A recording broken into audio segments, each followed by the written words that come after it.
Welcome to Sleepy Library. Tonight's story is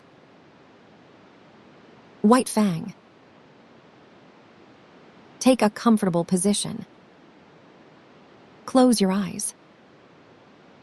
And enjoy tonight's classic story.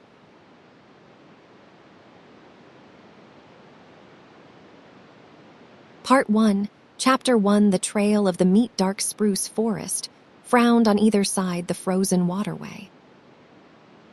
The trees had been stripped by a recent wind of their white covering of frost, and they seemed to lean towards each other, black and ominous, in the fading light. A vast silence reigned over the land. The land itself was a desolation, lifeless, without movement, so lone and cold that the spirit of it was not even that of sadness. There was a hint in it of laughter, but of a laughter more terrible than any sadness, a laughter that was mirthless as the smile of the sphinx, a laughter cold as the frost and partaking of the grimness of infallibility. It was the masterful and incommunicable wisdom of eternity laughing at the futility of life and the effort of life. It was the wild, the savage, frozen-hearted Northland wild. But there was life, abroad in the land and defiant. Down the frozen waterway twirled a string of wolfish dogs. Their bristly fur was rimed with frost. Their breath froze in the air as it left their mouths, spouting forth in spumes of vapor that settled upon the hair of their bodies and formed into crystals of frost. Leather harness was on the dogs, and leather traces attached them to a sled which dragged along behind. The sled was without runners. It was made of stout birch bark, and its full surface rested on the snow. The front end of the sled was turned up, like a scroll, in order to force down and under the bore of soft snow that surged like a wave before it. On the sled, securely lashed, was a long and narrow oblong box. There were other things on the sled, blankets, an axe, and a coffee pot and frying pan. But prominent, occupying most of the space, was the long and narrow oblong box. In advance of the dogs, on wide snowshoes, twirled a man. At the rear of the sled, twirled a second man. On the sled, in the box, lay a third man whose toil was over. A man whom the wild had conquered and beaten down until he would never move nor struggle again. It is not the way of the wild to like movement. Life is an offense to it, for life is movement, and the wild aims always to destroy movement. It freezes the water to prevent it running to the sea. It drives the sap out of the trees till they are frozen to their mighty hearts. And most ferociously and terribly of all does the wild harry and crush into submission man who is the most restless of life, ever in revolt against the dictum that all movement must in the end come to the cessation of movement. But at front and rear, unawed and indomitable, twirled the two men who were not yet dead. Their bodies were covered with fur and soft tanned leather. Eyelashes and cheeks and lips were so coated with the crystals from their frozen breath that their faces were not discernible. This gave them the seeming of ghostly masks, undertakers in a spectral world at the funeral of some ghost.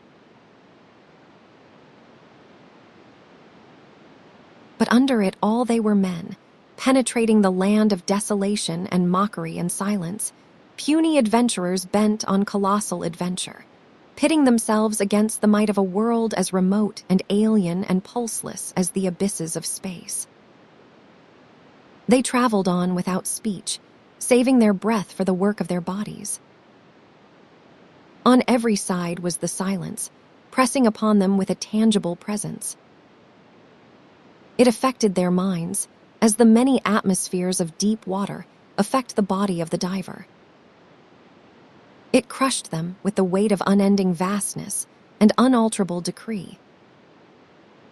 It crushed them into the remotest recesses of their own minds, pressing out of them, like juices from the grape, all the false ardors and exaltations and undue self-values of the human soul, until they perceived themselves finite and small, specks and motes, moving with weak cunning and little wisdom amidst the play and interplay of the great blind elements and forces. An hour went by, and a second hour. The pale light of the short sunless day was beginning to fade, when a faint far cry arose on the still air. It soared upward with a swift rush, till it reached its topmost note, where it persisted, palpitant and tense, and then slowly died away. It might have been a lost soul wailing, had it not been invested with a certain sad fierceness and hungry eagerness. The front man turned his head, until his eyes met the eyes of the man behind. And then, across the narrow oblong box, each nodded to the other. A second cry arose, piercing the silence with needle-like shrillness. Both men located the sound. It was to the rear, somewhere in the snow expanse they had just traversed. A third and answering cry arose, also to the rear and to the left of the second cry. "They are after us, Bill," said the man at the front. His voice sounded hoarse and unreal, and he had spoken with apparent effort. "Meat is scarce," answered his comrade. "I ain't seen a rabbit sign for days." Thereafter they spoke no more, though their ears were keen for the hunting cries that continued to rise behind them. At the fall of darkness, they swung the dogs into a cluster of spruce trees on the edge of the waterway and made a camp. The coffin, at the side of the fire, served for seat and table. The wolf dogs, clustered on the far side of the fire, snarled and bickered among themselves, but evinced no inclination to stray off into the darkness. "Seems to me, Henry, they are stayin' remarkable close to camp," Bill commented. Henry, squatting over the fire and settling the pot of coffee with a piece of ice, nodded. Nor did he speak till he had taken his seat on the coffin and begun to eat. "They know where their hides is safe," he said. "They would sooner eat grub than be grub." "They are pretty wise, them dogs." Bill shook his head. "Oh, I do not know." His comrade looked at him curiously. "First time I ever heard you say anything about their not being wise. Henry," said the other, munching with deliberation the beans he was eating. "Did you happen to notice the way them dogs kicked up when I was feedin'? They did cut up more'n usual," Henry acknowledged. "How many dogs we got, Henry?" "6. Well, Henry." Bill stopped for a moment, in order that his words might gain greater significance. "As I was sayin', Henry, we have got 6 dogs. I took 6 fish out of the bag. I gave 1 fish to each dog, and Henry, I was 1 fish short. You counted wrong. We have got 6 dogs," the other reiterated dispassionately. "I took out 6 fish. One ear did not get no fish. I came back to the bag afterward and got his fish. We have only got 6 dogs," Henry said. "Henry," Bill went on, "I will not say they was all dogs, but there was 7 of 'em that got fish." Henry stopped eating to glance across the fire and count the dogs. "There is only 6 now," he said. "I saw the other one run off across the snow," Bill announced with cool positiveness. "I saw 7. Henry looked at him commiseratingly and said, "I will be almighty glad when this trip's over." "What do you mean by that?"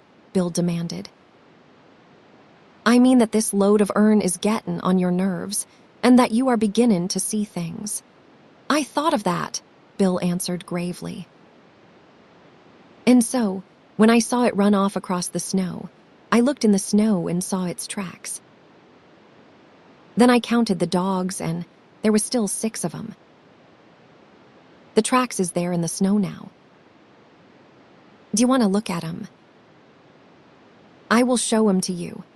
Henry did not reply, but munched on in silence until, the meal finished, he topped it with a final cup of coffee.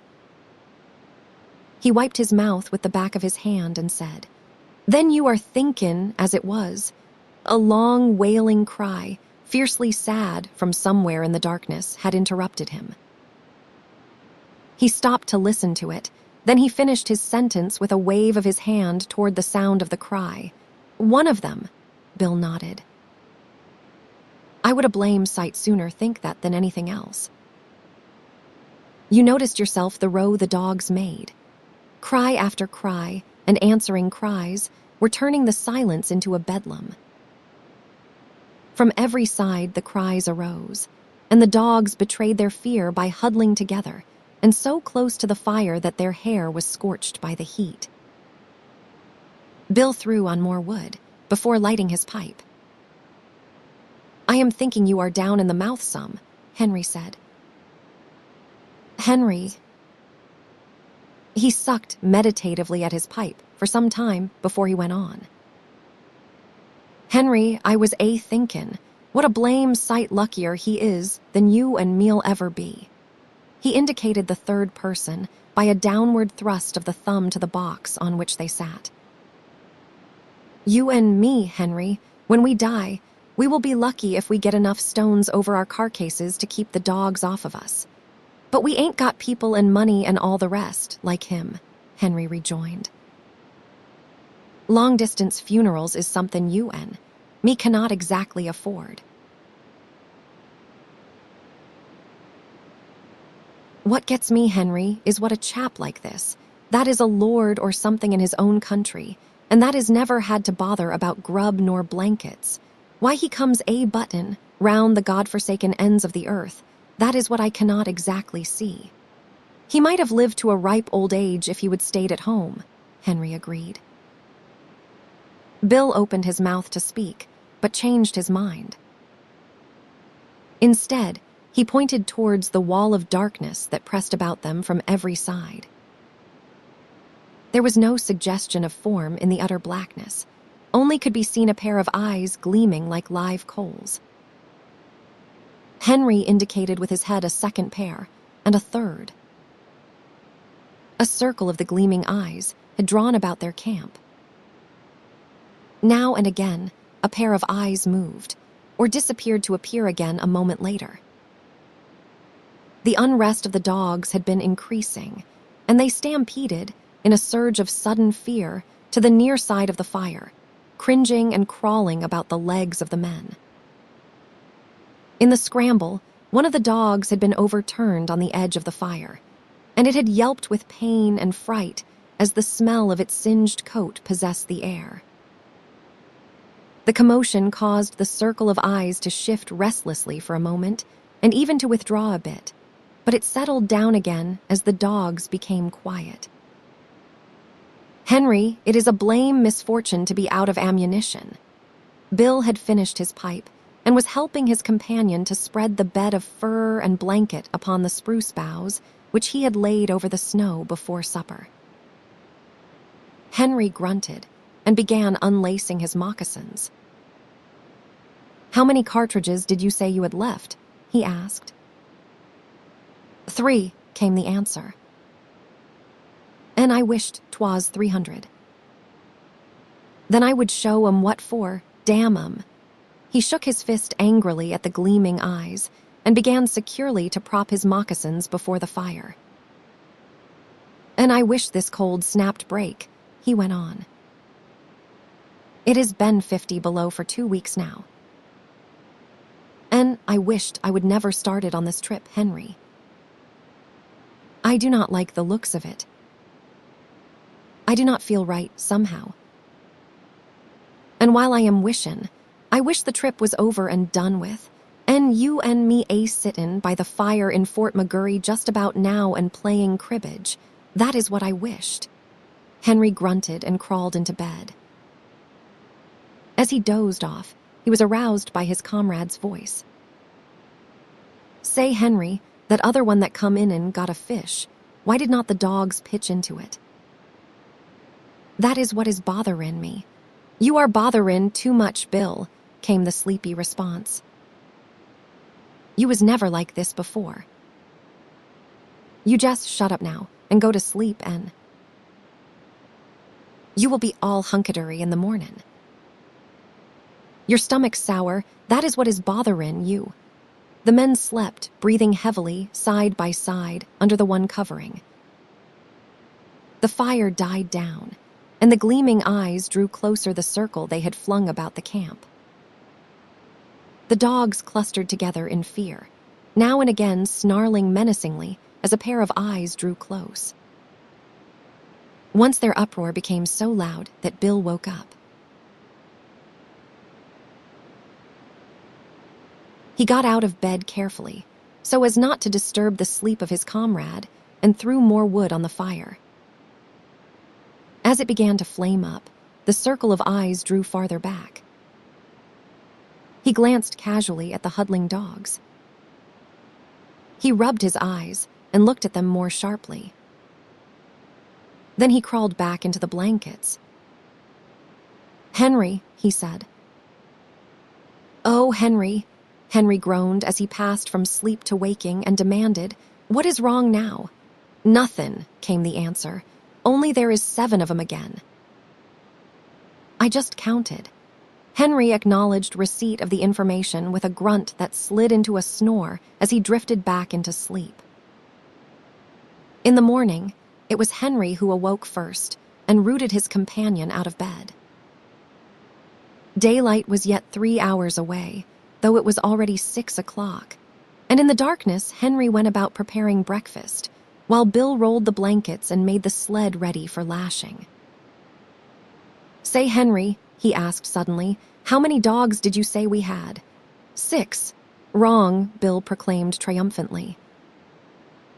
7 again, Henry queried. "No, 5, one's gone." "The hell!" Henry cried in wrath, leaving the cooking to come and count the dogs. "You are right, Bill," he concluded. "Fatty's gone. And he went like greased lightnin' once he got started. Could not be seen for smoke. No chance at all," Henry concluded. "They just swallowed 'em alive.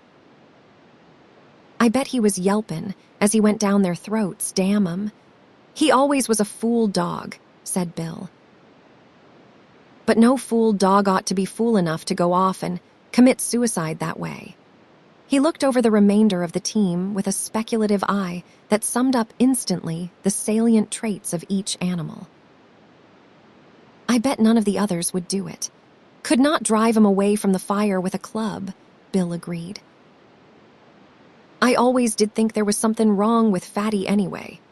And this was the epitaph of a dead dog on the Northland Trail, less scant than the epitaph of many another dog, of many a man. Chapter 2. The She-Wolf breakfast eaten and the slim camp outfit lashed to the sled. The men turned their backs on the cheery fire and launched out into the darkness. At once began to rise the cries that were fiercely sad, cries that called through the darkness and called to one another and answered back. Conversation ceased.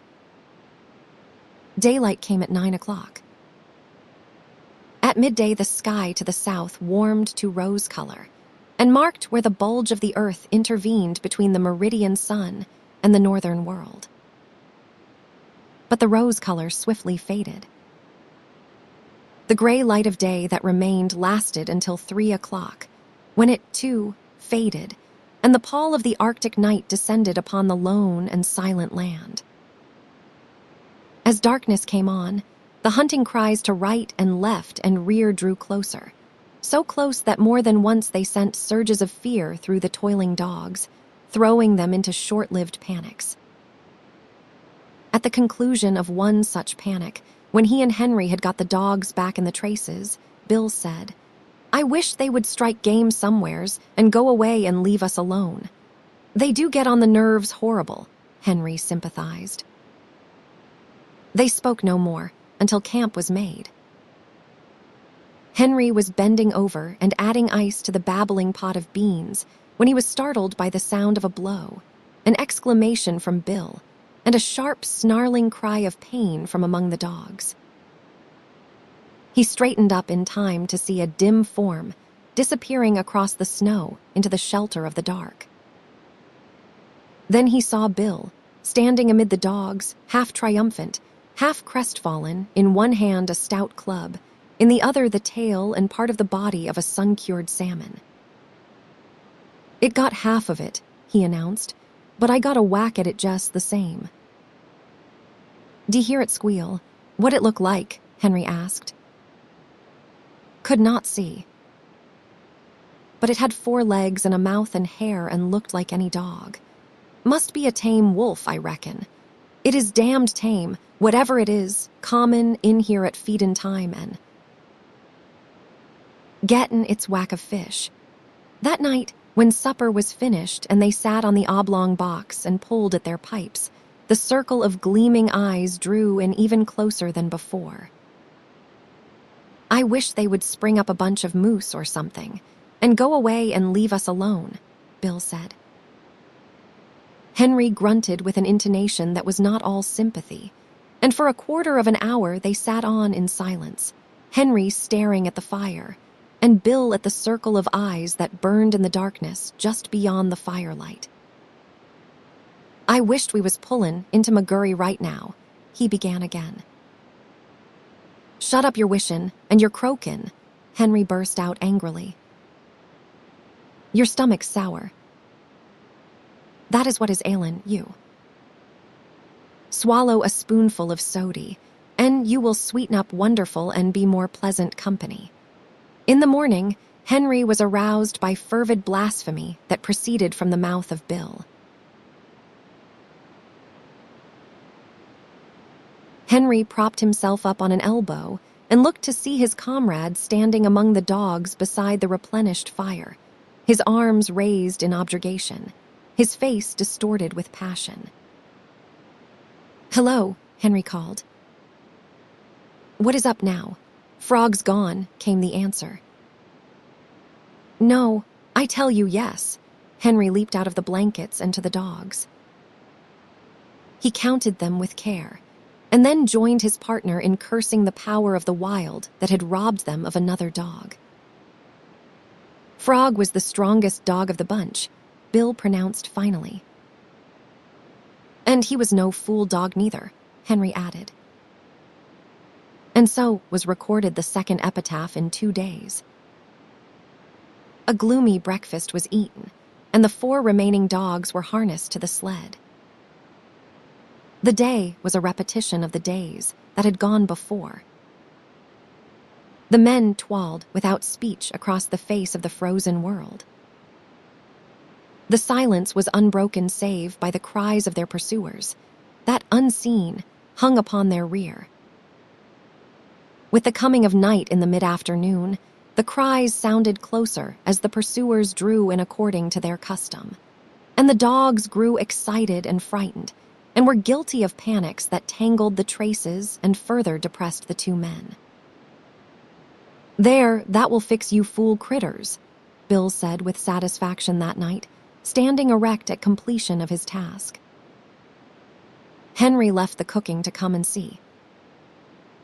Not only had his partner tied the dogs up, but he had tied them, after the Indian fashion, with sticks.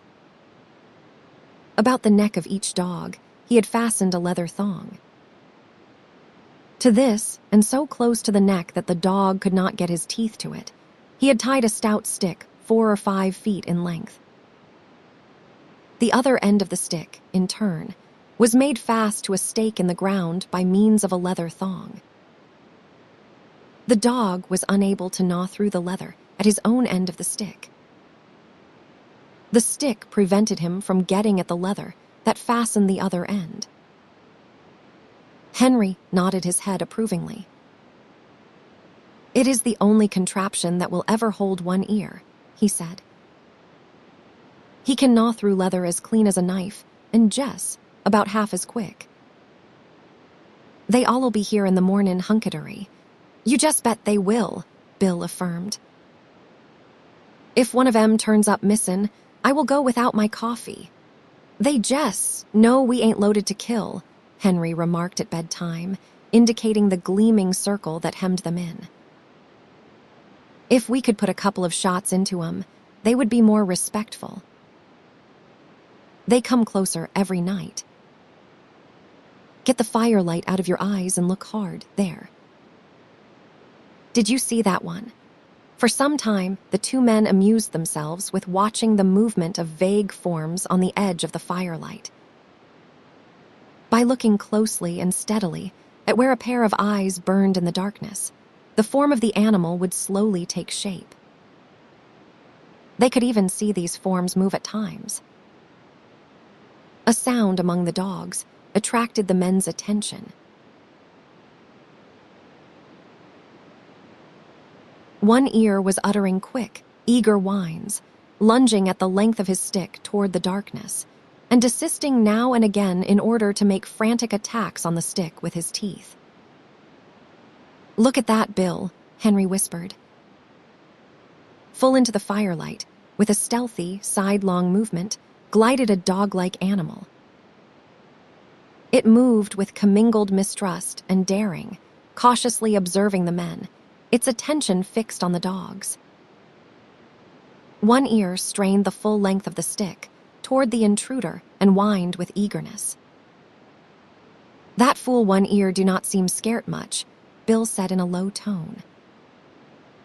"It is a she-wolf," Henry whispered back, "and that accounts for Fatty and Frog. She is the decoy for the pack. She draws out the dog and then all the rest pitches in and eats 'em up." The fire crackled. A log fell apart with a loud spluttering noise. At the sound of it, the strange animal leaped back into the darkness. "Henry, I am a-thinkin'," Bill announced. "Thinkin' what?" "I am a-thinkin' that was the one I lambasted with the club. Ain't the slightest doubt in the world," was Henry's response. "And right here I want to remark," Bill went on, that animal's familiarity with campfires is suspicious and immoral." "It knows for certain more'n a self-respectin' wolf ought to know," Henry agreed. "A wolf that knows enough to come in with the dogs at feed in time has had experiences. All villain had a dog once that run away with the wolves," Bill cogitates aloud. "I ought to know. I shot it out of the pack in a moose pasture over, on little stick. And all villain cried like a baby. Had not seen it for 3 years, he said. Been with the wolves all that time. I reckon you have called the turn, Bill. That wolf's a dog, and it is eaten fish many's the time from the hand of man. And if I get a chance at it, that wolf that is a dog'll be Jess meat, Bill declared. We cannot afford to lose no more animals. But you have only got 3 cartridges, Henry objected. I will wait for a dead-sure shot, was the reply. In the morning, Henry renewed the fire and cooked breakfast to the accompaniment of his partner's snoring. You was sleepin', Jess, too comfortable for anything, Henry told him, as he rooted him out for breakfast. I had not the heart to rouse you. Bill began to eat sleepily. He noticed that his cup was empty and started to reach for the pot. But the pot was beyond arm's length and beside Henry. Say, Henry, he chided gently, ain't you forgot something? Henry looked about with great carefulness and shook his head. Bill held up the empty cup. You do not get no coffee, Henry announced. Ain't run out, Bill asked anxiously. Nope, ain't thinkin' it will hurt my digestion. Nope. A flush of angry blood pervaded Bill's face. Then it is Jess, warm and anxious I am to be hearin'. You explain yourself, he said. Spanker's gone, Henry answered. Without haste, with the air of one resigned to misfortune, Bill turned his head, and from where he sat counted the dogs. How'd it happen? he asked apathetically. Henry shrugged his shoulders. Do not know. Unless one ear gnawed loose. He could not have done it himself, that is sure. The darned cuss! Bill spoke gravely and slowly, with no hint of the anger that was raging within. Just because he could not chew himself loose, he chews Spanker loose.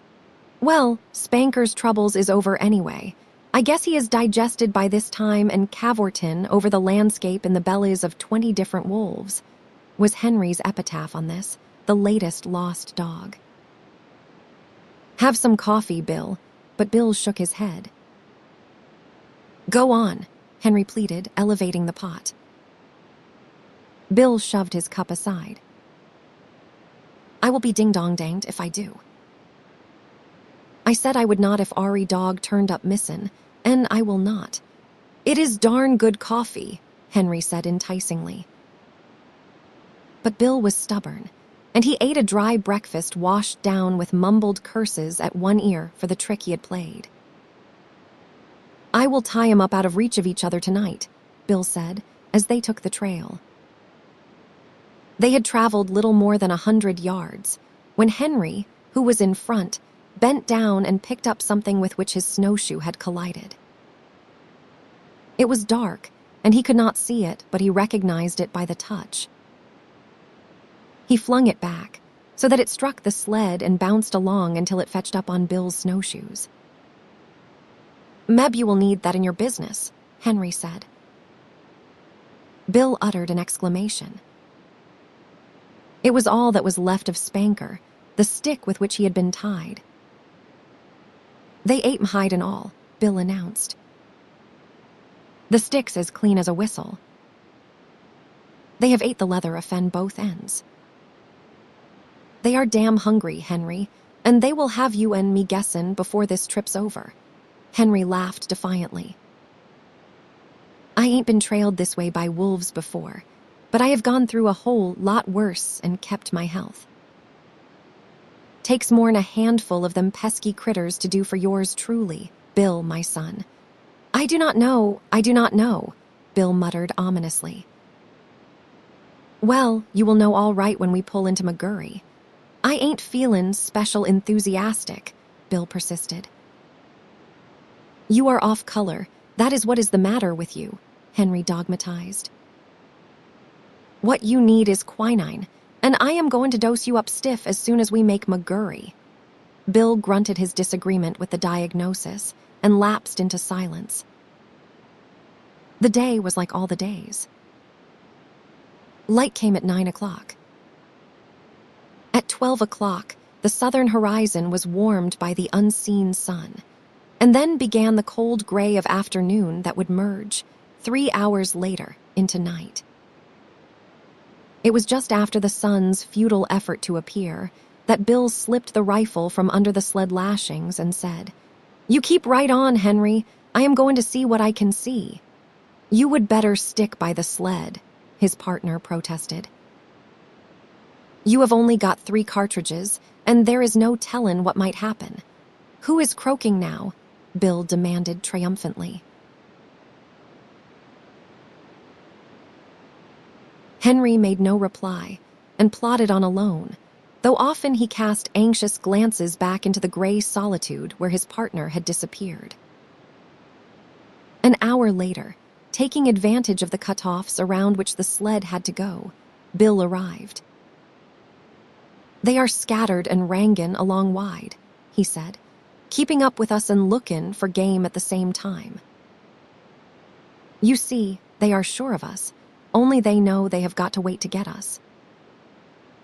In the meantime, they are willin' to pick up anything eatable that comes handy. You mean they think they are sure of us?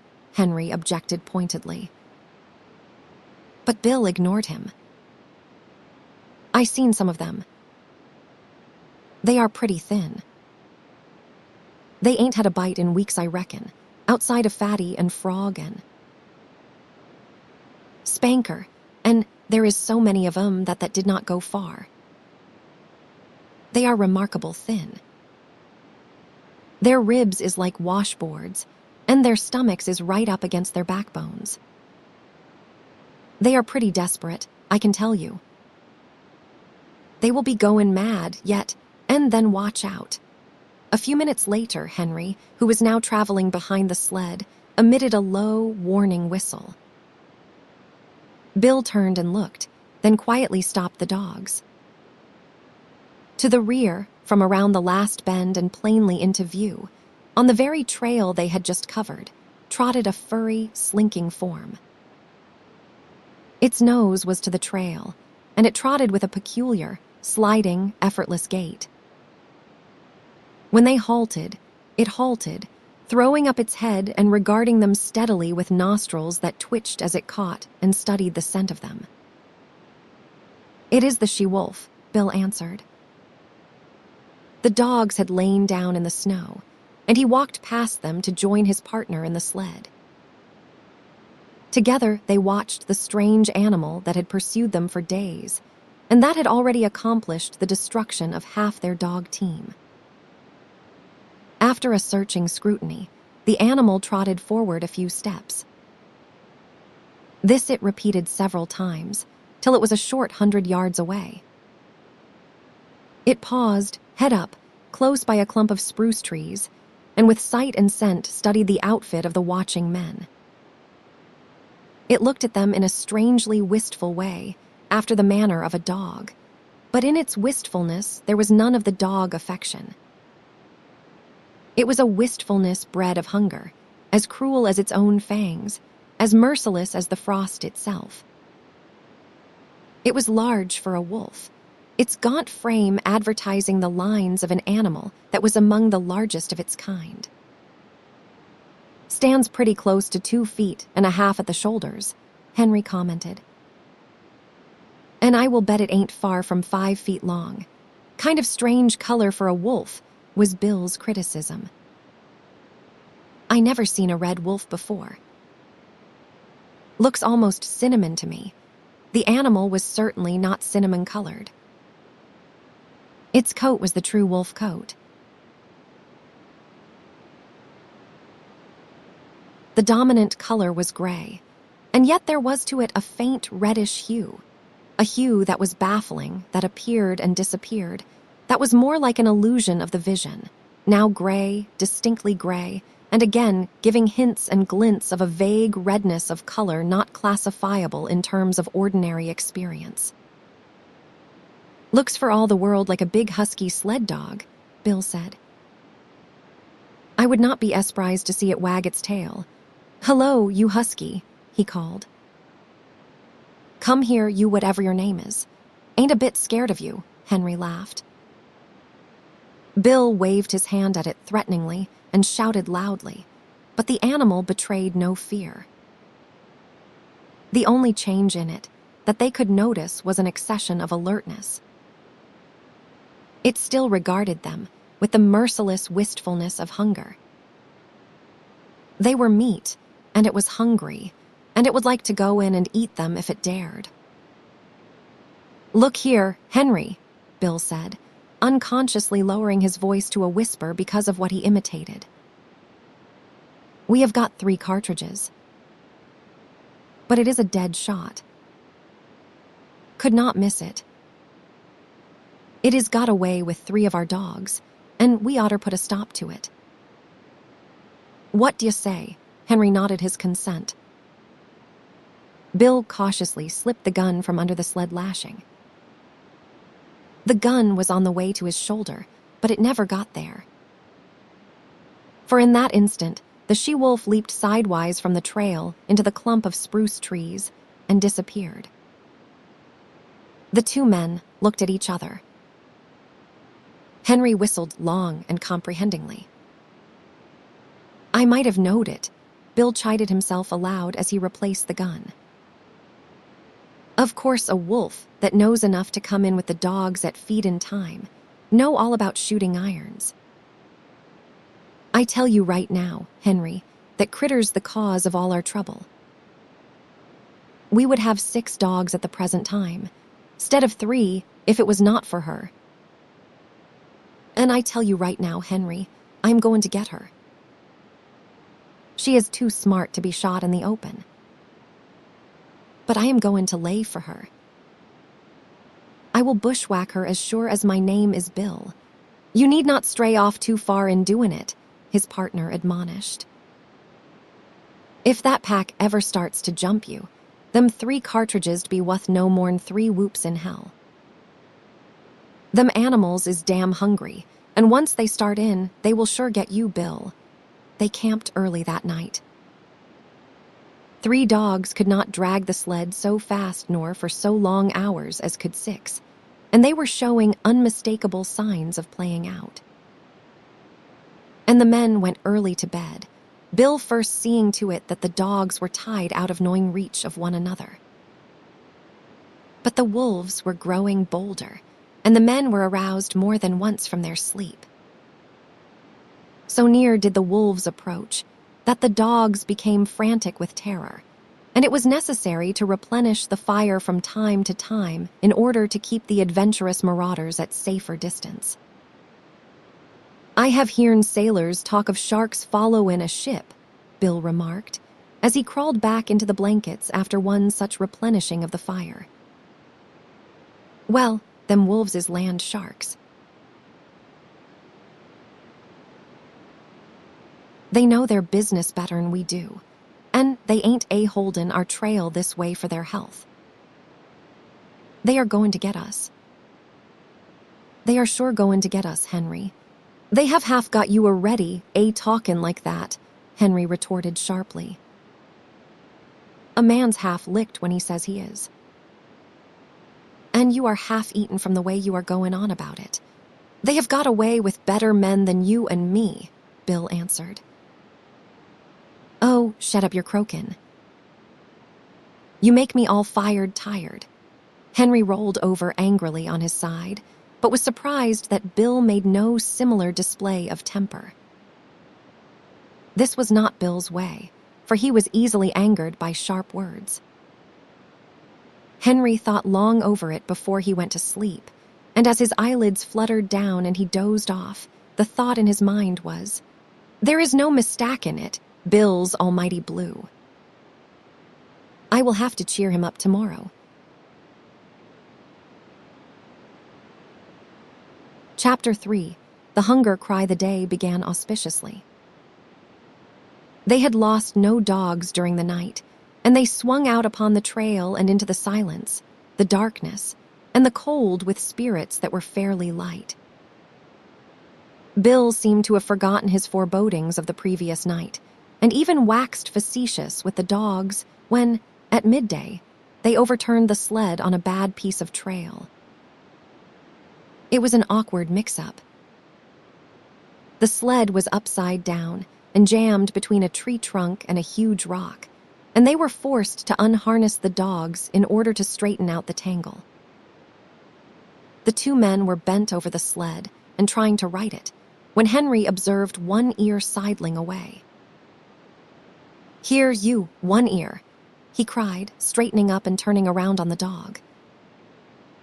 But One Ear broke into a run across the snow, his traces trailing behind him. And there, out in the snow of their back track, was the she-wolf waiting for him. As he neared her, he became suddenly cautious. He slowed down to an alert and mincing walk, and then stopped. He regarded her carefully and dubiously, yet desirefully.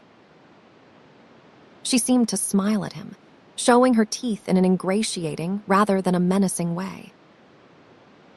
She moved toward him a few steps, playfully, and then halted. One Ear drew near to her, still alert and cautious, his tail and ears in the air, his head held high. He tried to sniff noses with her, but she retreated playfully and coyly. Every advance on his part was accompanied by a corresponding retreat on her part. Step by step, she was luring him away from the security of his human companionship. Once, as though a warning had in vague ways flitted through his intelligence, he turned his head and looked back at the overturned sled, at his teammates, and at the 2 men who were calling to him. But whatever idea was forming in his mind was dissipated by the she-wolf, who advanced upon him, sniffed noses with him for a fleeting instant, and then resumed her coy retreat before his renewed advances. In the meantime, Bill had bethought himself of the rifle. But it was jammed beneath the overturned sled, and by the time Henry had helped him to right the load, One Ear and the she-wolf were too close together, and the distance too great to risk a shot. Too late, One Ear learned his mistake. Before they saw the cause, the two men saw him turn and start to run back toward them. Then, approaching at right angles to the trail and cutting off his retreat, they saw a dozen wolves, lean and gray, bounding across the snow. On the instant, the she-wolf's coyness and playfulness disappeared. With a snarl, she sprang upon One Ear. He thrust her off with his shoulder, and his retreat cut off and still intent on regaining the sled, he altered his course in an attempt to circle around to it. More wolves were appearing every moment and joining in the chase. The she-wolf was one leap behind One Ear and holding her own. "Where are you going?" Henry suddenly demanded, laying his hand on his partner's arm. Bill shook it off. "I will not stand it," he said. "They ain't a-goin' to get any more of our dogs if I can help it." Gun in hand, he plunged into the underbrush that lined the side of the trail. His intention was apparent enough. Taking the sled as the center of the circle that One Ear was making, Bill planned to tap that circle at a point in advance of the pursuit. With his rifle, in the broad daylight, it might be possible for him to awe the wolves and save the dog. "Say, Bill," Henry called after him. "Be careful." "Do not take no chances." Henry sat down on the sled and watched. There was nothing else for him to do. Bill had already gone from sight, but now and again, appearing and disappearing amongst the underbrush and the scattered clumps of spruce, could be seen One Ear. Henry judged his case to be hopeless. The dog was thoroughly alive to its danger, but it was running on the outer circle while the wolf pack was running on the inner and shorter circle. It was vain to think of One Ear so outdistancing his pursuers as to be able to cut across their circle in advance of them and to regain the sled. The different lines were rapidly approaching a point. Somewhere out there in the snow, screened from his sight by trees and thickets, Henry knew that the wolf pack, One Ear, and Bill were coming together. All too quickly, far more quickly than he had expected, it happened. He heard a shot, then two shots in rapid succession, and he knew that Bill's ammunition was gone. Then he heard a great outcry of snarls and yelps. He recognized One Ear's yell of pain and terror, and he heard a wolf cry that bespoke a stricken animal. And that was all. The snarls ceased. The yelping died away. Silence settled down again over the lonely land. He sat for a long while upon the sled. There was no need for him to go and see what had happened. He knew it as though it had taken place before his eyes. Once, he roused with a start and hastily got the axe out from underneath the lashings. But for some time longer he sat and brooded, the two remaining dogs crouching and trembling at his feet. At last he arose in a weary manner, as though all the resilience had gone out of his body, and proceeded to fasten the dogs to the sled. He passed a rope over his shoulder, a man trace, and pulled with the dogs. He did not go far. At the first hint of darkness, he hastened to make a camp, and he saw to it that he had a generous supply of firewood. He fed the dogs, cooked and ate his supper, and made his bed close to the fire. But he was not destined to enjoy that bed. Before his eyes closed, the wolves had drawn too near for safety.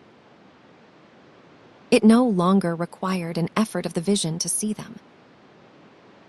They were all about him and the fire in a narrow circle, and he could see them plainly in the firelight, lying down, sitting up, crawling forward on their bellies, or slinking back and forth. They even slept. Here and there, he could see one curled up in the snow like a dog, taking the sleep that was now denied himself. He kept the fire brightly blazing, for he knew that it alone intervened between the flesh of his body and their hungry fangs. His 2 dogs stayed close by him, one on either side, leaning against him for protection, crying and whimpering, and at times snarling desperately when a wolf approached a little closer than usual. At such moments, when his dogs snarled, the whole circle would be agitated, the wolves coming to their feet and pressing tentatively forward, a chorus of snarls and eager yelps rising about him.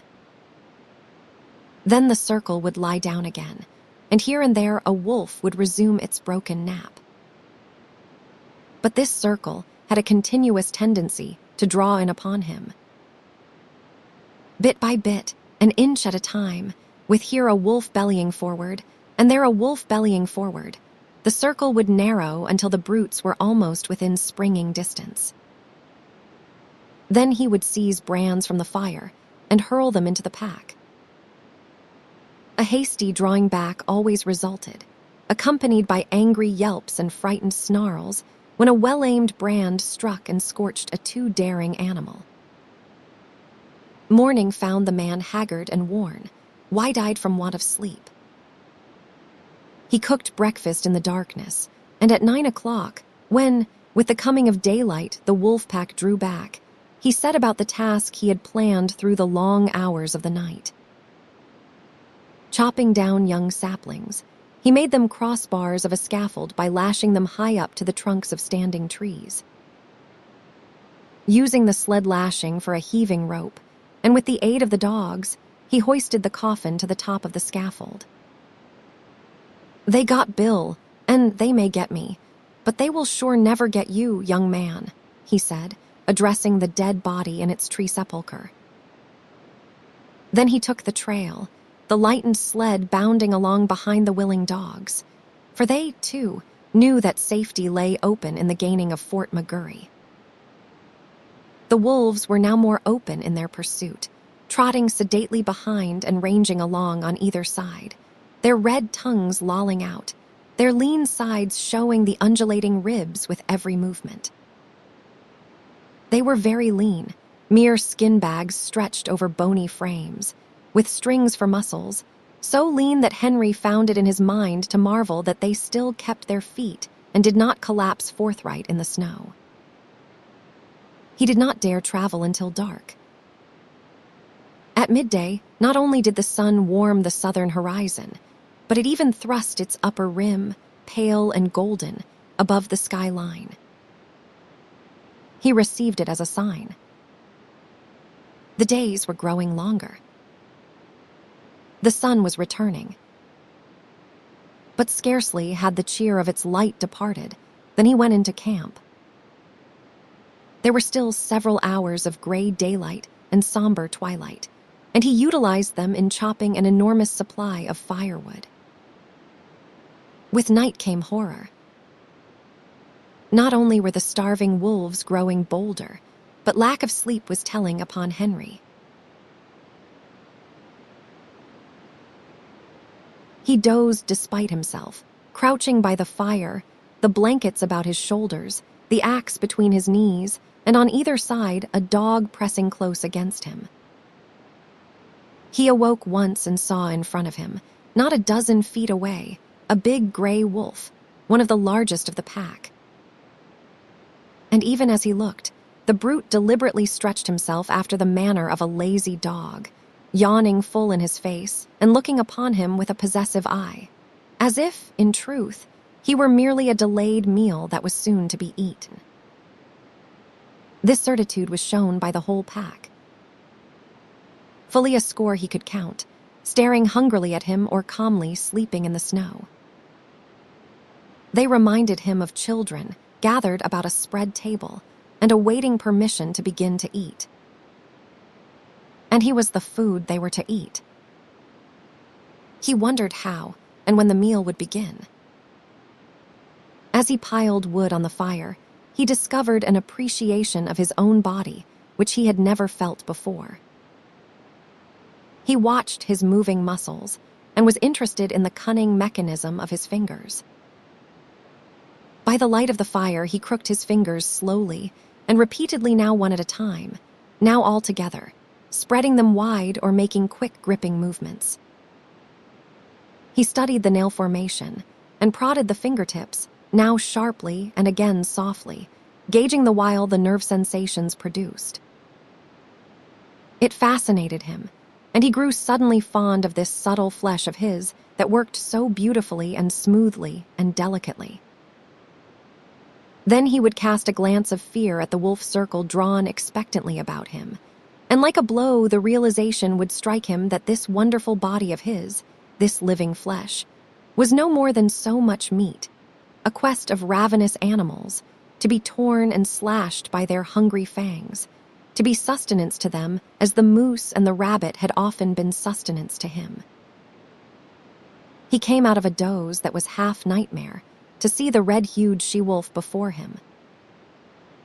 She was not more than half a dozen feet away, sitting in the snow and wistfully regarding him. The two dogs were whimpering and snarling at his feet, but she took no notice of them. She was looking at the man, and for some time he returned her look. There was nothing threatening about her. She looked at him merely with a great wistfulness, but he knew it to be the wistfulness of an equally great hunger. He was the food, and the sight of him excited in her the gustatory sensations. Her mouth opened, the saliva drooled forth, and she licked her chops with the pleasure of anticipation. A spasm of fear went through him. He reached hastily for a brand to throw at her. But even as he reached, and before his fingers had closed on the missile, she sprang back into safety, and he knew that she was used to having things thrown at her. She had snarled as she sprang away, baring her white fangs to their roots, all her wistfulness vanishing, being replaced by a carnivorous malignity that made him shudder. He glanced at the hand that held the brand, noticing the cunning delicacy of the fingers that gripped it, how they adjusted themselves to all the inequalities of the surface, curling over and under and about the rough wood, and one little finger, too close to the burning portion of the brand, sensitively and automatically writhing back from the hurtful heat to a cooler gripping place. And in the same instant, he seemed to see a vision of those same sensitive and delicate fingers being crushed and torn by the white teeth of the she-wolf. Never had he been so fond of this body of his, as now when his tenure of it was so precarious. All night, with burning brands, he fought off the hungry pack. When he dozed despite himself, the whimpering and snarling of the dogs aroused him. Morning came, but for the first time the light of day failed to scatter the wolves. The man waited in vain for them to go. They remained in a circle about him and his fire, displaying an arrogance of possession that shook his courage born of the morning light. He made one desperate attempt to pull out on the trail.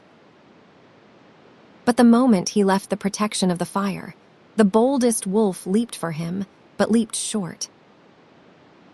He saved himself by springing back, the jaws snapping together a scant 6 inches from his thigh. The rest of the pack was now up and surging upon him, and a throwing of firebrands right and left was necessary to drive them back to a respectful distance. Even in the daylight, he did not dare leave the fire to chop fresh wood. 20 feet away towered a huge dead spruce. He spent half the day extending his campfire to the tree. At any moment, a half-dozen burning faggots ready at hand to fling at his enemies. Once at the tree, he studied the surrounding forest in order to fell the tree in the direction of the most firewood. The night was a repetition of the night before, save that the need for sleep was becoming overpowering. The snarling of his dogs was losing its efficacy. Besides, they were snarling all the time, and his benumbed and drowsy senses no longer took note of changing pitch and intensity. He awoke with a start. The she-wolf was less than a yard from him. Mechanically, at short range, without letting go of it, he thrust a brand full into her open and snarling mouth.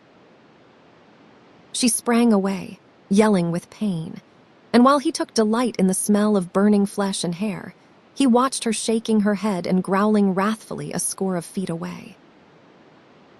But this time, before he dozed again, he tied a burning pine knot to his right hand. His eyes were closed but few minutes when the burn of the flame on his flesh awakened him. For several hours, he adhered to this program. Every time he was thus awakened, he drove back the wolves with flying brands, replenished the fire, and rearranged the pine knot on his hand. All worked well, but there came a time when he fastened the pine knot insecurely. As his eyes closed, it fell away from his hand. He dreamed. It seemed to him that he was in Fort McGurry. It was warm and comfortable, and he was playing cribbage with the factor. Also, it seemed to him that the fort was besieged by wolves. They were howling at the very gates, and sometimes he and the factor paused from the game to listen and laugh at the futile efforts of the wolves to get in. And then, so strange was the dream, there was a crash. The door was burst open. He could see the wolves flooding into the big living room of the fort. They were leaping straight for him and the factor. With the bursting open of the door, the noise of their howling had increased tremendously. This howling now bothered him. His dream was merging into something else, he knew not what, but through it all, following him, persisted the howling. And then he awoke to find the howling real. There was a great snarling and yelping. The wolves were rushing him. They were all about him and upon him. The teeth of one had closed upon his arm. Instinctively, he leaped into the fire, and as he leaped, he felt the sharp slash of teeth that tore through the flesh of his leg. Then began a fire fight. His stout mittens temporarily protected his hands, and he scooped live coals into the air in all directions, until the campfire took on the semblance of a volcano. But it could not last long. His face was blistering in the heat, his eyebrows and lashes were singed off, and the heat was becoming unbearable to his feet.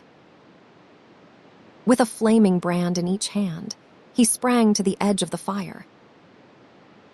The wolves had been driven back. On every side, wherever the live coals had fallen, the snow was sizzling, and every little while a retiring wolf, with wild leap and snort and snarl, announced that one such live coal had been stepped upon.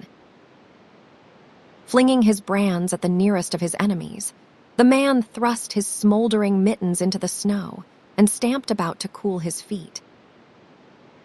His 2 dogs were missing, and he well knew that they had served as a course in the protracted meal which had begun days before with Fatty, the last course of which would likely be himself in the days to follow. "You ain't got me yet," he cried, savagely shaking his fist at the hungry beasts, and at the sound of his voice the whole circle was agitated. There was a general snarl, and the she-wolf slid up close to him across the snow and watched him with hungry wistfulness. He set to work to carry out a new idea that had come to him. He extended the fire into a large circle. Inside this circle he crouched, his sleeping outfit under him as a protection against the melting snow. When he had thus disappeared within his shelter of flame, the whole pack came curiously to the rim of the fire to see what had become of him. Hitherto they had been denied access to the fire, and they now settled down in a close-drawn circle, like so many dogs, blinking and yawning, and stretching their lean bodies in the unaccustomed warmth. Then the she-wolf sat down, pointed her nose at a star, and began to howl. One by one, the wolves joined her, till the whole pack on haunches, with noses pointed skyward, was howling its hunger cry. Dawn came and daylight. The fire was burning low. The fuel had run out, and there was need to get more. The man attempted to step out of his circle of flame, but the wolves surged to meet him. Burning brands made them spring aside, but they no longer sprang back. In vain, he strove to drive them back. As he gave up and stumbled inside his circle, a wolf leaped for him, missed, and landed with all 4 feet in the coals. It cried out with terror, at the same time snarling, and scrambled back to cool its paws in the snow. The man sat down on his blankets in a crouching position. His body leaned forward from the hips. His shoulders, relaxed and drooping, and his head on his knees advertised that he had given up the struggle. Now and again, he raised his head to note the dying down of the fire. The circle of flame and coals was breaking into segments with openings in between. These openings grew in size, the segments diminished. "I guess you can come and get me any time," he mumbled. "Anyway, I am going to sleep." Once he awakened, and in an opening in the circle directly in front of him, he saw the she-wolf gazing at him. Again he awakened, a little later, though it seemed hours to him. A mysterious change had taken place, so mysterious a change that he was shocked wider awake. Something had happened. He could not understand at first. Then he discovered it. The wolves were gone. Remained only the trampled snow to show how closely they had pressed him.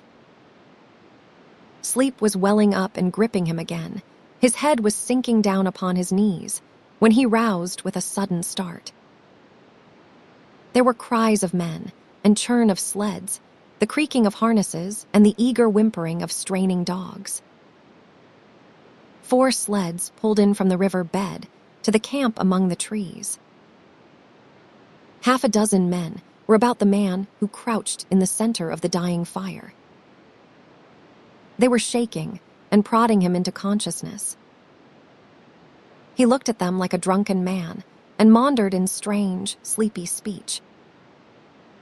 "Red she-wolf. Come in with the dogs at feed in time."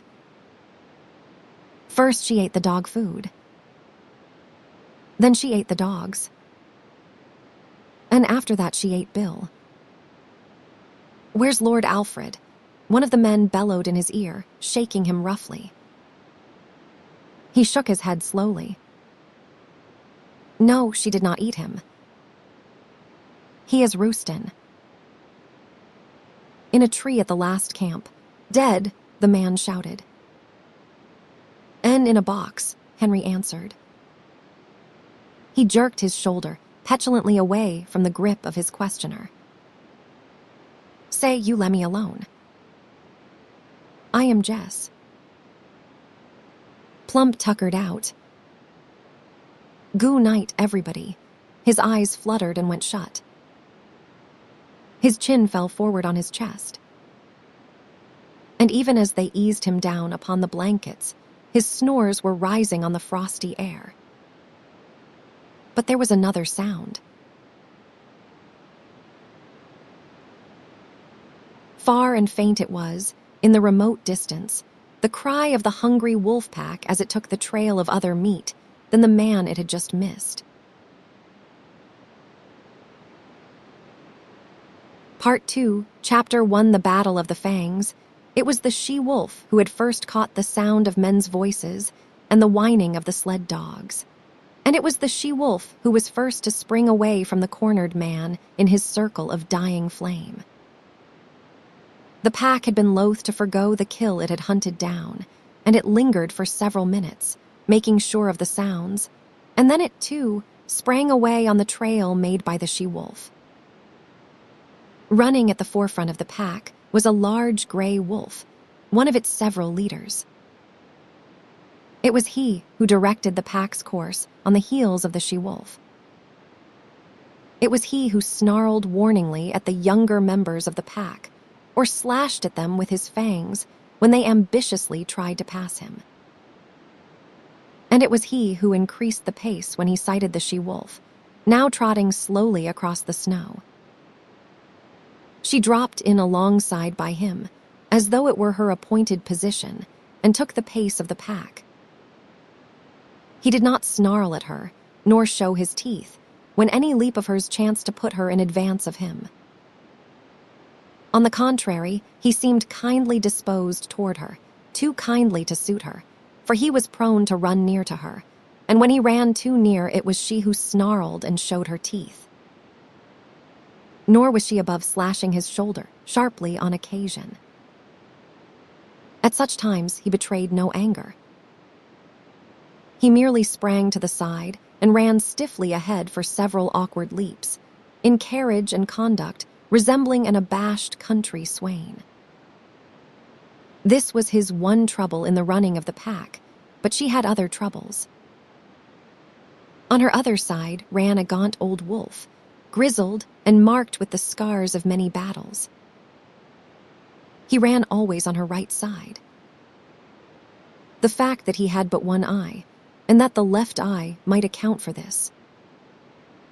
He, also, was addicted to crowding her, to veering toward her till his scarred muzzle touched her body, or shoulder, or neck. As with the running mate on the left, she repelled these attentions with her teeth.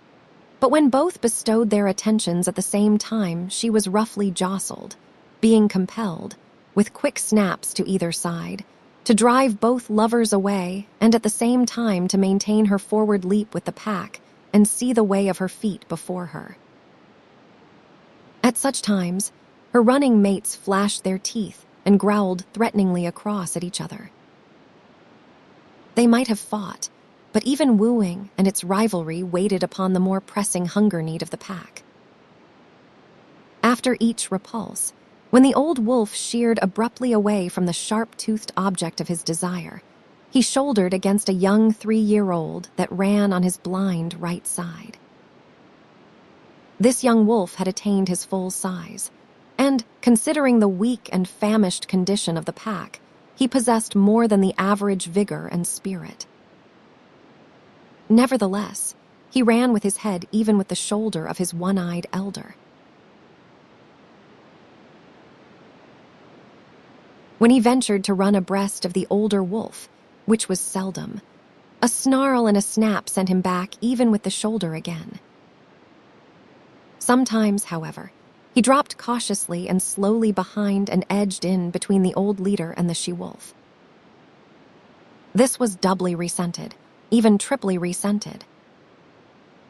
When she snarled her displeasure, the old leader would whirl on the 3-year-old. Sometimes she whirled with him, and sometimes the young leader on the left whirled, too. At such times, confronted by 3 sets of savage teeth, the young wolf stopped precipitately, throwing himself back on his haunches, with 4 legs stiff, mouth menacing, and mane bristling. This confusion in the front of the moving pack always caused confusion in the rear. The wolves behind collided with the young wolf and expressed their displeasure by administering sharp nips on his hind legs and flanks. He was laying up trouble for himself, for lack of food and short tempers went together, But with the boundless faith of youth, he persisted in repeating the maneuver every little while, though it never succeeded in gaining anything for him but discomfiture. Had there been food, lovemaking and fighting would have gone on apace, and the pack formation would have been broken up. But the situation of the pack was desperate. It was lean with long-standing hunger. It ran below its ordinary speed. At the rear limped the weak members, the very young and the very old. At the front were the strongest. Yet all were more like skeletons than full-bodied wolves. Nevertheless, with the exception of the ones that limped, the movements of the animals were effortless and tireless. Their stringy muscles seemed founts of inexhaustible energy. Behind every steel-like contraction of a muscle lay another steel-like contraction, and another, apparently without end. They ran many miles that day. They ran through the night. And the next day found them still running. They were running over the surface of a world frozen and dead. No life stirred. They alone moved through the vast inertness. They alone were alive, and they sought for other things that were alive in order that they might devour them and continue to live. They crossed low divides and ranged a dozen small streams in a lower-lying country before their quest was rewarded. Then they came upon moose. It was a big bull they first found. Here was meat and life, and it was guarded by no mysterious fires nor flying missiles of flame. Splay hoofs and palmated antlers they knew, and they flung their customary patience and caution to the wind. It was a brief fight and fierce. The big bull was beset on every side. He ripped them open, or split their skulls with shrewdly driven blows of his great hoofs. He crushed them and broke them on his large horns.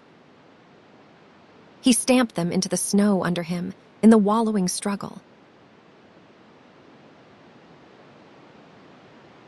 But he was foredoomed, and he went down with the she-wolf tearing savagely at his throat, and with other teeth fixed everywhere upon him, devouring him alive, before ever his last struggles ceased or his last damage had been wrought.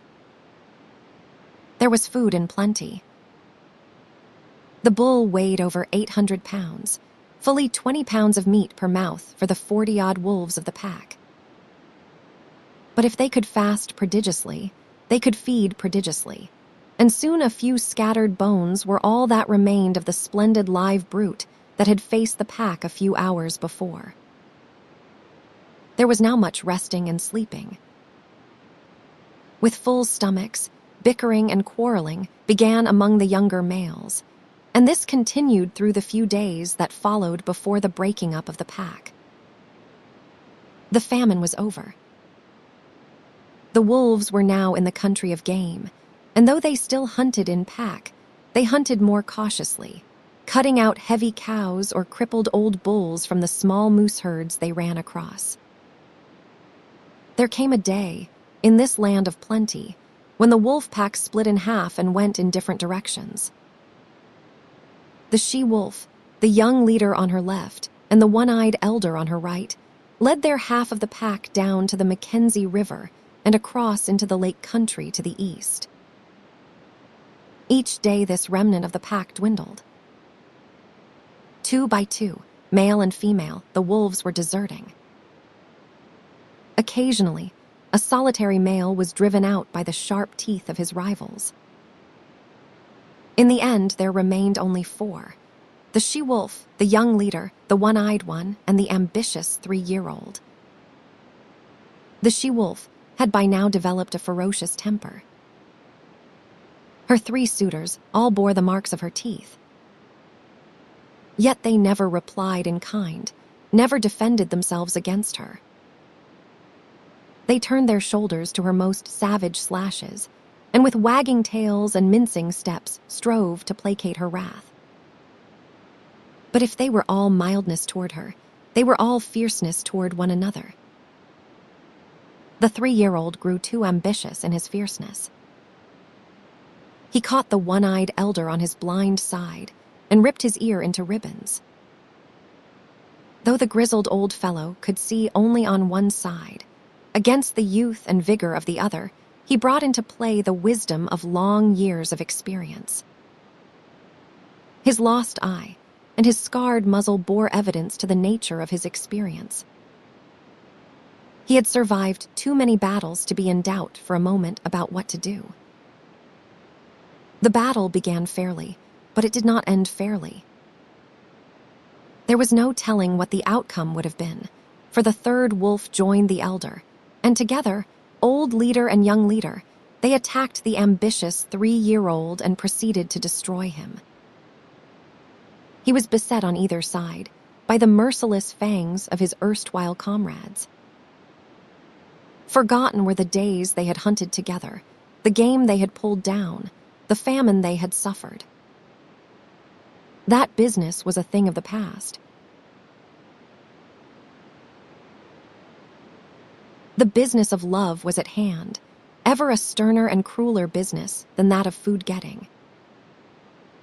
And in the meanwhile, the she-wolf, the cause of it all, sat down contentedly on her haunches and watched. She was even pleased.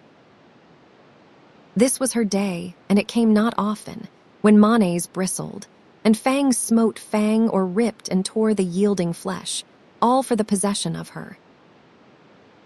And in the business of love, the 3-year-old, who had made this his first adventure upon it, yielded up his life. On either side of his body stood his 2 rivals. They were gazing at the she-wolf, who sat smiling in the snow. But the elder leader was wise, very wise, in love even as in battle. The younger leader turned his head to lick a wound on his shoulder. The curve of his neck was turned toward his rival. With his one eye, the elder saw the opportunity. He darted in low and closed with his fangs. It was a long, ripping slash, and deep as well. His teeth, in passing, burst the wall of the great vein of the throat. Then he leaped clear. The young leader snarled terribly, but his snarl broke midmost into a tickling cough. Bleeding and coughing, already stricken, he sprang at the elder and fought while life faded from him, his legs going weak beneath him, the light of day dulling on his eyes, his blows and springs falling shorter and shorter. And all the while the she-wolf sat on her haunches and smiled. She was made glad in vague ways by the battle, for this was the love-making of the wild, the sex tragedy of the natural world that was tragedy only to those that died. To those that survived it was not tragedy, but realization and achievement. When the young leader lay in the snow and moved no more, one eye stalked over to the she-wolf. His carriage was one of mingled triumph and caution. He was plainly expectant of a rebuff, and he was just as plainly surprised when her teeth did not flash out at him in anger. For the first time, she met him with a kindly manner. She sniffed noses with him, and even condescended to leap about and frisk and play with him in quite puppyish fashion. And he, for all his gray years and sage experience, behaved quite as puppyishly, and even a little more foolishly. Forgotten already were the vanquished rivals, and the love tale red-written on the snow. Forgotten, save once, when old One Eye stopped for a moment to lick his stiffening wounds.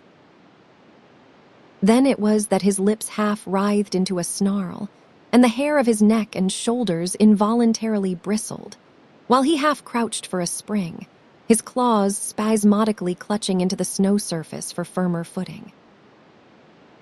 But it was all forgotten the next moment, as he sprang after the she-wolf, who was coyly leading him a chase through the woods.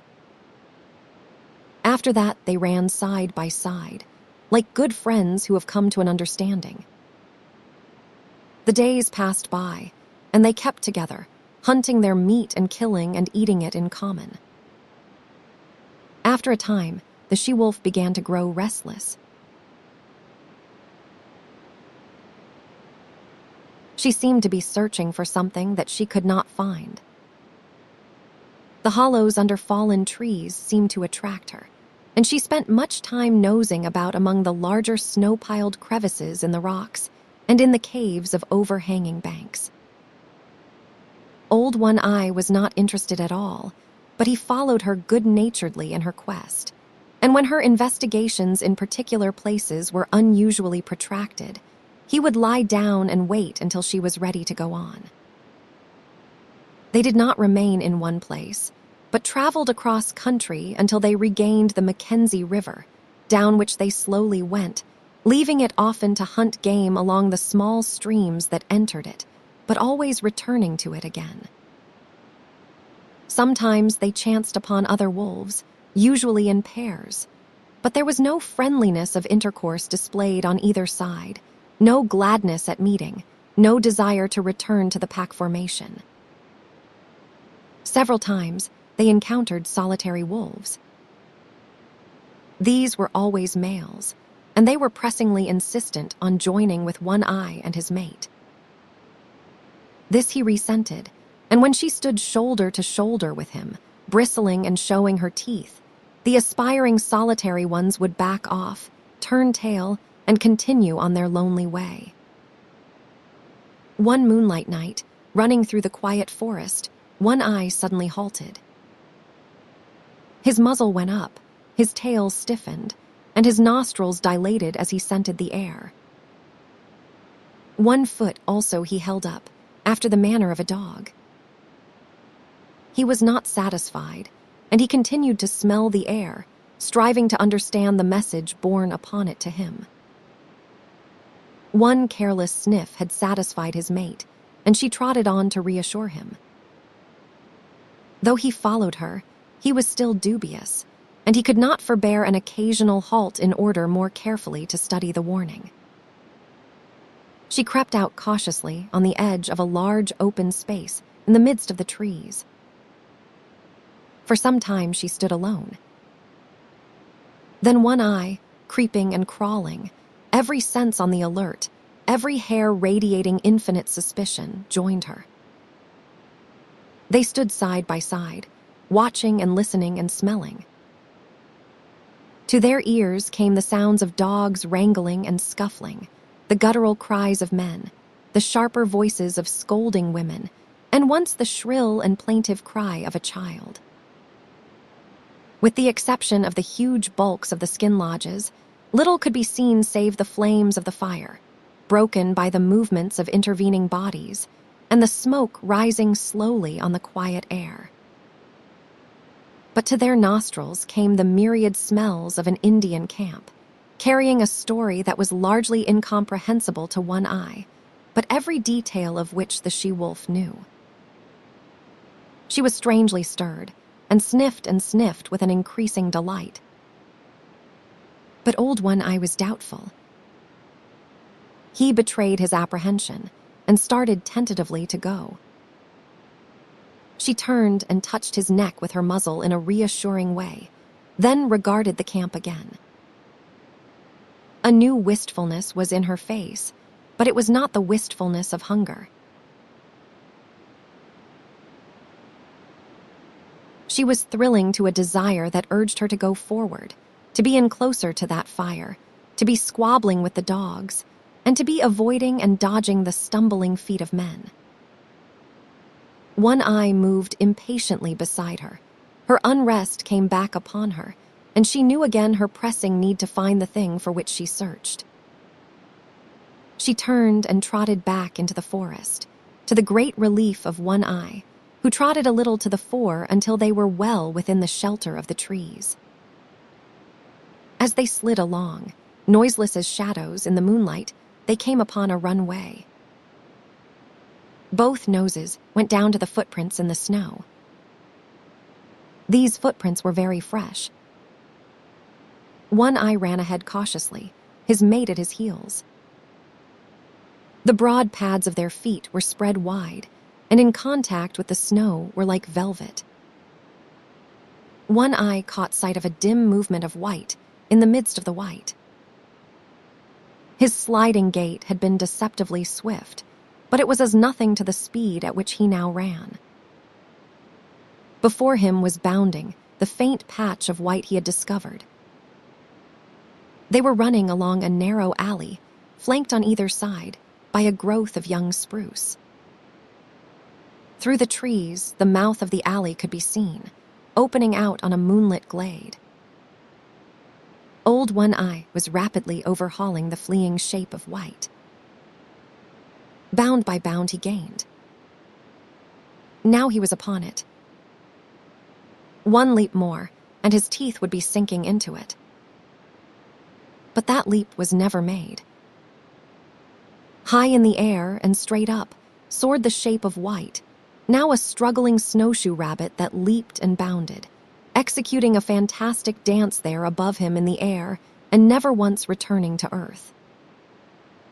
One Eye sprang back with a snort of sudden fright, then shrank down to the snow and crouched, snarling threats at this thing of fear he did not understand. But the she-wolf coolly thrust past him.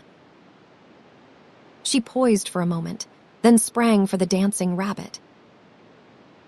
She, too, soared high, but not so high as the quarry, and her teeth clipped emptily together with a metallic snap.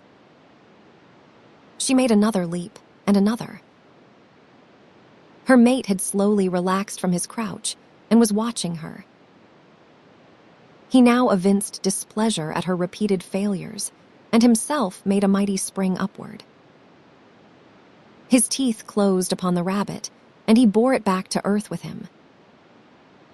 But at the same time, there was a suspicious crackling movement beside him, and his astonished eye saw a young spruce sapling bending down above him to strike him.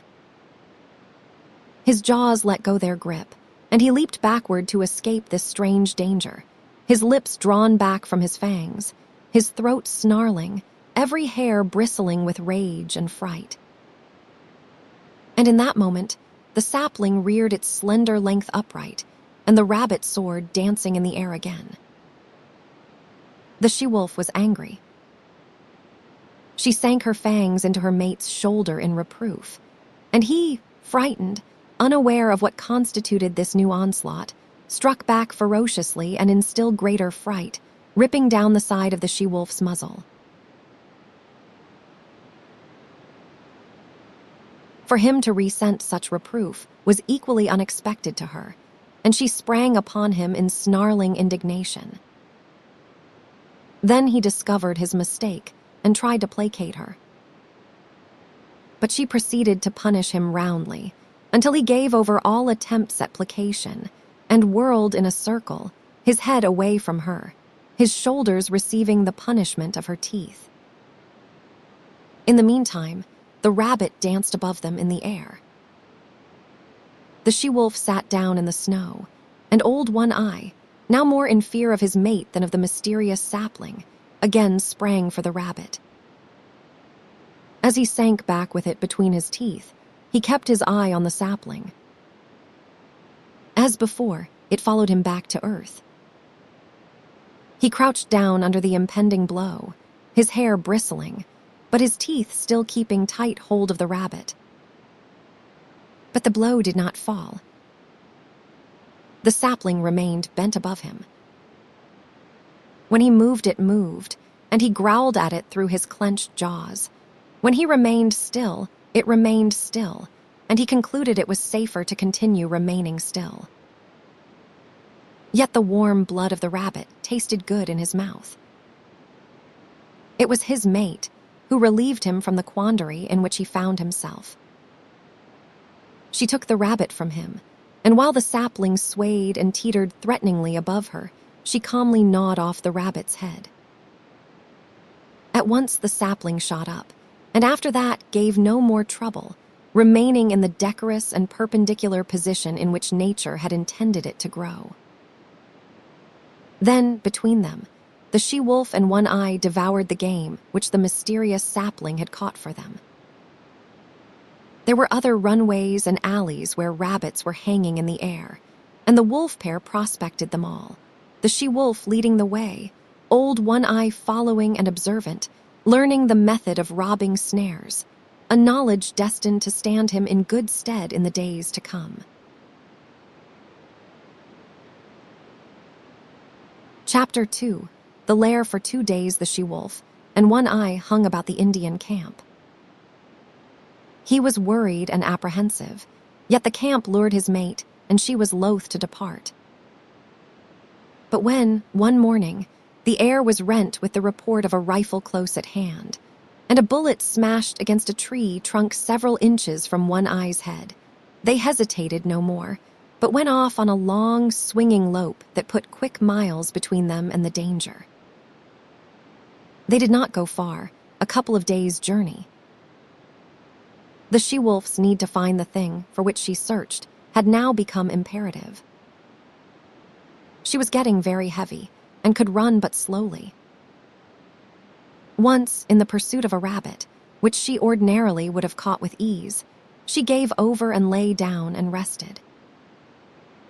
One Eye came to her, but when he touched her neck gently with his muzzle, she snapped at him with such quick fierceness that he tumbled over backward and cut a ridiculous figure in his effort to escape her teeth. Her temper was now shorter than ever, but he had become more patient than ever and more solicitous. And then she found the thing for which she sought. It was a few miles up a small stream that in the summer time flowed into the Mackenzie, but that then was frozen over and frozen down to its rocky bottom, a dead stream of solid white from source to mouth. The she-wolf was trotting wearily along, her mate well in advance, when she came upon the overhanging, high clay bank. She turned aside and trotted over to it. The wear and tear of spring storms and melting snows had underwashed the bank, and in one place had made a small cave out of a narrow fissure. She paused at the mouth of the cave and looked the wall over carefully. Then, on one side and the other, she ran along the base of the wall to where its abrupt bulk merged from the softer-lined landscape. Returning to the cave, she entered its narrow mouth. For a short 3 feet, she was compelled to crouch.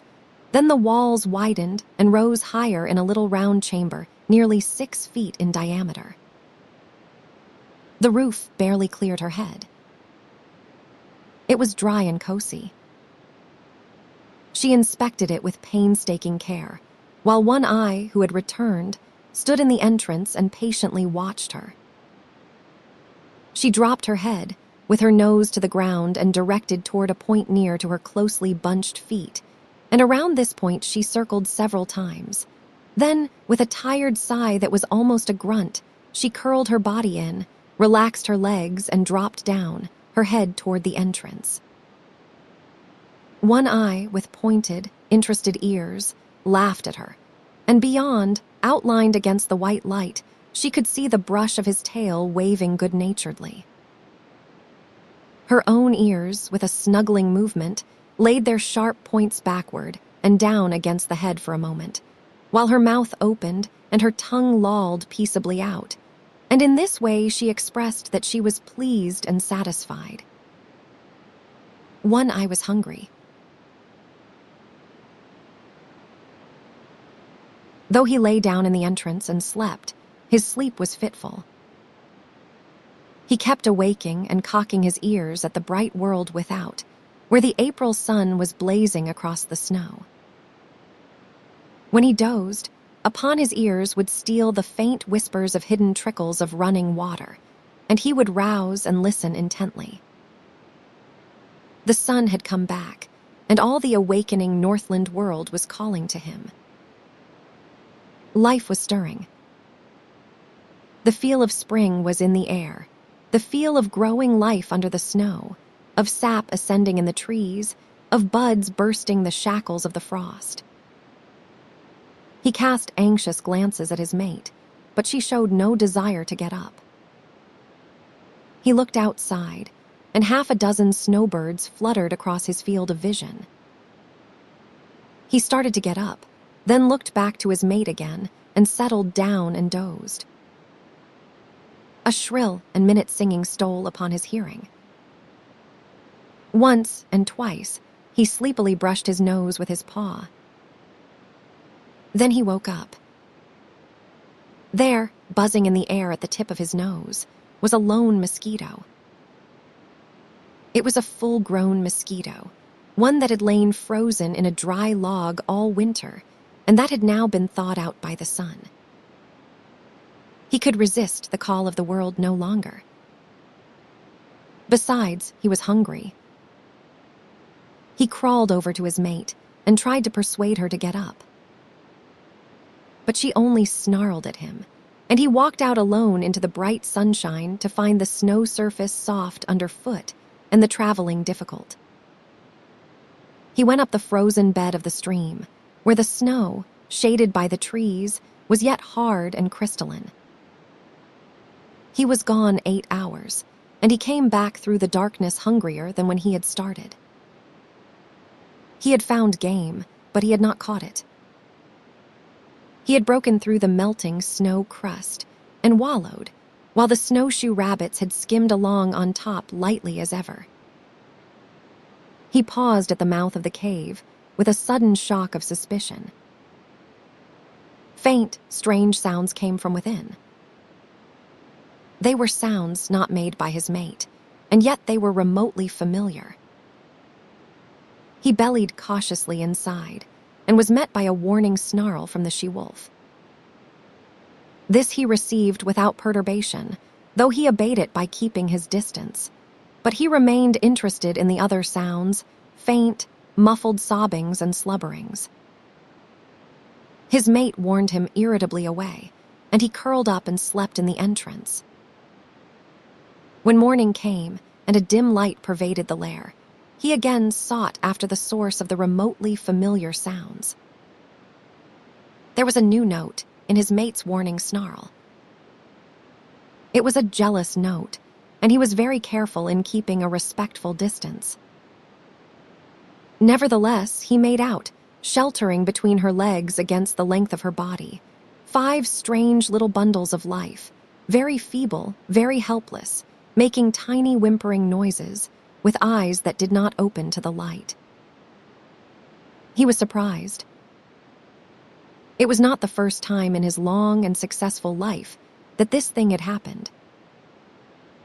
It had happened many times, yet each time it was as fresh a surprise as ever to him. His mate looked at him anxiously. Every little while she emitted a low growl, and at times, when it seemed to her he approached too near, the growl shot up in her throat to a sharp snarl. Of her own experience, she had no memory of the thing happening, but in her instinct, which was the experience of all the mothers of wolves, there lurked a memory of fathers that had eaten their newborn and helpless progeny. It manifested itself as a fear strong within her, that made her prevent one eye from more closely inspecting the cubs he had fathered. But there was no danger. Old One Eye was feeling the urge of an impulse. That was, in turn, an instinct that had come down to him from all the fathers of wolves. He did not question it, nor puzzle over it. It was there in the fiber of his being, and it was the most natural thing in the world that he should obey it by turning his back on his newborn family and by trotting out and away on the meat trail whereby he lived. 5 or 6 miles from the lair, the stream divided, its forks going off among the mountains at a right angle. Here, leading up the left fork, he came upon a fresh track. He smelled it and found it so recent that he crouched swiftly and looked in the direction in which it disappeared. Then he turned deliberately and took the right fork. The footprint was much larger than the one his own feet made, and he knew that in the wake of such a trail, there was little meat for him. Half a mile up the right fork, his quick ears caught the sound of gnawing teeth. He stalked the quarry and found it to be a porcupine, standing upright against a tree and trying his teeth on the bark. One Eye approached carefully but hopelessly. He knew the breed, though he had never met it so far north before, and never in his long life had porcupines served him for a meal. But he had long since learned that there was such a thing as chance or opportunity, and he continued to draw near. There was never any telling what might happen, for with live things events were somehow always happening differently.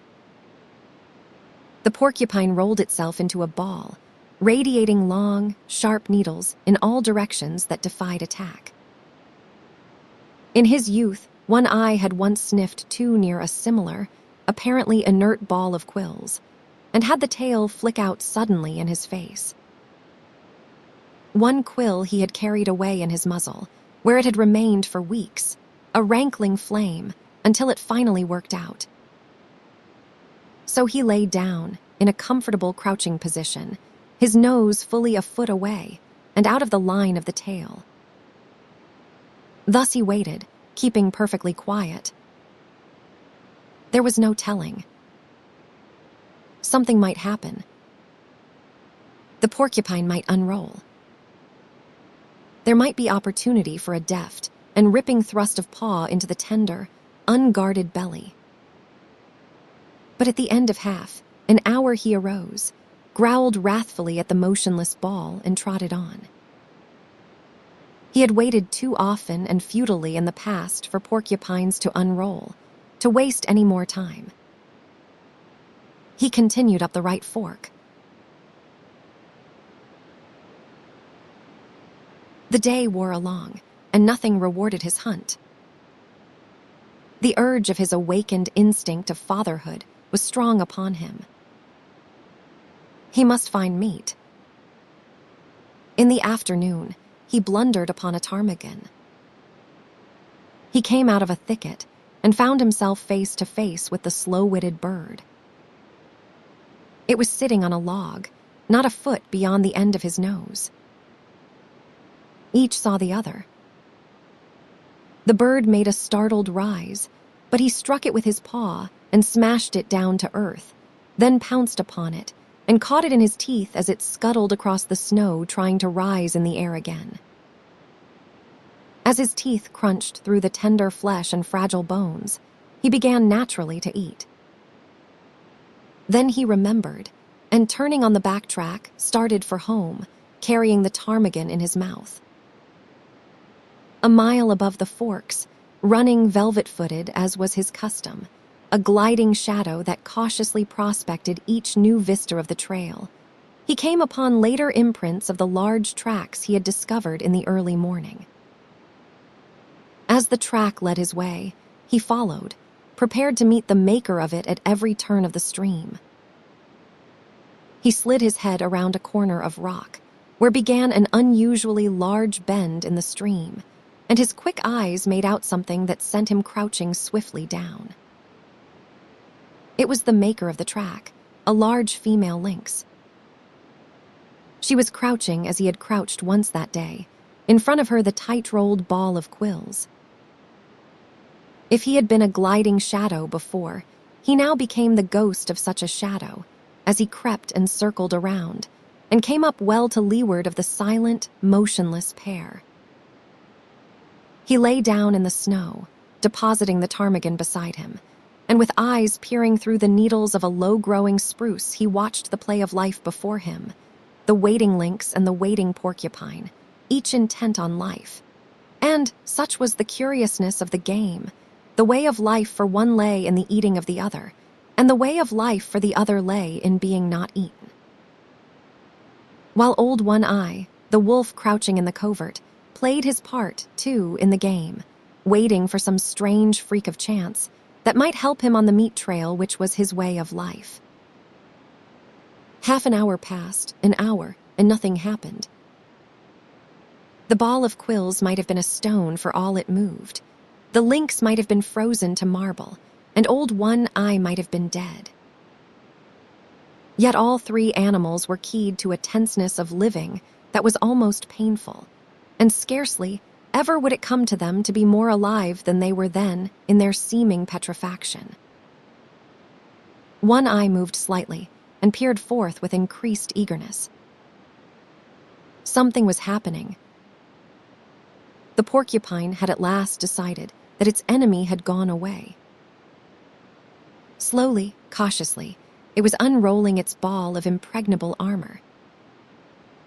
It was agitated by no tremor of anticipation. Slowly, slowly, the bristling ball straightened out and lengthened. One eye watching felt a sudden moistness in his mouth and a drooling of saliva, involuntary, excited by the living meat that was spreading itself like a repast before him.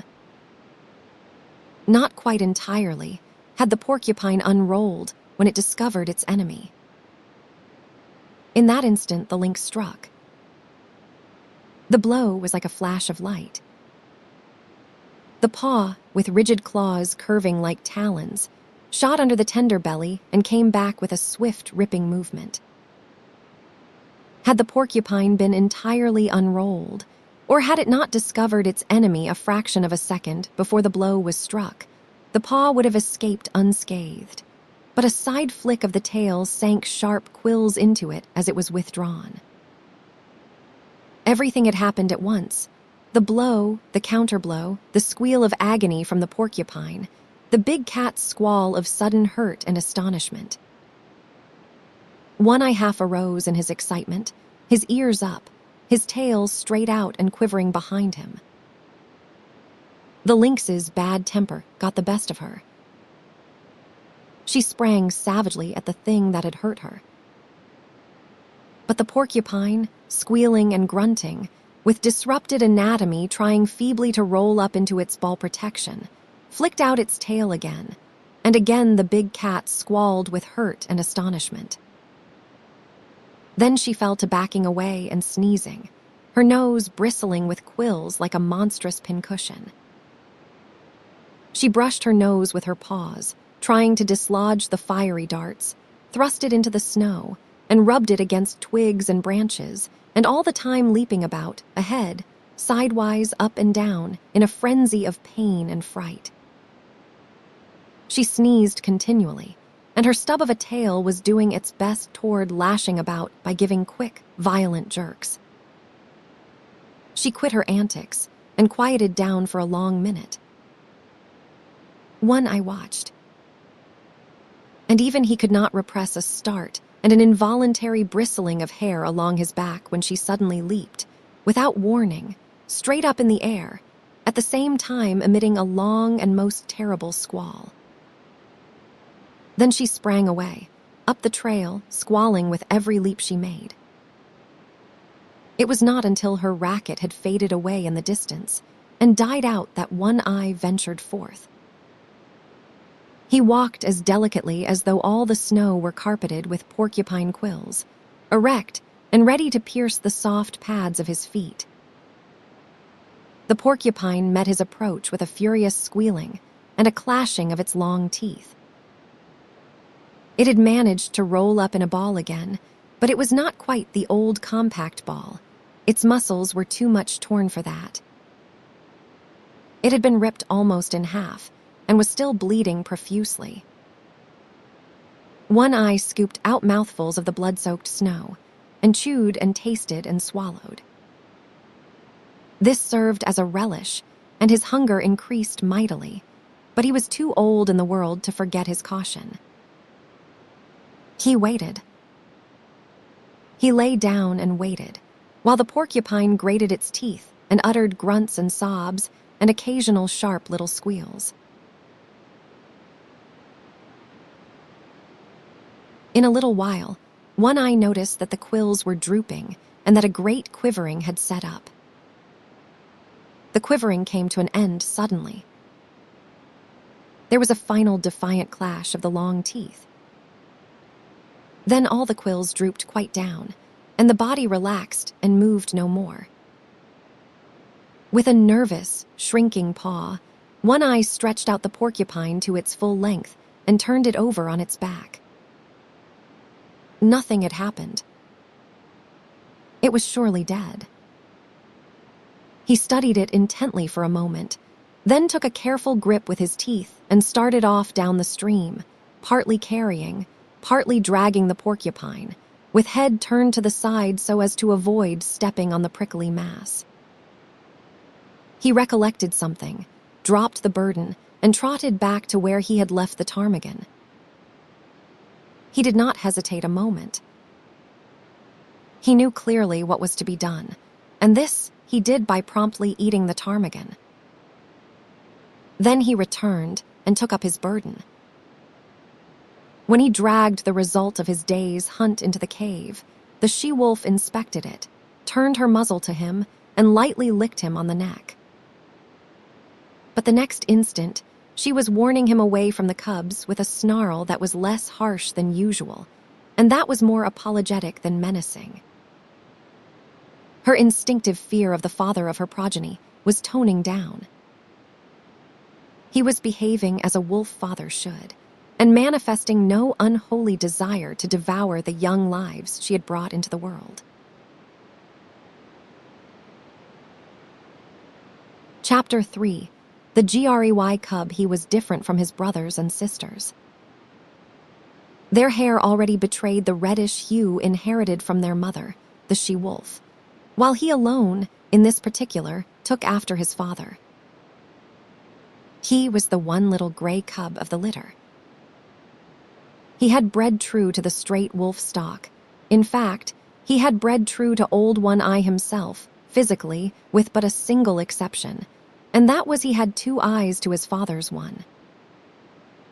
The gray cub's eyes had not been open long, yet already he could see with steady clearness.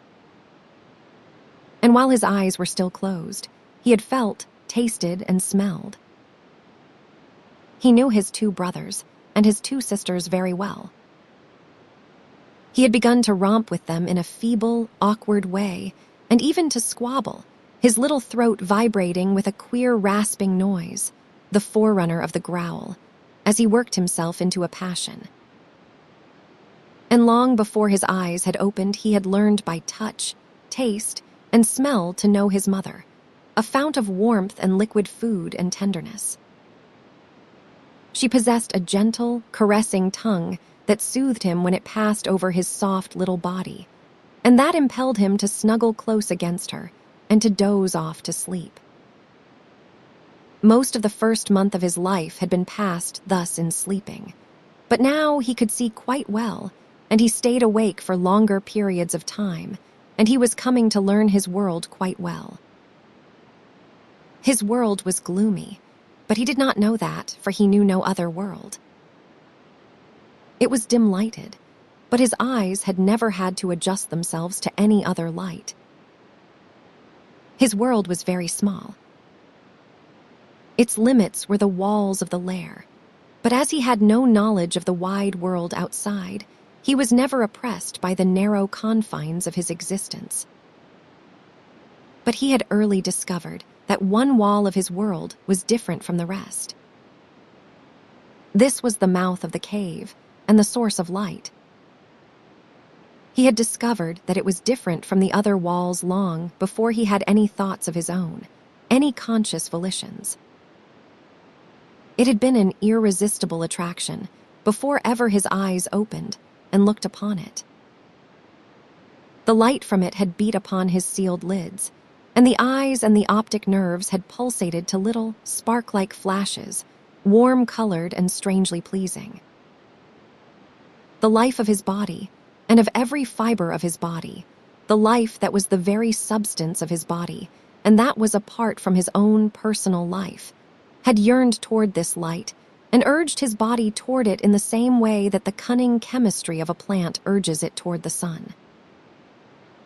Always, in the beginning, before his conscious life dawned, he had crawled toward the mouth of the cave. And in this, his brothers and sisters were one with him. Never, in that period, did any of them crawl toward the dark corners of the back wall.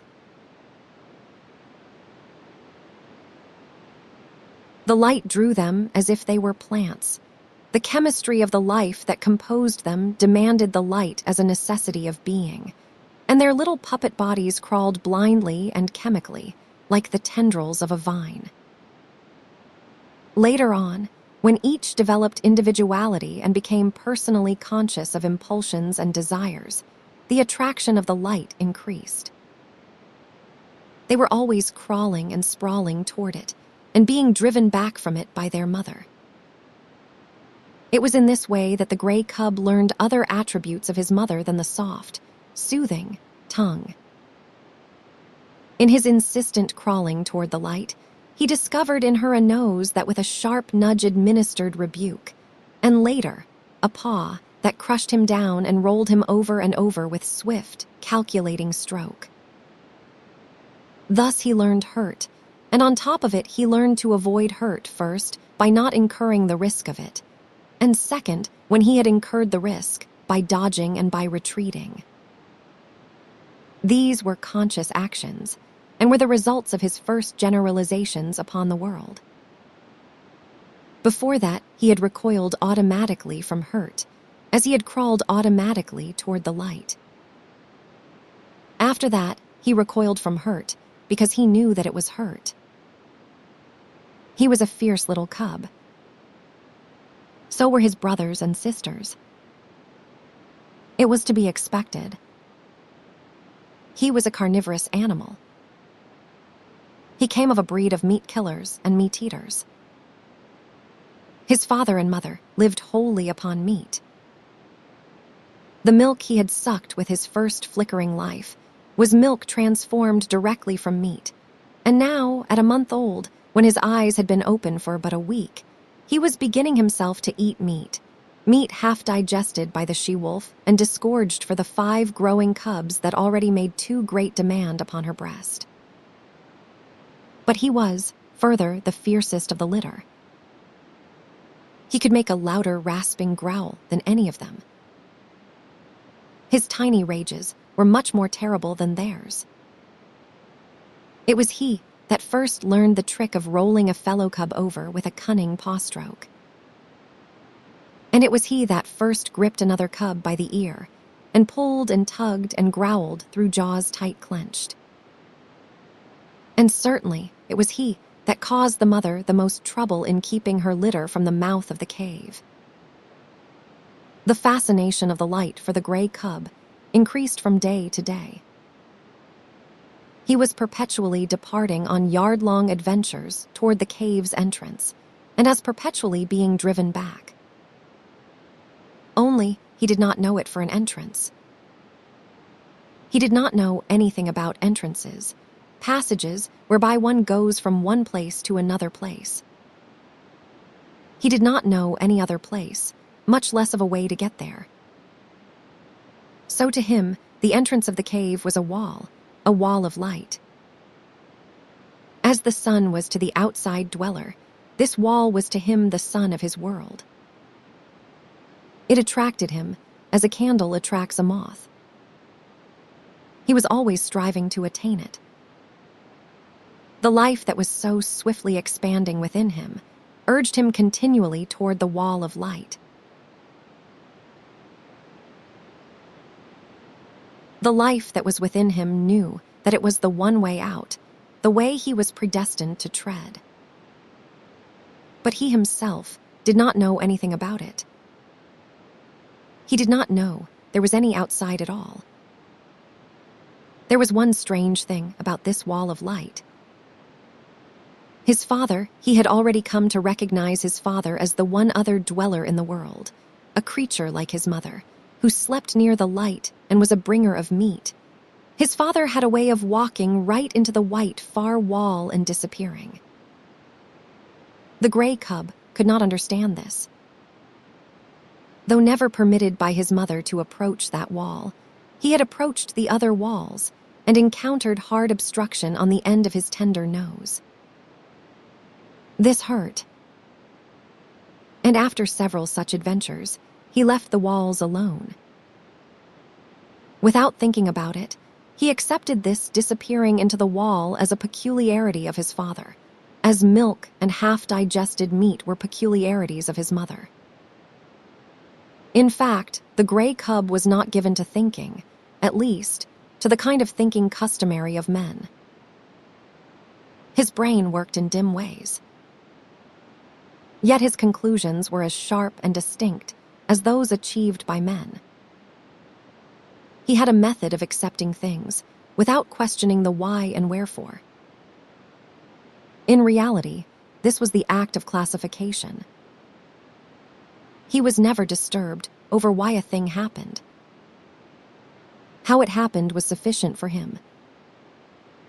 Thus, when he had bumped his nose on the back wall a few times, he accepted that he would not disappear into walls.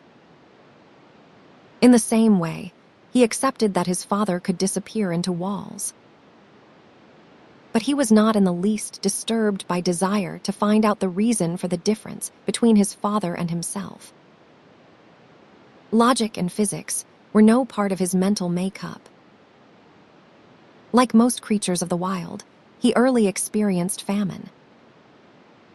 There came a time when not only did the meat supply cease, but the milk no longer came from his mother's breast. At first, the cubs whimpered and cried, but for the most part they slept. It was not long before they were reduced to a coma of hunger. There were no more spats and squabbles, no more tiny rages nor attempts at growling, while the adventures toward the far white wall ceased altogether. The cubs slept, while the life that was in them flickered and died down. One Eye was desperate. He ranged far and wide, and slept but little in the lair that had now become cheerless and miserable. The she-wolf, too, left her litter and went out in search of meat.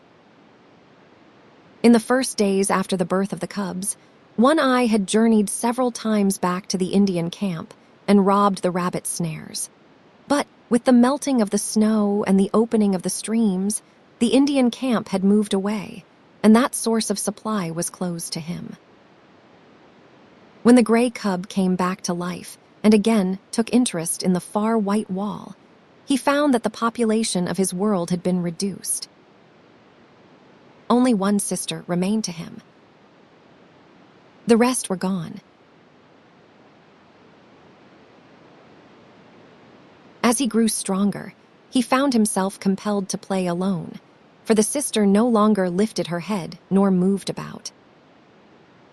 His little body rounded out with the meat he now ate, but the food had come too late for her.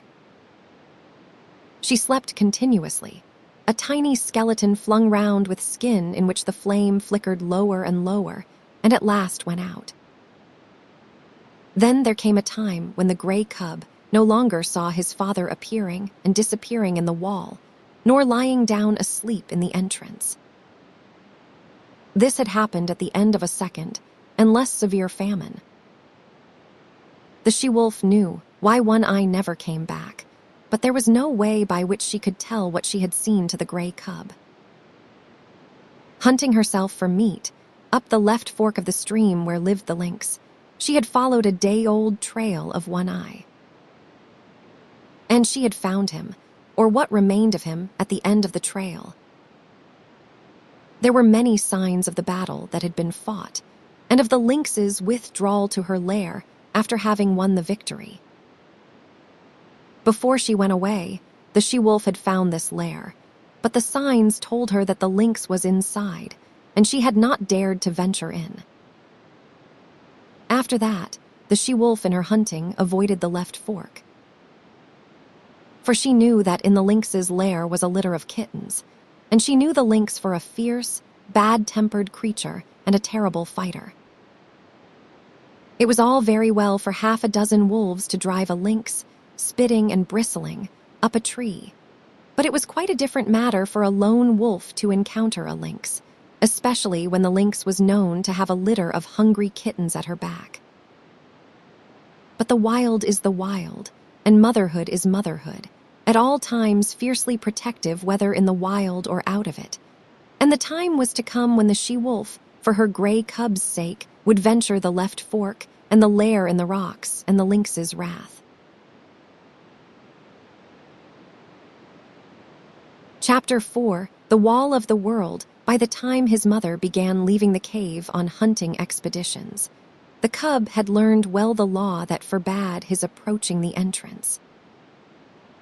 Not only had this law been forcibly, and many times impressed on him by his mother's nose and paw, but in him the instinct of fear was developing. Never, in his brief cave life, had he encountered anything of which to be afraid. Yet fear was in him. It had come down to him from a remote ancestry through 1,000 lives.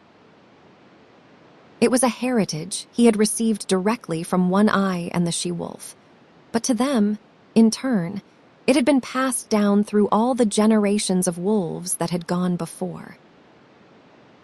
Fear, that legacy of the wild which no animal may escape nor exchange for pottage.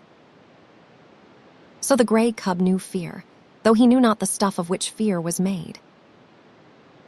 Possibly, he accepted it as one of the restrictions of life. For he had already learned that there were such restrictions.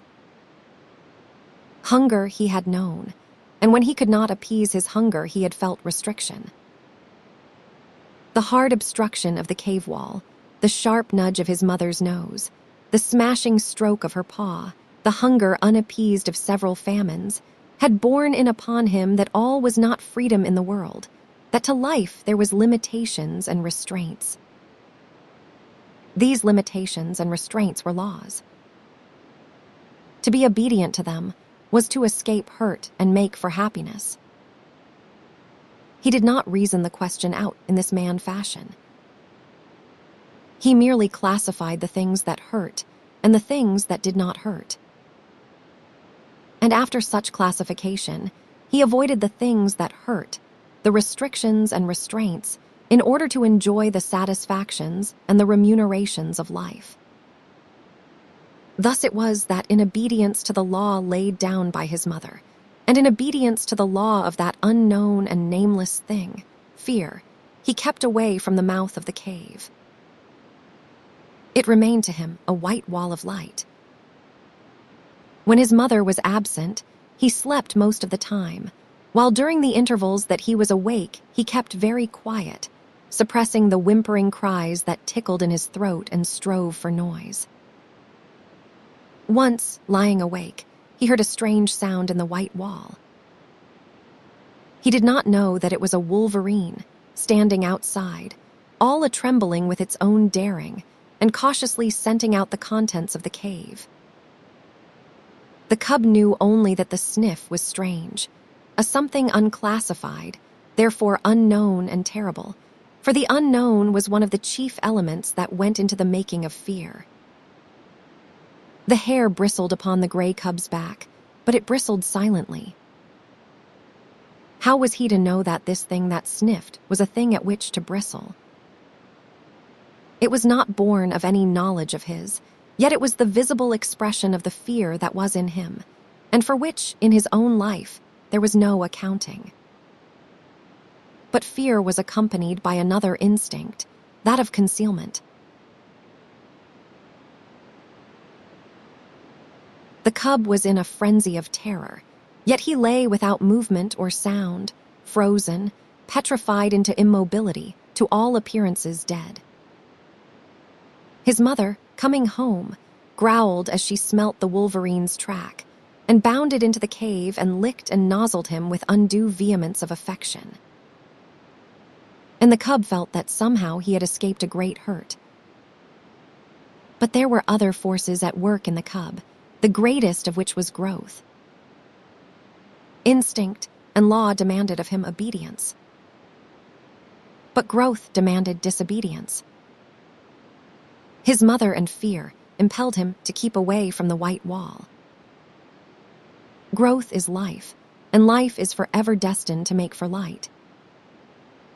So there was no damming up the tide of life that was rising within him, rising with every mouthful of meat he swallowed, with every breath he drew.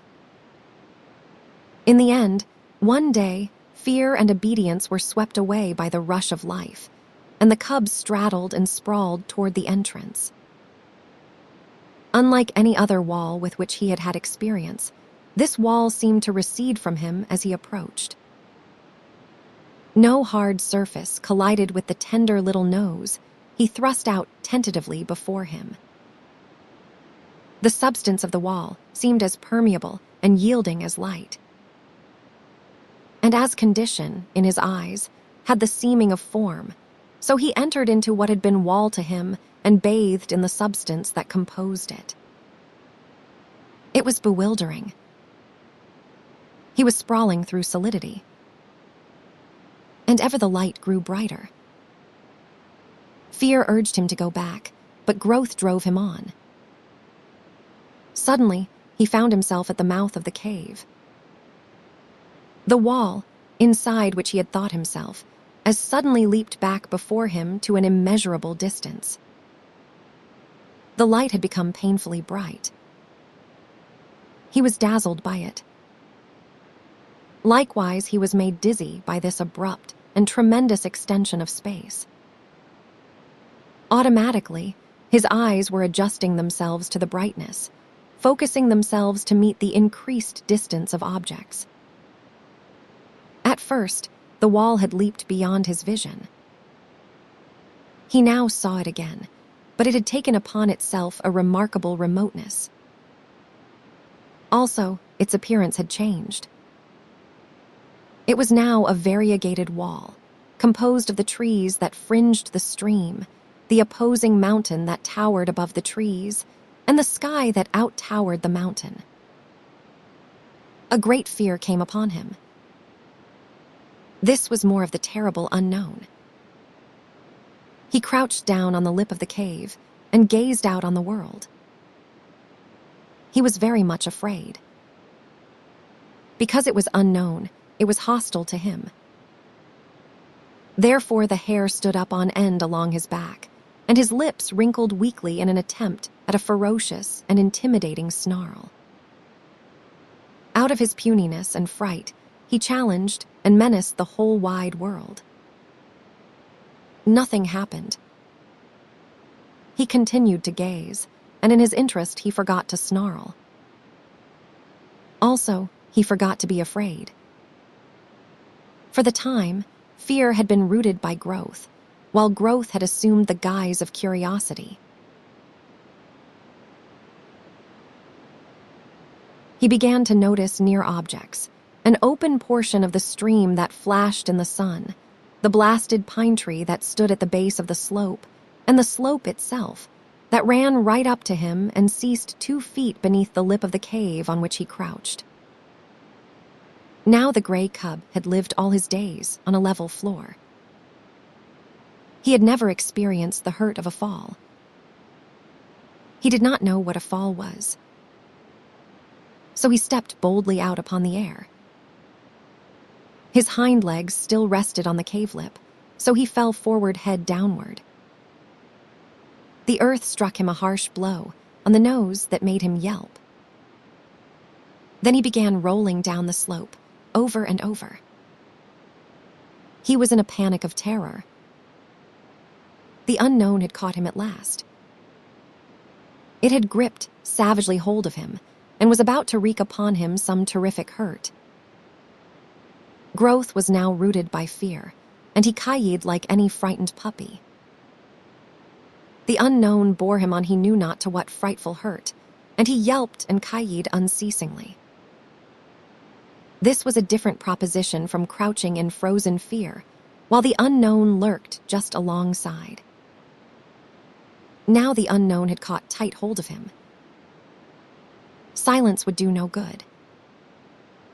Besides, it was not fear but terror that convulsed him. But the slope grew more gradual, and its base was grass-covered. Here the cub lost momentum.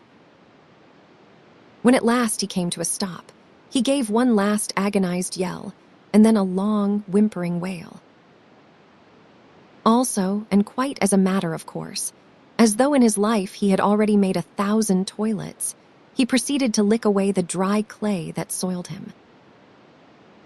After that, he sat up and gazed about him, as might the first man of the earth who landed upon Mars. The cub had broken through the wall of the world. The unknown had let go its hold of him, and here he was without hurt. But the first man on Mars would have experienced less unfamiliarity than did he. Without any antecedent knowledge, without any warning whatever that such existed, he found himself an explorer in a totally new world. Now that the terrible unknown had let go of him, he forgot that the unknown had any terrors. He was aware only of curiosity in all the things about him. He inspected the grass beneath him, the mossberry plant just beyond, and the dead trunk of the blasted pine that stood on the edge of an open space among the trees. A squirrel, running around the base of the trunk, came full upon him and gave him a great fright. He cowered down and snarled. But the squirrel was as badly scared. It ran up the tree, and from a point of safety chattered back savagely. This helped the cub's courage, and though the woodpecker he next encountered gave him a start, he proceeded confidently on his way. Such was his confidence that when a moose bird impudently hopped up to him, he reached out at it with a playful paw. The result was a sharp peck on the end of his nose that made him cower down and ki-yi. The noise he made was too much for the moose bird, who sought safety in flight. But the cub was learning. His misty little mind had already made an unconscious classification. There were live things and things not alive. Also, he must watch out for the live things. The things not alive remained always in one place, but the live things moved about, and there was no telling what they might do. The thing to expect of them was the unexpected, and for this he must be prepared. He traveled very clumsily. He ran into sticks and things. A twig that he thought a long way off would the next instant hit him on the nose or rake along his ribs. There were inequalities of surface. Sometimes he overstepped and stubbed his nose. Quite as often he understepped and stubbed his feet. Then there were the pebbles and stones that turned under him when he trod upon them, and from them he came to know that the things not alive were not all in the same state of stable equilibrium as was his cave. Also, that small things not alive were more liable than large things to fall down or turn over. But with every mishap, he was learning. The longer he walked, the better he walked. He was adjusting himself. He was learning to calculate his own muscular movements, to know his physical limitations, to measure distances between objects and between objects and himself. His was the luck of the beginner. Born to be a hunter of meat, though he did not know it, he blundered upon meat just outside his own cave door on his first foray into the world. It was by sheer blundering that he chanced upon the shrewdly hidden ptarmigan nest. He fell into it. He had essayed to walk along the trunk of a fallen pine. The rotten bark gave way under his feet, and with a despairing yelp he pitched down the rounded crescent, smashed through the leafage and stalks of a small bush, and in the heart of the bush, on the ground, fetched up in the midst of 7 ptarmigan chicks. They made noises, and at first he was frightened at them. Then he perceived that they were very little, and he became bolder. They moved. He placed his paw on one, and its movements were accelerated. This was a source of enjoyment to him. He smelled it. He picked it up in his mouth. It struggled and tickled his tongue. At the same time, he was made aware of a sensation of hunger. His jaws closed together. There was a crunching of fragile bones, and warm blood ran in his mouth. The taste of it was good. This was meat, the same as his mother gave him, only it was alive between his teeth and therefore better. So he ate the ptarmigan. Nor did he stop till he had devoured the whole brood. Then he licked his chops in quite the same way his mother did, and began to crawl out of the bush. He encountered a feathered whirlwind. He was confused and blinded by the rush of it and the beat of angry wings. He hid his head between his paws and yelped. The blows increased. The mother ptarmigan was in a fury. Then he became angry. He rose up, snarling, striking out with his paws. He sank his tiny teeth into one of the wings and pulled and tugged sturdily.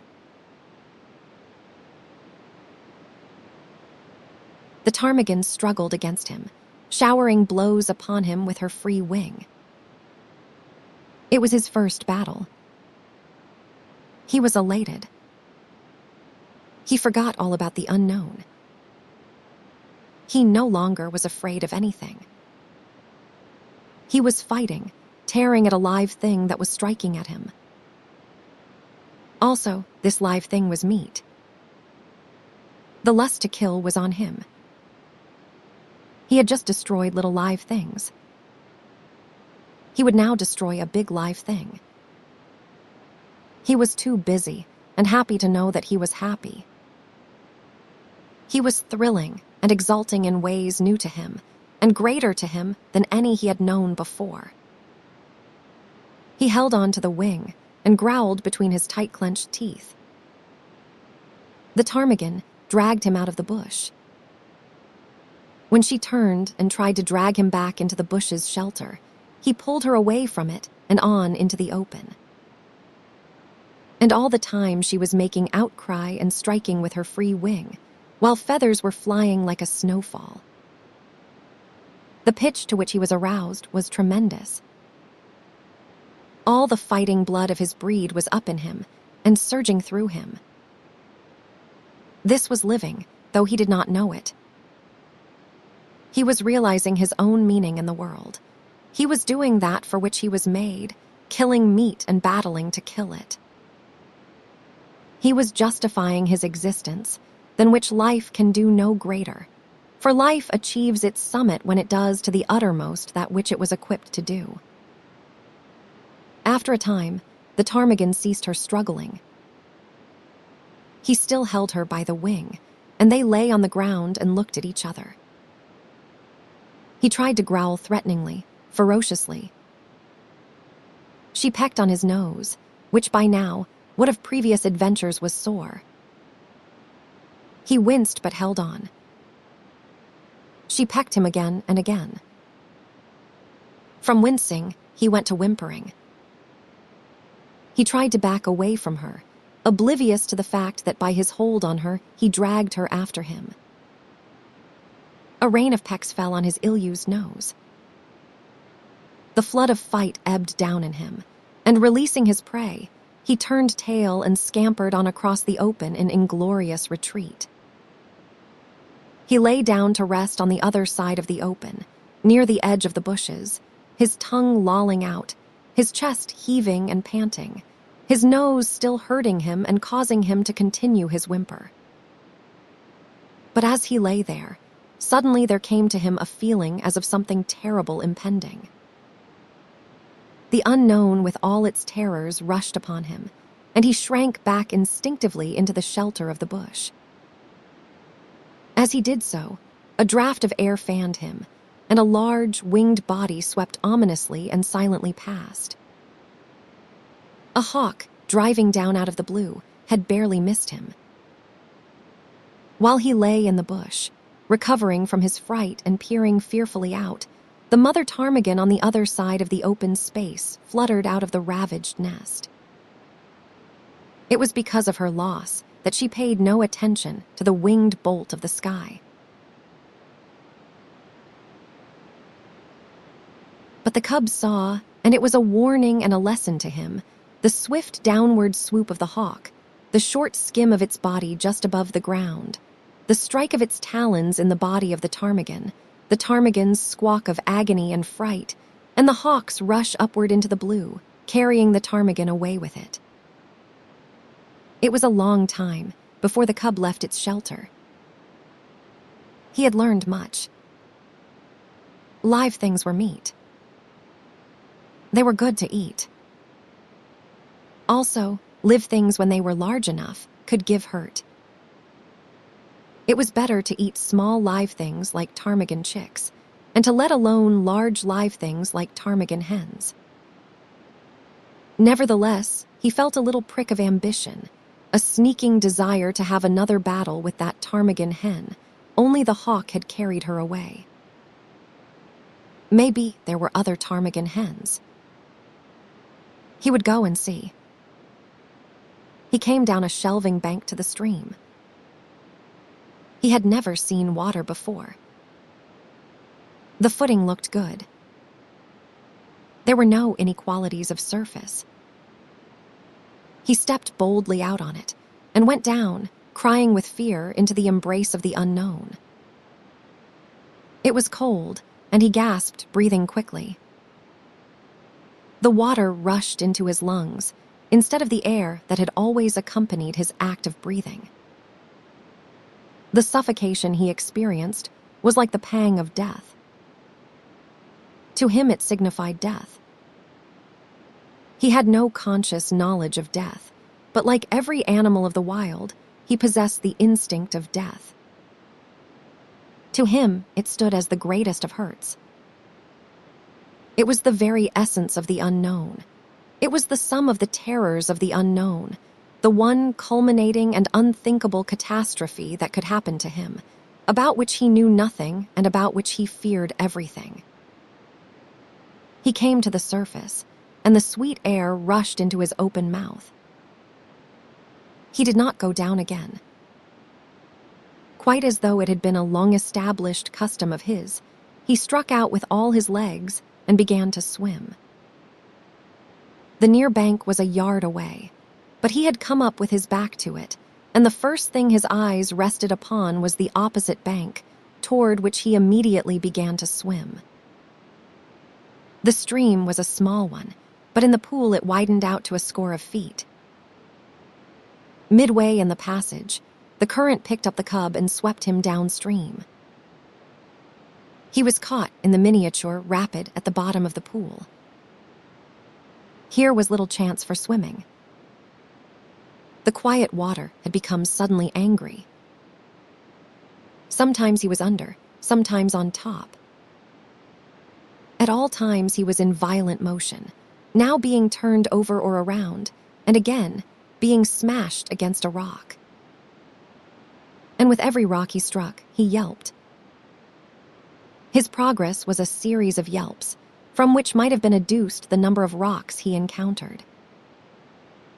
Below the rapid was a second pool, and here, captured by the eddy, he was gently borne to the bank and as gently deposited on a bed of gravel. He crawled frantically clear of the water and lay down. He had learned some more about the world. Water was not alive. Yet it moved. Also, it looked as solid as the earth, but was without any solidity at all. His conclusion was that things were not always what they appeared to be. The cub's fear of the unknown was an inherited distrust, and it had now been strengthened by experience. Thenceforth, in the nature of things, he would possess an abiding distrust of appearances. He would have to learn the reality of a thing before he could put his faith into it. One other adventure was destined for him that day. He had recollected that there was such a thing in the world as his mother. And then there came to him a feeling that he wanted her more than all the rest of the things in the world. Not only was his body tired with the adventures it had undergone, but his little brain was equally tired. In all the days he had lived, it had not worked so hard as on this one day. Furthermore, he was sleepy. So he started out to look for the cave and his mother, feeling at the same time an overwhelming rush of loneliness and helplessness. He was sprawling along between some bushes when he heard a sharp, intimidating cry. There was a flash of yellow before his eyes. He saw a weasel leaping swiftly away from him. It was a small live thing, and he had no fear. Then, before him, at his feet, he saw an extremely small live thing, only several inches long, a young weasel that, like himself, had disobediently gone out adventuring. It tried to retreat before him. He turned it over with his paw. It made a queer, grating noise. The next moment, the flash of yellow reappeared before his eyes. He heard again the intimidating cry, and at the same instant received a sharp blow on the side of the neck and felt the sharp teeth of the mother weasel cut into his flesh. While he yelped and ki-yied and scrambled backward, he saw the mother weasel leap upon her young one and disappear with it into the neighboring thicket. The cut of her teeth in his neck still hurt, but his feelings were hurt more grievously, and he sat down and weakly whimpered. This mother weasel was so small and so savage. He was yet to learn that, for size and weight, the weasel was the most ferocious, vindictive, and terrible of all the killers of the wild. But a portion of this knowledge was quickly to be his. He was still whimpering when the mother weasel reappeared. She did not rush him, now that her young one was safe. She approached more cautiously, and the cub had full opportunity to observe her lean, snake-like body and her head, erect, eager, and snake-like itself. Her sharp, menacing cry sent the hair bristling along his back, and he snarled warningly at her. She came closer and closer. There was a leap, swifter than his unpracticed sight, and the lean, yellow body disappeared for a moment out of the field of his vision. The next moment she was at his throat, her teeth buried in his hair and flesh. At first he snarled and tried to fight, but he was very young, and this was only his first day in the world, and his snarl became a whimper, his fight a struggle to escape. The weasel never relaxed her hold. She hung on, striving to press down with her teeth to the great vein where his lifeblood bubbled. The weasel was a drinker of blood, and it was ever her preference to drink from the throat of life itself. The gray cub would have died, and there would have been no story to write about him, had not the she-wolf come bounding through the bushes. The weasel let go the cub and flashed at the she-wolf's throat, missing, but getting a hold on the jaw instead. The she-wolf flirted her head like the snap of a whip, breaking the weasel's hold and flinging it high in the air. And still in the air, the she-wolf's jaws closed on the lean, yellow body, and the weasel knew death between the crunching teeth. The cub experienced another access of affection on the part of his mother. Her joy at finding him seemed even greater than his joy at being found. She nozzled him and caressed him and licked the cuts made in him by the weasel's teeth. Then, between them, mother and cub, they ate the blood drinker, and after that went back to the cave and slept. Chapter 5. The Law of Meat. The cub's development was rapid. He rested for 2 days, and then ventured forth from the cave again. It was on this adventure that he found the young weasel whose mother he had helped eat, and he saw to it that the young weasel went the way of its mother. But on this trip, he did not get lost. When he grew tired, he found his way back to the cave and slept.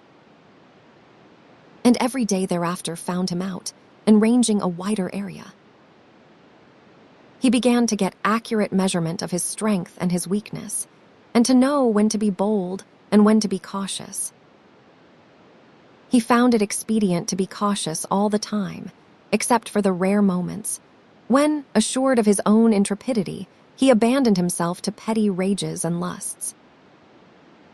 He was always a little demon of fury when he chanced upon a stray ptarmigan. Never did he fail to respond savagely to the chatter of the squirrel he had first met on the blasted pine, while the sight of a moose bird almost invariably put him into the wildest of rages, for he never forgot the peck on the nose he had received from the first of that ilk he encountered. But there were times when even a moose bird failed to affect him, and those were times when he felt himself to be in danger from some other prowling meat hunter. He never forgot the hawk, and its moving shadow always sent him crouching into the nearest thicket. He no longer sprawled and straddled, and already he was developing the gait of his mother, slinking and furtive, apparently without exertion, yet sliding along with a swiftness that was as deceptive as it was imperceptible. In the matter of meat, his luck had been all in the beginning. The 7 ptarmigan chicks and the baby weasel represented the sum of his killings. His desire to kill strengthened with the days, and he cherished hungry ambitions for the squirrel that chattered so volubly, and always informed all wild creatures that the wolf cub was approaching.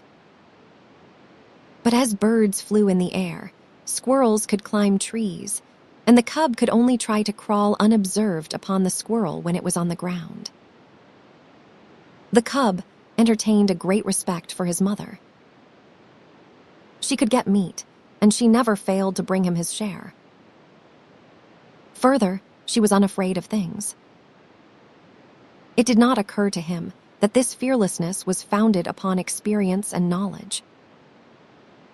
Its effect on him was that of an impression of power. His mother represented power, and as he grew older he felt this power in the sharper admonishment of her paw, while the reproving nudge of her nose gave place to the slash of her fangs. For this, likewise, he respected his mother. She compelled obedience from him, and the older he grew, the shorter grew her temper. Famine came again, and the cub with clearer consciousness knew once more the bite of hunger. The she-wolf ran herself thin in the quest for meat. She rarely slept any more in the cave, spending most of her time on the meat trail and spending it vainly. This famine was not a long one, but it was severe while it lasted. The cub found no more milk in his mother's breast, nor did he get one mouthful of meat for himself. Before, he had hunted in play, for the sheer joyousness of it. Now he hunted in deadly earnestness and found nothing. Yet the failure of it accelerated his development. He studied the habits of the squirrel with greater carefulness, and strove with greater craft to steal upon it and surprise it. He studied the wood mice and tried to dig them out of their burrows, and he learned much about the ways of moose birds and woodpeckers. And there came a day when the hawk's shadow did not drive him crouching into the bushes. He had grown stronger and wiser and more confident. Also, he was desperate. So he sat on his haunches, conspicuously in an open space, and challenged the hawk down out of the sky. For he knew that there, floating in the blue above him, was meat, the meat his stomach yearned after so insistently. But the hawk refused to come down and give battle, and the cub crawled away into a thicket and whimpered his disappointment and hunger. The famine broke. The she-wolf brought home meat. It was strange meat, different from any she had ever brought before. It was a lynx kitten, partly grown like the cub, but not so large. And it was all for him. His mother had satisfied her hunger elsewhere, though he did not know that it was the rest of the lynx litter that had gone to satisfy her. nor did he know the desperateness of her deed. He knew only that the velvet-furred kitten was meat, and he ate and waxed happier with every mouthful. A full stomach conduces to inaction, and the cub lay in the cave, sleeping against his mother's side. He was aroused by her snarling. Never had he heard her snarl so terribly. Possibly in her whole life, it was the most terrible snarl she ever gave. There was reason for it, and none knew it better than she. A lynx's lair is not despoiled with impunity. In the full glare of the afternoon light, crouching in the entrance of the cave, the cubs saw the lynx mother. The hair rippled up along his back at the sight.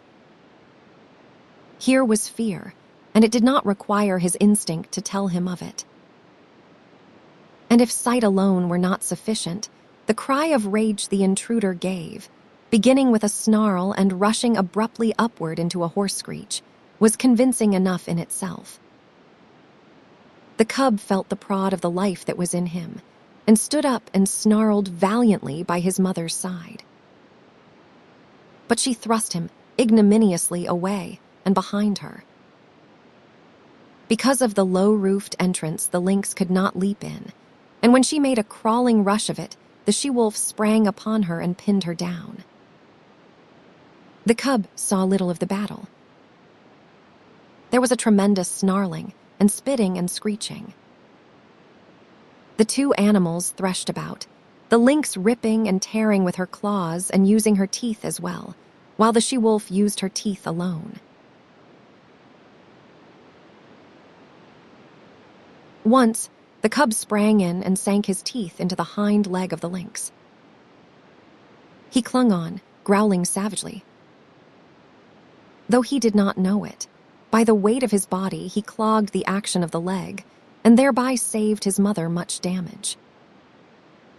A change in the battle crushed him under both their bodies and wrenched loose his hold. The next moment the two mothers separated, and before they rushed together again, the lynx lashed out at the cub with a huge forepaw that ripped his shoulder open to the bone and sent him hurtling sidewise against the wall. Then was added to the uproar the cub's shrill yelp of pain and fright. But the fight lasted so long that he had time to cry himself out and to experience a second burst of courage, and the end of the battle found him again clinging to a hind leg and furiously growling between his teeth. The lynx was dead, but the she-wolf was very weak and sick. At first she caressed the cub and licked his wounded shoulder, but the blood she had lost had taken with it her strength, and for all of a day and a night she lay by her dead foe's side, without movement, scarcely breathing. For a week she never left the cave, except for water, and then her movements were slow and painful. At the end of that time, the lynx was devoured, while the she-wolf's wounds had healed sufficiently to permit her to take the meat trail again. The cub's shoulder was stiff and sore, and for some time he limped from the terrible slash he had received. But the world now seemed changed. He went about in it with greater confidence, with a feeling of prowess that had not been his in the days before the battle with the lynx. He had looked upon life in a more ferocious aspect. He had fought. He had buried his teeth in the flesh of a foe, and he had survived. And because of all this, he carried himself more boldly, with a touch of defiance that was new in him. He was no longer afraid of minor things, and much of his timidity had vanished, though the unknown never ceased to press upon him with its mysteries and terrors, intangible and ever menacing. He began to accompany his mother on the meat trail, and he saw much of the killing of meat and began to play his part in it. And in his own dim way, he learned the law of meat. There were two kinds of life, his own kind and the other kind. His own kind included his mother and himself. The other kind included all live things that moved. but the other kind was divided. One portion was what his own kind killed and ate. This portion was composed of the non-killers and the small killers. The other portion killed and ate his own kind, or was killed and eaten by his own kind. And out of this classification arose the law. The aim of life was meat. Life itself was meat. Life lived on life. There were the eaters and the eaten. The law was, eat or be eaten. He did not formulate the law in clear, set terms and moralize about it. He did not even think the law. He merely lived the law without thinking about it at all. He saw the law operating around him on every side. He had eaten the ptarmigan chicks. The hawk had eaten the ptarmigan mother. The hawk would also have eaten him. Later, when he had grown more formidable, he wanted to eat the hawk. He had eaten the lynx kitten. The lynx mother would have eaten him had she not herself been killed and eaten. And so it went. The law was being lived about him by all live things, and he himself was part and parcel of the law. He was a killer. His only food was meat, live meat, that ran away swiftly before him, or flew into the air, or climbed trees, or hid in the ground, or faced him and fought with him, or turned the tables and ran after him. Had the cub thought in man fashion, he might have epitomized life as a voracious appetite, and the world as a place wherein ranged a multitude of appetites, pursuing and being pursued, hunting and being hunted, eating and being eaten, all in blindness and confusion, with violence and disorder, a chaos of gluttony and slaughter, ruled over by chance, merciless, planless, endless. But the cub did not think in man fashion. He did not look at things with wide vision. He was single-purposed and entertained but one thought or desire at a time. Besides the law of meat, there were a myriad other and lesser laws for him to learn and obey. The world was filled with surprise. The stir of the life that was in him, the play of his muscles, was an unending happiness. To run down meat was to experience thrills and elations. His rages and battles were pleasures. Terror itself and the mystery of the unknown led to his living. And there were easements and satisfactions. To have a full stomach, to doze lazily in the sunshine, such things were remuneration in full for his ardors and toils, while his ardors and toils were in themselves self-remunerative. They were expressions of life, and life is always happy when it is expressing itself. So the cub had no quarrel with his hostile environment. He was very much alive, very happy, and very proud of himself. Part 3, Chapter 1, The Makers of Fire. The cub came upon it suddenly. It was his own fault. He had been careless. He had left the cave and run down to the stream to drink. It might have been that he took no notice because he was heavy with sleep. He had been out all night on the meat trail and had but just then awakened, and his carelessness might have been due to the familiarity of the trail to the pool. He had traveled it often, and nothing had ever happened on it. He went down past the blasted pine, crossed the open space, and trotted in amongst the trees. Then, at the same instant, he saw and smelt. Before him, sitting silently on their haunches, were 5 live things, the like of which he had never seen before. It was his first glimpse of mankind. But at the sight of him, the 5 men did not spring to their feet, nor show their teeth, nor snarl. They did not move, but sat there, silent and ominous. Nor did the cub move. Every instinct of his nature would have impelled him to dash wildly away, had there not suddenly, and for the first time, arisen in him another and counter instinct. A great awe descended upon him. He was beaten down to movelessness by an overwhelming sense of his own weakness and littleness. Here was mastery and power, something far and away beyond him. The cub had never seen man, yet the instinct concerning man was his. In dim ways, he recognized in man the animal that had fought itself to primacy over the other animals of the wild. Not alone out of his own eyes, but out of the eyes of all his ancestors was the cub now looking upon man, out of eyes that had circled in the darkness around countless winter campfires, that had peered from safe distances, and from the hearts of thickets at the strange, two-legged animal that was lord over living things. The spell of the cub's heritage was upon him, the fear and the respect born of the centuries of struggle and the accumulated experience of the generations. The heritage was too compelling for a wolf that was only a cub. Had he been full-grown, he would have run away. As it was, he cowered down in a paralysis of fear, already half proffering the submission that his kind had proffered from the first time a wolf came in to sit by man's fire and be made warm. One of the Indians arose and walked over to him and stooped above him. The cub cowered closer to the ground.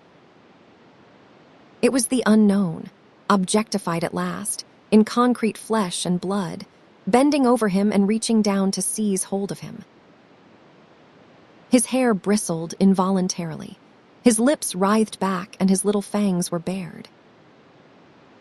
The hand, poised like doom above him, hesitated and the man spoke laughing. "Wabam wabiska ip pit ta." Look. The white fangs. The other Indians laughed loudly and urged the man on to pick up the cub.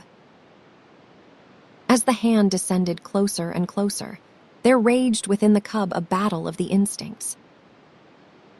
He experienced two great impulsions, to yield and to fight. The resulting action was a compromise. He did both. He yielded till the hand almost touched him. Then he fought, his teeth flashing in a snap that sank them into the hand. The next moment, he received a clout alongside the head that knocked him over on his side. Then all fight fled out of him. His puppyhood and the instinct of submission took charge of him. He sat up on his haunches and kayed. But the man whose hand he had bitten was angry. The cub received a clout on the other side of his head. Whereupon he sat up and kayed louder than ever. The four Indians laughed more loudly, while even the man who had been bitten began to laugh. They surrounded the cub and laughed at him, while he wailed out his terror and his hurt. In the midst of it, he heard something. The Indians heard it too. But the cub knew what it was, and with a last, long wail that had in it more of triumph than grief, he ceased his noise and waited for the coming of his mother, of his ferocious and indomitable mother who fought and killed all things and was never afraid. She was snarling as she ran. She had heard the cry of her cub and was dashing to save him. She bounded in amongst them, her anxious and militant motherhood making her anything but a pretty sight. But to the cub, the spectacle of her protective rage was pleasing. He uttered a glad little cry and bounded to meet her, while the man-animals went back hastily several steps. The she-wolf stood over against her cub, facing the men, with bristling hair, a snarl rumbling deep in her throat. Her face was distorted and malignant with menace, even the bridge of the nose wrinkling from tip to eyes, so prodigious was her snarl. Then it was that a cry went up from one of the men. "Kitch," was what he uttered. It was an exclamation of surprise. The cub felt his mother, wilting at the sound. "Kitch," the man cried again, this time with sharpness and authority. And then the cub saw his mother, the she-wolf, the fearless one, crouching down till her belly touched the ground, whimpering, wagging her tail, making peace signs. The cub could not understand. He was appalled.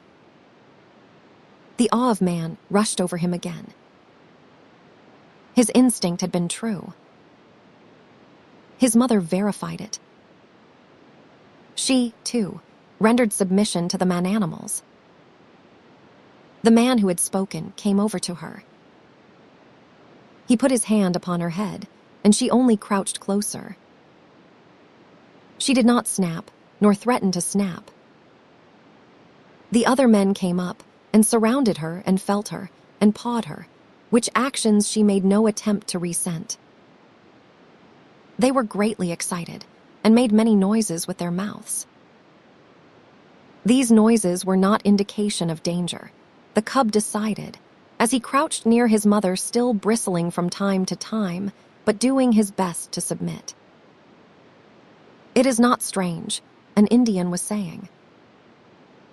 "Her father was a wolf. It is true, her mother was a dog, but did not my brother tie her out in the woods all of 3 nights in the mating season? Therefore was the father of Kitch a wolf. It is a year, gray beaver, since she ran away." Spoke a second Indian. "It is not strange, salmon tongue," Gray Beaver answered. "It was the time of the famine, and there was no meat for the dogs. She has lived with the wolves," said a third Indian. "So it would seem, 3 eagles," Gray Beaver answered, laying his hand on the cub, "and this be the sign of it." The cub snarled a little at the touch of the hand, and the hand flew back to administer a clout. Whereupon the cub covered its fangs and sank down submissively, while the hand, returning, rubbed behind his ears and up and down his back. "This be the sign of it," Gray Beaver went on. "It is plain that his mother is Kitch. But his father was a wolf. Wherefore is there in him little dog and much wolf? His fangs be white, and white Fang shall be his name. I have spoken. He is my dog. For was not Kitch my brother's dog?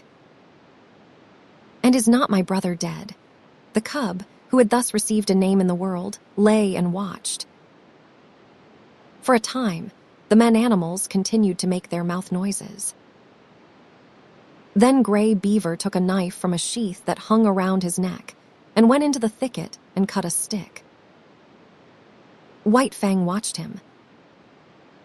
He notched the stick at each end, and in the notches fastened strings of raw hide.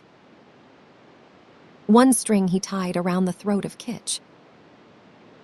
Then he led her to a small pine, around which he tied the other string. White Fang followed and lay down beside her. Salmon Tongue's hand reached out to him and rolled him over on his back. Kitch looked on anxiously. White Fang felt fear mounting in him again. He could not quite suppress a snarl, but he made no offer to snap.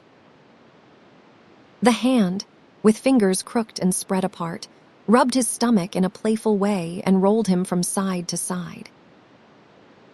It was ridiculous and ungainly, lying there on his back with legs sprawling in the air. Besides, it was a position of such utter helplessness that White Fang's whole nature revolted against it. He could do nothing to defend himself. If this man-animal intended harm, White Fang knew that he could not escape it. How could he spring away with his 4 legs in the air above him? Yet submission made him master his fear, and he only growled softly. This growl he could not suppress, nor did the man-animal resent it by giving him a blow on the head. And furthermore, such was the strangeness of it, White Fang experienced an unaccountable sensation of pleasure as the hand rubbed back and forth. When he was rolled on his side, he ceased to growl. When the fingers pressed and prodded at the base of his ears, the pleasurable sensation increased.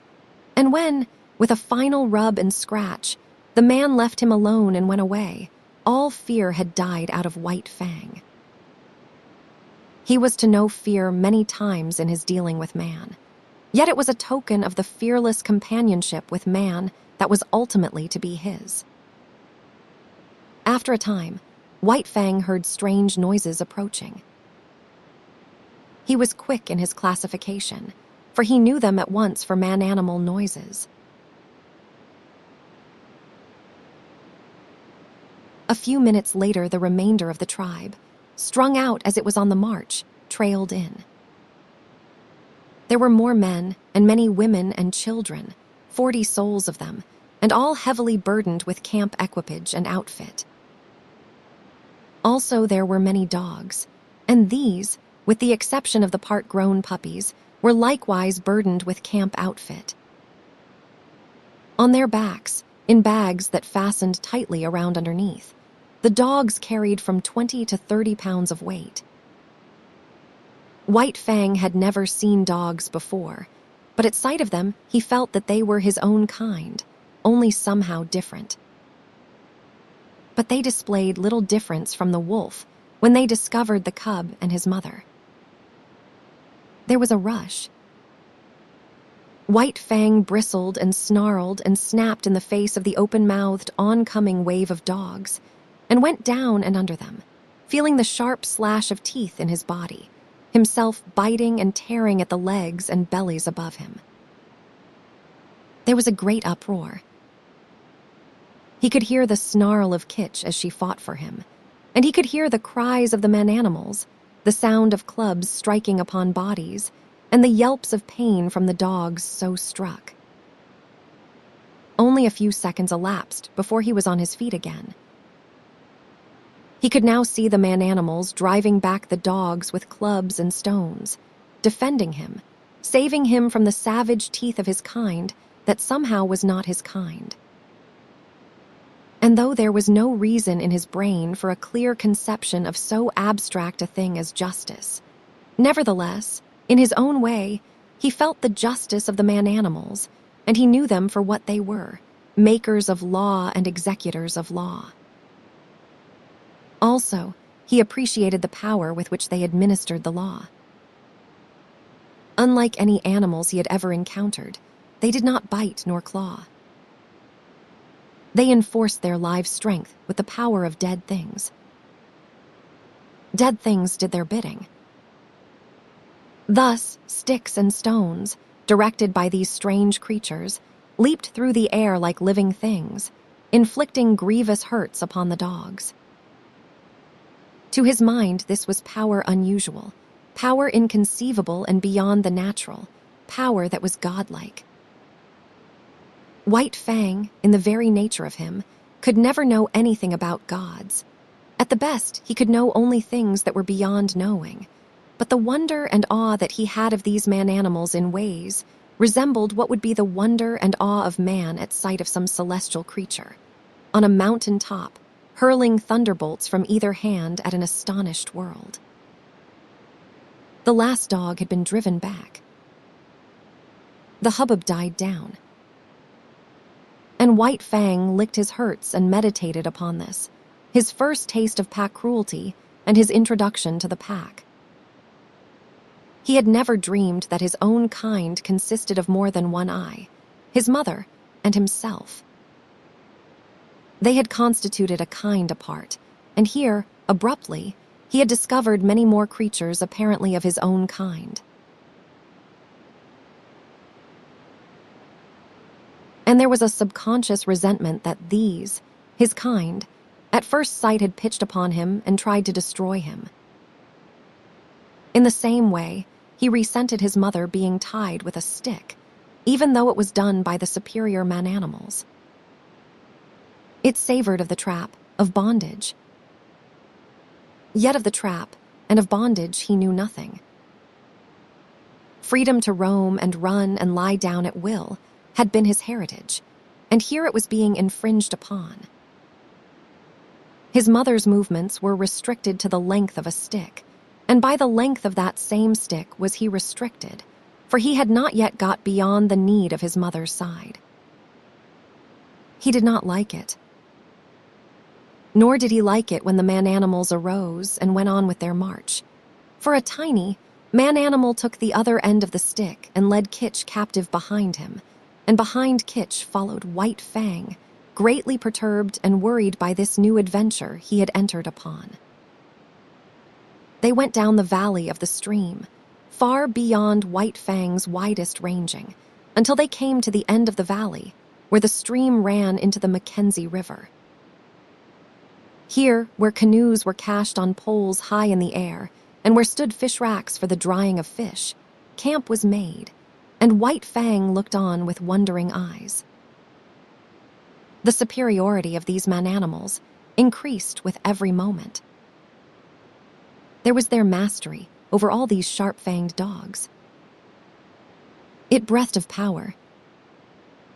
But greater than that, to the wolf cub, was their mastery over things not alive, their capacity to communicate motion to unmoving things, their capacity to change the very face of the world. It was this last that especially affected him. The elevation of frames of poles caught his eye, yet this in itself was not so remarkable, being done by the same creatures that flung sticks and stones to great distances. But when the frames of poles were made into teepees, by being covered with cloth and skins, White Fang was astounded. It was the colossal bulk of them that impressed him. They arose around him, on every side, like some monstrous, quick-growing form of life. They occupied nearly the whole circumference of his field of vision. He was afraid of them. They loomed ominously above him, and when the breeze stirred them into huge movements, he cowered down in fear, keeping his eyes warily upon them, and prepared to spring away if they attempted to precipitate themselves upon him. But in a short, while his fear of the teepees passed away, he saw the women and children passing in and out of them without harm, and he saw the dogs trying often to get into them, and being driven away with sharp words and flying stones. After a time, he left Kitch's side and crawled cautiously toward the wall of the nearest teepee. It was the curiosity of growth that urged him on, the necessity of learning and living and doing that brings experience. The last few inches to the wall of the teepee were crawled with painful slowness and precaution. The day's events had prepared him for the unknown to manifest itself in most stupendous and unthinkable ways. At last his nose touched the canvas. He waited. Nothing happened. Then he smelled the strange fabric, saturated with the man smell. He closed on the canvas with his teeth and gave a gentle tug.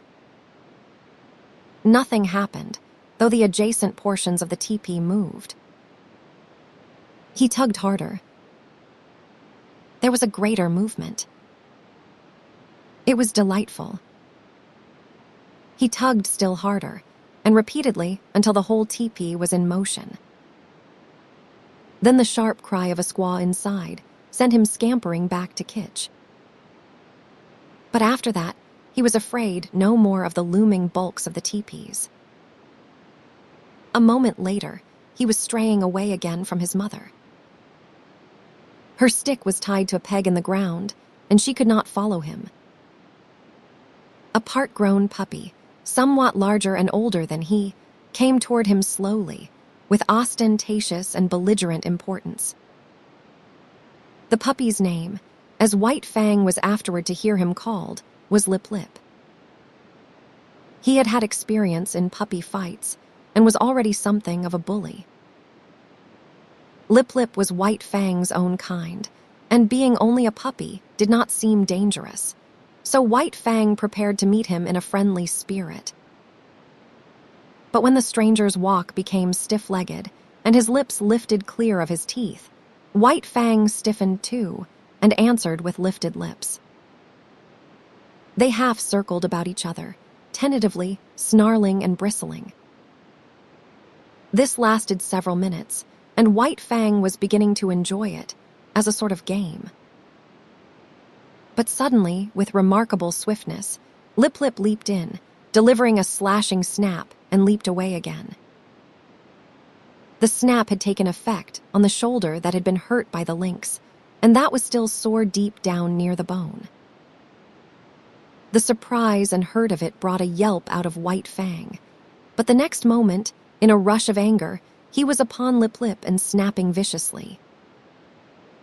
But Lip had lived his life in camp and had fought many puppy fights. 3 times, 4 times, and half a dozen times, his sharp little teeth scored on the newcomer, until White Fang, yelping shamelessly, fled to the protection of his mother. It was the first of the many fights he was to have with Lip, for they were enemies from the start, born so, with natures destined perpetually to clash. Kitch licked White Fang soothingly with her tongue and tried to prevail upon him to remain with her. But his curiosity was rampant, and several minutes later, he was venturing forth on a new quest. He came upon one of the men animals, Gray Beaver, who was squatting on his hams and doing something with sticks and dry moss spread before him on the ground. White Fang came near to him and watched. Gray Beaver made mouth noises which White Fang interpreted as not hostile, so he came still nearer. Women and children were carrying more sticks and branches to Gray Beaver. It was evidently an affair of moment. White Fang came in until he touched Gray Beaver's knee. So curious was he, and already forgetful that this was a terrible man-animal. Suddenly he saw a strange thing like mist beginning to arise from the sticks and moss beneath Gray Beaver's hands. Then, amongst the sticks themselves, appeared a live thing, twisting and turning, of a color like the color of the sun in the sky. White Fang knew nothing about fire. It drew him as the light, in the mouth of the cave, had drawn him in his early puppyhood. He crawled the several steps toward the flame. He heard Gray Beaver chuckle above him, and he knew the sound was not hostile. Then his nose touched the flame, and at the same instant his little tongue went out to it. For a moment he was paralyzed. The unknown, lurking in the midst of the sticks and moss, was savagely clutching him by the nose. He scrambled backward, bursting out in an astonished explosion of kayis. At the sound, Kitch leaped snarling to the end of her stick, and there raged terribly because she could not come to his aid. But Gray Beaver laughed loudly and slapped his thighs and told the happening to all the rest of the camp, till everybody was laughing uproariously. But White Fang sat on his haunches and kayied, a forlorn and pitiable little figure in the midst of the man-animals. It was the worst hurt he had ever known. Both nose and tongue had been scorched by the live thing, sun-colored, that had grown up under Gray Beaver's hands. He cried and cried interminably, and every fresh wail was greeted by bursts of laughter on the part of the man-animals. He tried to soothe his nose with his tongue, but the tongue was burnt too, and the two hurts coming together produced greater hurt, whereupon he cried more hopelessly and helplessly than ever. And then shame came to him. He knew laughter and the meaning of it. It is not given us to know how some animals know laughter and know when they are being laughed at, but it was this same way that White Fang knew it. and he felt shame that the man-animals should be laughing at him. He turned and fled away, not from the hurt of the fire, but from the laughter that sank even deeper and hurt in the spirit of him. And he fled to Kitch, raging at the end of her stick like an animal gone mad, to Kitch, the one creature in the world who was not laughing at him. Twilight drew down and night came on, and White Fang lay by his mother's side. His nose and tongue still hurt, but he was perplexed by a greater trouble. He was homesick. He felt a vacancy in him, a need for the hush and quietude of the stream and the cave in the cliff. Life had become too populous. There were so many of the man-animals, men, women, and children, all making noises and irritations. And there were the dogs, ever squabbling and bickering, bursting into uproars and creating confusions. The restful loneliness of the only life he had known was gone. Here the very air was palpitant with life. It hummed and buzzed unceasingly, continually changing its intensity and abruptly variant in pitch. It impinged on his nerves and senses, made him nervous and restless, and worried him with a perpetual imminence of happening. He watched the man-animals coming and going and moving about the camp. In fashion, distantly resembling the way men look upon the gods they create, so looked White Fang upon the man-animals before him. They were superior creatures, of a verity gods. To his dim comprehension, they were as much wonder-workers as gods are to men. They were creatures of mastery, possessing all manner of unknown and impossible potencies, overlords of the alive and the not alive, making obey that which moved, imparting movement to that which did not move, and making life, sun-colored and biting life, to grow out of dead moss and wood. They were fire makers. They were gods. Chapter 2. The bondage the days were thronged with experience for White Fang.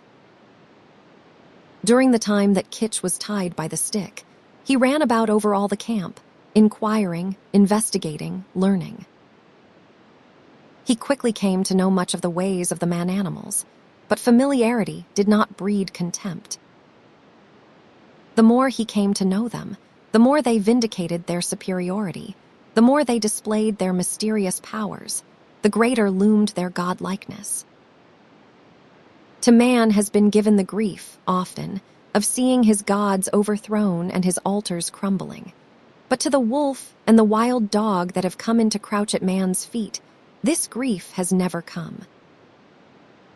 Unlike man, whose gods are of the unseen and the overguessed, vapors and mists of fancy eluding the garmenture of reality, wandering wraiths of desired goodness and power, intangible outcroppings of self into the realm of spirit. Unlike man, the wolf and the wild dog that have come into the fire find their gods in the living flesh, solid to the touch, occupying earth space and requiring time for the accomplishment of their ends and their existence. No effort of faith is necessary to believe in such a God. No effort of will can possibly induce disbelief in such a God. There is no getting away from it. There it stands on its two hind legs, club in hand, immensely potential, passionate and wrathful and loving, God and mystery and power all wrapped up and around by flesh that bleeds when it is torn, and that is good to eat like any flesh.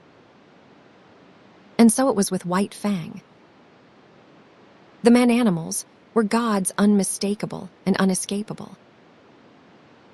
As his mother, Kitch, had rendered her allegiance to them at the first cry of her name, so he was beginning to render his allegiance. He gave them the trail as a privilege indubitably theirs. When they walked, he got out of their way. When they called, he came. When they threatened, he cowered down. When they commanded him to go, he went away hurriedly. For behind any wish of theirs was power to enforce that wish, power that hurt, power that expressed itself in clouts and clubs, in flying stones and stinging lashes of whips. He belonged to them, as all dogs belong to them. His actions were theirs to command. His body was theirs to maul, to stamp upon, to tolerate. Such was the lesson that was quickly borne in upon him. It came hard, going as it did, counter to much that was strong and dominant in his own nature. And while he disliked it in the learning of it, unknown to himself, he was learning to like it. It was a placing of his destiny in another's hands, a shifting of the responsibilities of existence. This in itself was compensation, for it is always easier to lean upon another than to stand alone. But it did not all happen in a day, this giving over of himself, body and soul, to the man-animals. He could not immediately forgo his wild heritage and his memories of the wild. There were days when he crept to the edge of the forest and stood and listened to something calling him far and away. And always he returned, restless and uncomfortable, to whimper softly and wistfully at Kitch's side, and to lick her face with eager, questioning tongue. White Fang learned rapidly the ways of the camp. He knew the injustice and greediness of the older dogs when meat or fish was thrown out to be eaten. He came to know that men were more just, children more cruel, and women more kindly and more likely to toss him a bit of meat or bone. And after 2 or 3 painful adventures with the mothers of part-grown puppies, he came into the knowledge that it was always good policy to let such mothers alone, to keep away from them as far as possible, and to avoid them when he saw them coming. But the bane of his life was Lip-Lip. Larger, older, and stronger, Lip-Lip had selected White Fang for his special object of persecution. White Fang fought willingly enough, but he was outclassed. His enemy was too big. Lip-Lip became a nightmare to him. Whenever he ventured away from his mother, the bully was sure to appear, trailing at his heels, snarling at him, picking upon him, and watchful of an opportunity, when no man-animal was near, to spring upon him and force a fight. As Lip-Lip invariably won, he enjoyed it hugely. It became his chief delight in life, as it became White Fang's chief torment. But the effect upon White Fang was not to cow him. Though he suffered most of the damage and was always defeated, his spirit remained unsubdued. Yet a bad effect was produced. He became malignant and morose. His temper had been savage by birth, but it became more savage under this unending persecution. The genial, playful, puppyish side of him found little expression. He never played and gamboled about with the other puppies of the camp. Lip-Lip would not permit it. The moment White Fang appeared near them, Lip-Lip was upon him, bullying and hectoring him, or fighting with him until he had driven him away. The effect of all this was to rob White Fang of much of his puppyhood, and to make him in his comportment older than his age. Denied the outlet, through play, of his energies, he recoiled upon himself and developed his mental processes. He became cunning. He had idle time in which to devote himself to thoughts of trickery. Prevented from obtaining his share of meat and fish when a general feed was given to the camp dogs, he became a clever thief. He had to forage for himself, and he foraged well, though he was oft times a plague to the squaws in consequence. He learned to sneak about camp, to be crafty, to know what was going on everywhere, to see and to hear everything and to reason accordingly, and successfully to devise ways and means of avoiding his implacable persecutor. It was early in the days of his persecution that he played his first really big crafty game and got therefrom his first taste of revenge. As Kitch, when with the wolves, had lured out to destruction dogs from the camps of men, so White Fang, in manner somewhat similar, lured Lip Lip into Kitch's avenging jaws. Retreating before Lip Lip, White Fang made an indirect flight that led in and out and around the various teepees of the camp. He was a good runner, swifter than any puppy of his size, and swifter than Lip Lip. But he did not run his best in this chase. He barely held his own, one leap ahead of his pursuer. Lip Lip, excited by the chase and by the persistent nearness of his victim, forgot caution and locality. When he remembered locality, it was too late. Dashing at top speed around a teepee, he ran full tilt into Kitch lying at the end of her stick. He gave one yelp of consternation, and then her punishing jaws closed upon him.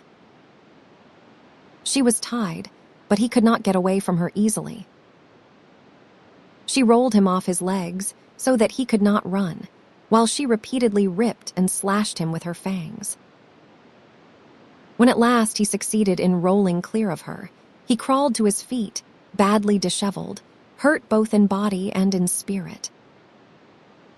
His hair was standing out all over him, in tufts where her teeth had mauled.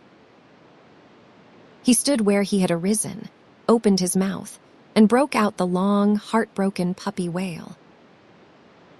But even this, he was not allowed to complete.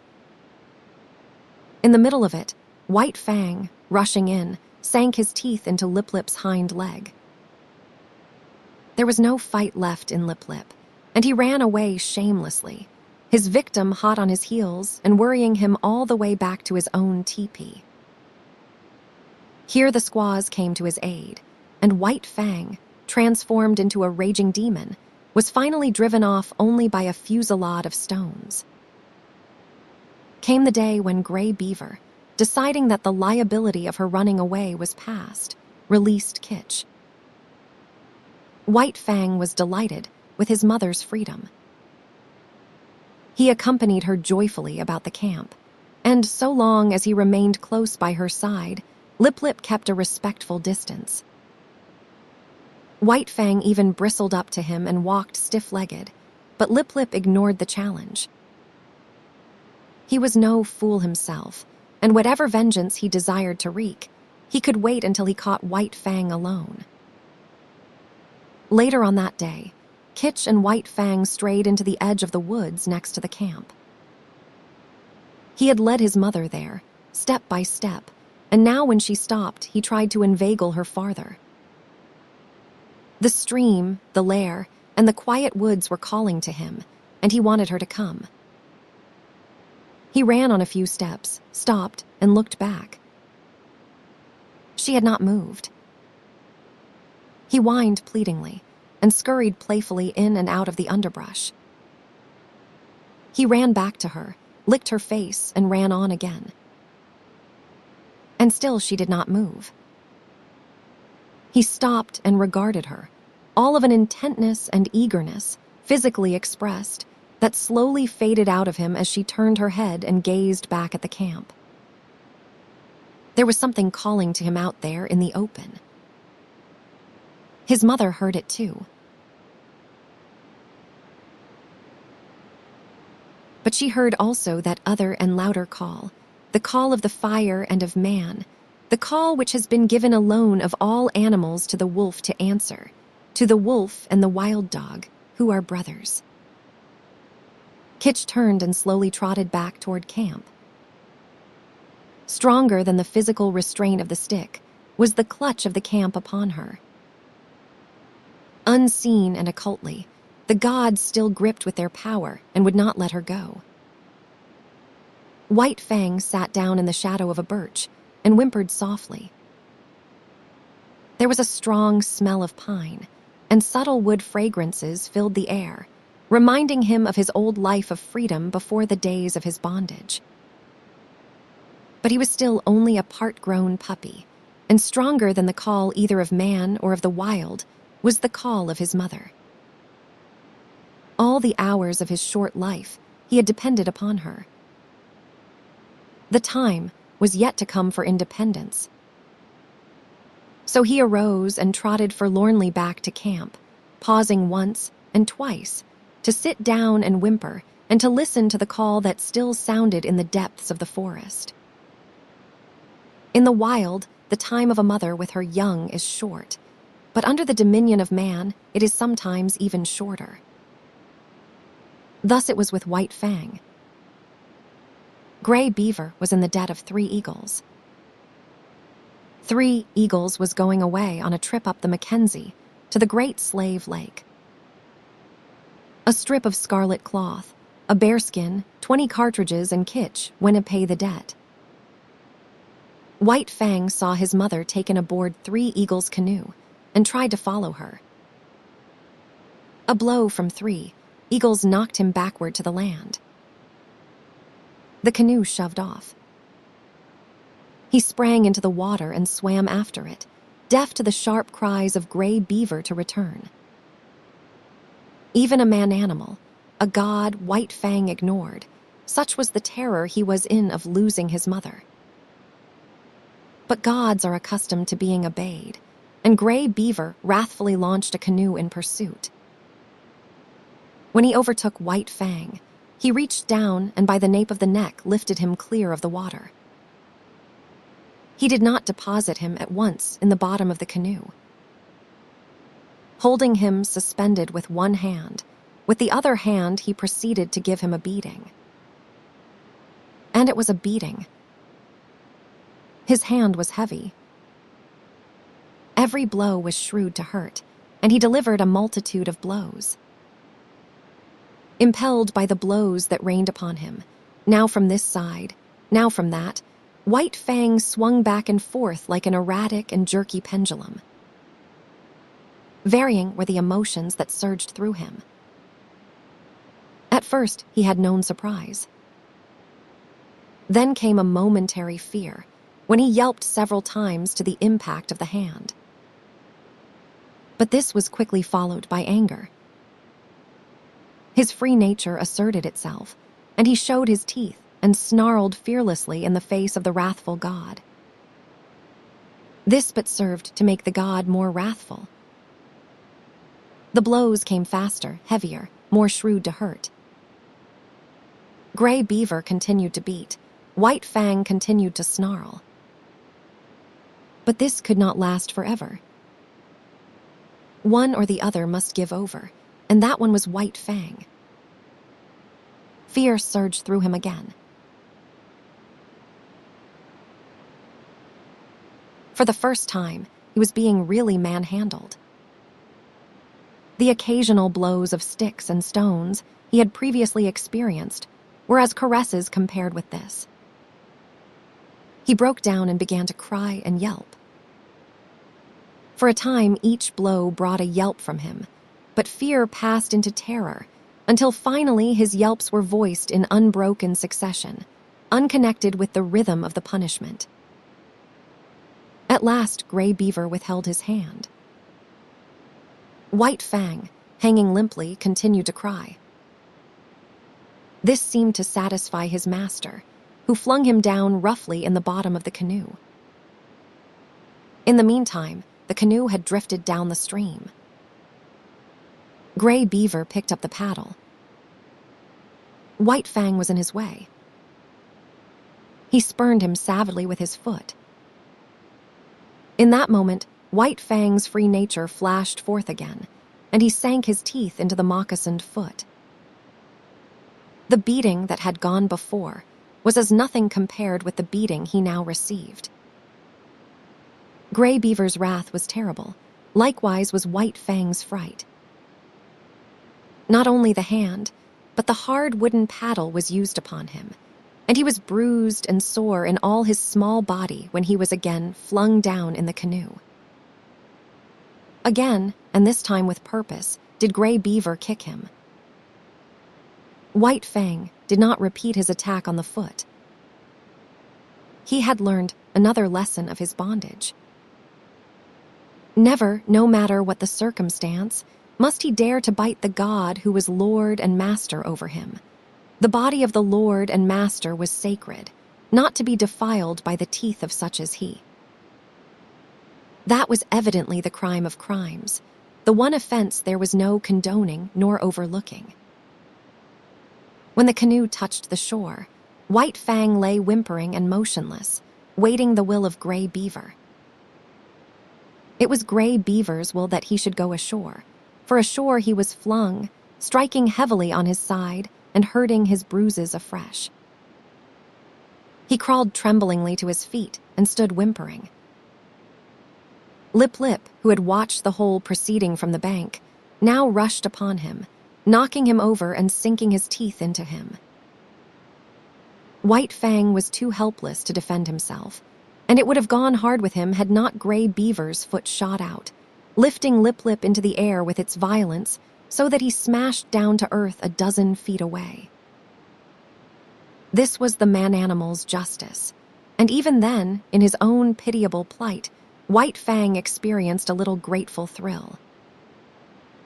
At Gray Beaver's heels, he limped obediently through the village to the teepee.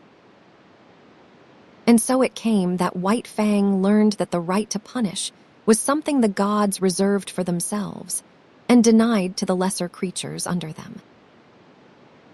That night, when all was still, White Fang remembered his mother and sorrowed for her.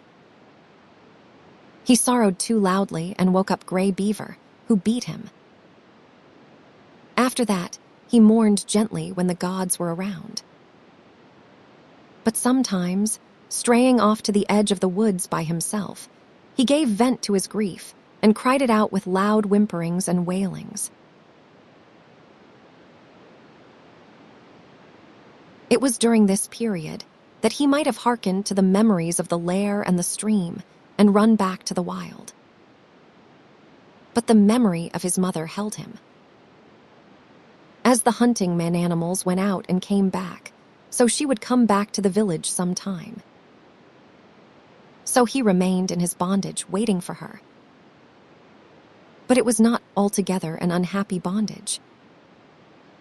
There was much to interest him.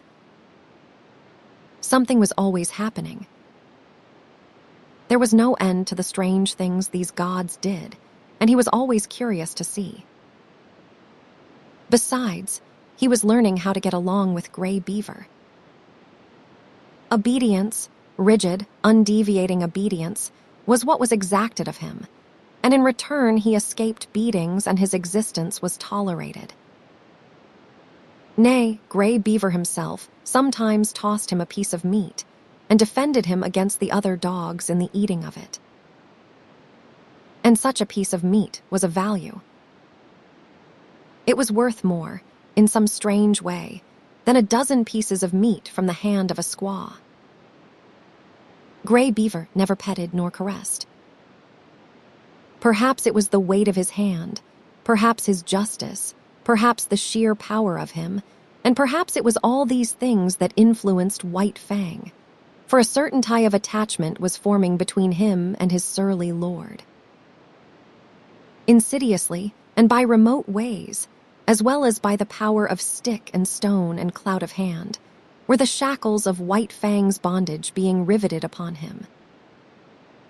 The qualities in his kind that in the beginning made it possible for them to come into the fires of men were qualities capable of development. They were developing in him, and the camp life, replete with misery as it was secretly endearing itself to him all the time. But White Fang was unaware of it. He knew only grief for the loss of Kitch, hope for her return, and a hungry yearning for the free life that had been his. Chapter 3. The outcast Lip Lip continued so to darken his days that White Fang became wickeder and more ferocious than it was his natural right to be. Savageness was a part of his makeup, but the savageness thus developed exceeded his makeup. He acquired a reputation for wickedness amongst the man-animals themselves.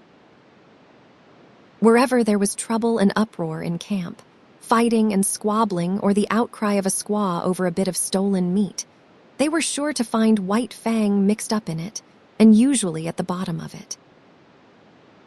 They did not bother to look after the causes of his conduct. They saw only the effects, and the effects were bad. He was a sneak and a thief, a mischief maker, a fomenter of trouble, and irate squaws told him to his face, the while he eyed them alert and ready to dodge any quick-flung missile, that he was a wolf and worthless and bound to come to an evil end. He found himself an outcast in the midst of the populous camp. All the young dogs followed Lip-Lip's lead. There was a difference between White Fang and them. Perhaps they sensed his wildwood breed and instinctively felt for him the enmity that the domestic dog feels for the wolf. But be that as it may, they joined with Lip-Lip in the persecution. And once declared against him, they found good reason to continue declared against him.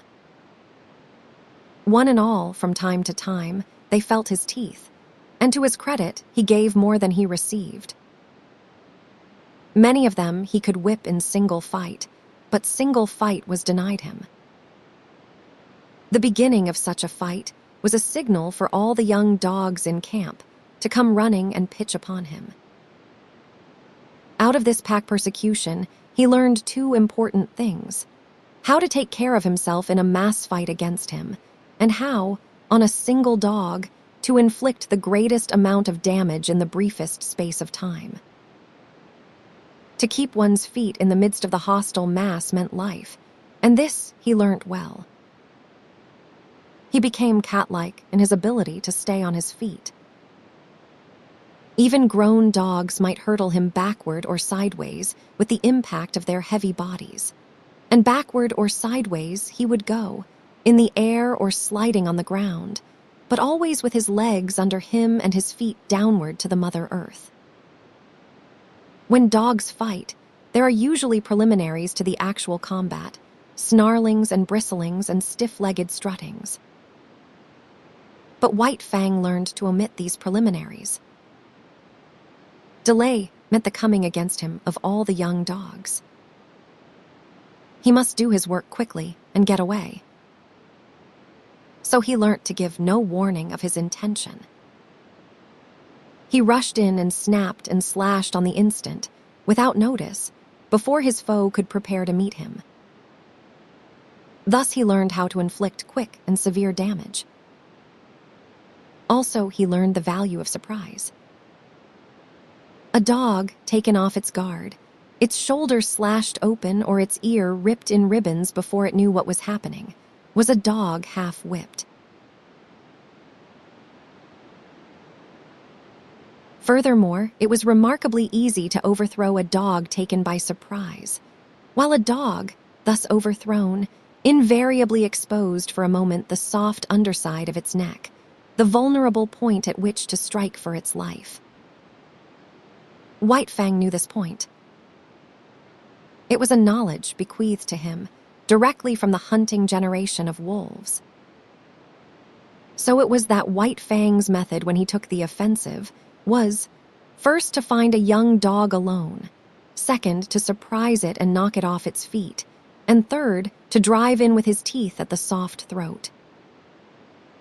Being but partly grown, his jaws had not yet become large enough nor strong enough to make his throat attack deadly. But many a young dog went around camp with a lacerated throat in token of White Fang's intention. And one day, catching one of his enemies alone on the edge of the woods, he managed, by repeatedly overthrowing him and attacking the throat, to cut the great vein and let out the life. There was a great row that night. He had been observed. The news had been carried to the dead dog's master. The squaws remembered all the instances of stolen meat, and Gray Beaver was beset by many angry voices. But he resolutely held the door of his tepee, inside which he had placed the culprit, and refused to permit the vengeance for which his tribespeople clamored.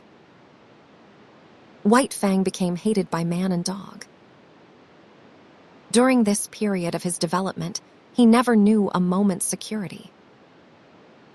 The tooth of every dog was against him, the hand of every man. He was greeted with snarls by his kind, with curses and stones by his gods.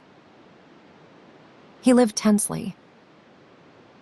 He was always keyed up, alert for attack, wary of being attacked, with an eye for sudden and unexpected missiles, prepared to act precipitately and coolly, to leap in with a flash of teeth, or to leap away with a menacing snarl. As for snarling, he could snarl more terribly than any dog, young or old, in camp. The intent of the snarl is to warn or frighten, and judgment is required to know when it should be used. White Fang knew how to make it, and when to make it. Into his snarl, he incorporated all that was vicious, malignant, and horrible. With nose serrated by continuous spasms, hair bristling in recurrent waves, tongue whipping out like a red snake and whipping back again, ears flattened down, eyes gleaming hatred, lips wrinkled back, and fangs exposed and dripping, he could compel a pause on the part of almost any assailant. A temporary pause, when taken off his guard, gave him the vital moment in which to think and determine his action. But often a pause so gained lengthened out, until it evolved into a complete cessation from the attack. And before more than one of the grown dog's white fangs, snarl enabled him to beat an honorable retreat. An outcast himself from the pack of the part-grown dogs, his sanguinary methods and remarkable efficiency made the pack pay for its persecution of him. Not permitted himself to run with the pack, the curious state of affairs obtained that no member of the pack could run outside the pack. White Fang would not permit it. What of his bushwhacking and waylaying tactics? The young dogs were afraid to run by themselves. With the exception of Lip Lip, they were compelled to hunch together for mutual protection against the terrible enemy they had made. A puppy alone by the river bank meant a puppy dead, or a puppy that aroused the camp with its shrill pain and terror as it fled back from the wolf cub that had waylaid it.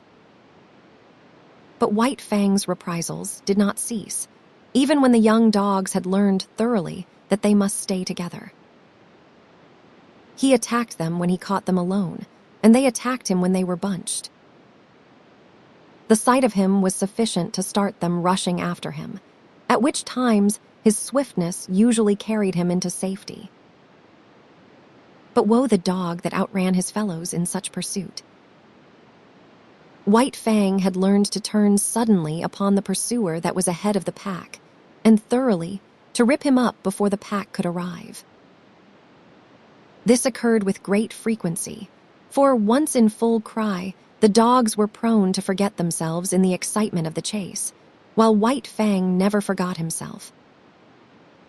Stealing backward glances as he ran, he was always ready to whirl around and down the overzealous pursuer that outran his fellows.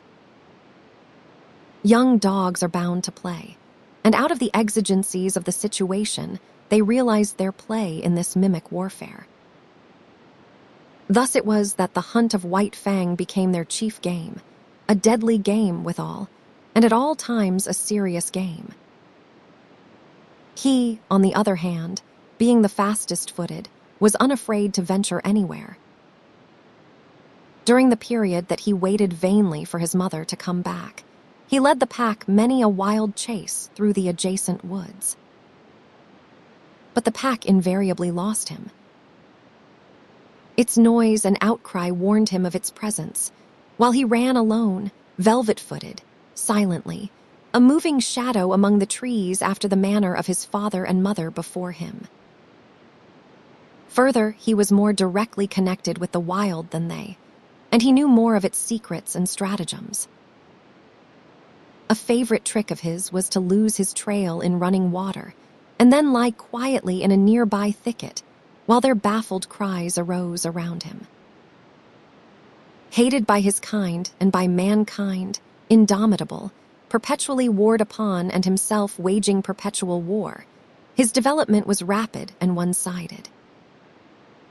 This was no soil for kindliness and affection to blossom in. Of such things he had not the faintest glimmering. The code he learned was to obey the strong and to oppress the weak. Gray Beaver was a god and strong. Therefore White Fang obeyed him. But the dog younger or smaller than himself was weak, a thing to be destroyed. His development was in the direction of power. In order to face the constant danger of hurt and even of destruction, his predatory and protective faculties were unduly developed. He became quicker of movement than the other dogs, swifter of foot, craftier, deadlier, more lithe, more lean with iron-like muscle and sinew, more enduring, more cruel, more ferocious, and more intelligent. He had to become all these things, else he would not have held his own nor survived the hostile environment in which he found himself. Chapter 4, The Trail of the Gods in the Fall of the Year. When the days were shortening, and the bite of the frost was coming into the air, White Fang got his chance for liberty. For several days, there had been a great hubbub in the village. The summer camp was being dismantled, and the tribe, bag and baggage, was preparing to go off to the fall hunting. White Fang watched it all with eager eyes, and when the teepees began to come down and the canoes were loading at the bank, he understood. Already the canoes were departing, and some had disappeared down the river. Quite deliberately, he determined to stay behind. He waited his opportunity to slink out of camp to the woods. Here, in the running stream where ice was beginning to form, he hid his trail. Then he crawled into the heart of a dense thicket and waited. The time passed by, and he slept intermittently for hours. Then he was aroused by Gray Beaver's voice, calling him by name. There were other voices. White Fang could hear Gray Beaver's squaw taking part in the search, and Mit-Sa, who was Gray Beaver's son. White Fang trembled with fear, and though the impulse came to crawl out of his hiding place, he resisted it. After a time, the voices died away, and some time after that he crept out to enjoy the success of his undertaking. Darkness was coming on, and for a while he played about among the trees, pleasuring in his freedom.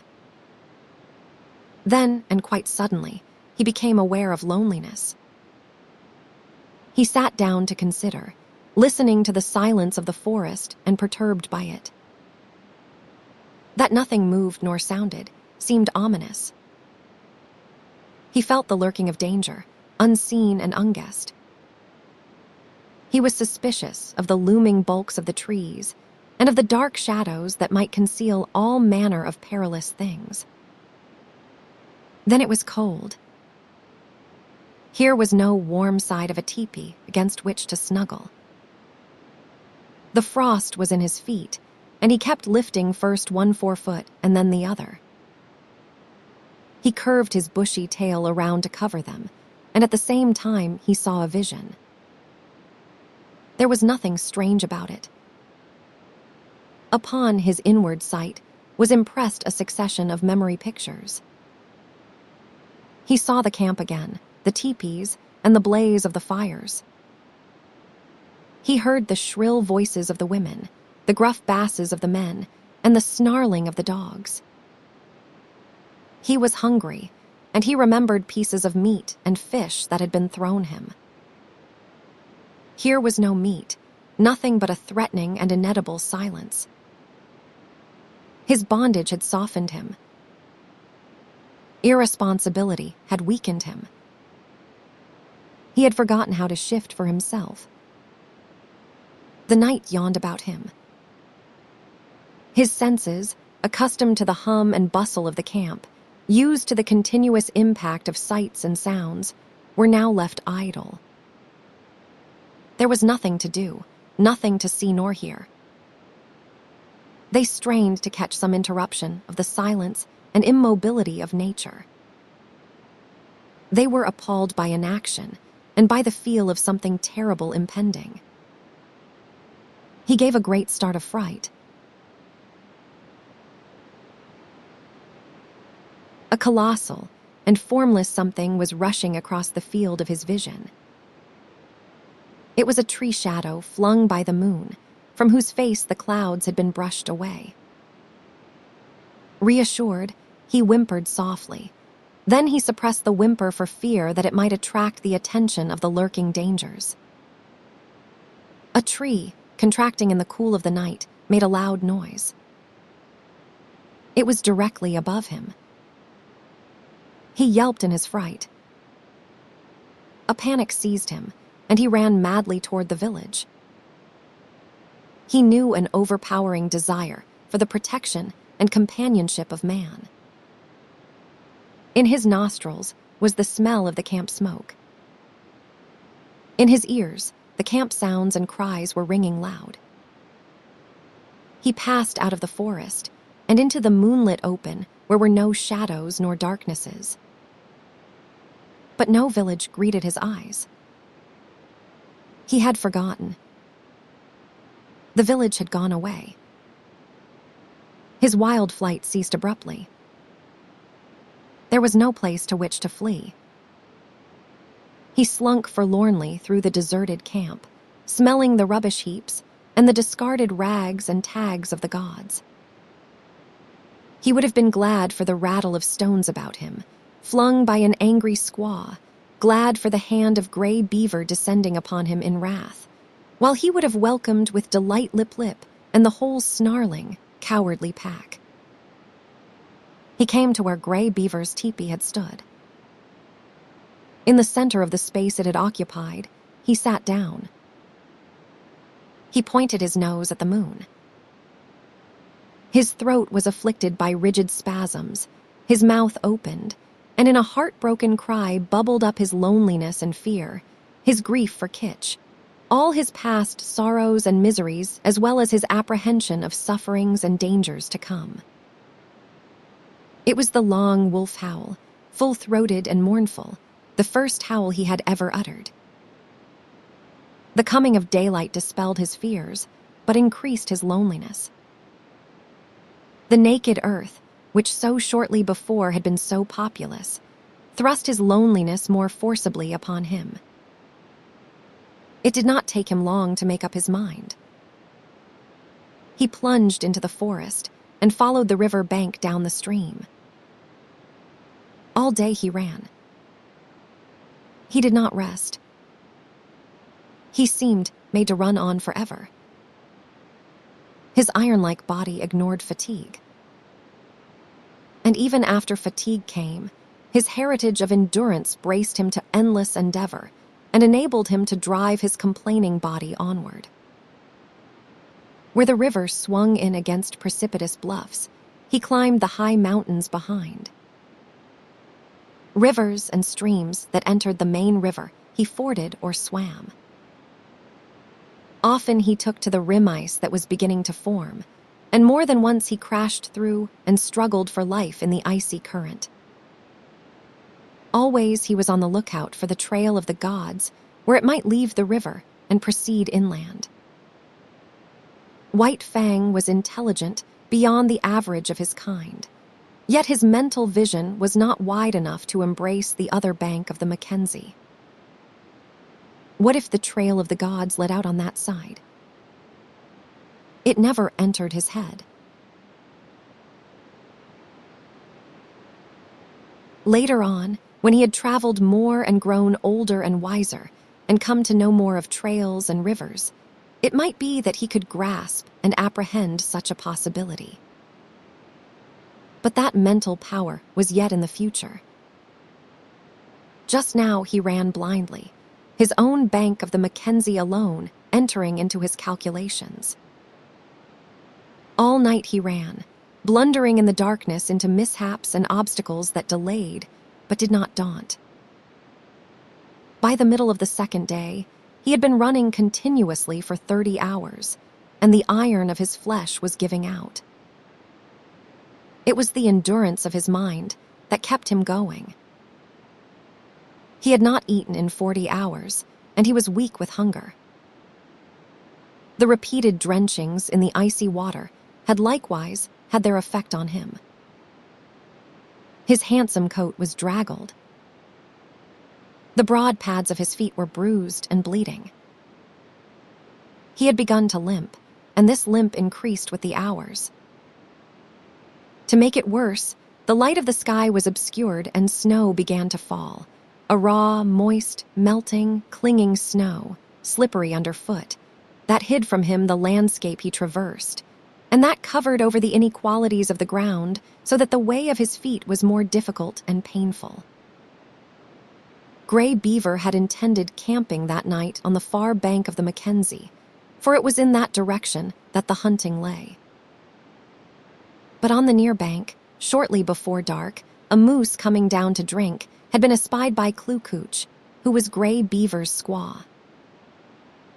Now, had not the moose come down to drink, had not Mitsaw been steering out of the course because of the snow, had not Clucooch sighted the moose, and had not Gray Beaver killed it with a lucky shot from his rifle, all subsequent things would have happened differently. Gray Beaver would not have camped on the near side of the Mackenzie, and White Fang would have passed by and gone on, either to die or to find his way to his wild brothers and become one of them, a wolf to the end of his days. Night had fallen. The snow was flying more thickly, and White Fang, whimpering softly to himself as he stumbled and limped along, came upon a fresh trail in the snow. So fresh was it that he knew it immediately for what it was. Whining with eagerness, he followed back from the river bank and in among the trees. The camp sounds came to his ears. He saw the blaze of the fire, Clucooch cooking, and Gray Beaver squatting on his hams and mumbling a chunk of raw tallow. There was fresh meat in camp. White Fang expected a beating. He crouched and bristled a little at the thought of it. Then he went forward again. He feared and disliked the beating he knew to be waiting for him. But he knew, further, that the comfort of the fire would be his, the protection of the gods, the companionship of the dogs, the last, a companionship of enmity, but none the less a companionship and satisfying to his gregarious needs. He came cringing and crawling into the firelight. Gray Beaver saw him and stopped munching the tallow. White Fang crawled slowly, cringing and groveling in the abjectness of his abasement and submission. He crawled straight toward Gray Beaver, every inch of his progress becoming slower and more painful. At last he lay at the master's feet, into whose possession he now surrendered himself, voluntarily, body and soul.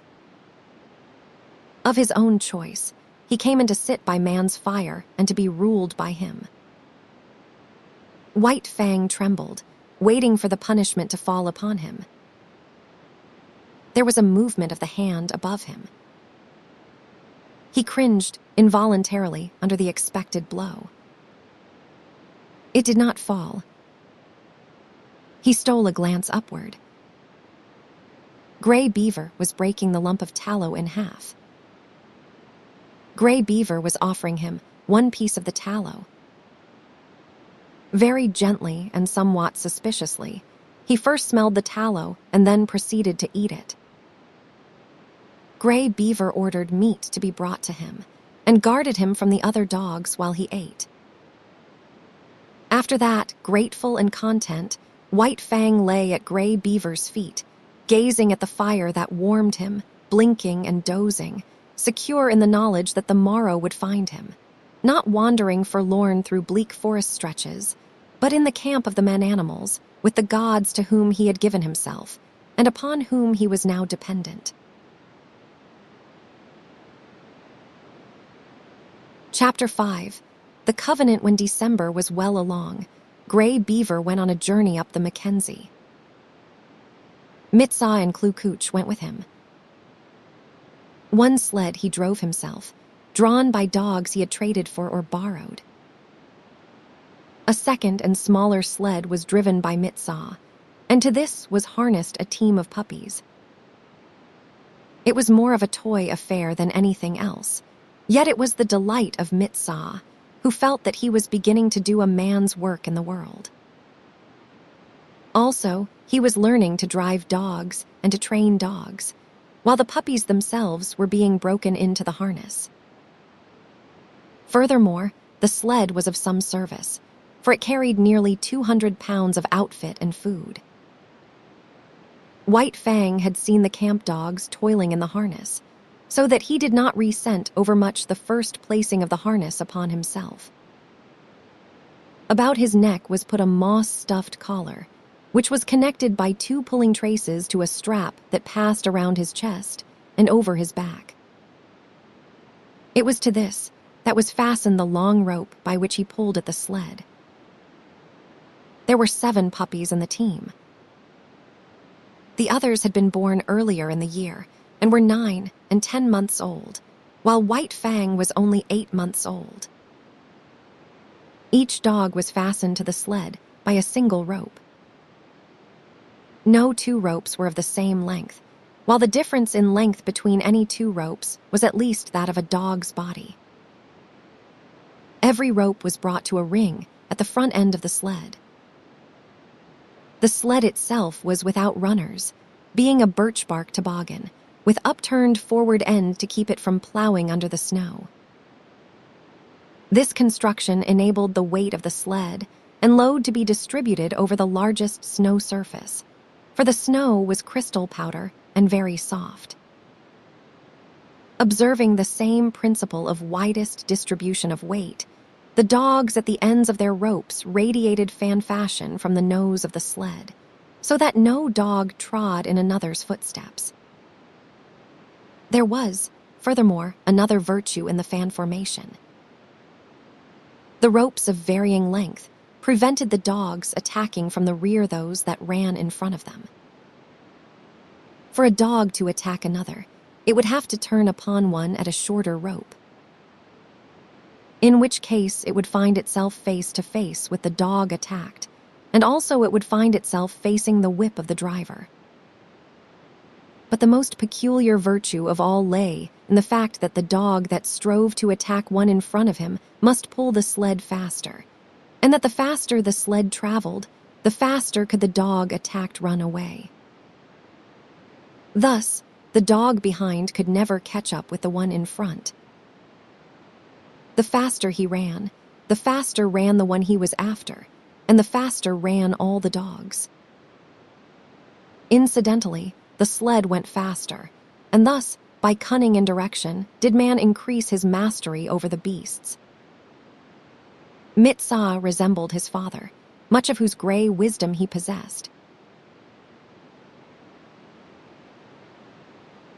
In the past, he had observed Lip-Lip's persecution of White Fang, but at that time Lip-Lip was another man's dog, and Mitsaw had never dared more than to shy an occasional stone at him. But now Lip-Lip was his dog, and he proceeded to wreak his vengeance on him by putting him at the end of the longest rope. This made Lip-Lip the leader and was apparently an honor, but in reality it took away from him all honor, and instead of being bully and master of the pack, he now found himself hated and persecuted by the pack. Because he ran at the end of the longest rope, the dogs had always the view of him running away before them. All that they saw of him was his bushy tail and fleeing hind legs, a view far less ferocious and intimidating than his bristling mane and gleaming fangs. Also, dogs being so constituted in their mental ways, the sight of him running away gave desire to run after him and a feeling that he ran away from them. The moment the sled started, the team took after Lip-Lip in a chase that extended throughout the day. At first he had been prone to turn upon his pursuers, jealous of his dignity and wrathful. But at such times, Mitsaw would throw the stinging lash of the 30-foot caribou gut whip into his face and compel him to turn tail and run on. Lip Lip might face the pack, but he could not face that whip, and all that was left him to do was to keep his long rope taut and his flanks ahead of the teeth of his mates. But a still greater cunning lurked in the recesses of the Indian mind. To give point to unending pursuit of the leader, Mitsaw favored him over the other dogs. These favors aroused in them jealousy and hatred. In their presence, Mitsaw would give him meat and would give it to him only. This was maddening to them. They would rage around just outside the throwing distance of the whip, while Lip Lip devoured the meat and Mitsaw protected him. And when there was no meat to give, Mitsaw would keep the team at a distance and make believe to give meat to Lip Lip. White Fang took kindly to the work.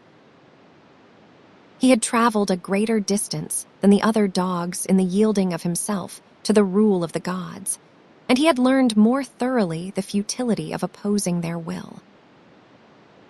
In addition, the persecution he had suffered from the pack had made the pack less to him in the scheme of things, and man more. He had not learned to be dependent on his kind for companionship. Besides, Kitch was well-nigh forgotten, and the chief outlet of expression that remained to him was in the allegiance he tendered the gods he had accepted as masters. So he worked hard, learned discipline, and was obedient. Faithfulness and willingness characterized his toil. These are essential traits of the wolf and the wild dog when they have become domesticated, and these traits White Fang possessed in unusual measure. A companionship did exist between White Fang and the other dogs, but it was one of warfare and enmity. He had never learned to play with them. He knew only how to fight, and fight with them he did, returning to them 100-fold the snaps and slashes they had given him in the days when Lip Lip was leader of the pack. But Lip Lip was no longer leader, except when he fled away before his mates at the end of his rope, the sled bounding along behind. In camp, he kept close to Mitsaw or Gray Beaver or Klukooch. He did not dare venture away from the gods, for now the fangs of all dogs were against him, and he tasted to the dregs the persecution that had been White Fang's. With the overthrow of Lip Lip, White Fang could have become leader of the pack. But he was too morose and solitary for that. He merely thrashed his teammates. Otherwise, he ignored them. They got out of his way when he came along, nor did the boldest of them ever dare to rob him of his meat. On the contrary, they devoured their own meat hurriedly, for fear that he would take it away from them. White Fang knew the law well, to oppress the weak and obey the strong. He ate his share of meat as rapidly as he could. And then woe the dog that had not yet finished. A snarl and a flash of fangs, and that dog would wail his indignation to the uncomforting stars, while White Fang finished his portion for him. Every little while, however, one dog or another would flame up in revolt and be promptly subdued. Thus White Fang was kept in training. He was jealous of the isolation in which he kept himself in the midst of the pack, and he fought often to maintain it. But such fights were of brief duration. He was too quick for the others. They were slashed open and bleeding before they knew what had happened, were whipped almost before they had begun to fight. As rigid as the sled discipline of the gods was the discipline maintained by White Fang amongst his fellows. He never allowed them any latitude. He compelled them to an unremitting respect for him. They might do as they pleased amongst themselves. That was no concern of his. But it was his concern that they leave him alone in his isolation, get out of his way when he elected to walk among them, and at all times acknowledge his mastery over them. A hint of stiff-leggedness on their part, a lifted lip or a bristle of hair, and he would be upon them, merciless and cruel, swiftly convincing them of the error of their way. He was a monstrous tyrant. His mastery was rigid as steel. He oppressed the weak with a vengeance. Not for nothing had he been exposed to the pitiless struggles for life in the day of his cubhood, when his mother and he, alone and unaided, held their own and survived in the ferocious environment of the wild. And not for nothing had he learned to walk softly when superior strength went by. He oppressed the weak, but he respected the strong. And in the course of the long journey with Gray Beaver, he walked softly indeed amongst the full-grown dogs in the camps of the strange man-animals they encountered. The months passed by. Still continued the journey of Gray Beaver. White Fang's strength was developed by the long hours on trail and the steady toil at the sled, and it would have seemed that his mental development was well-nigh complete. He had come to know quite thoroughly the world in which he lived. His outlook was bleak and materialistic.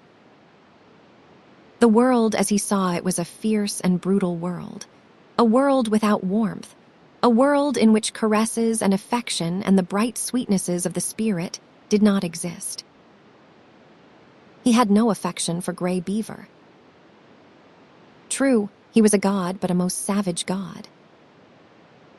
White Fang was glad to acknowledge his lordship, but it was a lordship based upon superior intelligence and brute strength. There was something in the fiber of White Fang's being that made his lordship a thing to be desired, else he would not have come back from the wild when he did to tender his allegiance. There were deeps in his nature which had never been sounded. A kind word, a caressing touch of the hand, on the part of Gray Beaver might have sounded these deeps, but Gray Beaver did not caress, nor speak kind words. It was not his way. His primacy was savage, and savagely he ruled, administering justice with a club, punishing transgression with the pain of a blow, and rewarding merit not by kindness, but by withholding a blow. So White Fang knew nothing of the heaven a man's hand might contain for him. Besides, he did not like the hands of the man-animals. He was suspicious of them. It was true that they sometimes gave meat, but more often they gave hurt. Hands were things to keep away from. They hurled stones, wielded sticks and clubs and whips, administered slaps and clouts, and when they touched him, were cunning to hurt with pinch and twist and wrench. In strange villages, he had encountered the hands of the children and learned that they were cruel to hurt. Also, he had once nearly had an eye poked out by a toddling papoose. From these experiences, he became suspicious of all children. He could not tolerate them. When they came near with their ominous hands, he got up. It was in a village at the Great Slave Lake that, in the course of resenting the evil of the hands of the man-animals, he came to modify the law that he had learned from Gray Beaver, namely, that the unpardonable crime was to bite one of the gods. In this village, after the custom of all dogs in all villages, White Fang went foraging for food. A boy was chopping frozen moose meat with an axe, and the chips were flying in the snow. White Fang, sliding by in quest of meat, stopped and began to eat the chips. He observed the boy lay down the axe and take up a stout club. White Fang sprang clear, just in time to escape the descending blow. The boy pursued him, and he, a stranger in the village, fled between two teepees to find himself cornered against a high earth bank. There was no escape for White Fang. The only way out was between the two teepees, and this the boy guarded. Holding his club prepared to strike, he drew in on his cornered quarry. White Fang was furious. He faced the boy, bristling and snarling, his sense of justice outraged. He knew the law of forage. All the wastage of meat, such as the frozen chips, belonged to the dog that found it. He had done no wrong, broken no law, yet here was this boy preparing to give him a beating. White Fang scarcely knew what happened. He did it in a surge of rage. And he did it so quickly that the boy did not know either. All the boy knew was that he had in some unaccountable way been overturned into the snow, and that his club hand had been ripped wide open by White Fang's teeth. But White Fang knew that he had broken the law of the gods. He had driven his teeth into the sacred flesh of one of them, and could expect nothing but a most terrible punishment. He fled away to Gray Beaver, behind whose protecting legs he crouched when the bitten boy and the boy's family came, demanding vengeance. But they went away with vengeance unsatisfied. Gray Beaver defended White Fang. So did Mitsa and Kloo Kooch. White Fang, listening to the wordy war and watching the angry gestures, knew that his act was justified. And so it came that he learned there were gods and gods. There were his gods, and there were other gods, and between them there was a difference. Justice or injustice, it was all the same. He must take all things from the hands of his own gods. But he was not compelled to take injustice from the other gods. It was his privilege to resent it with his teeth. And this also was a law of the gods. Before the day was out, White Fang was to learn more about this law. Mitsa, alone, gathering firewood in the forest, encountered the boy that had been bitten. With him were other boys. Hot words passed. Then all the boys attacked Mitsa. It was going hard with him. Blows were raining upon him from all sides. White Fang looked on at first. This was an affair of the gods, and no concern of his. Then he realized that this was Mitsa, one of his own particular gods, who was being maltreated. It was no reasoned impulse that made White Fang do what he then did. A mad rush of anger sent him leaping in amongst the combatants. 5 minutes later, the landscape was covered with fleeing boys, many of whom dripped blood upon the snow in token that White Fang's teeth had not been idle. When Mitsa told the story in camp, Gray Beaver ordered meat to be given to White Fang. He ordered much meat to be given, and White Fang, gorged and sleepy by the fire, knew that the law had received its verification. It was in line with these experiences that White Fang came to learn the law of property and the duty of the defense of property. From the protection of his god's body to the protection of his god's possessions was a step, and this step he made. What was his god's was to be defended against all the world, even to the extent of biting other gods. Not only was such an act sacrilegious in its nature, but it was fraught with peril. The gods were all-powerful, and a dog was no match against them. Yet White Fang learned to face them, fiercely belligerent and unafraid. Duty rose above fear, and thieving gods learned to leave Gray Beaver's property alone. One thing, in this connection, White Fang quickly learnt, and that was that a thieving god was usually a cowardly god and prone to run away at the sounding of the alarm. Also, he learned that but brief time elapsed between his sounding of the alarm and Gray Beaver coming to his aid.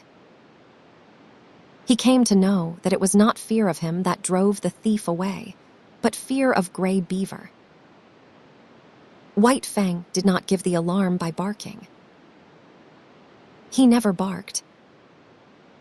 His method was to drive straight at the intruder and to sink his teeth in if he could.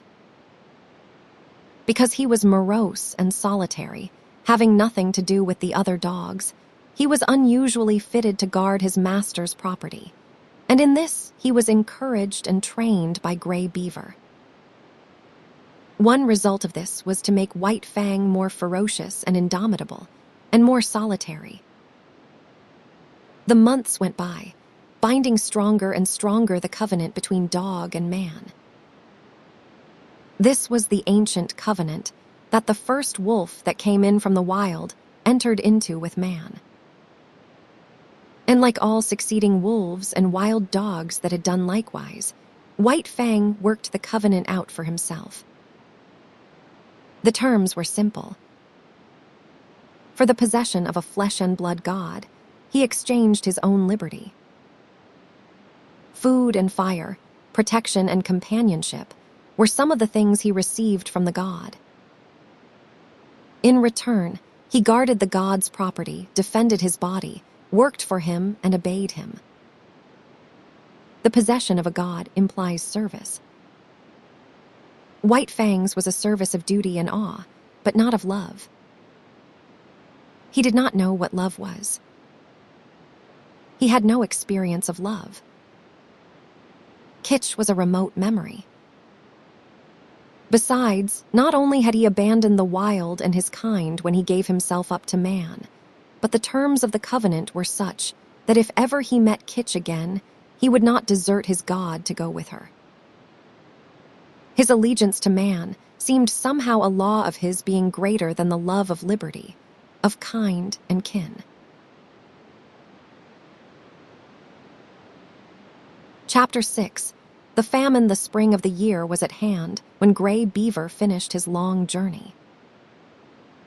It was April, and White Fang was a year old when he pulled into the home villages and was loosed from the harness by Mit-Sa.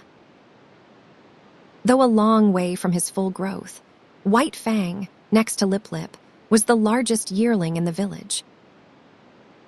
Both from his father, the wolf, and from Kitsch, he had inherited stature and strength, and already he was measuring up alongside the full-grown dogs. But he had not yet grown compact. His body was slender and rangy, and his strength more stringy than massive. His coat was the true wolf gray, and to all appearances he was true wolf himself. The quarter strain of dog he had inherited from Kitsch had left no mark on him physically, though it had played its part in his mental makeup. He wandered through the village, recognizing with staid satisfaction the various gods he had known before the long journey. Then there were the dogs, puppies growing up like himself, and grown dogs that did not look so large and formidable as the memory pictures he retained of them. Also, he stood less in fear of them than formerly, stalking among them with a certain careless ease that was as new to him as it was enjoyable. There was Basik, a grizzled old fellow that in his younger days had but to uncover his fangs to send White Fang cringing and crouching to the right about. From him, White Fang had learned much of his own insignificance, and from him, he was now to learn much of the change and development that had taken place in himself. While Basik had been growing weaker with age, White Fang had been growing stronger with youth. It was at the cutting up of a moose, fresh killed, that White Fang learned of the changed relations in which he stood to the dog world. He had got for himself a hoof and part of the shin bone, to which quite a bit of meat was attached. Withdrawn from the immediate scramble of the other dogs, in fact out of sight behind a thicket, he was devouring his prize when Basik rushed in upon him. Before he knew what he was doing, he had slashed the intruder twice and sprung clear. Basik was surprised by the other's temerity and swiftness of attack. He stood, gazing stupidly across at White Fang, the raw, red shin bone between them. Basik was old, and already he had come to know the increasing valor of the dogs it had been his wont to bully. Bitter experiences these, which, perforce, he swallowed, calling upon all his wisdom to cope with them.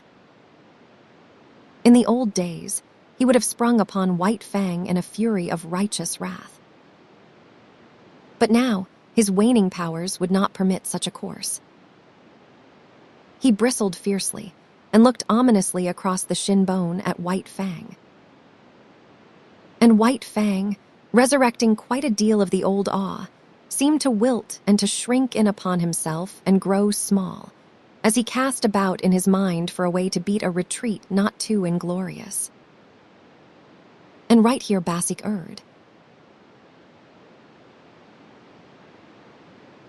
Had he contented himself with looking fierce and ominous, all would have been well. White Fang, on the verge of retreat, would have retreated, leaving the meat to him. But Basik did not wait. He considered the victory already his and stepped forward to the meat. As he bent his head carelessly to smell it, White Fang bristled slightly. Even then, it was not too late for Basik to retrieve the situation. Had he merely stood over the meat, head up and glowering, White Fang would ultimately have slunk away. But the fresh meat was strong in Basik's nostrils, and greed urged him to take a bite of it. This was too much for White Fang.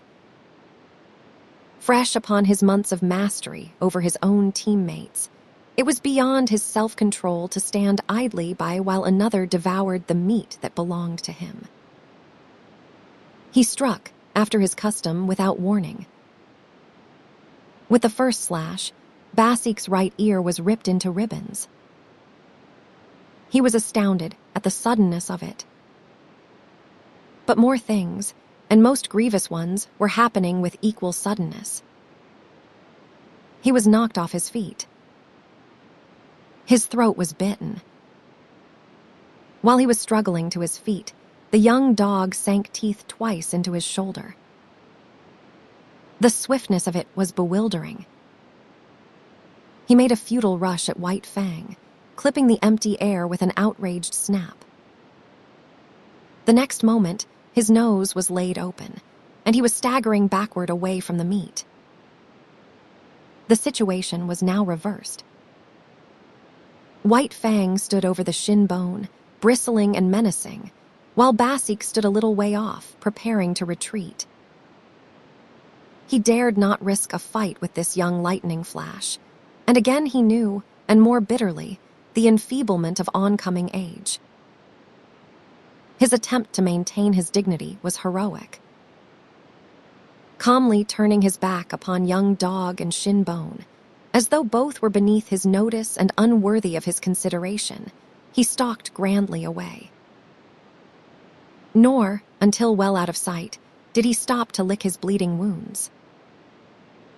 The effect on White Fang was to give him a greater faith in himself and a greater pride. He walked less softly among the grown dogs. His attitude toward them was less compromising. Not that he went out of his way looking for trouble. Far from it. But upon his way, he demanded consideration. He stood upon his right to go his way unmolested and to give trail to no dog. He had to be taken into account, that was all. He was no longer to be disregarded and ignored, as was the lot of puppies, and as continued to be the lot of the puppies that were his teammates. They got out of the way, gave trail to the grown dogs, and gave up meat to them under compulsion. But White Fang, uncompanionable, solitary, morose, scarcely looking to right or left, redoubtable, forbidding of aspect, remote and alien, was accepted as an equal by his puzzled elders.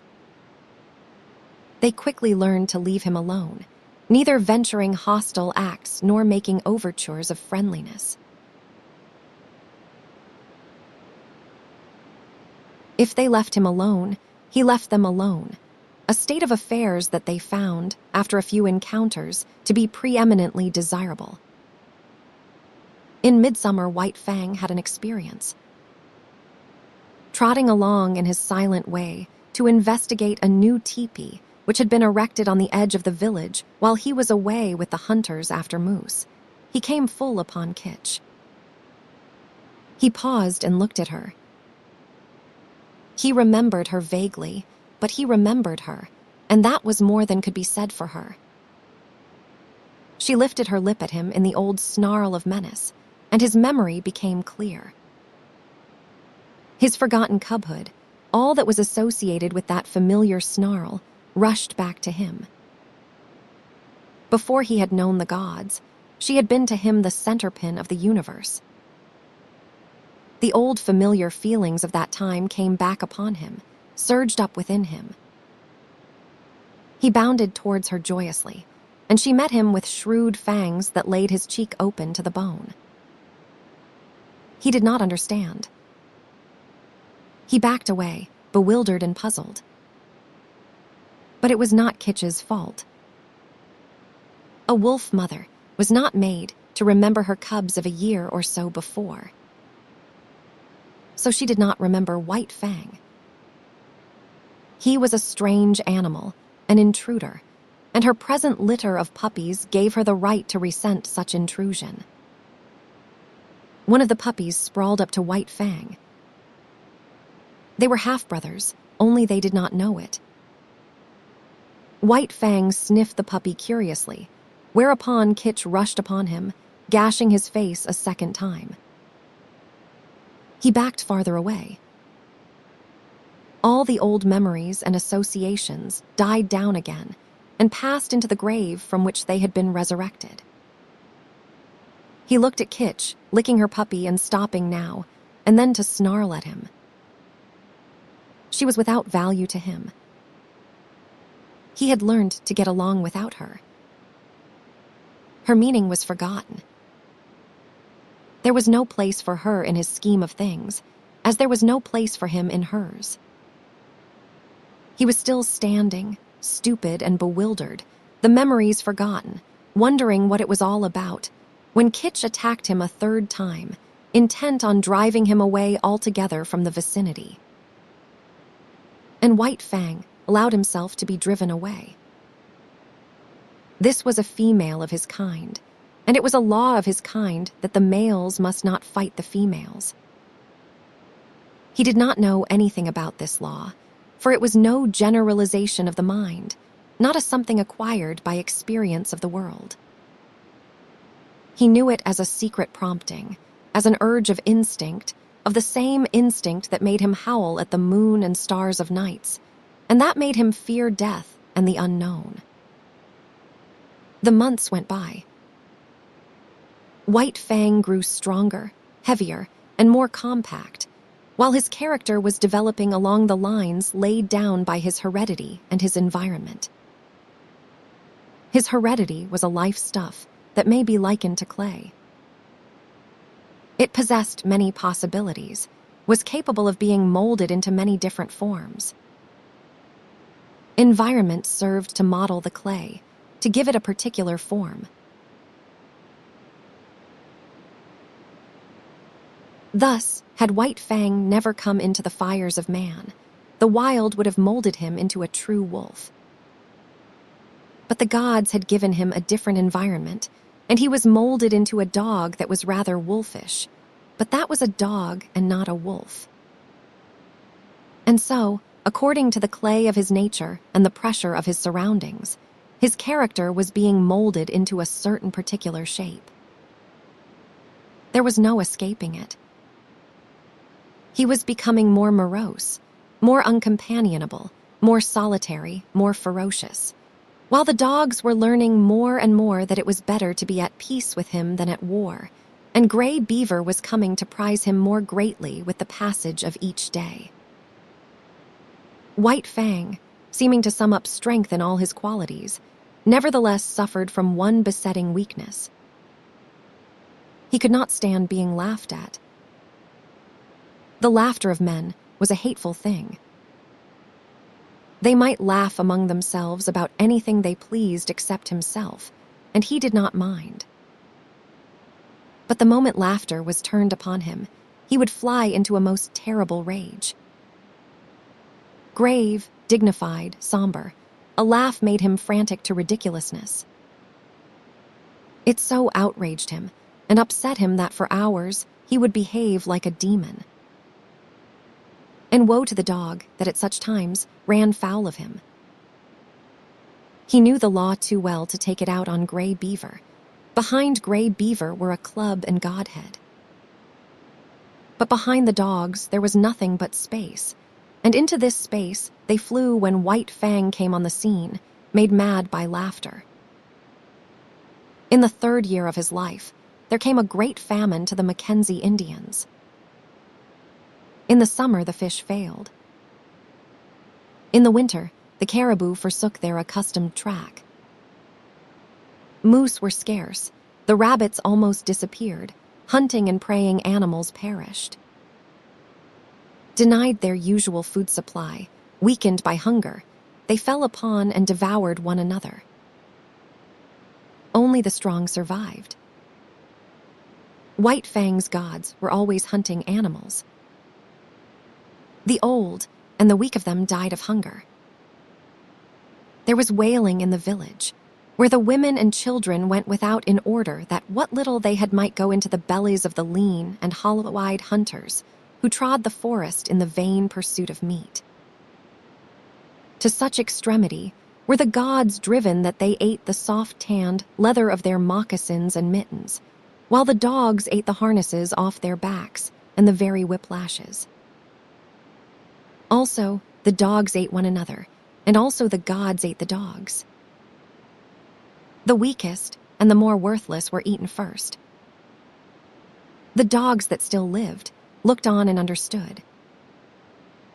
A few of the boldest and wisest forsook the fires of the gods, which had now become a shambles, and fled into the forest, where, in the end, they starved to death or were eaten by wolves. In this time of misery, White Fang, too, stole away into the woods. He was better fitted for the life than the other dogs, for he had the training of his cubhood to guide him. Especially adept did he become in stalking small living things. He would lie concealed for hours, following every movement of a cautious tree squirrel, waiting, with a patience as huge as the hunger he suffered from, until the squirrel ventured out upon the ground. Even then, White Fang was not premature. He waited until he was sure of striking before the squirrel could gain a tree refuge. Then, and not until then, would he flash from his hiding place, a gray projectile incredibly swift, never failing its mark, the fleeing squirrel that fled not fast enough. Successful as he was with squirrels, there was one difficulty that prevented him from living and growing fat on them. There were not enough squirrels. So he was driven to hunt still smaller things. So acute did his hunger become at times that he was not above rooting out wood mice from their burrows in the ground. Nor did he scorn to do battle with a weasel as hungry as himself, and many times more ferocious. In the worst pinches of the famine, he stole back to the fires of the gods. But he did not go into the fires. He lurked in the forest, avoiding discovery and robbing the snares at the rare intervals when game was caught. He even robbed Gray Beaver's snare of a rabbit at a time when Gray Beaver staggered and tottered through the forest, sitting down often to rest, what of weakness and of shortness of breath. One day White Fang encountered a young wolf, gaunt and scrawny, loose-jointed with famine. Had he not been hungry himself, White Fang might have gone with him and eventually found his way into the pack amongst his wild brethren. As it was, he ran the young wolf down and killed and ate him. Fortune seemed to favor him. Always, when hardest pressed for food, he found something to kill. Again, when he was weak, it was his luck that none of the larger preying animals chanced upon him.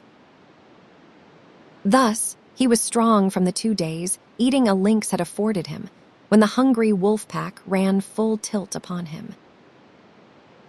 It was a long, cruel chase, but he was better nourished than they, and in the end outran them. And not only did he outrun them, but, circling widely back on his track, he gathered in one of his exhausted pursuers. After that, he left that part of the country and journeyed over to the valley wherein he had been born.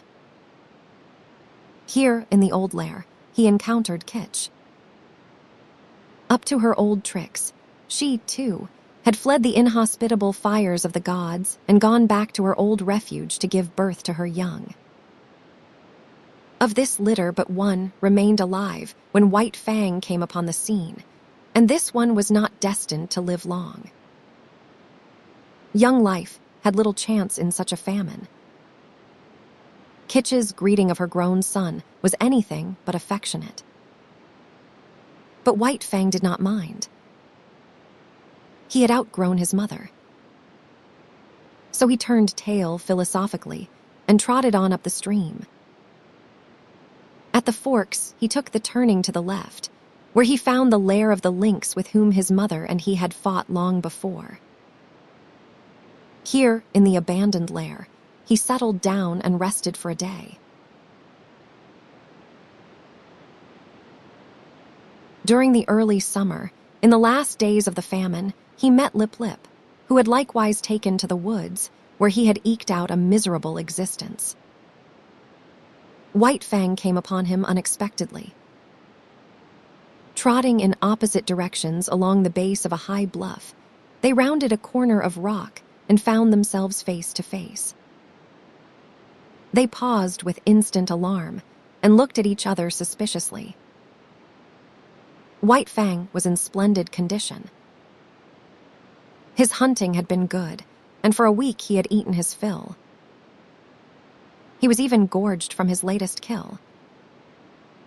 But in the moment, he looked at Lip Lip, his hair rose on end all along his back. It was an involuntary bristling on his part, the physical state that in the past had always accompanied the mental state produced in him by Lip Lip's bullying and persecution. As in the past he had bristled and snarled at sight of Lip Lip, so now, and automatically, he bristled and snarled. He did not waste any time. The thing was done thoroughly and with dispatch. Lip Lip essayed to back away, but White Fang struck him hard, shoulder to shoulder. Lip Lip was overthrown and rolled upon his back. White Fang's teeth drove into the scrawny throat. There was a death struggle, during which White Fang walked around, stiff-legged and observant. Then he resumed his course and trotted on along the base of the bluff. One day, not long after, he came to the edge of the forest, where a narrow stretch of open land sloped down to the Mackenzie. He had been over this ground before, when it was bare, but now a village occupied it. Still hidden amongst the trees, he paused to study the situation. Sights and sounds and scents were familiar to him. It was the old village changed to a new place. But sights and sounds and smells were different from those he had last had when he fled away from it. There was no whimpering nor wailing. Contented sounds saluted his ear, and when he heard the angry voice of a woman, he knew it to be the anger that proceeds from a full stomach. And there was a smell in the air of fish. There was food. The famine was gone.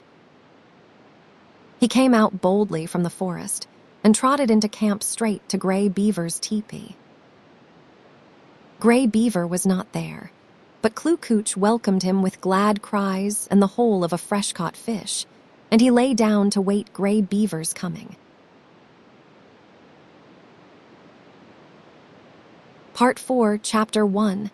The enemy of his kind. Had there been in White Fang's nature any possibility, no matter how remote, of his ever coming to fraternize with his kind, such possibility was irretrievably destroyed when he was made leader of the sled team. For now the dogs hated him for the extra meat bestowed upon him by Mitsaw, hated him for all the real and fancied favors he received, hated him for that he fled always at the head of the team, his waving brush of a tail and his perpetually retreating hindquarters forever maddening their eyes. And White Fang just as bitterly hated them back. Being sled leader was anything but gratifying to him. To be compelled to run away before the yelling pack, every dog of which, for 3 years, he had thrashed and mastered, was almost more than he could endure. But endure it he must, or perish, and the life that was in him had no desire to perish out. The moment Mitsaw gave his order for the start, that moment the whole team, with eager, savage cries, sprang forward at White Fang. There was no defense for him. If he turned upon them, Mitsaw would throw the stinging lash of the whip into his face. Only remained to him to run away. He could not encounter that howling horde with his tail and hindquarters. These were scarcely fit weapons with which to meet the many merciless fangs. So run away he did, violating his own nature and pride with every leap he made, and leaping all day long. One cannot violate the promptings of one's nature without having that nature recoil upon itself. Such a recoil is like that of a hair, made to grow out from the body, turning unnaturally upon the direction of its growth and growing into the body, a rankling, festering thing of hurt. And so with White Fang.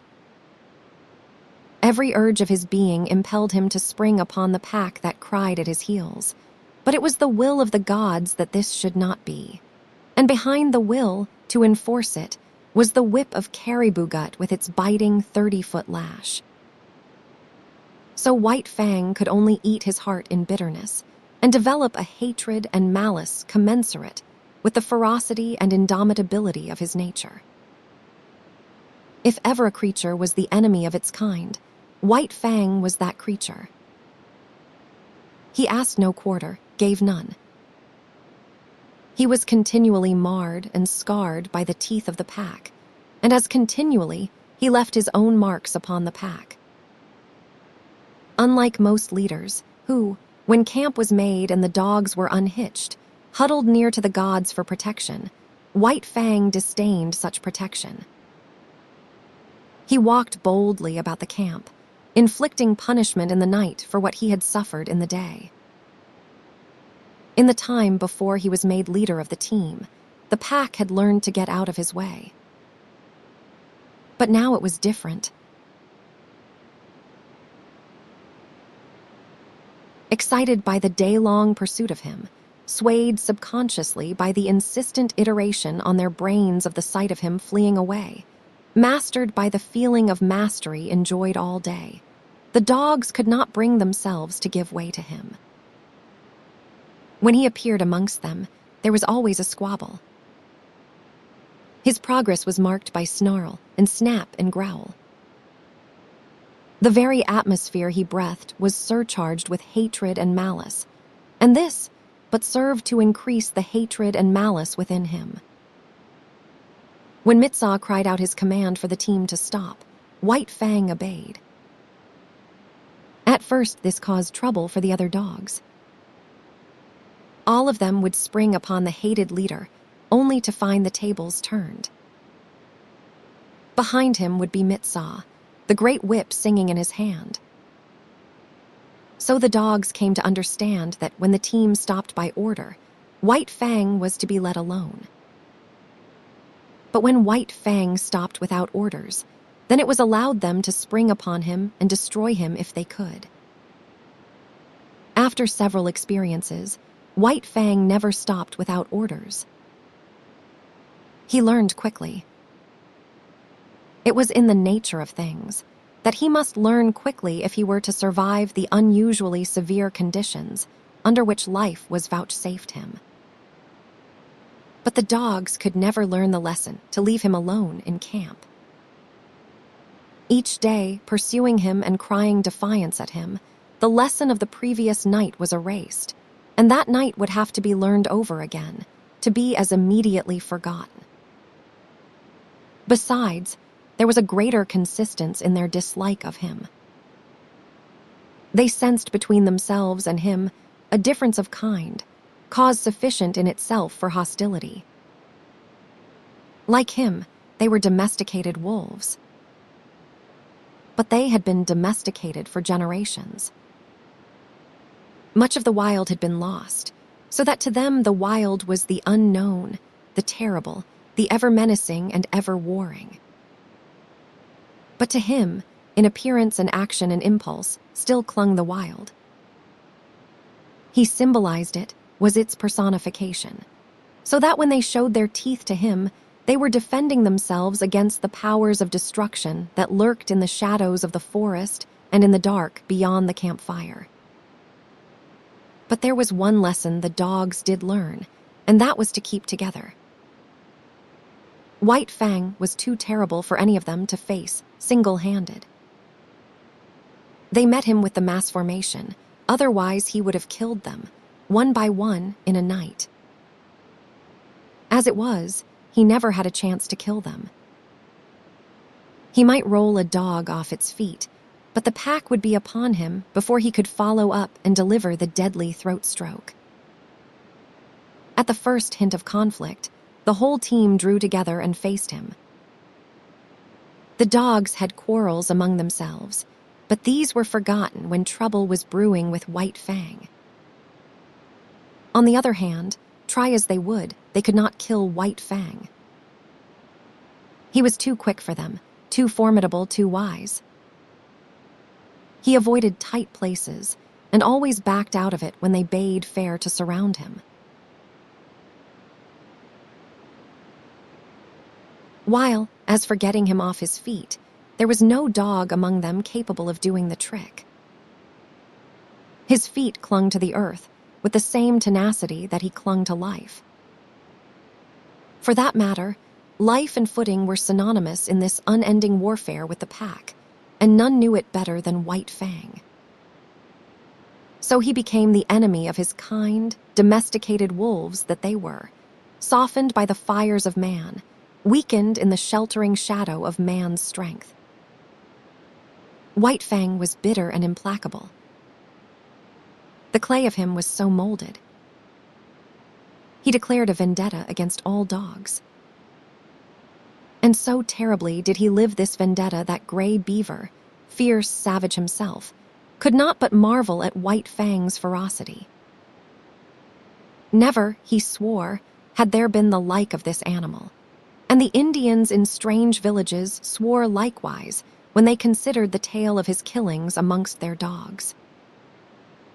When White Fang was nearly 5 years old, Gray Beaver took him on another great journey, and long remembered was the havoc he worked amongst the dogs of the many villages along the Mackenzie, across the Rockies, and down the Porcupine to the Yukon. He reveled in the vengeance he wreaked upon his kind. They were ordinary, unsuspecting dogs. They were not prepared for his swiftness and directness, for his attack without warning. They did not know him for what he was, a lightning flash of slaughter.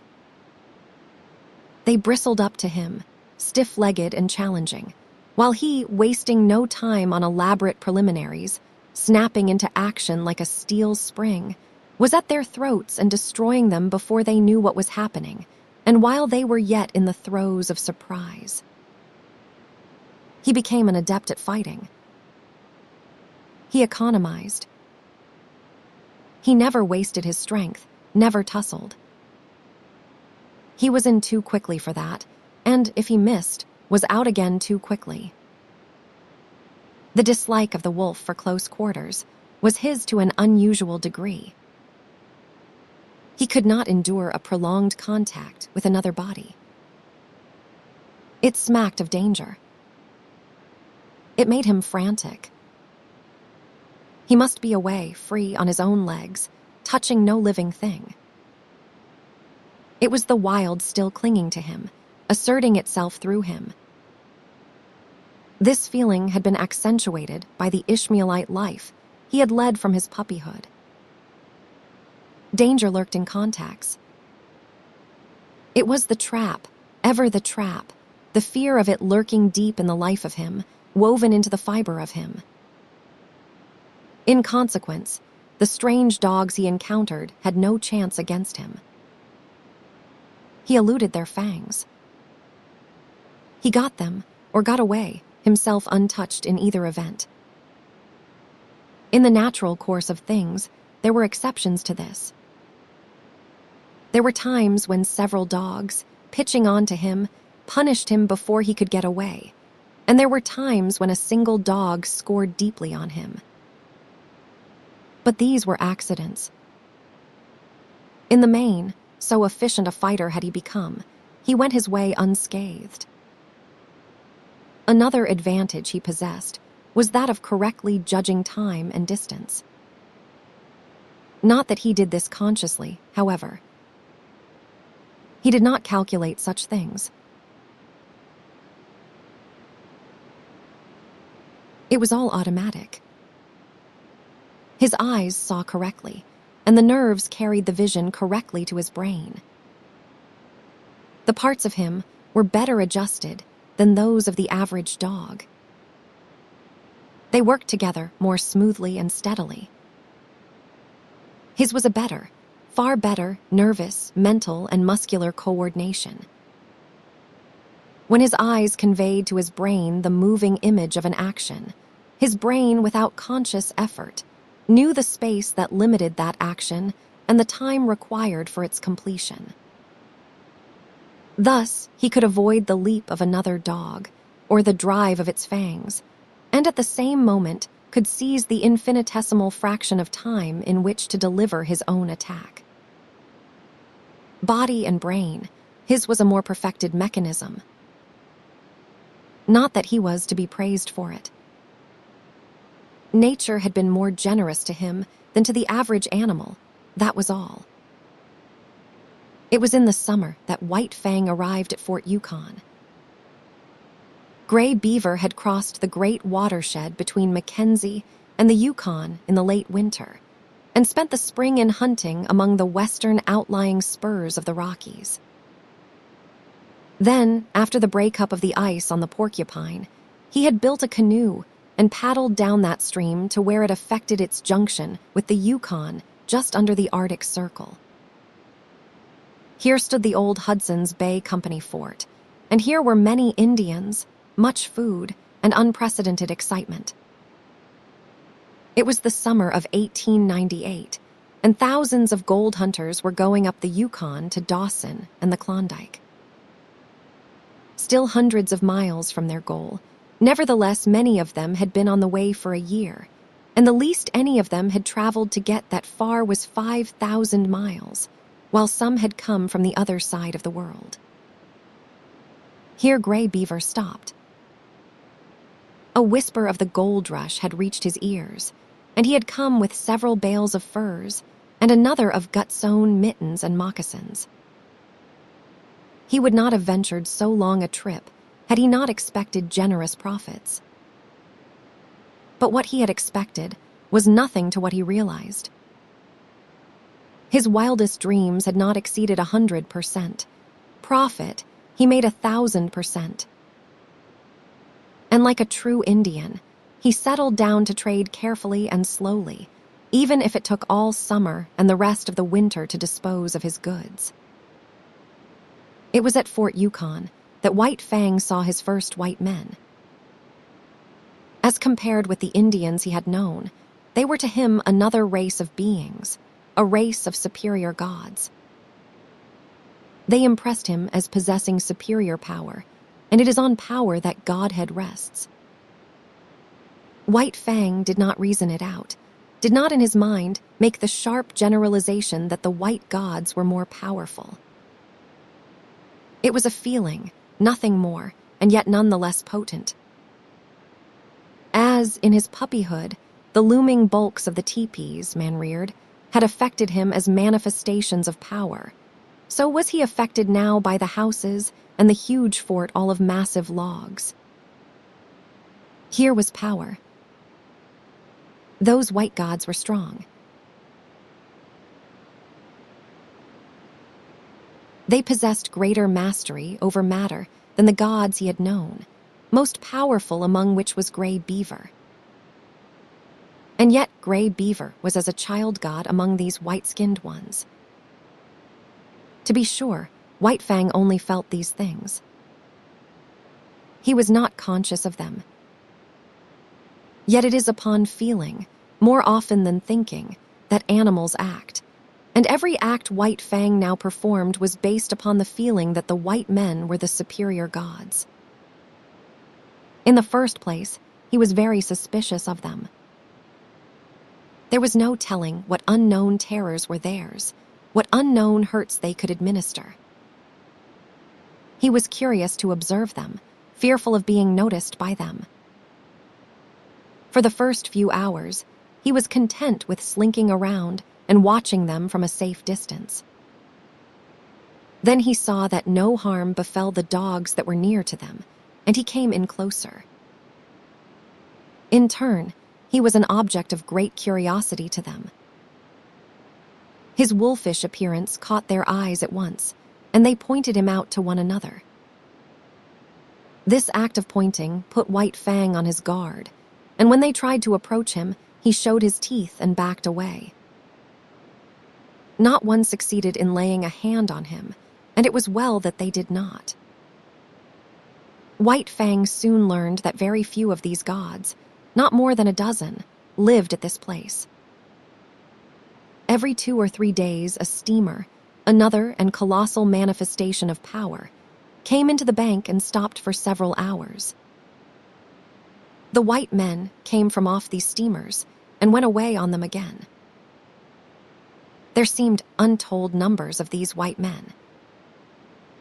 In the first day or so, he saw more of them than he had seen Indians in all his life, and as the days went by they continued to come up the river, stop, and then go on up the river out of sight. But if the white gods were all-powerful, their dogs did not amount to much. This White Fang quickly discovered by mixing with those that came ashore with their masters. They were irregular shapes and sizes. Some were short-legged, too short, others were long-legged, too long. They had hair instead of fur, and a few had very little hair at that. And none of them knew how to fight. As an enemy of his kind, it was in White Fang's province to fight with them. This he did, and he quickly achieved for them a mighty contempt. They were soft and helpless, made much noise, and floundered around clumsily trying to accomplish by main strength what he accomplished by dexterity and cunning. They rushed bellowing at him. He sprang to the side. They did not know what had become of him, and in that moment he struck them on the shoulder, rolling them off their feet and delivering his stroke at the throat. Sometimes this stroke was successful, and a stricken dog rolled in the dirt, to be pounced upon and torn to pieces by the pack of Indian dogs that waited. White Fang was wise. He had long since learned that the gods were made angry when their dogs were killed. The white men were no exception to this.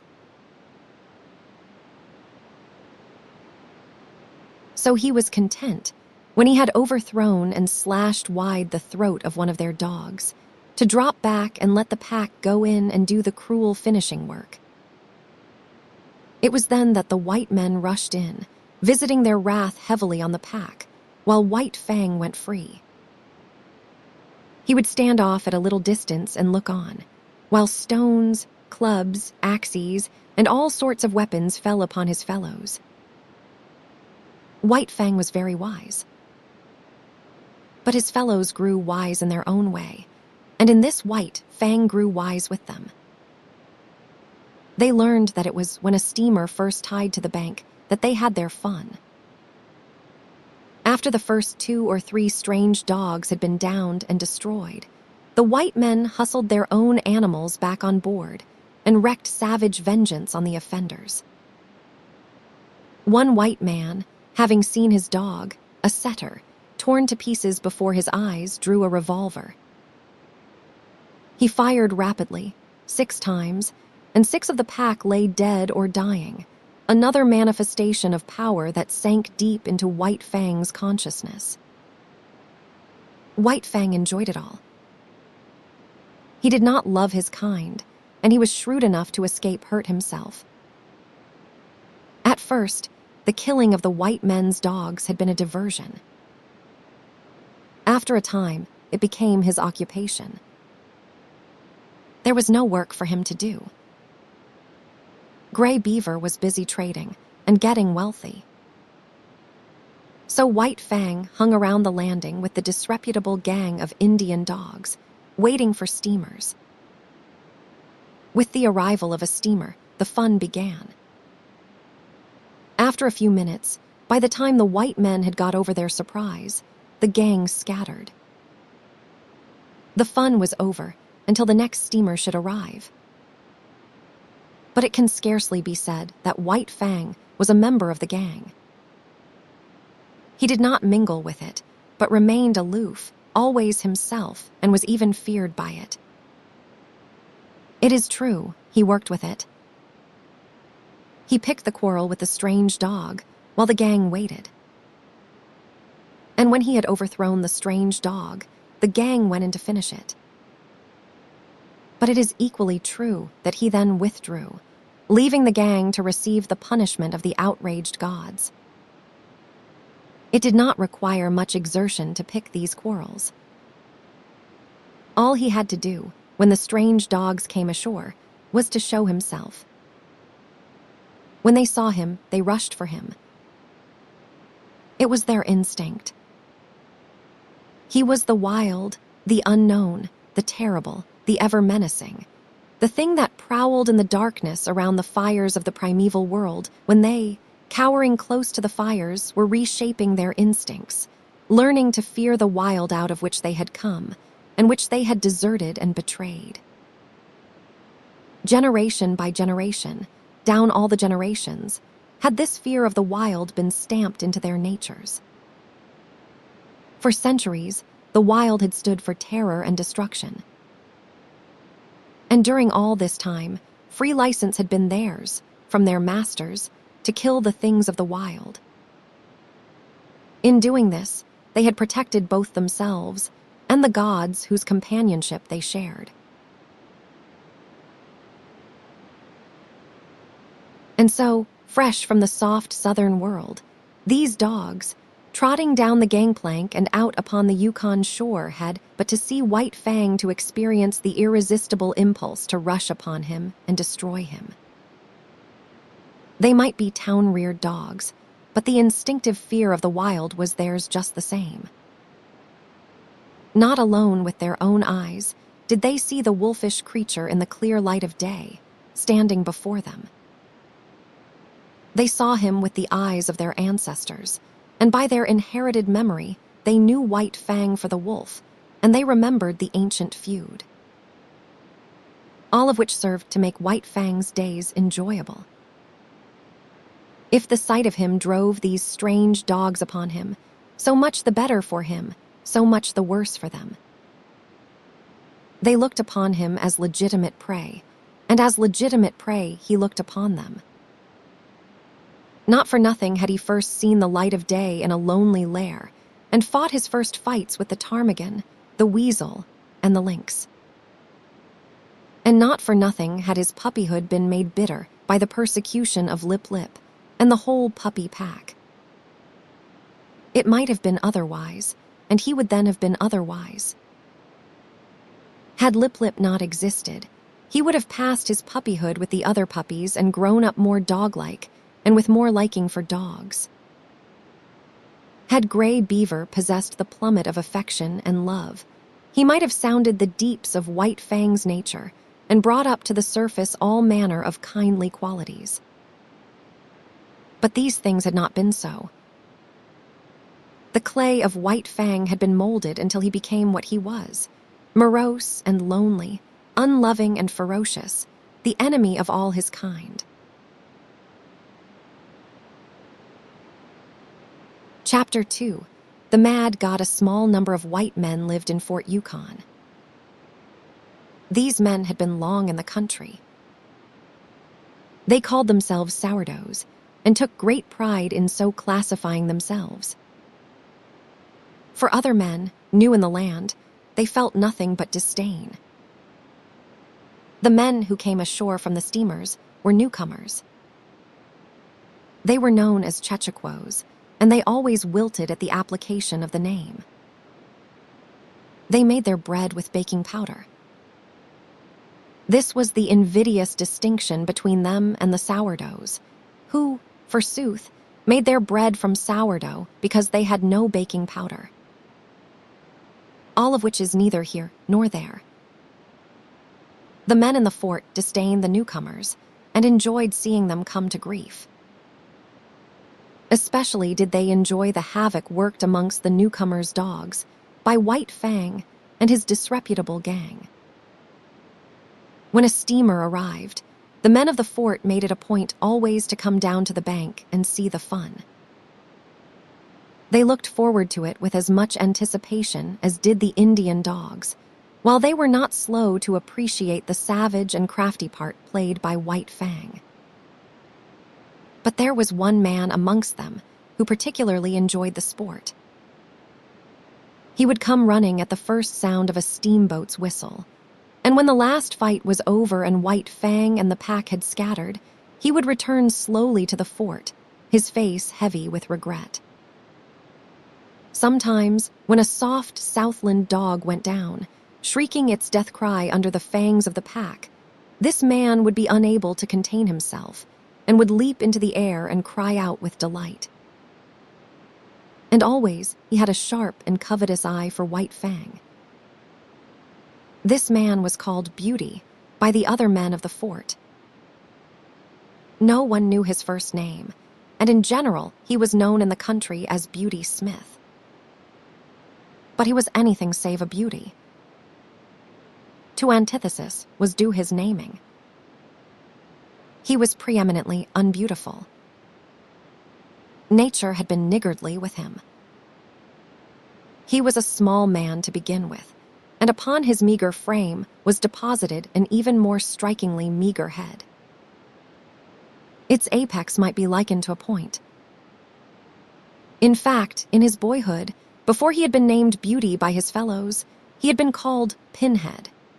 Backward from the apex, his head slanted down to his neck, and forward it slanted uncompromisingly to meet a low and remarkably wide forehead. Beginning here, as though regretting her parsimony, nature had spread his features with a lavish hand. His eyes were large, and between them was the distance of 2 eyes. His face, in relation to the rest of him, was prodigious. In order to discover the necessary area, nature had given him an enormous prognathous jaw. It was wide and heavy, and protruded outward and down until it seemed to rest on his chest. Possibly this appearance was due to the weariness of the slender neck, unable properly to support so great a burden. This jaw gave the impression of ferocious determination. But something lacked. Perhaps it was from excess. Perhaps the jaw was too large. At any rate, it was a lie. Beauty Smith was known far and wide as the weakest of weak-kneed and sniveling cowards. To complete his description, his teeth were large and yellow, while the 2 eye teeth, larger than their fellows, showed under his lean lips like fangs. His eyes were yellow and muddy, as though nature had run short on pigments and squeezed together the dregs of all her tubes. It was the same with his hair, sparse and irregular of growth, muddy yellow and dirty yellow, rising on his head and sprouting out of his face in unexpected tufts and bunches, in appearance like clumped and wind-blown grain. In short, Beauty Smith was a monstrosity, and the blame of it lay elsewhere. He was not responsible. The clay of him had been so molded in the making. He did the cooking for the other men in the fort, the dishwashing and the drudgery. They did not despise him. Rather did they tolerate him in a broad human way, as one tolerates any creature evilly treated in the making. Also, they feared him. His cowardly rages made them dread a shot in the back or poison in their coffee. But somebody had to do the cooking, and whatever else his shortcomings, Beauty Smith could cook. This was the man that looked at White Fang, delighted in his ferocious prowess, and desired to possess him. He made overtures to White Fang from the first. White Fang began by ignoring him. Later on, when the overtures became more insistent, White Fang bristled and bared his teeth and backed away. He did not like the man. The feel of him was bad. He sensed the evil in him and feared the extended hand and the attempts at soft-spoken speech. Because of all this, he hated the man. With the simpler creatures, good and bad are things simply understood. The good stands for all things that bring easement and satisfaction and surcease from pain. Therefore, the good is liked. The bad stands for all things that are fraught with discomfort, menace, and hurt, and is hated accordingly. White Fang's feel of Beauty Smith was bad. From the man's distorted body and twisted mind, in occult ways, like mists rising from malarial marshes, came emanations of the unhealth within. Not by reasoning, not by the five senses alone, but by other and remoter and uncharted senses, came the feeling to White Fang that the man was ominous with evil, pregnant with hurtfulness, and therefore a thing bad and wisely to be hated.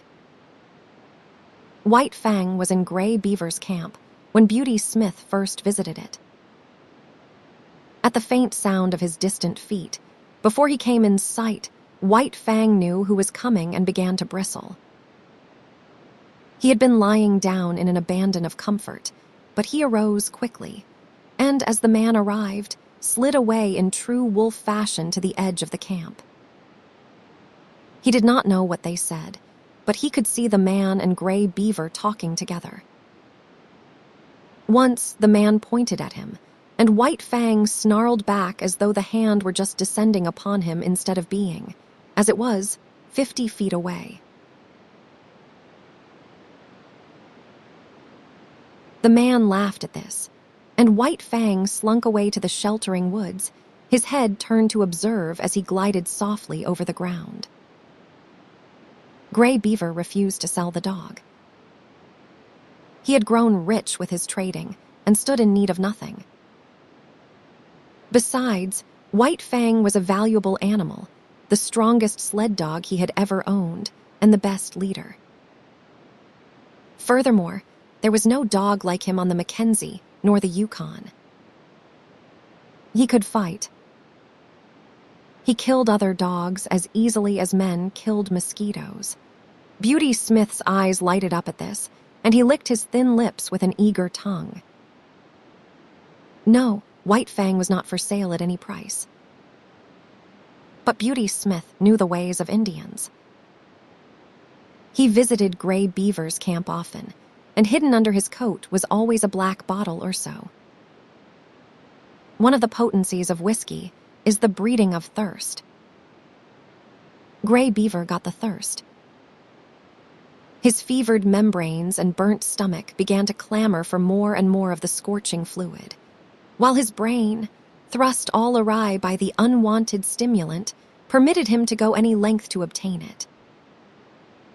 The money he had received for his furs and mittens and moccasins began to go. It went faster and faster, and the shorter his money sack grew, the shorter grew his temper. In the end, his money and goods and temper were all gone.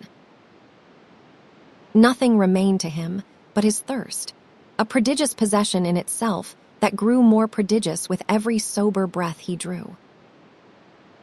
Then it was that Beauty Smith had talked with him again about the sale of white Fang. But this time, the price offered was in bottles, not dollars, and Gray Beaver's ears were more eager to hear.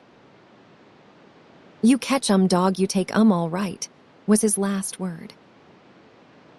The bottles were delivered, but after 2 days. "You catch dog," were Beauty Smith's words to Gray Beaver. White Fang slunk into camp one evening and dropped down with a sigh of content. The dreaded white god was not there.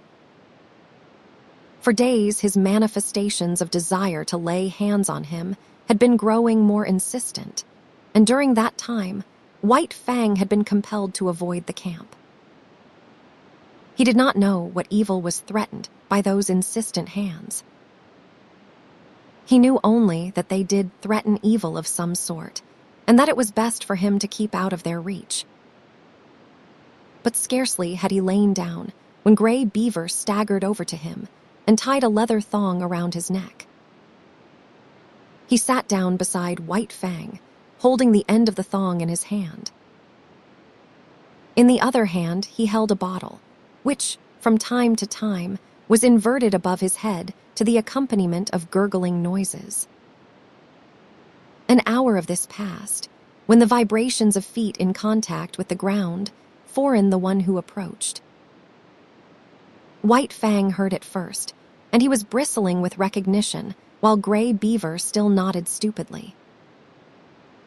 White Fang tried to draw the thong softly out of his master's hand, but the relaxed fingers closed tightly, and Gray Beaver roused himself. Beauty Smith strode into camp and stood over White Fang. He snarled softly up at the thing of fear, watching keenly the deportment of the hands. One hand extended outward and began to descend upon his head. His soft snarl grew tense and harsh.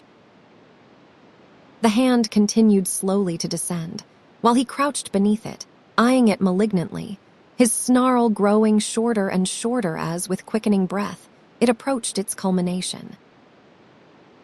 Suddenly he snapped, striking with his fangs like a snake.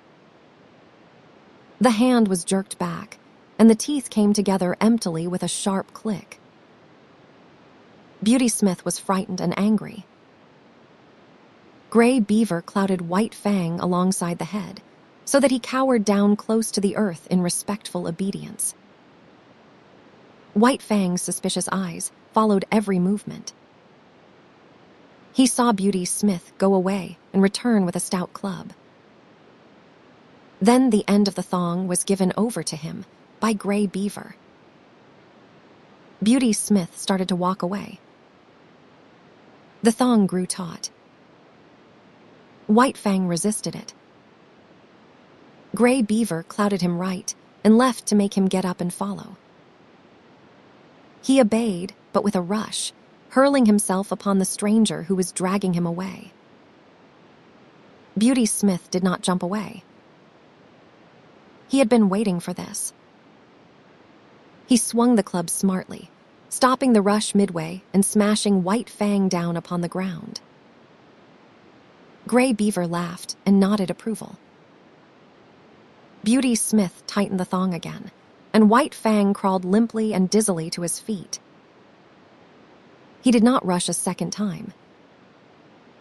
One smash from the club was sufficient to convince him that the white god knew how to handle it, and he was too wise to fight the inevitable. So he followed morosely at Beauty Smith's heels, his tail between his legs, yet snarling softly under his breath. But Beauty Smith kept a wary eye on him, and the club was held always ready to strike. At the fort, Beauty Smith left him securely tied and went into bed. White Fang waited an hour. Then he applied his teeth to the thong, and in the space of 10 seconds was free. He had wasted no time with his teeth. There had been no useless gnawing. The thong was cut across, diagonally, almost as clean as though done by a knife.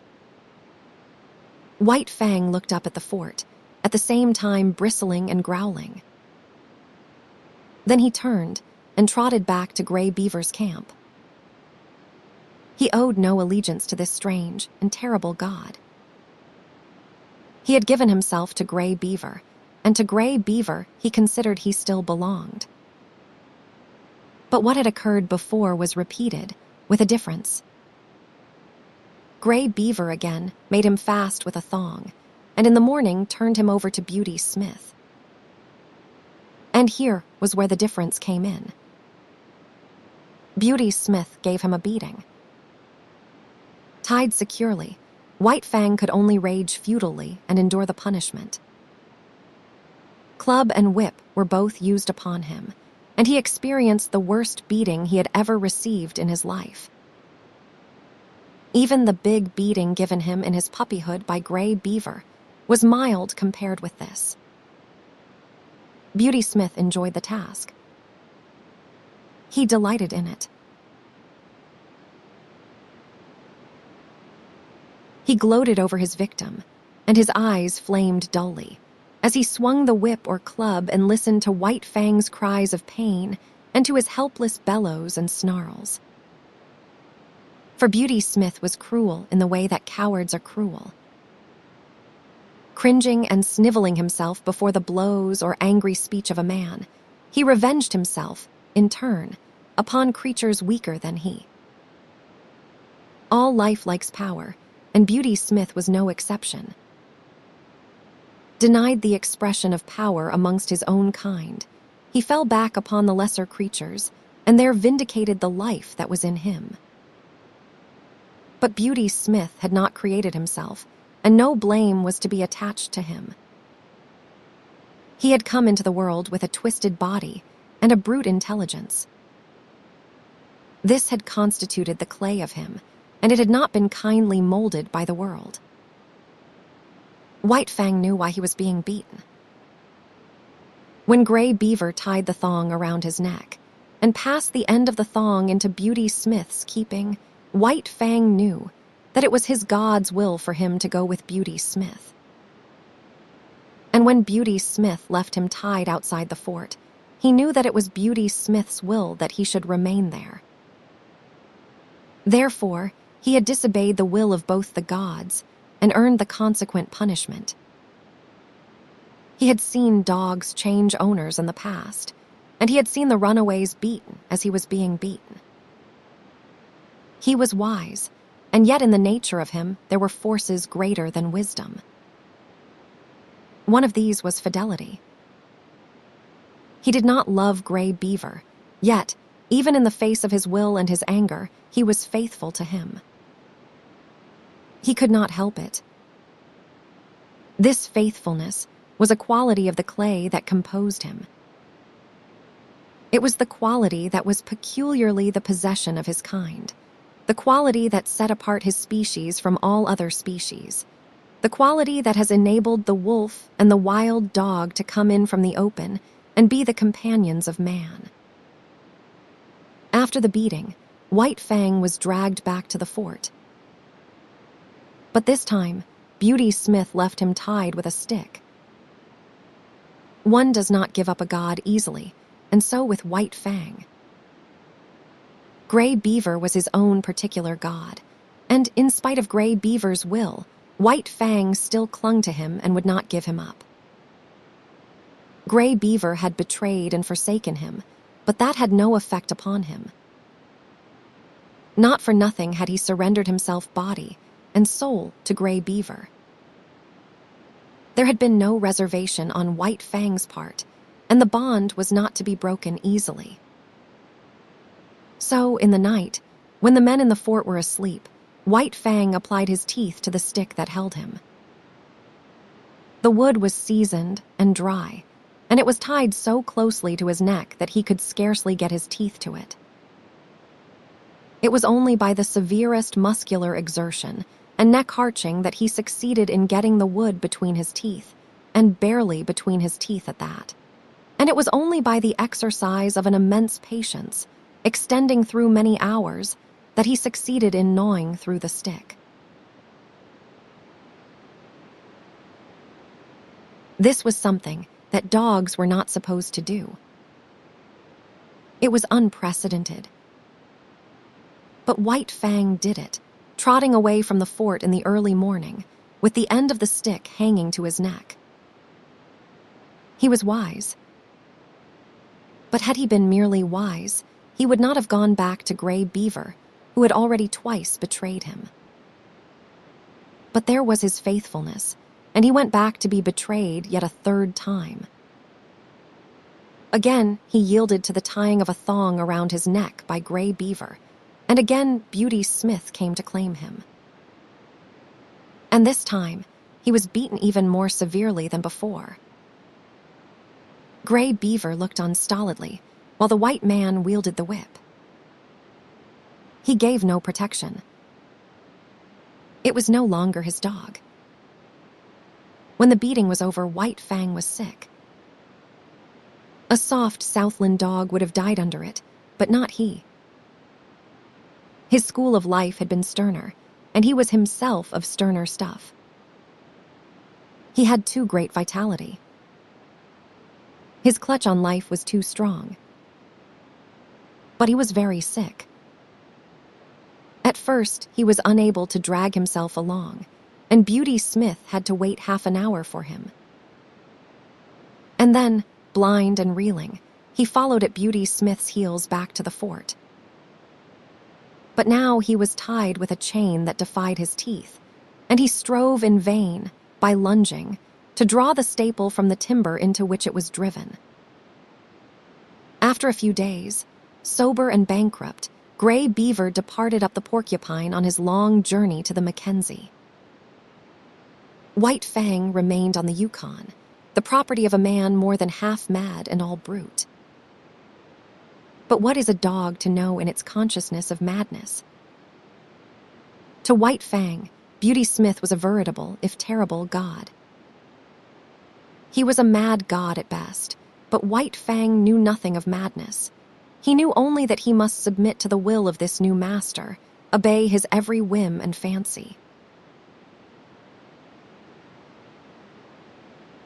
Chapter 3. The Reign of Hate under the tutelage of the mad god. White Fang became a fiend. He was kept chained in a pen at the rear of the fort, and here Beauty Smith teased and irritated and drove him wild with petty torments. The man early discovered White Fang's susceptibility to laughter, and made it a point after painfully tricking him to laugh at him. This laughter was uproarious and scornful, and at the same time the god pointed his finger derisively at White Fang. At such times reason fled from White Fang, and in his transports of rage, he was even more mad than Beauty Smith. Formerly, White Fang had been merely the enemy of his kind, withal a ferocious enemy. He now became the enemy of all things, and more ferocious than ever. To such an extent was he tormented, that he hated blindly and without the faintest spark of reason.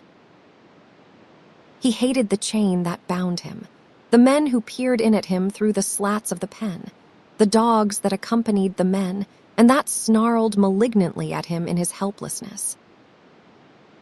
He hated the very wood of the pen that confined him. And first, last, and most of all, he hated Beauty Smith. But Beauty Smith had a purpose in all that he did to White Fang. One day, a number of men gathered about the pen. Beauty Smith entered, club in hand, and took the chain off from White Fang's neck. When his master had gone out, White Fang turned loose and tore around the pen, trying to get at the men outside. He was magnificently terrible.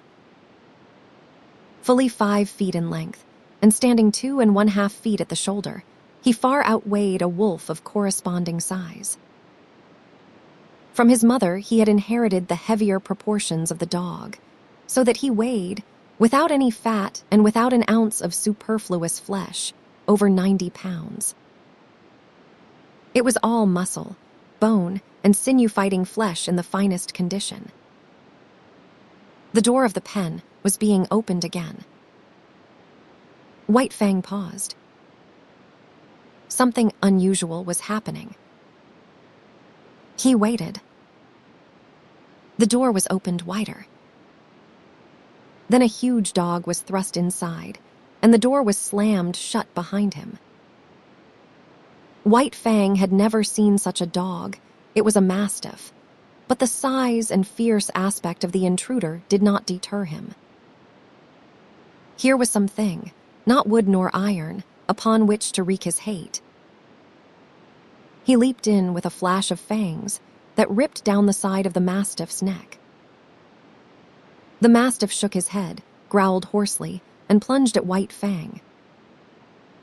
But White Fang was here, there, and everywhere, always evading and eluding, and always leaping in and slashing with his fangs and leaping out again in time to escape punishment. The men outside shouted and applauded, while Beauty Smith, in an ecstasy of delight, gloated over the ripping and mangling performed by White Fang. There was no hope for the mastiff from the first. He was too ponderous and slow. In the end, while Beauty Smith beat White Fang back with a club, the mastiff was dragged out by its owner. Then there was a payment of bets, and money clinked in Beauty Smith's hand. White Fang came to look forward eagerly to the gathering of the men around his pen. It meant a fight, and this was the only way that was now vouchsafed him of expressing the life that was in him. Tormented, incited to hate, he was kept a prisoner so that there was no way of satisfying that hate, except at the times his master saw fit to put another dog against him. Beauty Smith had estimated his powers well, for he was invariably the victor. One day, 3 dogs were turned in upon him in succession. Another day, a full-grown wolf, fresh caught from the wild, was shoved in through the door of the pen. And on still another day, 2 dogs were set against him at the same time. This was his severest fight, and though in the end he killed them both, he was himself half killed in doing it. In the fall of the year, when the first snows were falling and mush ice was running in the river, Beauty Smith took passage for himself and White Fang on a steamboat bound up the Yukon to Dawson. White Fang had now achieved a reputation in the land. As the Fighting Wolf, he was known far and wide, and the cage in which he was kept on the steamboat's deck was usually surrounded by curious men. He raged and snarled at them, or lay quietly and studied them with cold hatred. Why should he not hate them? He never asked himself the question. He knew only hate and lost himself in the passion of it. Life had become a hell to him. He had not been made for the close confinement wild beasts endure at the hands of men. And yet it was in precisely this way that he was treated. Men stared at him, poked sticks between the bars to make him snarl, and then laughed at him. They were his environment, these men, and they were molding the clay of him into a more ferocious thing than had been intended by nature. Nevertheless, nature had given him plasticity. Where many another animal would have died or had its spirit broken, he adjusted himself and lived, and at no expense of the spirit. Possibly Beauty Smith, archfiend and tormentor, was capable of breaking White Fang's spirit, but as yet there were no signs of his succeeding. If Beauty Smith had in him a devil, White Fang had another, and the two of them raged against each other unceasingly. In the days before, White Fang had had the wisdom to cower down and submit to a man with a club in his hand, but this wisdom now left him. The mere sight of Beauty Smith was sufficient to send him into transports of fury. And when they came to close quarters, and he had been beaten back by the club, he went on growling and snarling and showing his fangs. The last growl could never be extracted from him. No matter how terribly he was beaten, he had always another growl.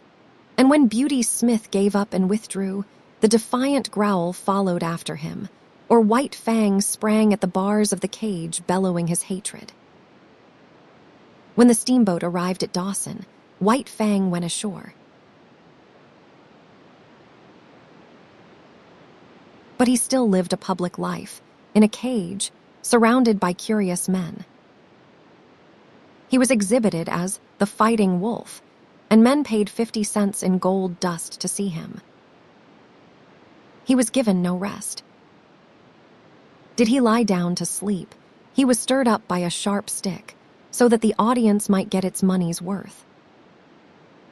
In order to make the exhibition interesting, he was kept in a rage most of the time.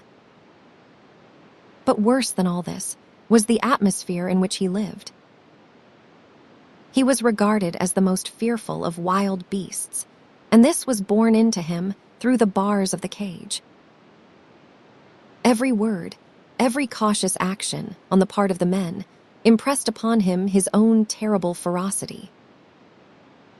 It was so much added fuel to the flame of his fierceness. There could be but one result, and that was that his ferocity fed upon itself and increased. It was another instance of the plasticity of his clay, of his capacity for being molded by the pressure of environment. In addition to being exhibited, he was a professional fighting animal. At irregular intervals, whenever a fight could be arranged, he was taken out of his cage and led off into the woods a few miles from town. Usually this occurred at night, so as to avoid interference from the mounted police of the territory. After a few hours of waiting, when daylight had come, the audience and the dog with which he was to fight arrived. In this manner, it came about that he fought all sizes and breeds of dogs.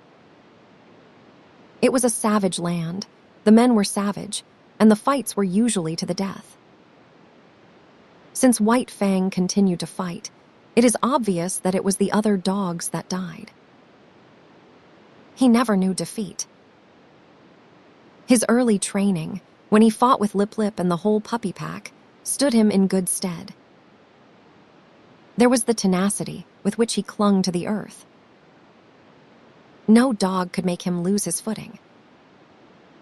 This was the favorite trick of the wolf breeds, to rush in upon him, either directly or with an unexpected swerve, in the hope of striking his shoulder and overthrowing him.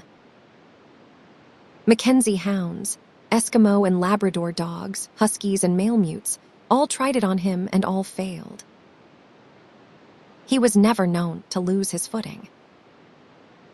Men told this to one another and looked each time to see it happen, but White Fang always disappointed them. Then there was his lightning quickness. It gave him a tremendous advantage over his antagonists. No matter what their fighting experience, they had never encountered a dog that moved so swiftly as he. Also to be reckoned with was the immediateness of his attack. The average dog was accustomed to the preliminaries of snarling and bristling and growling, and the average dog was knocked off his feet and finished before he had begun to fight or recovered from his surprise.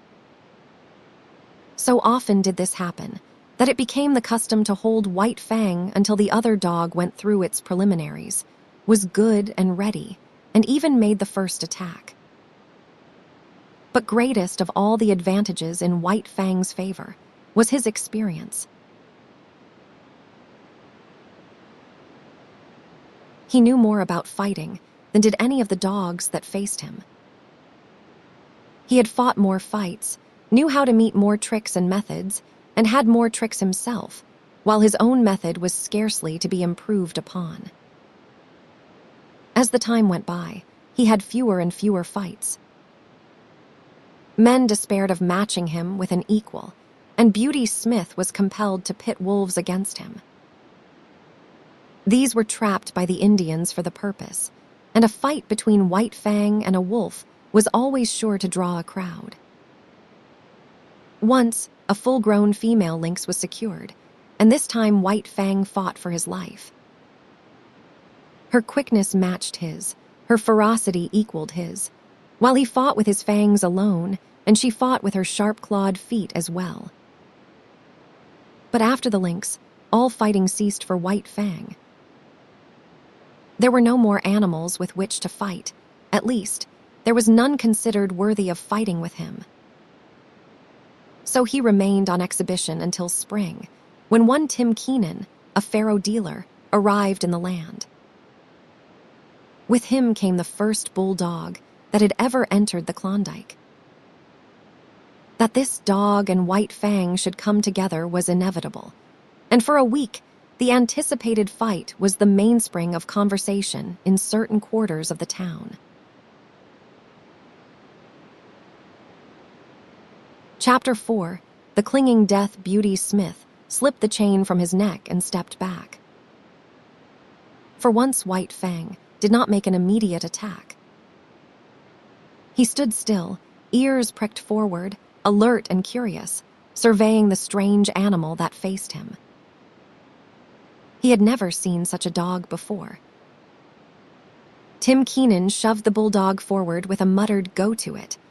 The animal waddled toward the center of the circle, short and squat and ungainly. He came to a stop and blinked across at White Fang. There were cries from the crowd of, "Go to him, Cherokee." "Sick'm, Cherokee."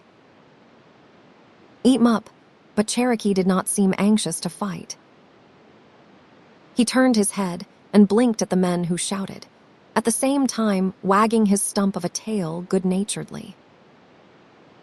He was not afraid, but merely lazy. Besides, it did not seem to him that it was intended he should fight with the dog he saw before him. He was not used to fighting with that kind of dog, and he was waiting for them to bring on the real dog. Tim Keenan stepped in and bent over Cherokee, fondling him on both sides of the shoulders with hands that rubbed against the grain of the hair, and that made slight, pushing forward movements. These were so many suggestions.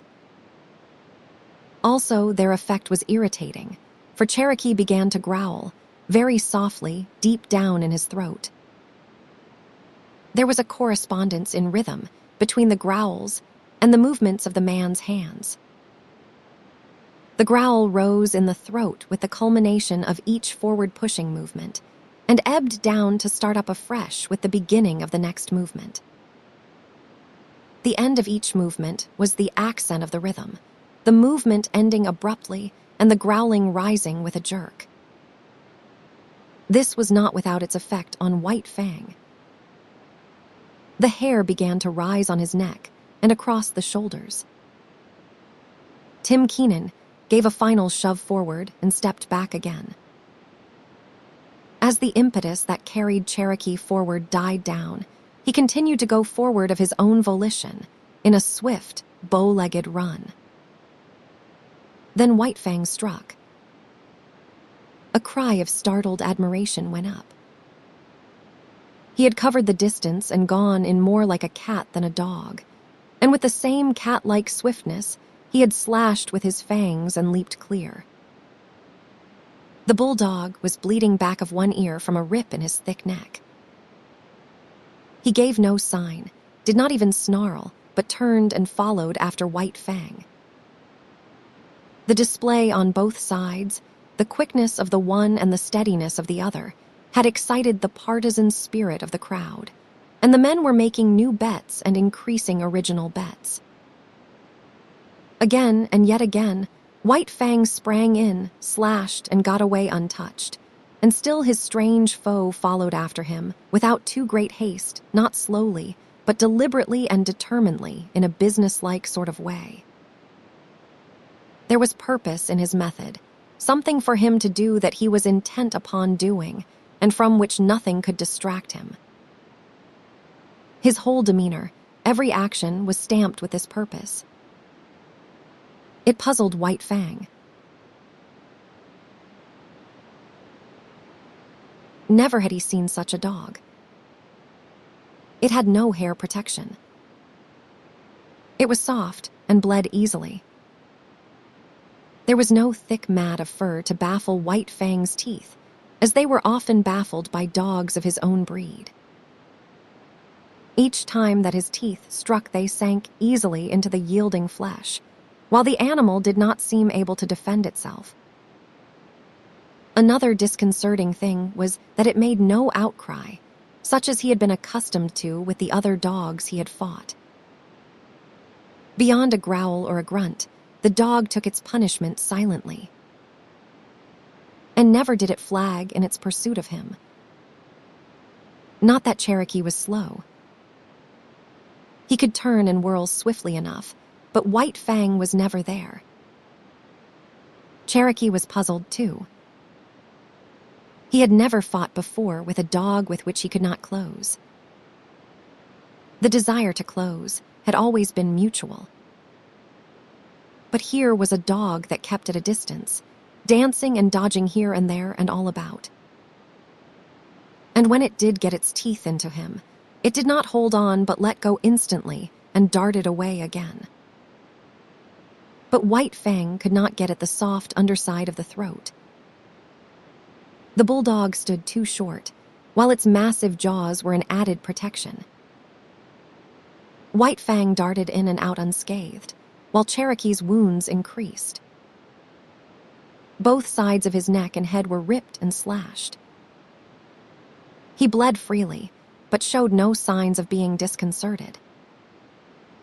He continued his plodding pursuit, though once, for the moment baffled, he came to a full stop and blinked at the men who looked on, at the same time wagging his stump of a tail as an expression of his willingness to fight. In that moment, White Fang was in upon him and out, in passing ripping his trimmed remnant of an ear. With a slight manifestation of anger, Cherokee took up the pursuit again, running on the inside of the circle White Fang was making, and striving to fasten his deadly grip on White Fang's throat. The bulldog missed by a hair's breadth, and cries of praise went up as White Fang doubled suddenly out of danger in the opposite direction. The time went by. White Fang still danced on, dodging and doubling, leaping in and out, and ever inflicting damage. And still the bulldog, with grim certitude, twirled after him. Sooner or later he would accomplish his purpose, get the grip that would win the battle. In the meantime, he accepted all the punishment the other could deal him. His tufts of ears had become tassels, his neck and shoulders were slashed in a score of places, and his very lips were cut and bleeding, all from these lightning snaps that were beyond his foreseeing and guarding. Time and again, White Fang had attempted to knock Cherokee off his feet, but the difference in their height was too great. Cherokee was too squat, too close to the ground. White Fang tried the trick once too often. The chance came in one of his quick doublings and counter-circlings. He caught Cherokee with head, turned away as he whirled more slowly. His shoulder was exposed. White Fang drove in upon it, but his own shoulder was high above, while he struck with such force that his momentum carried him on a cross over the other's body. For the first time in his fighting history, men saw White Fang lose his footing. His body turned a half somersault in the air, and he would have landed on his back had he not twisted, cat-like, still in the air, in the effort to bring his feet to the earth. As it was, he struck heavily on his side. The next instant he was on his feet, but in that instant Cherokee's teeth closed on his throat. It was not a good grip, being too low down toward the chest, but Cherokee held on. White Fang sprang to his feet and tore wildly around, trying to shake off the bulldog's body. It made him frantic, this clinging, dragging weight. It bound his movements, restricted his freedom. It was like the trap, and all his instinct resented it and revolted against it. It was a mad revolt. For several minutes, he was to all intents insane. The basic life that was in him took charge of him. The will to exist of his body surged over him. He was dominated by this mere flesh love of life. All intelligence was gone. It was as though he had no brain. His reason was unseated by the blind yearning of the flesh to exist and move, at all hazards to move, to continue to move, for movement was the expression of its existence. Round and round he went, whirling and turning and reversing, trying to shake off the 50-pound weight that dragged at his throat. The bulldog did little but keep his grip. Sometimes, and rarely, he managed to get his feet to the earth and for a moment to brace himself against White Fang. But the next moment, his footing would be lost, and he would be dragging around in the whirl of one of White Fang's mad gyrations. Cherokee identified himself with his instinct. He knew that he was doing the right thing by holding on, and there came to him certain blissful thrills of satisfaction. At such moments he even closed his eyes and allowed his body to be hurled hither and thither, willy-nilly, careless of any hurt that might thereby come to it. That did not count. The grip was the thing, and the grip he kept. White Fang ceased only when he had tired himself out. He could do nothing, and he could not understand. Never, in all his fighting, had this thing happened. The dogs he had fought with did not fight that way. With them it was snap and slash and get away, snap and slash and get away. He lay partly on his side, panting for breath. Cherokee, still holding his grip, urged against him, trying to get him over entirely on his side. White Fang resisted, and he could feel the jaws shifting their grip, slightly relaxing and coming together again in a chewing movement. Each shift brought the grip closer to his throat. The bulldog's method was to hold what he had, and when opportunity favored, to work in for more. Opportunity favored when White Fang remained quiet. When White Fang struggled, Cherokee was content merely to hold on. The bulging back of Cherokee's neck was the only portion of his body that White Fang's teeth could reach. He got hold toward the base where the neck comes out from the shoulders, but he did not know the chewing method of fighting, nor were his jaws adapted to it. He spasmodically ripped and tore with his fangs for a space. Then a change in their position diverted him.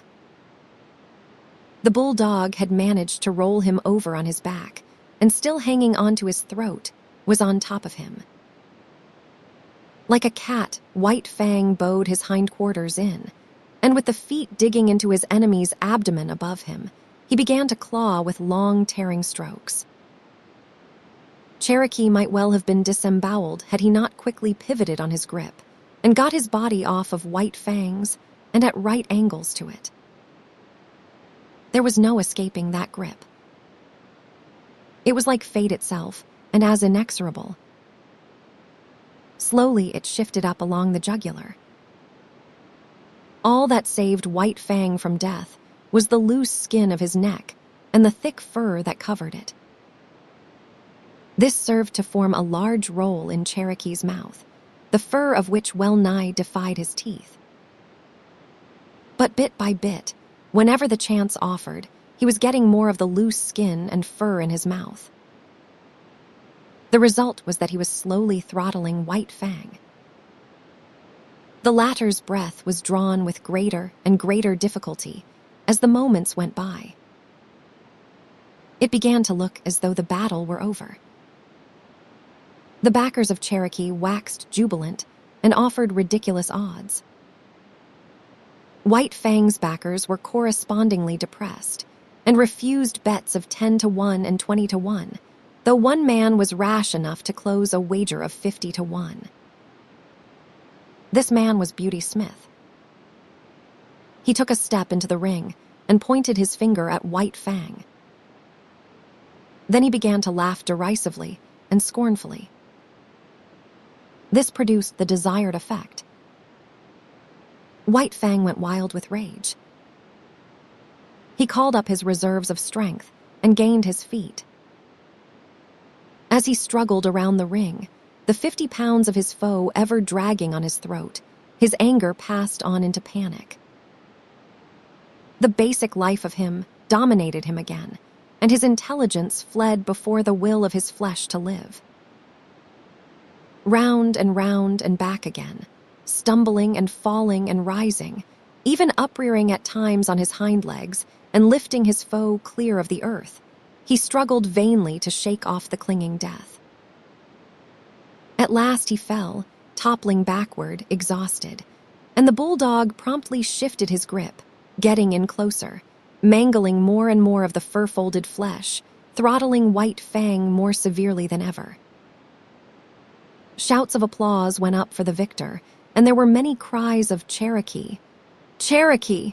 To this Cherokee responded by vigorous wagging of the stump of his tail. But the clamor of approval did not distract him.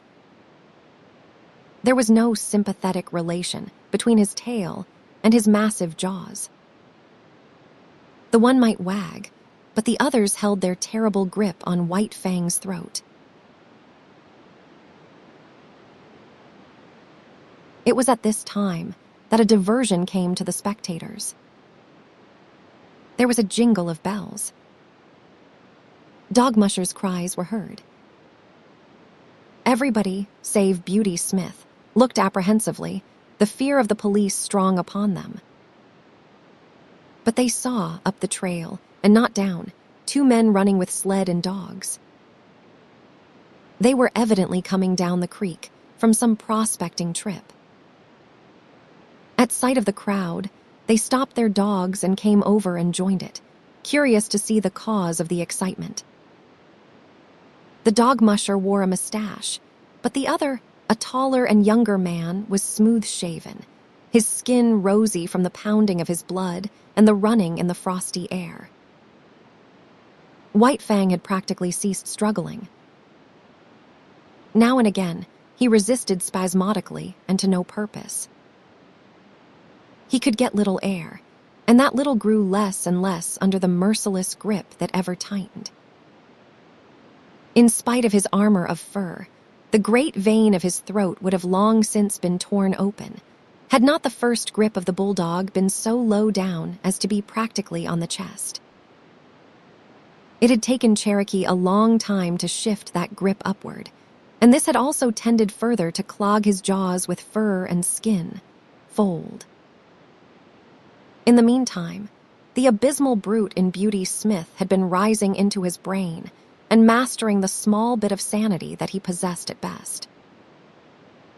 When he saw White Fang's eyes beginning to glaze, he knew beyond doubt that the fight was lost. Then he broke loose. He sprang upon White Fang and began savagely to kick him. There were hisses from the crowd and cries of protest, but that was all. While this went on, and Beauty Smith continued to kick White Fang, there was a commotion in the crowd. The The tall young newcomer was forcing his way through, shouldering men right and left without ceremony or gentleness. When he broke through into the ring, Beauty Smith was just in the act of delivering another kick. All his weight was on one foot, and he was in a state of unstable equilibrium. At that moment, the newcomer's fist landed a smashing blow full in his face. Beauty Smith's remaining leg left the ground, and his whole body seemed to lift into the air as he turned over backward and struck the snow. The newcomer turned upon the crowd. "You cowards," he cried. "You beasts." He was in a rage himself, a sane rage. His gray eyes seemed metallic and steel-like as they flashed upon the crowd. Beauty Smith regained his feet and came toward him, sniffling and cowardly. The newcomer did not understand. He did not know how abject a coward the other was, and thought he was coming back intent on fighting. So, with a "you beast," he smashed Beauty Smith over backward with a second blow in the face. Beauty Smith decided that the snow was the safest place for him, and lay where he had fallen, making no effort to get up. "Come on, Matt, lend a hand," the newcomer called the dog musher, who had followed him into the ring. Both men bent over the dogs. Matt took hold of White Fang, ready to pull when Cherokee's jaws should be loosened. This the younger man endeavored to accomplish by clutching the bulldog's jaws in his hands and trying to spread them. It was a vain undertaking. As he pulled and tugged and wrenched, he kept exclaiming with every expulsion of breath, "Beasts!" The crowd began to grow unruly, and some of the men were protesting against the spoiling of the sport. But they were silenced when the newcomer lifted his head from his work for a moment and glared at them. "You damn beasts!" He finally exploded and went back to his task. "It is no use, Mr. Scott. You cannot break 'em apart that way," Matt said at last. The pair paused and surveyed the locked dogs. "Ain't bleedin' much," Matt announced. "Ain't got all the way in yet, but he is liable to any moment," Scott answered. "There, did you see that?" He shifted his grip in a bit. The younger man's excitement and apprehension for White Fang was growing. He struck Cherokee about the head, savagely again and again. But that did not loosen the jaws. Cherokee wagged the stump of his tail in advertisement that he understood the meaning of the blows, but that he knew he was himself in the right and only doing his duty by keeping his grip. "Will not some of you help?" Scott cried desperately at the crowd. But no help was offered. Instead, the crowd began sarcastically to cheer him on and showered him with facetious advice. "You will have to get a pry," Matt counseled. The other reached into the holster at his hip, drew his revolver, and tried to thrust its muzzle between the bulldog's jaws. He shoved and shoved hard, till the grating of the steel against the locked teeth could be distinctly heard. Both men were on their knees, bending over the dogs. Tim Keenan strode into the ring. He paused beside Scott and touched him on the shoulder, saying ominously, "Do not break them teeth, stranger." "Then I will break his neck," Scott retorted, continuing his shoving and wedging with the revolver muzzle. "I said do not break them teeth," the faro dealer repeated more ominously than before. But if it was a bluff he intended, it did not work. Scott never desisted from his efforts, though he looked up coolly and asked, "Your dog," the faro dealer grunted. "Then get in here and break this grip." "Well, stranger," the other drawled irritatingly, "I do not mind telling you that is something I ain't worked out for myself. I do not know how to turn the trick." "Then get out of the way," was the reply, and do not bother me." "I am busy." Tim Keenan continued standing over him, but Scott took no further notice of his presence. He had managed to get the muzzle in between the jaws on one side and was trying to get it out between the jaws on the other side. This accomplished, he pried gently and carefully, loosening the jaws a bit at a time, while Matt, a bit at a time, extricated White Fang's mangled neck. "Stand by to receive your dog,"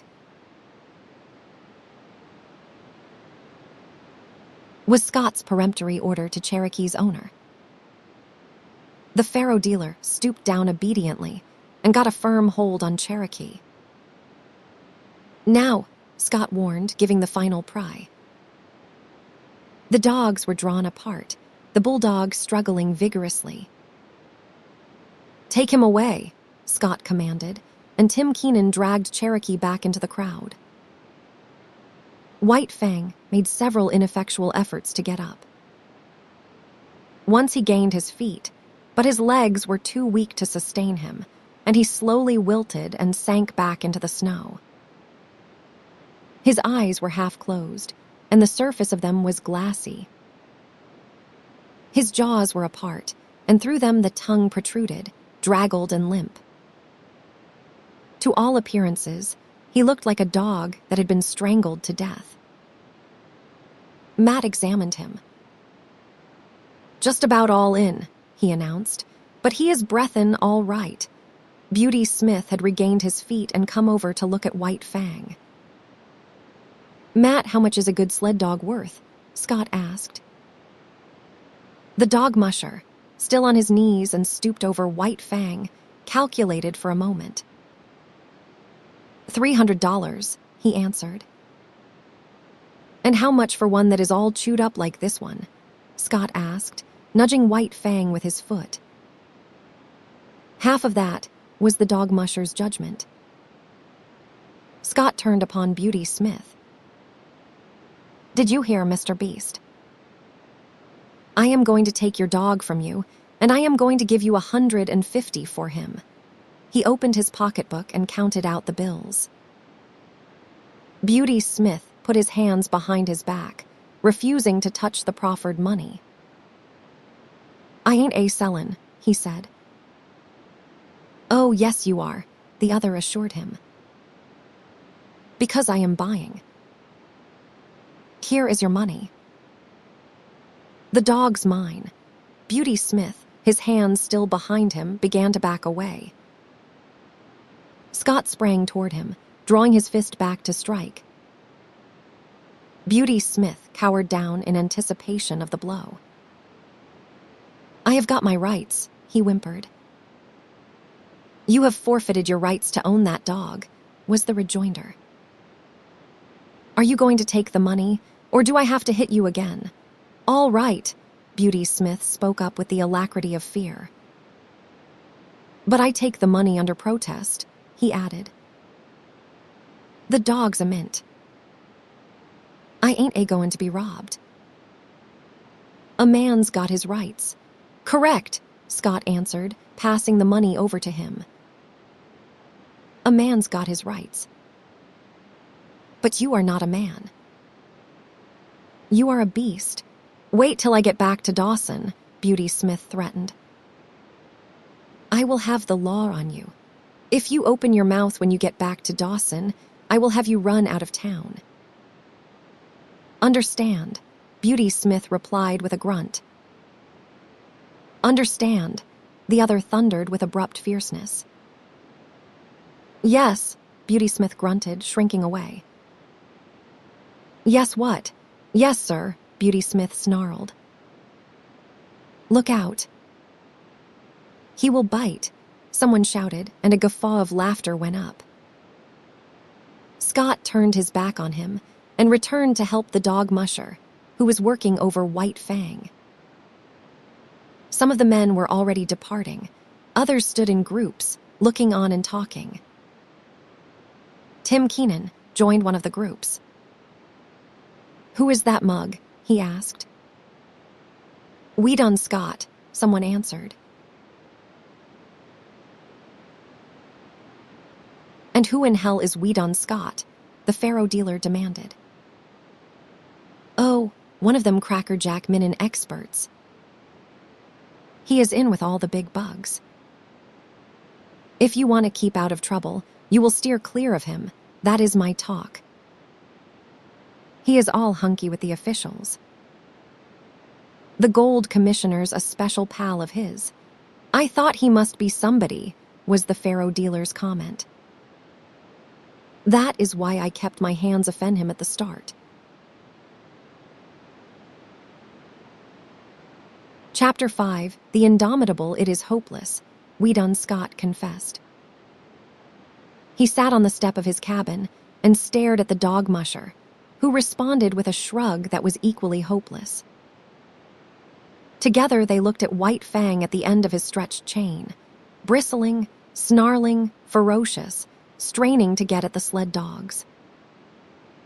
Having received sundry lessons from Matt, said lessons being imparted by means of a club, the sled dogs had learned to leave White Fang alone, and even then they were lying down at a distance, apparently oblivious of his existence. "It is a wolf and there is no taming it," Weedon Scott announced. "Oh, I do not know about that," Matt objected. "Might be a lot of doggin', for all you can tell. But there is one thing I know sure, and that there is no gettin' away from." The dog musher paused and nodded his head confidentially at Mooseyhide Mountain. "Well, do not be a miser with what you know," Scott said sharply, after waiting a suitable length of time. "Spit it out." "What is it?" The dog musher indicated White Fang with a backward thrust of his thumb. "Wolf or dog, it is all the same, he is been tamed ready. No, I tell you yes, and broke to harness. Look close there. Do you see them marks across the chest? You are right, Matt. He was a sled dog before Beauty Smith got hold of him, and there is not much reason against his bane a sled dog again. What do you think?" Scott queried eagerly. Then the hope died down as he added, shaking his head, "We have had him 2 weeks now, and if anything he is wilder than ever at the present moment. Give him a chance," Matt counseled. "Turn loose for a spell." The other looked at him incredulously. "Yes," Matt went on, "I know you have tried to, but you did not take a club. You try it then." The dog musher secured a club and went over to the chained animal. White Fang watched the club after the manner of a caged lion watching the whip of its trainer. "Seem keep his eye on that club," Matt said. "That is a good sign. He is no fool. Do not dast tackle me so long as I got that club handy. He is not clean crazy, sure." As the man's hand approached his neck, White Fang bristled and snarled and crouched down. But while he eyed the approaching hand, he at the same time contrived to keep track of the club in the other hand, suspended threateningly above him. Matt unsnapped the chain from the collar and stepped back. White Fang could scarcely realize that he was free. Many months had gone by since he passed into the possession of Beauty Smith, and in all that period, he had never known a moment of freedom, except at the times he had been loosed to fight with other dogs. Immediately after such fights, he had always been imprisoned again. He did not know what to make of it. Perhaps some new devilry of the gods was about to be perpetrated on him. He walked slowly and cautiously, prepared to be assailed at any moment. He did not know what to do. It was all so unprecedented. He took the precaution to sheer off from the 2 watching gods and walked carefully to the corner of the cabin. Nothing happened. He was plainly perplexed, and he came back again, pausing a dozen feet away and regarding the 2 men intently. "Will not he run away?" his new owner asked. Matt shrugged his shoulders. Got to take a gamble. Only way to find out is to find out. Poor devil, Scott murmured pityingly. What he needs is some show of human kindness, he added, turning and going into the cabin. He came out with a piece of meat, which he tossed to White Fang. He sprang away from it, and from a distance studied it suspiciously. "Hi you, Major," Matt shouted warningly, but too late. Major had made a spring for the meat. At the instant his jaws closed on it, White Fang struck him. He was overthrown. Matt rushed in, but quicker than he was White Fang. Major staggered to his feet, but the blood spouting from his throat reddened the snow in a widening path. "It is too bad, but it served him right," Scott said hastily. But Matt's foot had already started on its way to kick White Fang. There was a leap, a flash of teeth, a sharp exclamation. White Fang, snarling fiercely, scrambled backward for several yards, while Matt stooped and investigated his leg. "He got me all right," he announced, pointing to the torn trousers and undercloths and the growing stain of red. "I told you it was hopeless, Matt," Scott said in a discouraged voice. "I have thought about it off and on, while not wanting to think of it. But we have come to it now. It is the only thing to do." As he talked, with reluctant movements he drew his revolver, threw open the cylinder, and assured himself of its contents. "Look here, Mr. Scott," Matt objected. "That dog's been through hell. You cannot expect to come out a white and shinin' angel." "Give him time. Look at Major," the other rejoined. The dog musher surveyed the stricken dog. He had sunk down on the snow in the circle of his blood and was plainly in the last gasp. "Served him right. You said so yourself, Mr. Scott. He tried to take White Fang's meat, and he is dead." That was to be expected. I would not give 2 whoops in hell for a dog that would not fight for his own meat. But look at yourself, Matt. It is all right about the dogs, but we must draw the line somewhere. "Served me right," Matt argued stubbornly. "What I want to kick him for? You said yourself that he would done right." "Then I had no right to kick M. It would be a mercy to kill him," Scott insisted. "He is untamable. Now look here, Mr. Scott, give the poor devil a fightin' chance." "He ain't had no chance yet. He has just come through hell, and this is the first time he has been loose. Give him a fair chance, and if he do not deliver the goods, I will kill myself."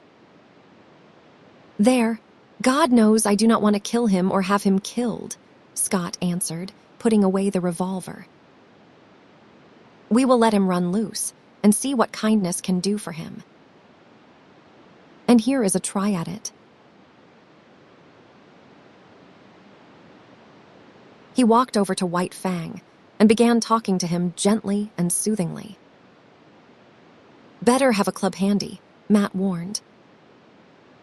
Scott shook his head and went on trying to win White Fang's confidence. White Fang was suspicious. Something was impending. He had killed this god's dog, bitten his companion god, and what else was to be expected than some terrible punishment? But in the face of it, he was indomitable. He bristled and showed his teeth, his eyes vigilant, his whole body wary and prepared for anything.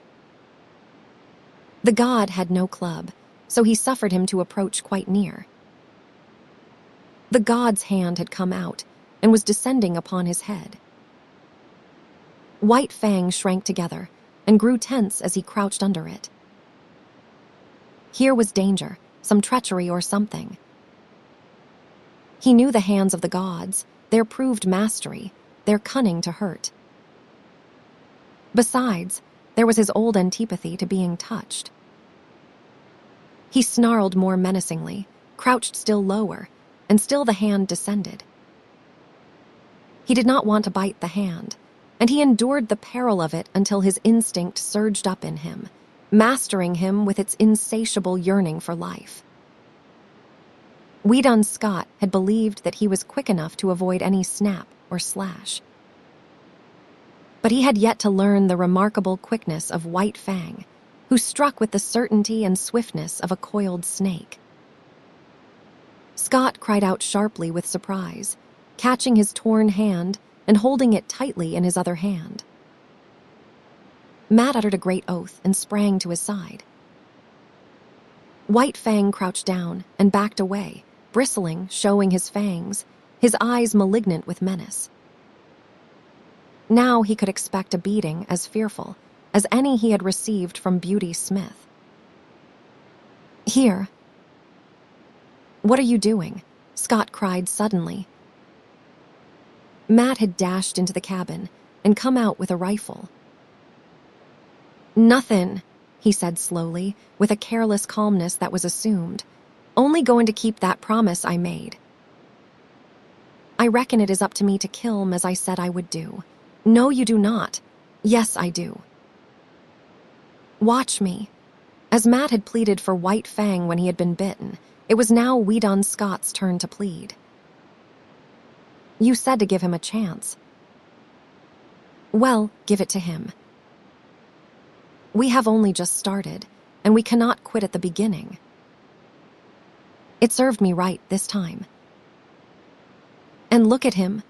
White Fang, near the corner of the cabin and 40 feet away, was snarling with blood-curdling viciousness, not at Scott, but at the dog musher. "Well, I will be everlastingly gosh swoggled," was the dog musher's expression of astonishment.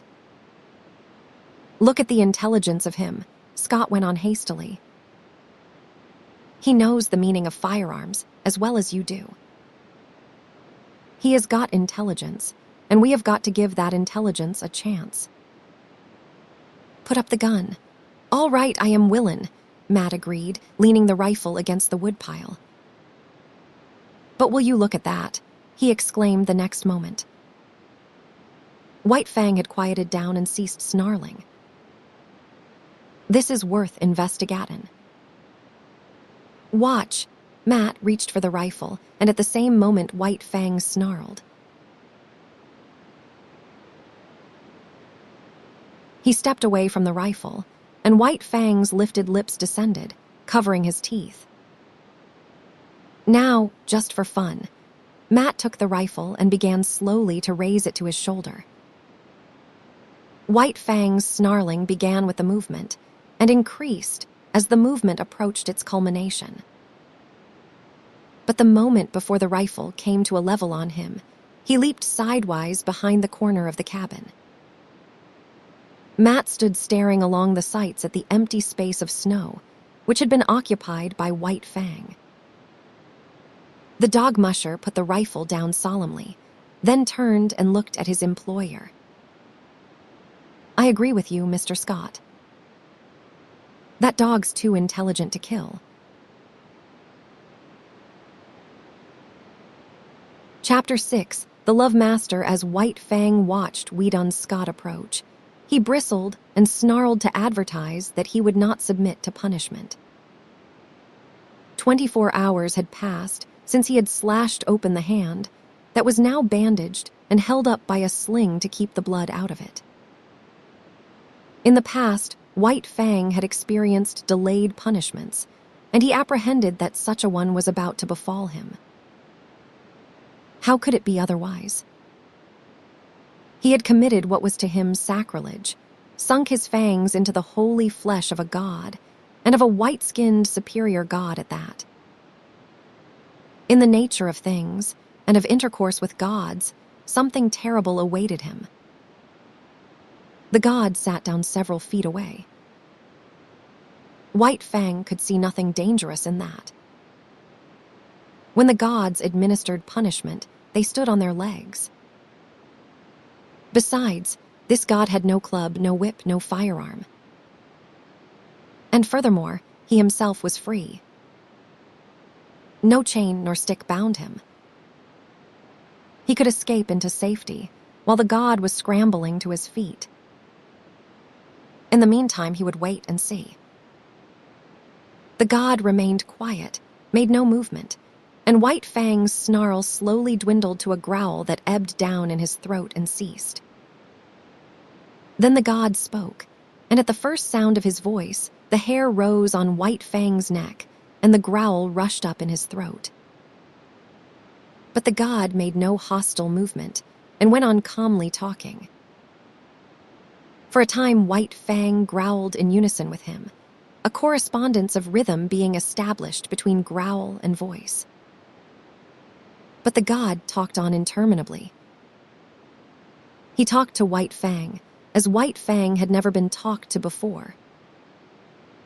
He talked softly and soothingly, with a gentleness that somehow, somewhere, touched White Fang. In spite of himself, and all the pricking warnings of his instinct, White Fang began to have confidence in this god. He had a feeling of security that was belied by all his experience with men. After a long time, the god got up and went into the cabin. White Fang scanned him apprehensively when he came out. He had neither whip, nor club, nor weapon. Nor was his uninjured hand behind his back hiding something. He sat down as before, in the same spot, several feet away. He held out a small piece of meat. White Fang pricked his ears and investigated it suspiciously, managing to look at the same time both at the meat and the god, alert for any overt act, his body tense, and ready to spring away at the first sign of hostility. Still the punishment delayed. The god merely held near to his nose a piece of meat. And about the meat, there seemed nothing wrong. Still White Fang suspected, and though the meat was proffered to him with short, inviting thrusts of the hand, he refused to touch it. The gods were all-wise, and there was no telling what masterful treachery lurked behind that apparently harmless piece of meat. In past experience, especially in dealing with squaws, meat and punishment had often been disastrously related. In the end, the god tossed the meat on the snow at White Fang's feet. He smelled the meat carefully, but he did not look at it. While he smelled it, he kept his eyes on the god. Nothing happened. He took the meat into his mouth and swallowed it. Still nothing happened. The god was actually offering him another piece of meat. Again, he refused to take it from the hand, and again it was tossed to him. This was repeated a number of times. But there came a time when the god refused to toss it. He kept it in his hand and steadfastly proffered it. The meat was good meat, and White Fang was hungry. Bit by bit, infinitely cautious, he approached the hand. At last, the time came that he decided to eat the meat from the hand. He never took his eyes from the god, thrusting his head forward with ears flattened back and hair involuntarily rising and cresting on his neck. Also a low growl rumbled in his throat as warning that he was not to be trifled with. He ate the meat, and nothing happened. Piece by piece, he ate all the meat and nothing happened. Still the punishment delayed. He licked his chops and waited. The god went on talking. In his voice was kindness, something of which White Fang had no experience whatever. And within him, it aroused feelings which he had likewise never experienced before. He was aware of a certain strange satisfaction, as though some need were being gratified, as though some void in his being were being filled. Then again came the prod of his instinct, and the warning of past experience. The gods were ever crafty, and they had unguessed ways of attaining their ends. Ah, he had thought so. There it came now, the god's hand, cunning to hurt, thrusting out at him, descending upon his head. But the god went on talking. His voice was soft and soothing. In spite of the menacing hand, the voice inspired confidence. And in spite of the assuring voice, the hand inspired distrust.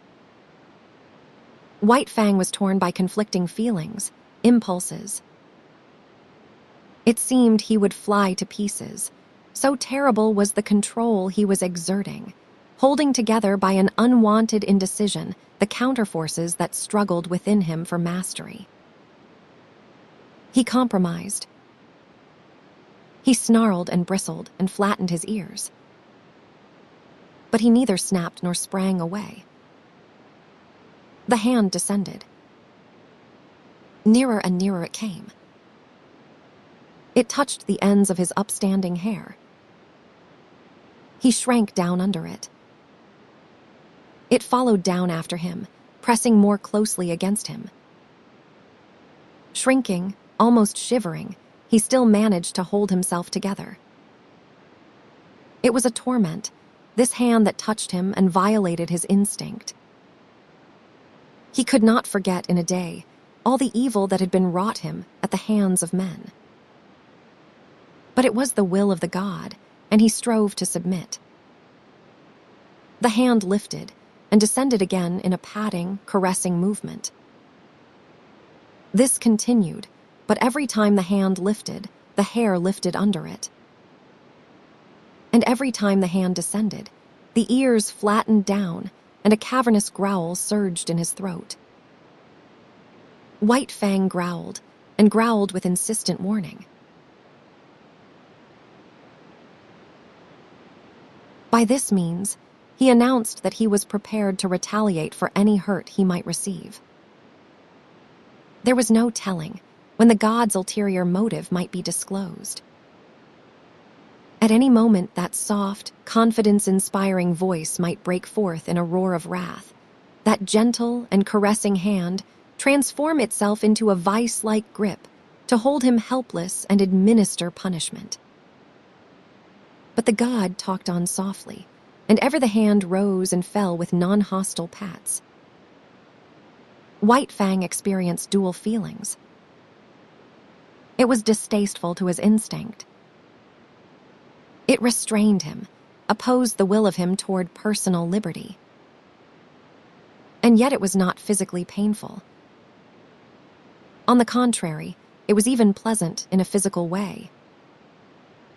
The patting movement slowly and carefully changed to a rubbing of the ears about their bases, and the physical pleasure even increased a little.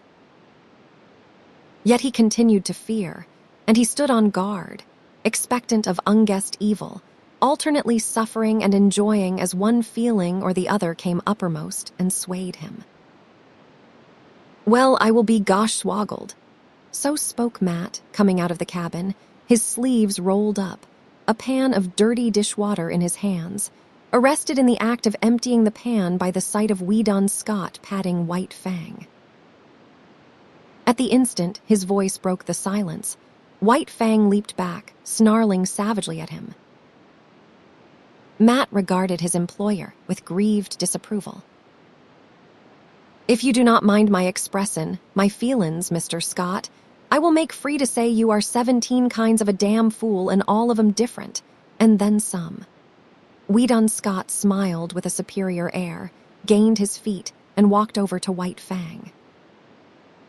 He talked soothingly to him, but not for long, then slowly put out his hand, rested it on White Fang's head, and resumed the interrupted patting. White Fang endured it, keeping his eyes fixed suspiciously, not upon the man that patted him, but upon the man that stood in the doorway.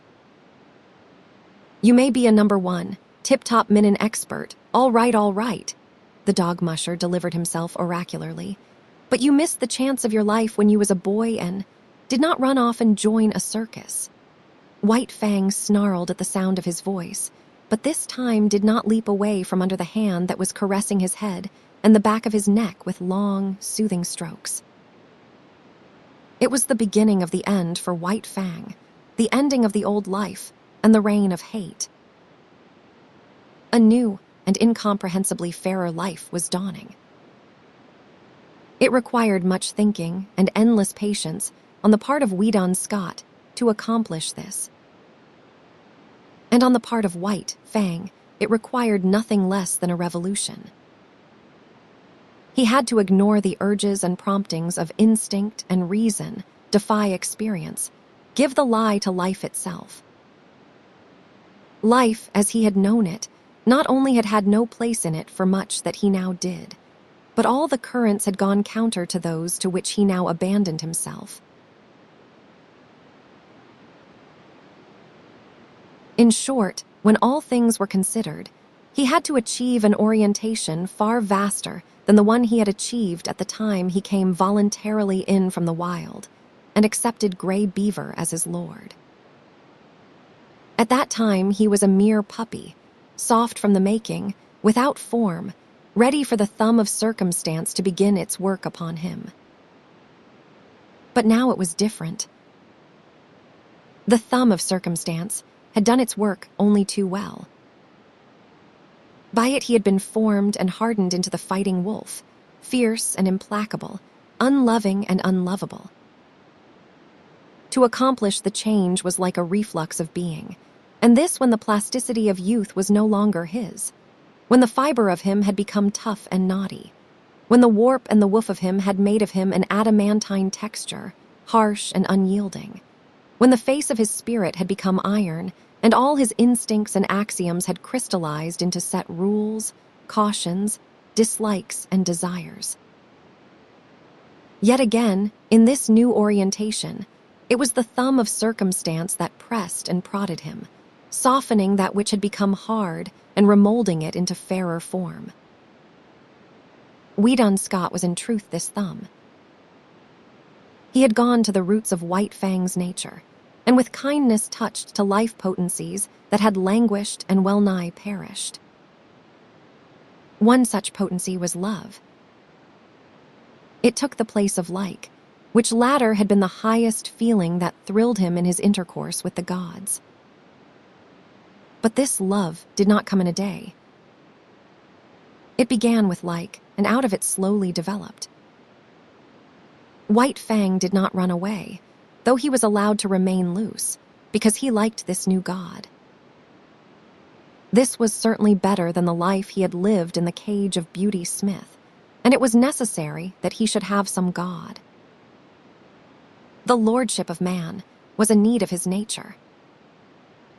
The seal of his dependence on man had been set upon him in that early day when he turned his back on the wild and crawled to Gray Beaver's feet to receive the expected beating.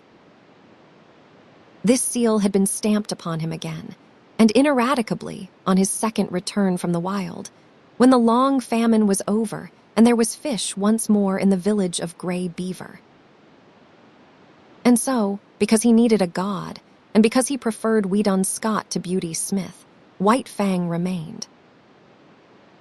In acknowledgement of fealty, he proceeded to take upon himself the guardianship of his master's property. He prowled about the cabin while the sled dogs slept, and the first night visitor to the cabin fought him off with a club until Weedon Scott came to the rescue. But White Fang soon learned to differentiate between thieves and honest men, to appraise the true value of step and carriage. The man who traveled, loud-stepping, the direct line to the cabin door, he let alone, though he watched him vigilantly until the door opened and he received the endorsement of the master. But the man who went softly, by circuitous ways, peering with caution, seeking after secrecy, that was the man who received no suspension of judgment from White Fang, and who went away abruptly, hurriedly, and without dignity. Weedon Scott had set himself the task of redeeming White Fang, or rather, of redeeming mankind from the wrong it had done White Fang. It was a matter of principle and conscience. He felt that the ill-done White Fang was a debt incurred by man, and that it must be paid. So he went out of his way to be especially kind to the fighting wolf. Each day he made it a point to caress and pet White Fang, and to do it at length. At first suspicious and hostile, White Fang grew to like this petting. But there was one thing that he never outgrew: his growling. Growl he would, from the moment the petting began till it ended. But it was a growl with a new note in it. A stranger could not hear this note, and to such a stranger the growling of White Fang was an exhibition of primordial savagery, nerve-wracking and blood-curdling. But White Fang's throat had become harsh-fibred from the making of ferocious sounds through the many years since his first little rasp of anger in the lair of his cubhood, and he could not soften the sounds of that throat now to express the gentleness he felt. Nevertheless, Weedon Scott's ear and sympathy were fine enough to catch the new note all but drowned in the fierceness, the note that was the faintest hint of a croon of content, and that none but he could hear. As the days went by, the evolution of like into love was accelerated. White Fang himself began to grow aware of it, though in his consciousness he knew not what love was. It manifested itself to him as a void in his being, a hungry, aching, yearning void that clamored to be filled. It was a pain and an unrest, and it received easement only by the touch of the new god's presence. At such times love was joy to him, a wild, keen-thrilling satisfaction. But when away from his god, the pain and the unrest returned. The void in him sprang up and pressed against him with its emptiness, and the hunger gnawed and gnawed unceasingly. White Fang was in the process of finding himself. In spite of the maturity of his years, and of the savage rigidity of the mold that had formed him, his nature was undergoing an expansion. There was a burgeoning within him of strange feelings and unwanted impulses. His old code of conduct was changing. In the past, he had liked comfort and surcease from pain, disliked discomfort and pain, and he had adjusted his actions accordingly. But now it was different. Because of this new feeling within him, he oft-times elected discomfort and pain for the sake of his god. Thus, in the early morning, instead of roaming and foraging, or lying in a sheltered nook, he would wait for hours on the cheerless cabin stoop for a sight of the god's face.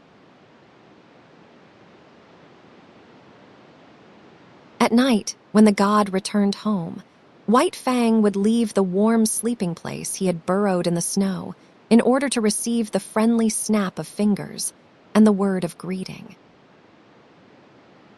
Even meat itself, he would forgo to be with his god, to receive a caress from him or to accompany him down into the town. Like had been replaced by love. And love was the plummet dropped down into the deeps of him, where like had never gone. And responsive out of his deeps had come the new thing, love. That which was given unto him did he return. This was a god indeed, a love god, a warm and radiant god, in whose light White Fang's nature expanded as a flower expands under the sun. But White Fang was not demonstrative. He was too old, too firmly molded, to become adept at expressing himself in new ways. He was too self-possessed, too strongly poised in his own isolation. Too long had he cultivated reticence, aloofness, and moroseness. He had never barked in his life, and he could not now learn to bark a welcome when his god approached. He was never in the way, never extravagant nor foolish in the expression of his love. He never ran to meet his god. He waited at a distance, but he always waited, was always there. His love partook of the nature of worship, dumb, inarticulate, a silent adoration. Only by the steady regard of his eyes did he express his love, and by the unceasing following with his eyes of his god's every movement. Also, at times, when his god looked at him and spoke to him, he betrayed an awkward self-consciousness, caused by the struggle of his love to express itself and his physical inability to express it. He learned to adjust himself in many ways to his new mode of life. It was borne in upon him that he must let his master's dogs alone. Yet his dominant nature asserted itself, and he had first to thrash them into an acknowledgement of his superiority and leadership. This accomplished, he had little trouble with them. They gave trail to him when he came and went or walked among them, and when he asserted his will they obeyed. In the same way, he came to tolerate Matt as a possession of his master. His master rarely fed him. Matt did that, it was his business. Yet White Fang divined that it was his master's food he ate, and that it was his master who thus fed him vicariously. Matt it was who tried to put him into the harness and make him haul sled with the other dogs. But Matt failed. It was not until Weedon Scott put the harness on White Fang and worked him that he understood.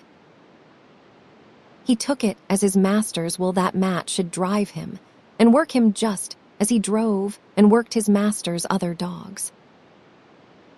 Different from the Mackenzie toboggans were the Klondike sleds with runners under them.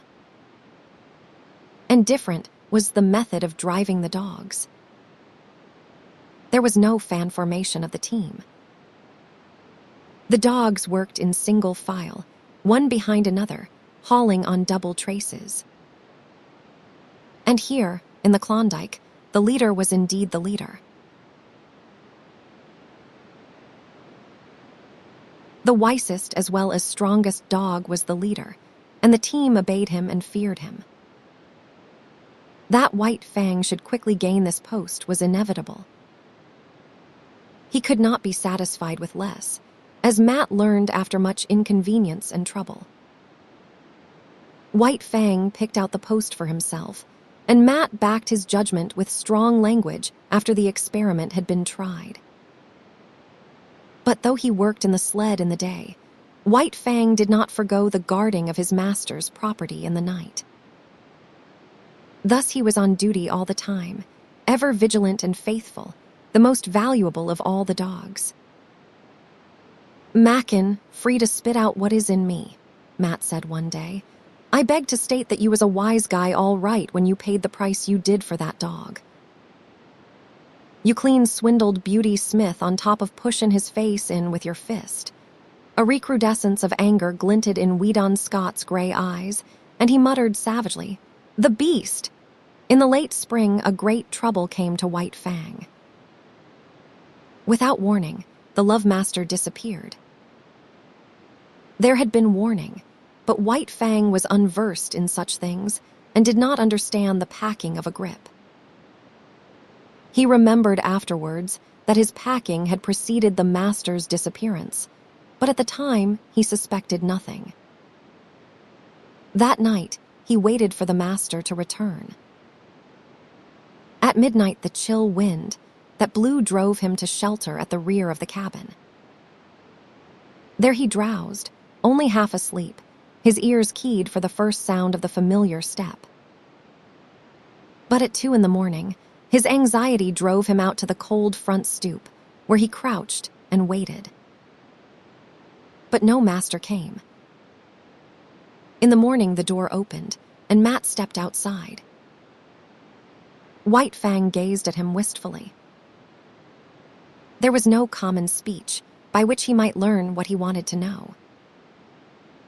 The days came and went, but never the master. White Fang, who had never known sickness in his life, became sick. He became very sick, so sick that Matt was finally compelled to bring him inside the cabin. Also, in writing to his employer, Matt devoted a postscript to White Fang. Scott, reading the letter down in Circle City, came upon the following: "That damn wolf will not work. Will not eat. Ain't got no spunk left. All the dogs is licking him. Wants to know what has become of you, and I do not know how to tell him. Meb he is going to die." It was as Matt had said. White Fang had ceased eating, lost heart, and allowed every dog of the team to thrash him. In the cabin, he lay on the floor near the stove, without interest in food, in Matt, nor in life. Matt might talk gently to him or swear at him. It was all the same. He never did more than turn his dull eyes upon the man, then drop his head back to its customary position on his forepaws. And then, one night, Matt, reading to himself with moving lips and mumbled sounds, was startled by a low whine from White Fang. He had got upon his feet, his ears cocked towards the door, and he was listening intently. A moment later, Matt heard a footstep. The door opened, and Scott stepped in. The two men shook hands. Then Scott looked around the room. "Where's the wolf?" he asked. Then he discovered him, standing where he had been lying, near to the stove. He had not rushed forward, after the manner of other dogs. He stood, watching and waiting. "Holy smoke," Matt exclaimed. "Look at him wag his tail." Scott strode half across the room toward him, at the same time calling him. White Fang came to him, not with a great bound, yet quickly. He was awakened from self-consciousness, but as he drew near, his eyes took on a strange expression. Something, an incommunicable vastness of feeling, rose up into his eyes as a light and shone forth. "He never looked at me that way all the time you was gone," Matt commented. Scott did not hear. He was squatting down on his heels, face to face with White Fang and petting him, rubbing at the roots of the ears, making long caressing strokes down the neck to the shoulders, tapping the spine gently with the balls of his fingers. And White Fang was growling responsively, the crooning note of the growl more pronounced than ever. But that was not all. What of his joy, the great love in him, ever surging and struggling to express itself, succeeded in finding a new mode of expression. He suddenly thrust his head forward and nudged his way in between the master's arm and body. And here, confined, hidden from view all except his ears, no longer growling, he continued to nudge and snuggle. The two men looked at each other. Scott's eyes were shining. "Gosh," said Matt in an awe-stricken voice. A moment later, when he had recovered himself, he said, "I always insisted that Wolf was a dog. Look at him." With the return of the Love Master, White Fang's recovery was rapid. 2 nights and a day he spent in the cabin. Then he sallied forth. The sled dogs had forgotten his prowess. They remembered only the latest, which was his weakness and sickness. At the sight of him as he came out of the cabin, they sprang upon him. "Talk about your rough houses," Matt murmured gleefully, standing in the doorway and looking on. "Give 'em hell, you wolf. Give 'em hell, and then some." White Fang did not need the encouragement. The return of the Love Master was enough. Life was flowing through him again, splendid and indomitable. He fought from sheer joy, finding in it an expression of much that he felt and that otherwise was without speech. There could be but one ending. The team dispersed in ignominious defeat, and it was not until after dark that the dogs came sneaking back, one, by meekness and humility signifying their fealty to White Fang. Having learned to snuggle, White Fang was guilty of it often. It was the final word. He could not go beyond it. The one thing of which he had always been particularly jealous was his head. He had always disliked to have it touched. It was the wild in him, the fear of hurt and of the trap, that had given rise to the panicky impulses to avoid contacts. It was the mandate of his instinct that head must be free. And now, with the Love Master, his snuggling was the deliberate act of putting himself into a position of hopeless helplessness. It was an expression of perfect confidence, of absolute self-surrender, as though he said, "I put myself into thy hands. Work thou thy will with me." One night, not long after the return, Scott and Matt sat at a game of cribbage preliminary to going to bed. 15-2, 15-4, and a pair makes 6. Matt was pegging up, when there was an outcry and sound of snarling without. They looked at each other as they started to rise to their feet. "The wolf's nailed somebody," Matt said. A wild scream of fear and anguish hastened them. "Bring a light," Scott shouted as he sprang outside. Matt followed with the lamp, and by its light they saw a man lying on his back in the snow. His arms were folded, one above the other across his face and throat. Thus he was trying to shield himself from White Fang's teeth.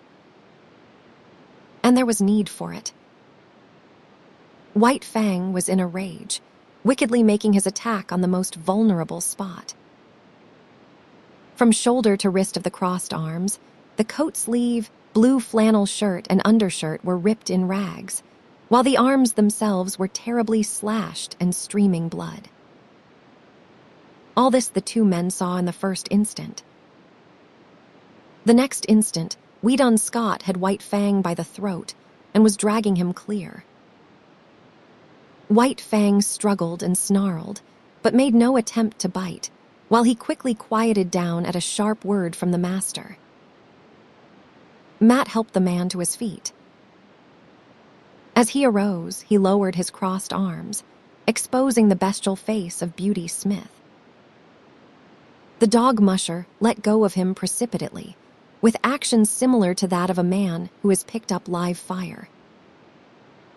Beauty Smith blinked in the lamplight and looked about him. He caught sight of White Fang, and terror rushed into his face. At the same moment, Matt noticed two objects lying in the snow. He held the lamp close to them, indicating them with his toe for his employer's benefit, a steel dog chain and a stout club. Weedon Scott saw and nodded. Not a word was spoken. The dog musher laid his hand on Beauty Smith's shoulder and faced him to the right about. No word needed to be spoken. Beauty Smith started. In the meantime, the Love Master was patting White Fang and talking to him. "Tried to steal you, eh? And you would not have it. Well, he made a mistake, did not he? Must 'a' thought he had hold of 17 devils," the dog musher sniggered.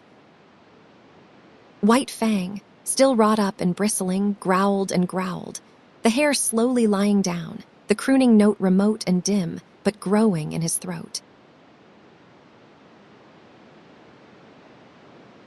Part 5, Chapter 1, The Long Trail It Was in the Air. White Fang sensed the coming calamity, even before there was tangible evidence of it. In vague ways, it was borne in upon him that a change was impending. He knew not how nor why, yet he got his feel of the oncoming event from the gods themselves. In ways subtler than they knew, They betrayed their intentions to the wolf dog that haunted the cabin stoop, and that, though he never came inside the cabin, knew what went on inside their brains. "Listen to that, will you?" the dog musher exclaimed at supper one night. Weedon Scott listened. Through the door came a low, anxious whine, like a sobbing under the breath that had just grown audible. Then came the long sniff, as White Fang reassured himself that his god was still inside, and had not yet taken himself off in mysterious and solitary flight. "I do believe that wolf's on to you," the dog musher said. Weedon Scott looked across at his companion with eyes that almost pleaded, though this was given the lie by his words. "What the devil can I do with a wolf in California?" he demanded. "That is what I say," Matt answered. "What the devil can you do with a wolf in California?"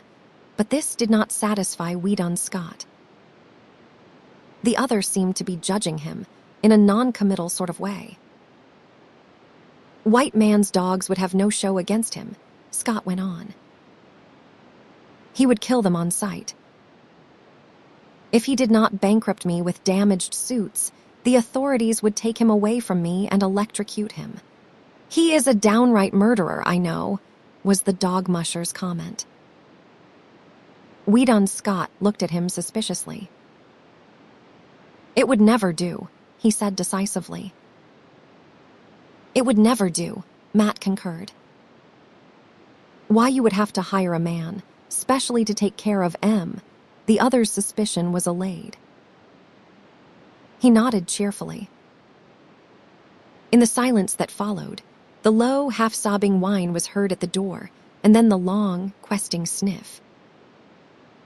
"There is no denying he thinks a hell of a lot of you," Matt said. The other glared at him in sudden wrath. "Damn it all, man. I know my own mind and what is best. I am agreeing with you only." "Only what?" Scott snapped out. "Only..." The dog musher began softly, then changed his mind and betrayed a rising anger of his own. "Well, you need not get so all-fired head up about it. Judging by your actions, one think you did not know your own mind." Weedon Scott debated with himself for a while, and then said more gently, "You are right, Matt. I do not know my own mind, and that is what is the trouble. Why, it would be rank ridiculousness for me to take that dog along," he broke out after another pause. "I am agreeing with you," was Matt's answer, and again his employer was not quite satisfied with him. "But how in the name of the great Sardanapalus he knows you are goin' is what gets me," the dog musher continued innocently. "It is beyond me, Matt," Scott answered, with a mournful shake of the head. Then came the day when, through the open cabin door, White Fang saw the fatal grip on the floor and the love master packing things into it. Also, there were comings and goings, and the erstwhile placid atmosphere of the cabin was vexed with strange perturbations and unrest. Here was indubitable evidence. White Fang had already scented it. He now reasoned it. His god was preparing for another flight. And since he had not taken him with him before, so, now, he could look to be left behind. That night, he lifted the long wolf howl. As he had howled in his puppy days, when he fled back from the wild to the village to find it vanished and naught but a rubbish heap to mark the site of Gray Beaver's teepee. So now he pointed his muzzle to the cold stars and told to them his woe. Inside the cabin, the two men had just gone to bed. "He is gone off his food again," Matt remarked from his bunk. There was a grunt from Weedon Scott's bunk and a stir of blankets. "From the way he cut up the other time you went away, I would not wonder this time but what he died." The blankets in the other bunk stirred irritably. "Oh, shut up," Scott cried out through the darkness. "You nag worse than a woman." "I am agreein' with you," the dog musher answered, and Weedon Scott was not quite sure whether or not the other had snickered. The next day, White Fang's anxiety and restlessness were even more pronounced. He dogged his master's heels whenever he left the cabin and haunted the front stoop when he remained inside. Through the open door, he could catch glimpses of the luggage on the floor. The grip had been joined by 2 large canvas bags and a box. Matt was rolling the master's blankets and fur robe inside a small tarpaulin. White Fang whined as he watched the operation. Later on, 2 Indians arrived. He watched them closely as they shouldered the luggage and were led off down the hill by Matt, who carried the bedding and the grip. But White Fang did not follow them. The master was still in the cabin. After a time, Matt returned. The master came to the door and called White Fang inside. "You poor devil," he said gently, rubbing White Fang's ears and tapping his spine. "I am hitting the long trail, old man, where you cannot follow. Now give me a growl, the last goodbye growl." But White Fang refused to growl. Instead, and after a wistful, searching look, he snuggled in, burrowing his head out of sight between the master's arm and body. "There she blows," Matt cried. From the Yukon arose the hoarse bellowing of a river steamboat. "You have got to cut it short. Be sure and lock the front door. I will go out the back. Get a move on." The 2 doors slammed at the same moment, and Weedon Scott waited for Matt to come around to the front. From inside the door came a low whining and sobbing. Then there were long, deep-drawn sniffs. "You must take good care of him, Matt," Scott said, as they started down the hill. "Write and let me know how he gets along." "Sure." The dog musher answered. "But listen to that, will you?" Both men stopped. White Fang was howling as dogs howl when their masters lie dead. He was voicing an utter woe, his cry bursting upward in great heartbreaking rushes, dying down into quavering misery, and bursting upward again with a rush upon rush of grief.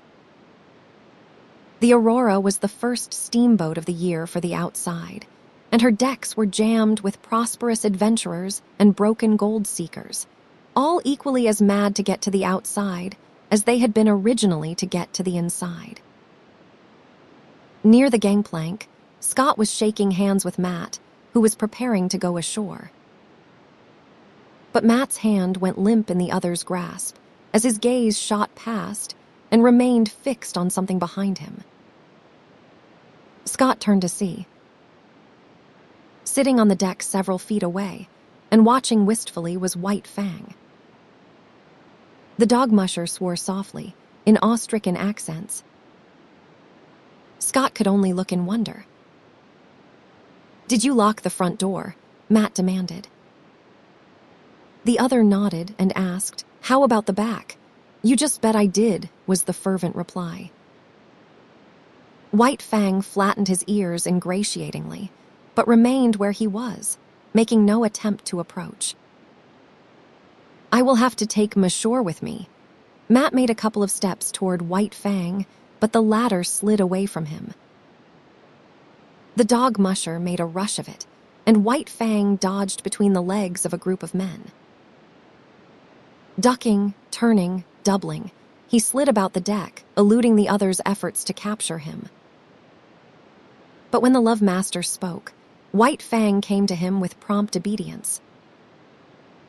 "Will not come to the hand that is fed all these months," the dog musher muttered resentfully.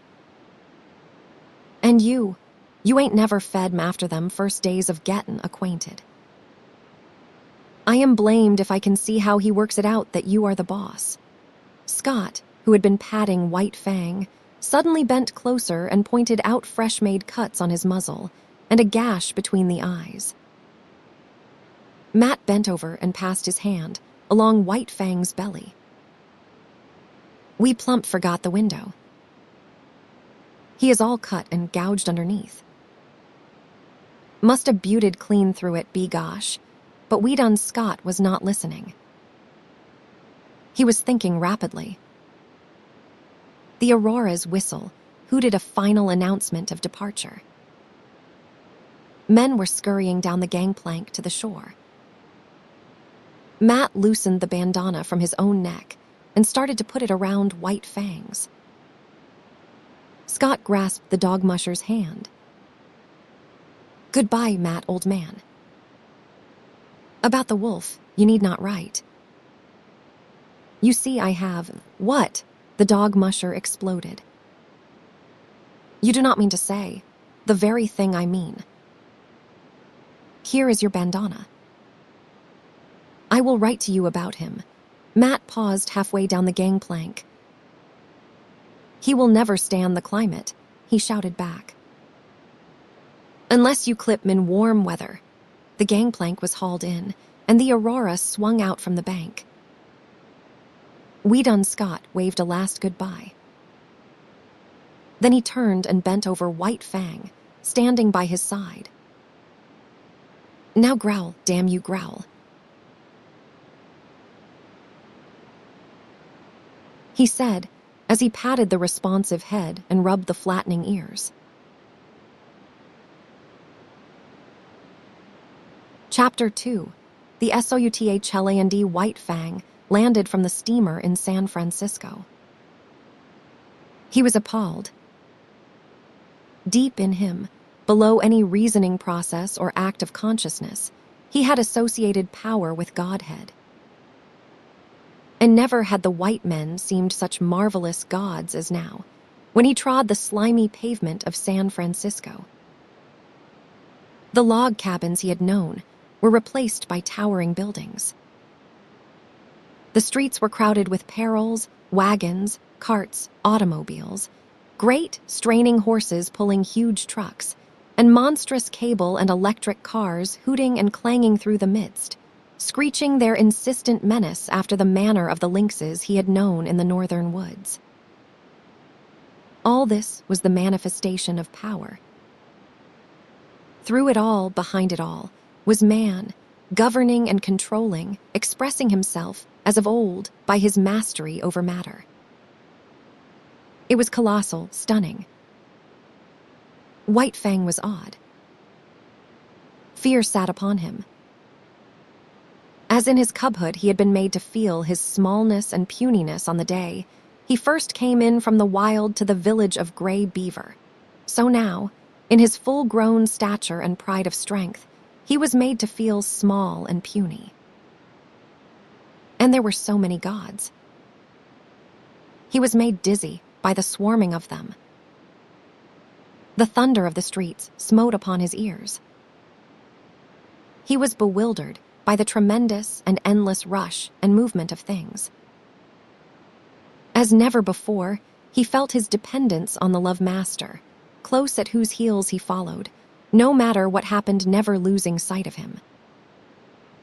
But White Fang was to have no more than a nightmare vision of the city, an experience that was like a bad dream, unreal and terrible, that haunted him for long after in his dreams. He was put into a baggage car by the master, chained in a corner in the midst of heaped trunks and valises. Here a squat and brawny god held sway, with much noise, hurling trunks and boxes about, dragging them in through the door and tossing them into the piles, or flinging them out of the door, smashing and crashing, to other gods who awaited them. And here, in this inferno of luggage, was White Fang deserted by the master. Or at least White Fang thought he was deserted, until he smelled out the master's canvas clothes bags alongside of him, and proceeded to mount guard over them. "'Bout time you come," growled the god of the car, an hour later, when Weedon Scott appeared at the door. "That dog of yourn will not let me lay a finger on your stuff." White Fang emerged from the car. He was astonished. The nightmare city was gone. The car had been to him no more than a room in a house, and when he had entered it, the city had been all around him.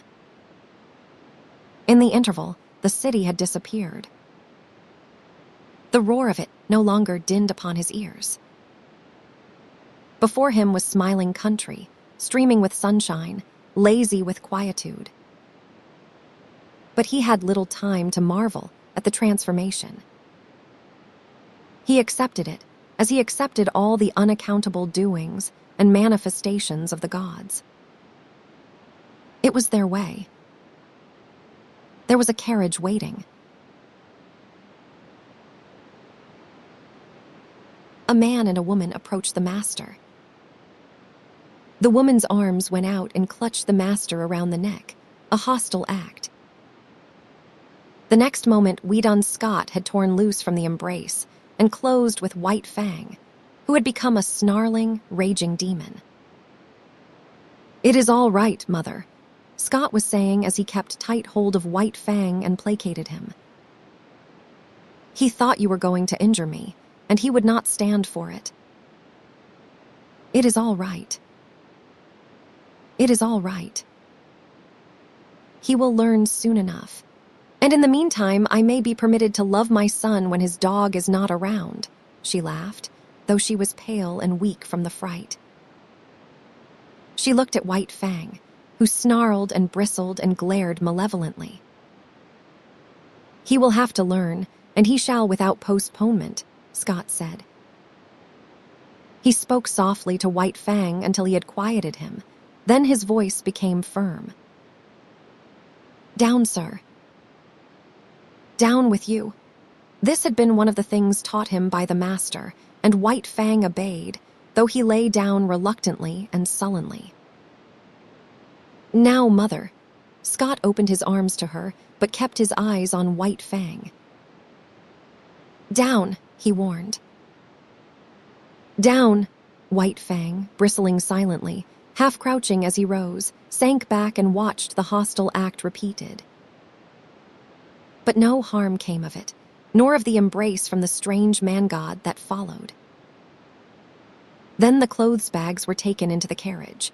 The strange gods and the love master followed, and White Fang pursued, now running vigilantly behind, now bristling up to the running horses and warning them that he was there to see that no harm befell the god they dragged so swiftly across the earth. At the end of 15 minutes, the carriage swung in through a stone gateway and on between a double row of arched and interlacing walnut trees.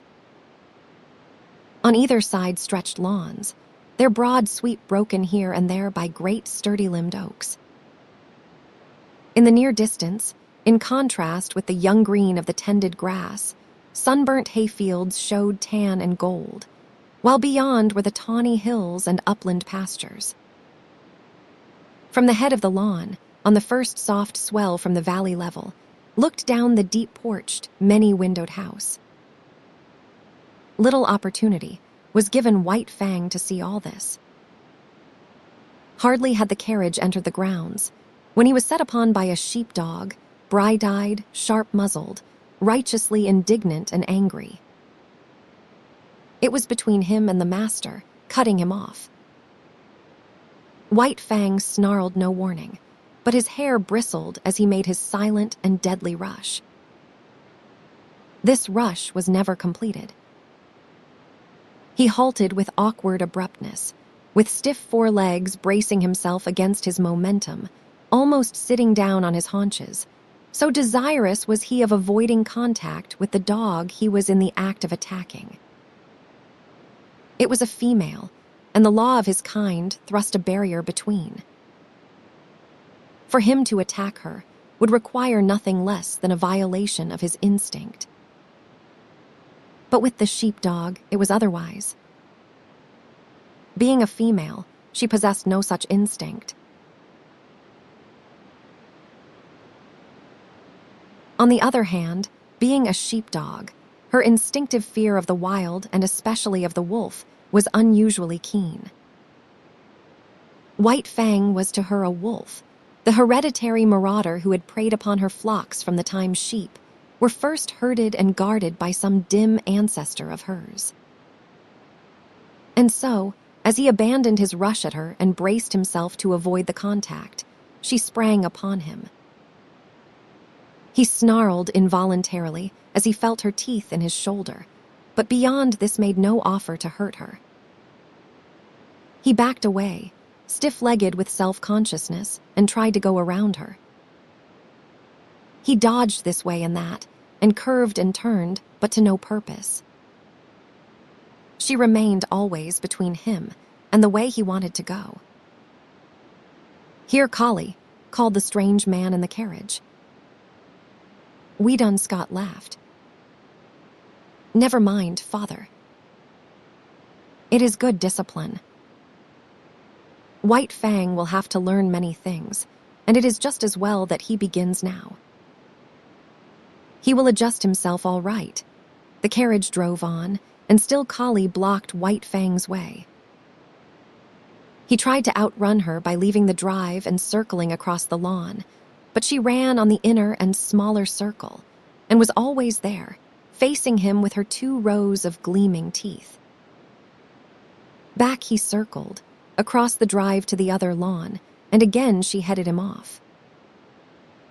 The carriage was bearing the master away. White Fang caught glimpses of it disappearing amongst the trees. The situation was desperate. He essayed another circle. She followed, running swiftly. And then, suddenly, he turned upon her.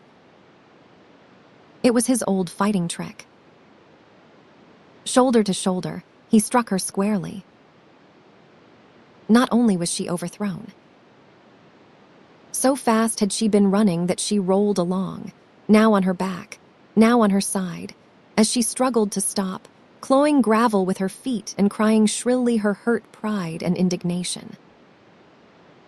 White Fang did not wait. The way was clear, and that was all he had wanted. She took after him, never ceasing her outcry. It was the straightaway now, and when it came to real running, White Fang could teach her things.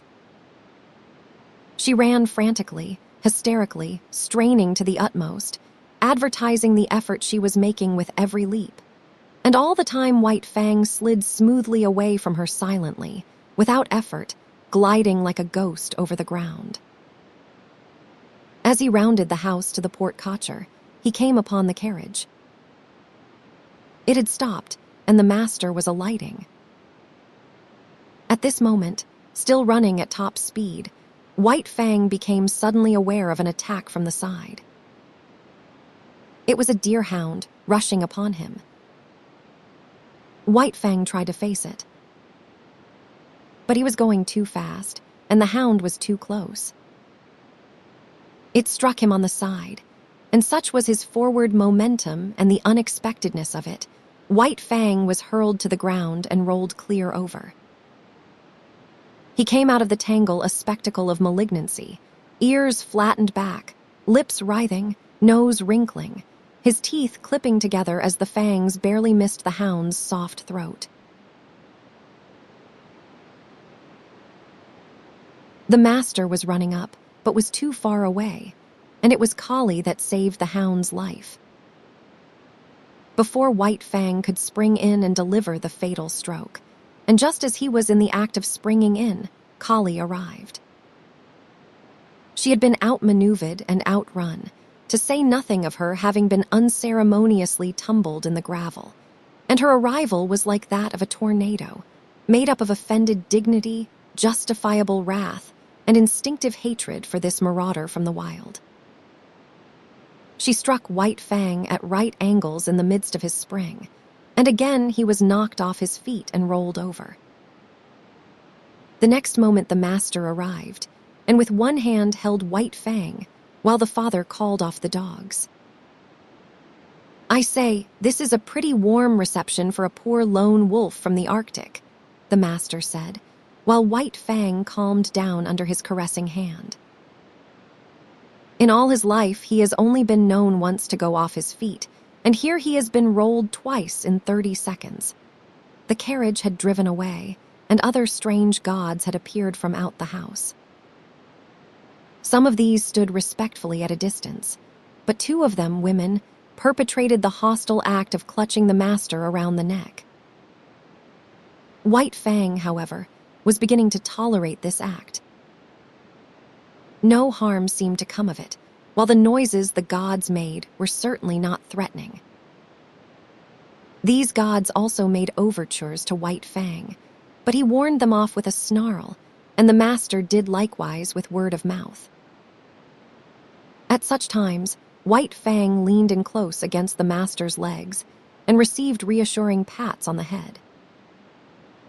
The hound under the command, Dick, "Lie down, sir," had gone up the steps and lain down to one side of the porch, still growling and keeping a sullen watch on the intruder.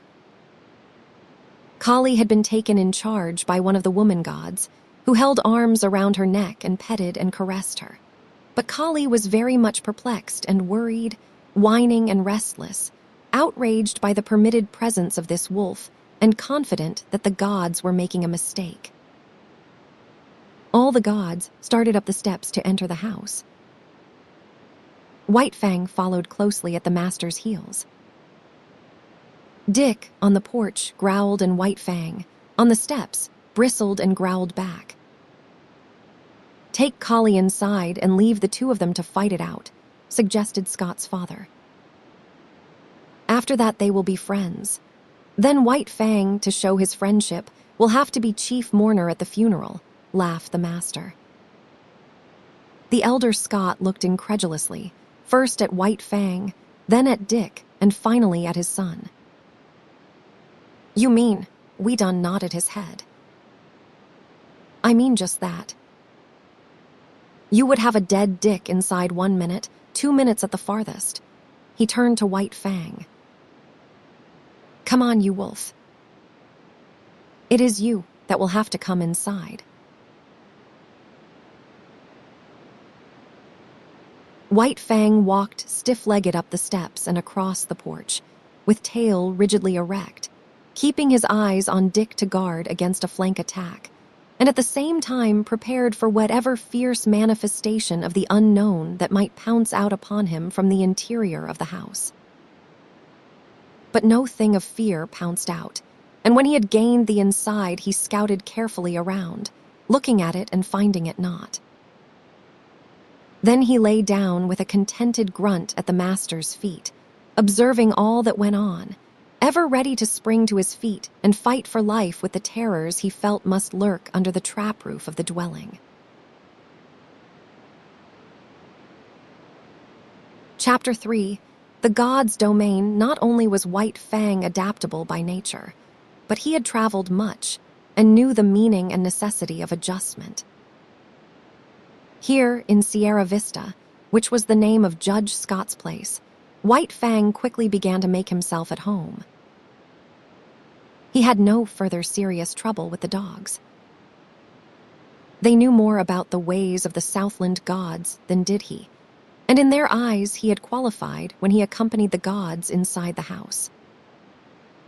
Wolf that he was, and unprecedented as it was, the gods had sanctioned his presence, and they, the dogs of the gods, could only recognize this sanction. Dick, perforce, had to go through a few stiff formalities at first, after which he calmly accepted White Fang as an addition to the premises. Had Dick had his way, they would have been good friends, but White Fang was averse to friendship. All he asked of other dogs was to be let alone. His whole life he had kept aloof from his kind, and he still desired to keep aloof.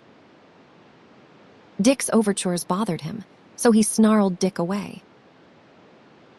In the north, he had learned the lesson that he must let the master's dogs alone, and he did not forget that lesson now. But he insisted on his own privacy and self-seclusion, and so thoroughly ignored Dick that good-natured creature finally gave him up and scarcely took as much interest in him as in the hitching post near the stable. Not so with Kali. While she accepted him, because it was the mandate of the gods, that was no reason that she should leave him in peace. Woven into her being was the memory of countless crimes he and his had perpetrated against her ancestry. Not in a day, nor a generation were the ravaged sheepfolds to be forgotten. All this was a spur to her, pricking her to retaliation. She could not fly in the face of the gods who permitted him, but that did not prevent her from making life miserable for him in petty ways. A feud, ages old, was between them, and she, for one, would see to it that he was reminded. So Kali took advantage of her sex to pick upon White Fang and maltreat him. His instinct would not permit him to attack her, while her persistence would not permit him to ignore her. When she rushed at him, he turned his fur-protected shoulder to her sharp teeth and walked away stiff-legged and stately. When she forced him too hard, he was compelled to go about in a circle, his shoulder presented to her, his head turned from her, and on his face and in his eyes a patient and bored expression. Sometimes, however, a nip on his hindquarters hastened his retreat and made it anything but stately. But as a rule, he managed to maintain a dignity that was almost solemnity. He ignored her existence whenever it was possible and made it a point to keep out of her way. When he saw or heard her coming, he got up and walked off. There was much in other matters for White Fang to learn. Life in the Northland was simplicity itself when compared with the complicated affairs of Sierra Vista. First of all, he had to learn the family of the master. In a way, he was prepared to do this.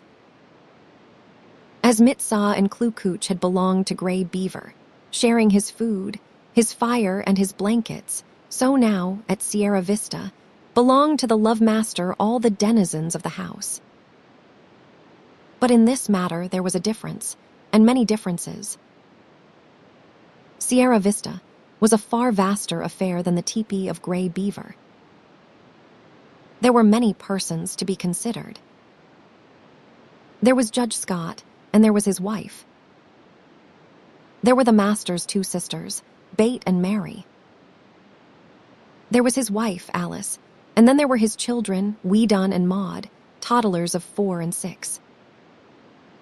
There was no way for anybody to tell him about all these people, and of blood ties and relationship he knew nothing whatever and never would be capable of knowing. Yet he quickly worked it out, that all of them belonged to the master.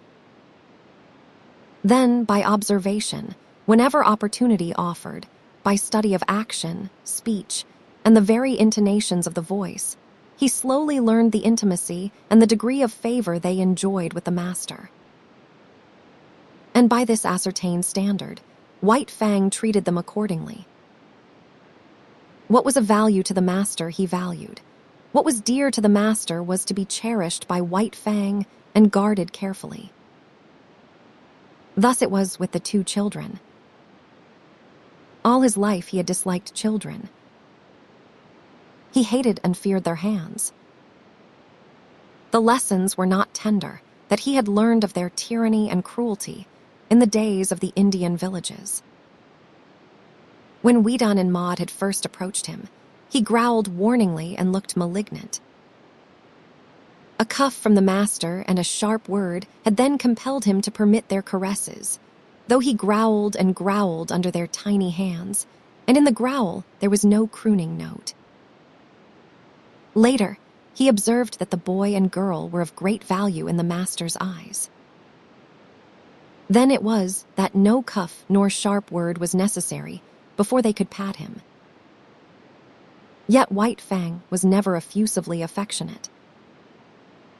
He yielded to the master's children with an ill but honest grace, and endured their fooling as one would endure a painful operation. When he could no longer endure, he would get up and stalk determinedly away from them. But after a time, he grew even to like the children. Still, he was not demonstrative. He would not go up to them. On the other hand, instead of walking away at sight of them, he waited for them to come to him. And still later, it was noticed that a pleased light came into his eyes when he saw them approaching, and that he looked after them with an appearance of curious regret when they left him for other amusements. All this was a matter of development and took time. Next in his regard, after the children, was Judge Scott. There were two reasons, possibly, for this. First, he was evidently a valuable possession of the master's, and next, he was undemonstrative. White Fang liked to lie at his feet on the wide porch when he read the newspaper, from time to time favoring White Fang with a look or a word, untroublesome tokens that he recognized White Fang's presence and existence. But this was only when the master was not around. When the master appeared, all other beings ceased to exist so far as White Fang was concerned. White Fang allowed all the members of the family to pet him and make much of him, but he never gave to them what he gave to the master. No caress of theirs could put the love croon into his throat, and try as they would, they could never persuade him into snuggling against them. This expression of abandon and surrender, of absolute trust, he reserved for the master alone. In fact, he never regarded the members of the family in any other light than possessions of the love master. Also, White Fang had early come to differentiate between the family and the servants of the household. The latter were afraid of him, while he merely refrained from attacking them. This because he considered that they were likewise possessions of the master. Between White Fang and them existed a neutrality, and no more. They cooked for the master, and washed the dishes, and did other things just as Matt had done up in the Klondike. They were, in short, appurtenances of the household. Outside the household, there was even more for White Fang to learn. The master's domain was wide and complex, yet it had its metes and bounds. The land itself ceased at the county road. Outside was the common domain of all gods, the roads and streets. Then, inside other fences, were the particular domains of other gods. A myriad laws governed all these things and determined conduct. Yet he did not know the speech of the gods, nor was there any way for him to learn save by experience. He obeyed his natural impulses until they ran him counter to some law. When this had been done a few times, he learned the law and after that observed it. But most potent in his education was the cuff of the master's hand, the censure of the master's voice. Because of White Fang's very great love, a cuff from the master hurt him far more than any beating gray beaver or Beauty Smith had ever given him. They had hurt only the flesh of him. Beneath the flesh, the spirit had still raged, splendid and invincible. But with the master, the cuff was always too light to hurt the flesh. Yet it went deeper. It was an expression of the master's disapproval, and White Fang's spirit wilted under it. In point of fact, the cuff was rarely administered. The master's voice was sufficient. By it, White Fang knew whether he did right or not. By it, he trimmed his conduct and adjusted his actions. It was the compass by which he steered and learned to chart the manners of a new land and life. In the Northland, the only domesticated animal was the dog. All other animals lived in the wild and were, when not too formidable, lawful spoil for any dog. All his days, White Fang had foraged among the live things for food. It did not enter his head that in the Southland it was otherwise. But this he was to learn early in his residence in Santa Clara Valley. Sauntering around the corner of the house in the early morning, he came upon a chicken that had escaped from the chicken yard. White Fang's natural impulse was to eat it. A couple of bounds, a flash of teeth and a frightened squawk, and he had scooped in the adventurous fowl. It was farm-bred and fat and tender, and White Fang licked his chops and decided that such fare was good. Later in the day, he chanced upon another stray chicken near the stables. One of the grooms ran to the rescue. He did not know White Fang's breed, so for weapon he took a light buggy whip. At the first cut of the whip, White Fang left the chicken for the man. A club might have stopped White Fang, but not a whip.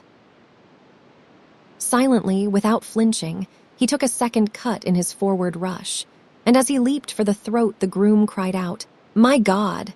and staggered backward. He dropped the whip and shielded his throat with his arms.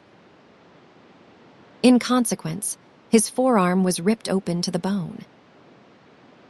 The man was badly frightened. It was not so much White Fang's ferocity as it was his silence that unnerved the groom. Still protecting his throat and face with his torn and bleeding arm, he tried to retreat to the barn. And it would have gone hard with him had not Collie appeared on the scene. As she had saved Dick's life, she now saved the groom's. She rushed upon White Fang in frenzied wrath.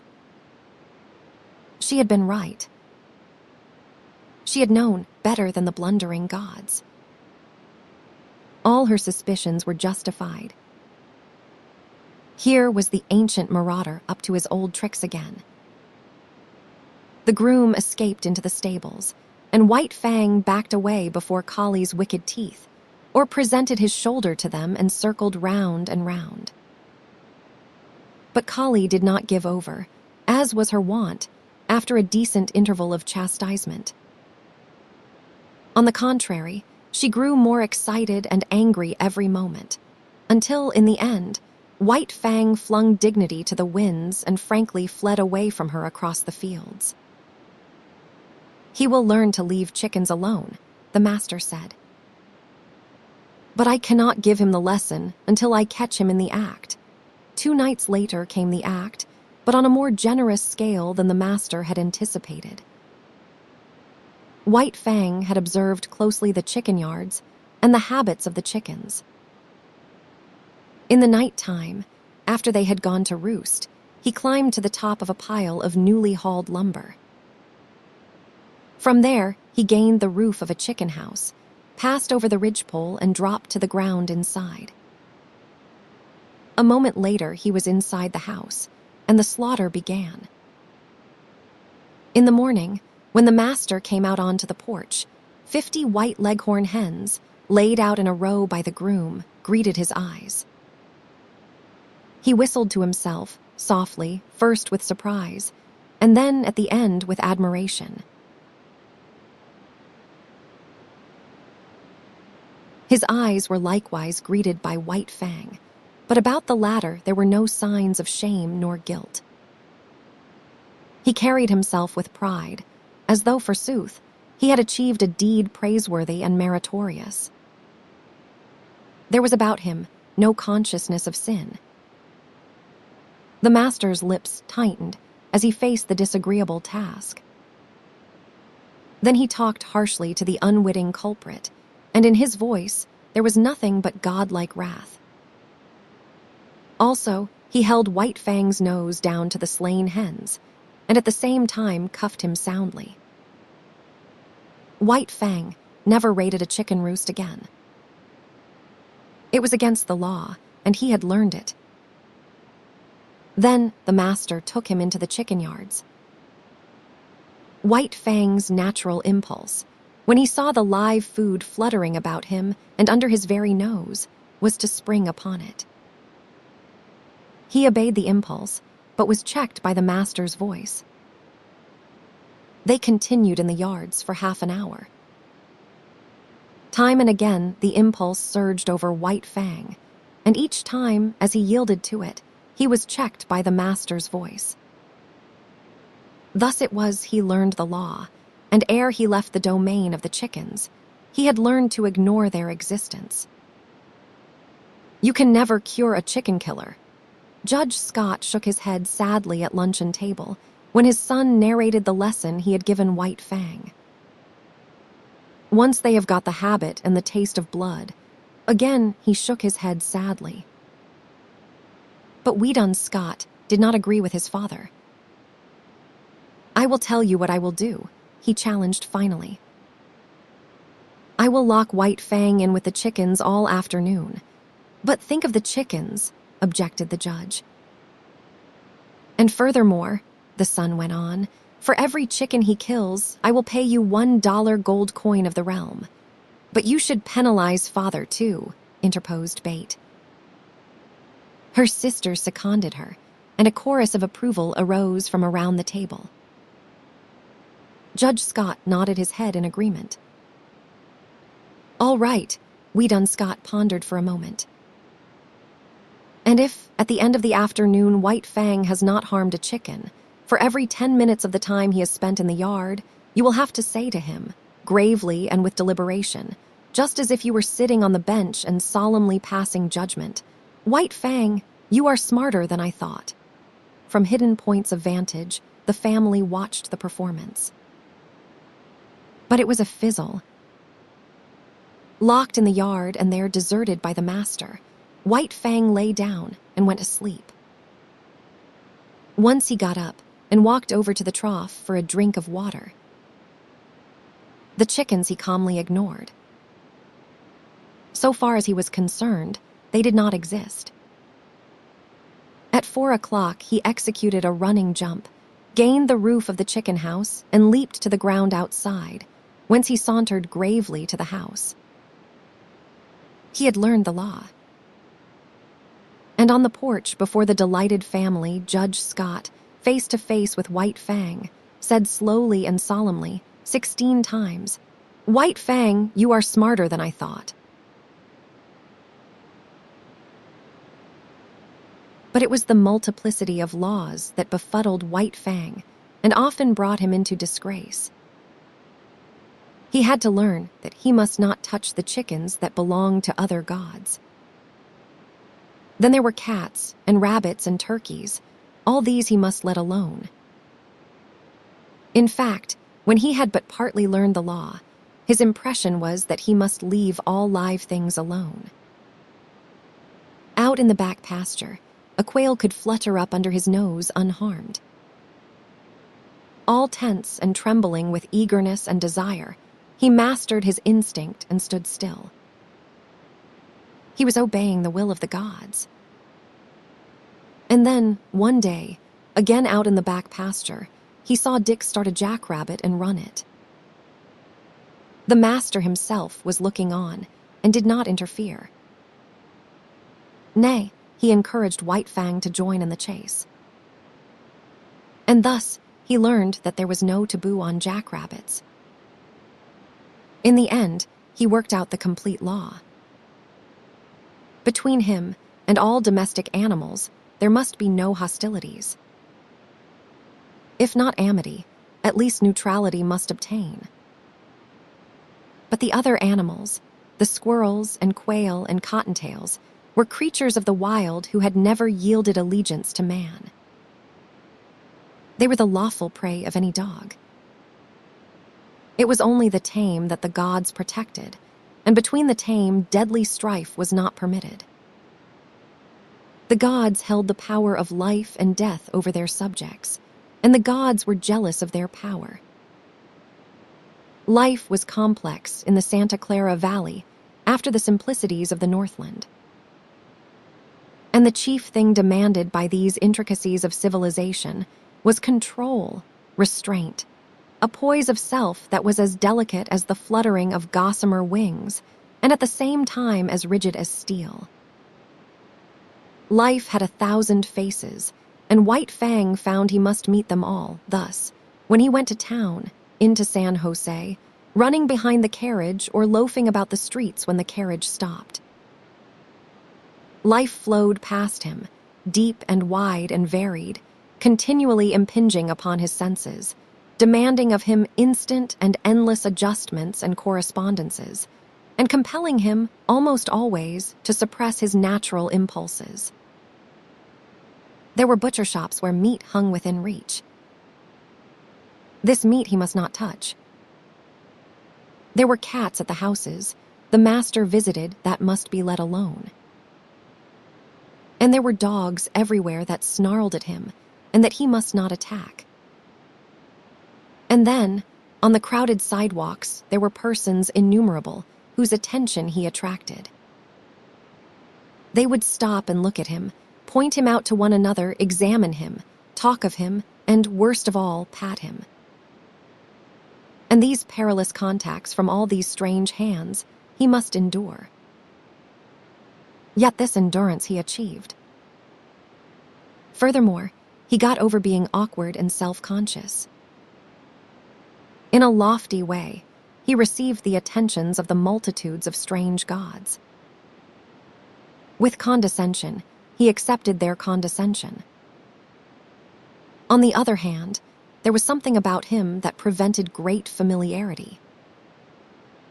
They patted him on the head and passed on, contented and pleased with their own daring.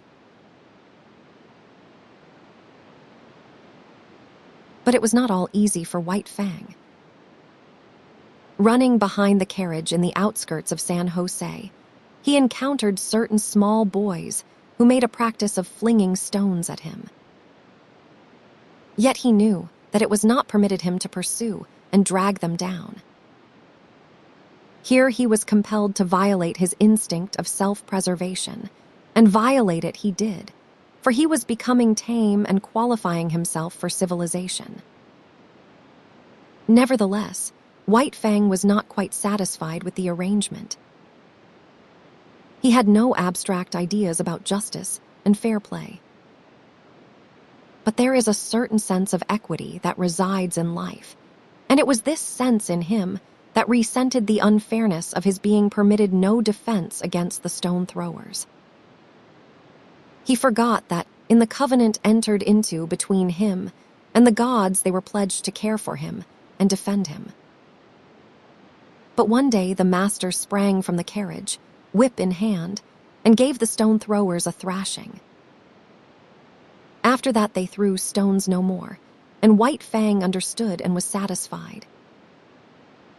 One other experience of similar nature was his. On the way to town, hanging around the saloon at the crossroads, were 3 dogs that made a practice of rushing out upon him when he went by. Knowing his deadly method of fighting, the master had never ceased impressing upon White Fang the law that he must not fight. As a result, having learned the lesson well, White Fang was hard put whenever he passed the crossroads saloon. After the first rush, each time, his snarl kept the 3 dogs at a distance, but they trailed along behind, yelping and bickering and insulting him. This endured for some time. The men at the saloon even urged the dogs on to attack White Fang. One day, they openly sicked the dogs on him. The master stopped the carriage. "Go to it," he said to White Fang. But White Fang could not believe. He looked at the master, and he looked at the dogs. Then he looked back eagerly and questioningly at the master. The master nodded his head. "Go to them, old fellow. Eat them up."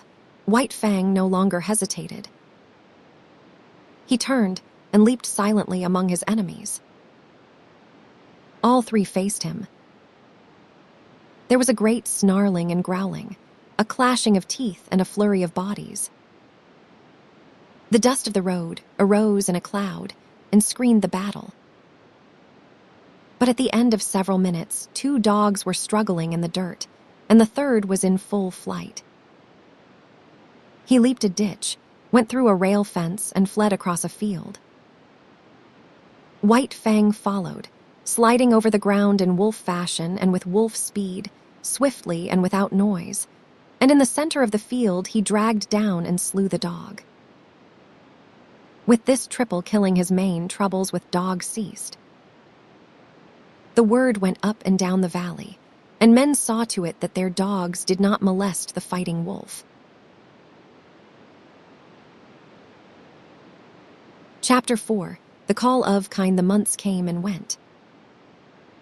There was plenty of food and no work in the Southland, and White Fang lived fat and prosperous and happy. Not alone was he in the geographical Southland, for he was in the Southland of life. Human kindness was like a sun shining upon him, and he flourished like a flower planted in good soil. And yet, he remained somehow different from other dogs. He knew the law even better than did the dogs that had known no other life, and he observed the law more punctiliously. But still, there was about him a suggestion of lurking ferocity, as though the wild still lingered in him and the wolf in him merely slept. He never chummed with other dogs. Lonely he had lived, so far as his kind was concerned, and lonely he would continue to live. In his puppyhood, under the persecution of Lip Lip and the puppy pack, and in his fighting days with Beauty Smith, he had acquired a fixed aversion for dogs. The natural course of his life had been diverted, and, recoiling from his kind, he had clung to the human. Besides, all Southland dogs looked upon him with suspicion. He aroused in them their instinctive fear of the wild, and they greeted him always with snarl and growl and belligerent hatred. He, on the other hand, learned that it was not necessary to use his teeth upon them. His naked fangs and writhing lips were uniformly efficacious, rarely failing to send a bellowing, onrushing dog back on its haunches. But there was one trial in White Fang's life, Collie. She never gave him a moment's peace. She was not so amenable to the law as he. She defied all efforts of the master to make her become friends with White Fang. Ever in his ears was sounding her sharp and nervous snarl. She had never forgiven him the chicken-killing episode, and persistently held to the belief that his intentions were bad. She found him guilty before the act and treated him accordingly. She became a pest to him, like a policeman following him around the stable and the hounds, and if he even so much as glanced curiously at a pigeon or chicken, bursting into an outcry of indignation and wrath. His favorite way of ignoring her was to lie down, with his head on his forepaws, and pretend sleep. This always dumbfounded and silenced her. With the exception of Collie, all things went well with White Fang. He had learned control and poise, and he knew the law. He achieved a staidness and calmness and philosophically tolerance. He no longer lived in a hostile environment. Danger and hurt and death did not lurk everywhere about him. In time, the unknown, as a thing of terror and menace ever impending, faded away. Life was soft and easy. It flowed along smoothly, and neither fear nor foe lurked by the way. He missed the snow without being aware of it. An unduly long summer would have been his thought had he thought about it. As it was, he merely missed the snow in a vague, subconscious way. In the same fashion, especially in the heat of summer when he suffered from the sun, he experienced faint longings for the Northland. Their only effect upon him, however, was to make him uneasy and restless without his knowing what was the matter. White Fang had never been very demonstrative. Beyond his snuggling and the throwing of a crooning note into his love growl, he had no way of expressing his love. Yet it was given him to discover a third way. He had always been susceptible to the laughter of the gods. Laughter had affected him with madness, made him frantic with rage. But he did not have it in him to be angry with the love master, and when that god elected to laugh at him in a good-natured, bantering way, he was nonplussed. He could feel the pricking and stinging of the old anger as it strove to rise up in him, but it strove against love. He could not be angry, yet he had to do something. At first he was dignified, and the master laughed the harder. Then he tried to be more dignified, and the master laughed harder than before. In the end, the master laughed him out of his dignity. His jaws slightly parted, his lips lifted a little, and a quizzical expression that was more love than humor came into his eyes. He had learned to laugh. Likewise, he learned to romp with the master, to be tumbled down and rolled over, and be the victim of innumerable rough tricks. In return, he feigned anger, bristling and growling ferociously, and clipping his teeth together in snaps that had all the seeming of deadly intention. But he never forgot himself. Those snaps were always delivered on the empty air. At the end of such a romp, when blow and cuff and snap and snarl were fast and furious, they would break off suddenly and stand several feet apart, glaring at each other. And then, just as suddenly, like the sun rising on a stormy sea, they would begin to laugh.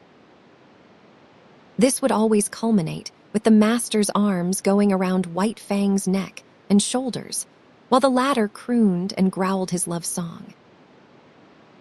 But nobody else ever romped with White Fang. He did not permit it. He stood on his dignity, and when they attempted it, his warning snarl and bristling mane were anything but playful. That he allowed the master these liberties was no reason that he should be a common dog, loving here and loving there, everybody's property for a romp and good time. He loved with single heart and refused to cheapen himself or his love. The master went out on horseback a great deal, and to accompany him was one of White Fang's chief duties in life. In the Northland, he had evidenced his fealty by toiling in the harness, but there were no sleds in the Southland, nor did dogs pack burdens on their backs. So he rendered fealty in the new way, by running with the master's horse. The longest day never played White Fang out.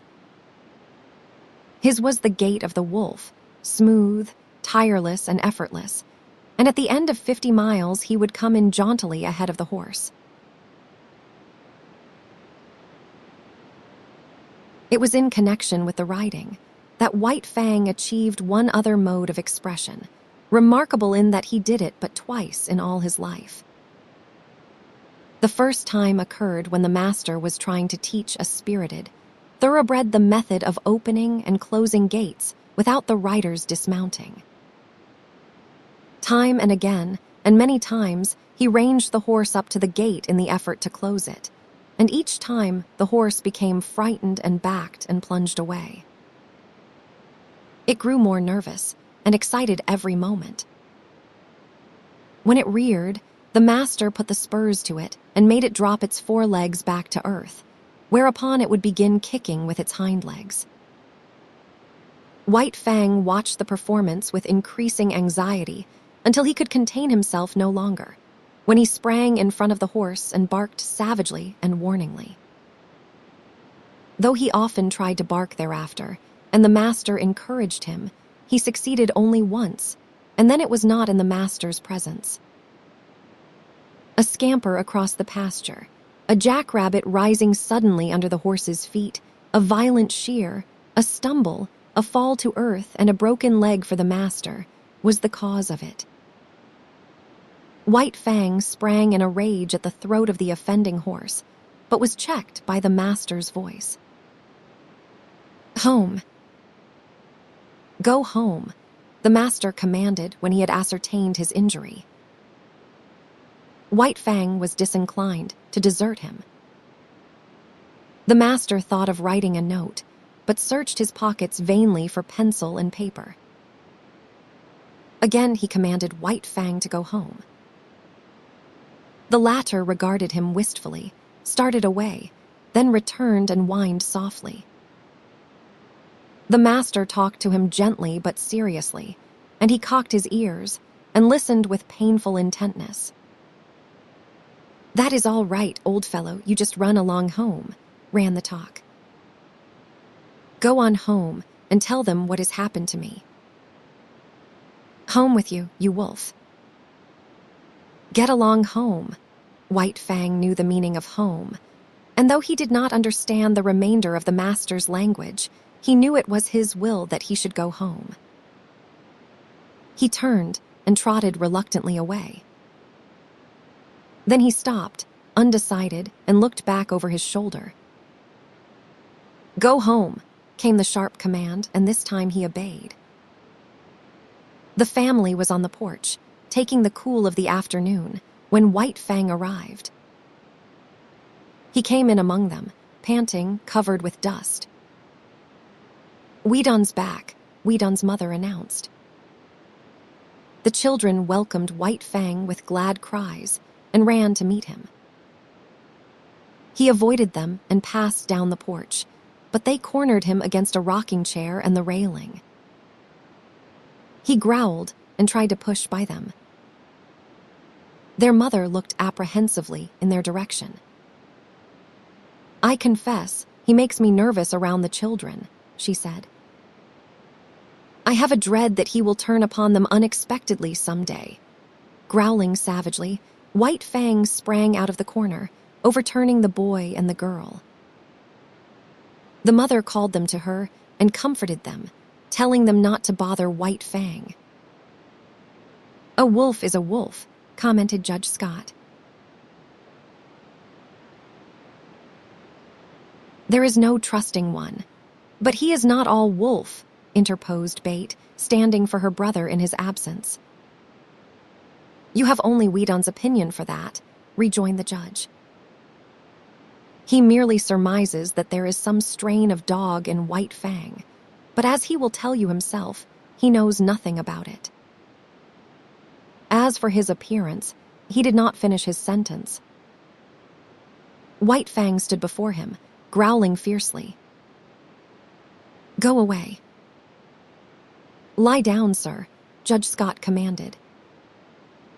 White Fang turned to the love master's wife. She screamed with fright as he seized her dress in his teeth and dragged on it till the frail fabric tore away. By this time, he had become the center of interest. He had ceased from his growling and stood, head up, looking into their faces.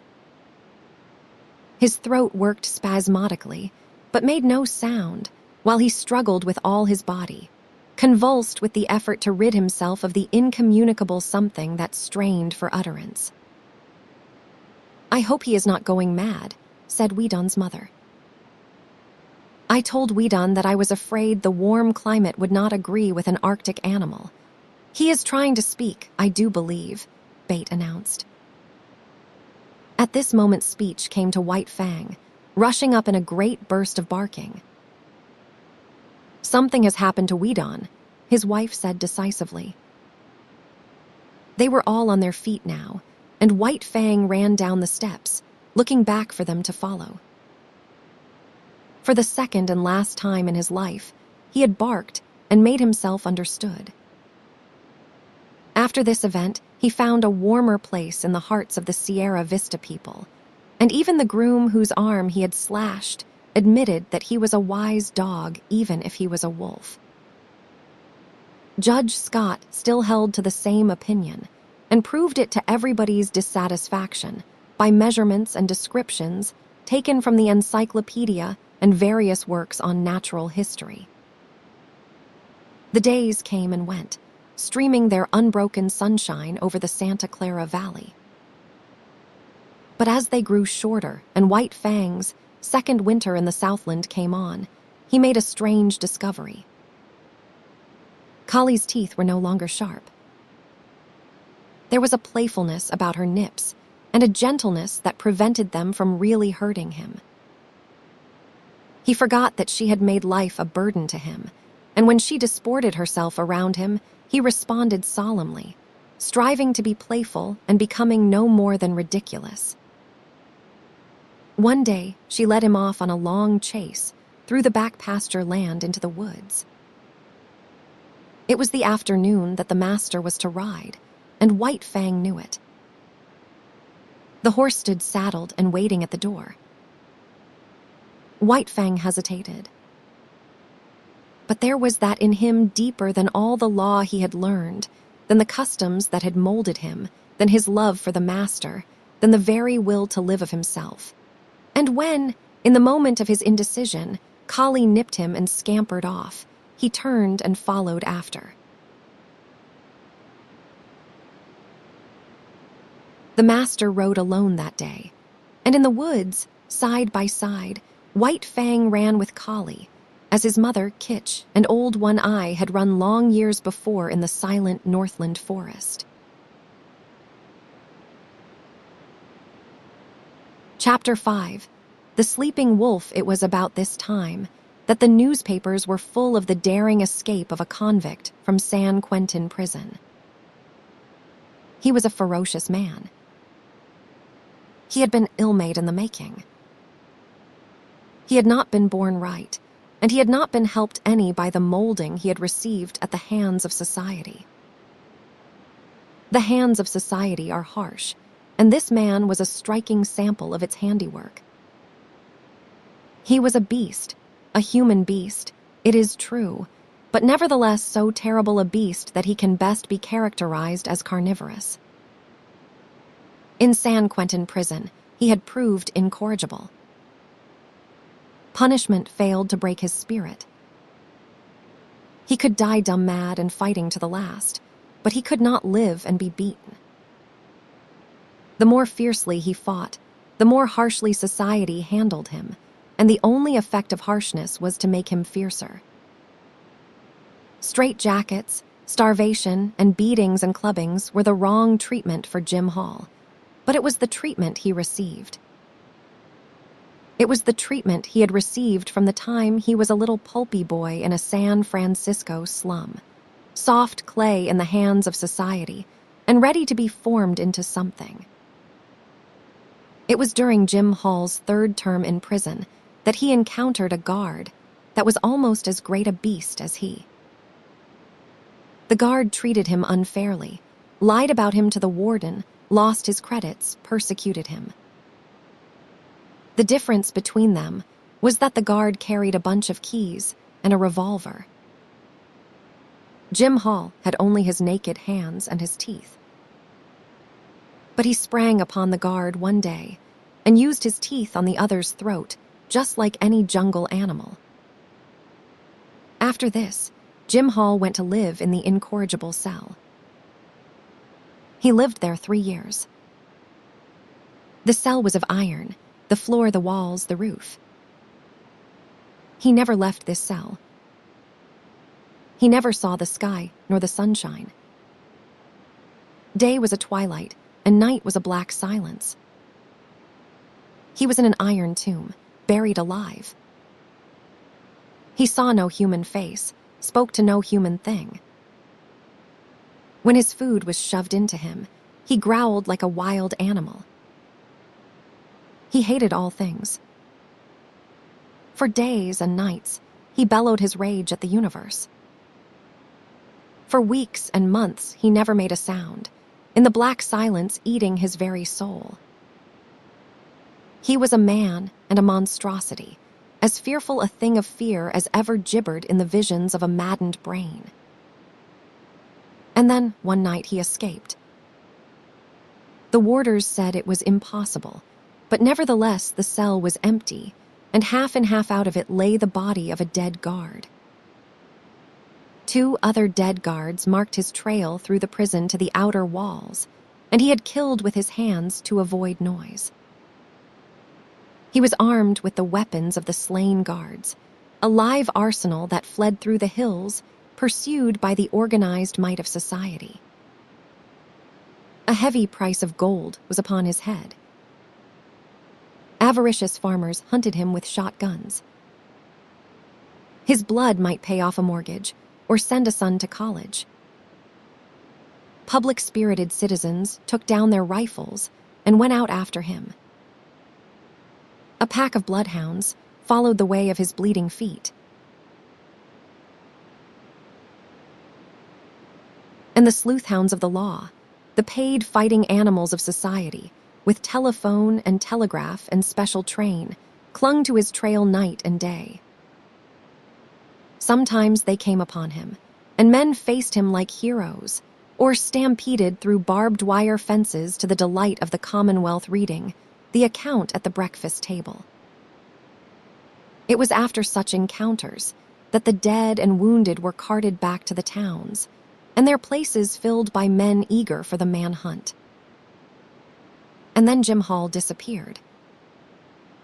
The bloodhounds vainly quested on the lost trail. Inoffensive ranchers in remote valleys were held up by armed men and compelled to identify themselves, while the remains of Jim Hall were discovered on a dozen mountainsides by greedy claimants for blood money.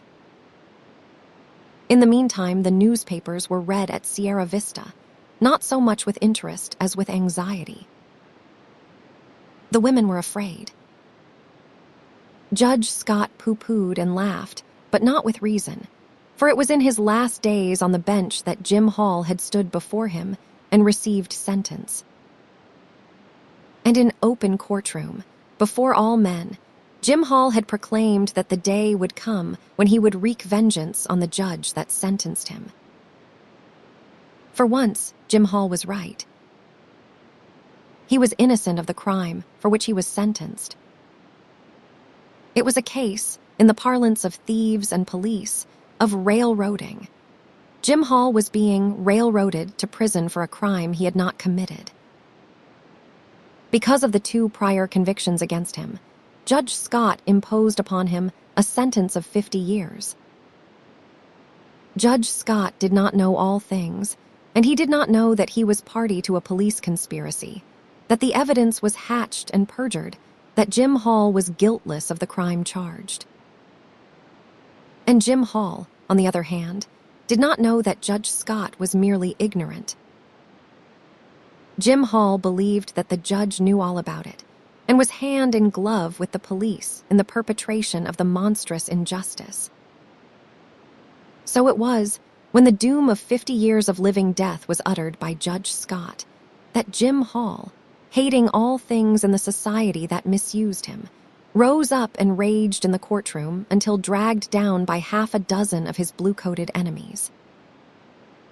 To him, Judge Scott was the keystone in the arch of injustice, and upon Judge Scott, he emptied the vials of his wrath and hurled the threats of his revenge yet to come. Then Jim Hall went to his living death and escaped.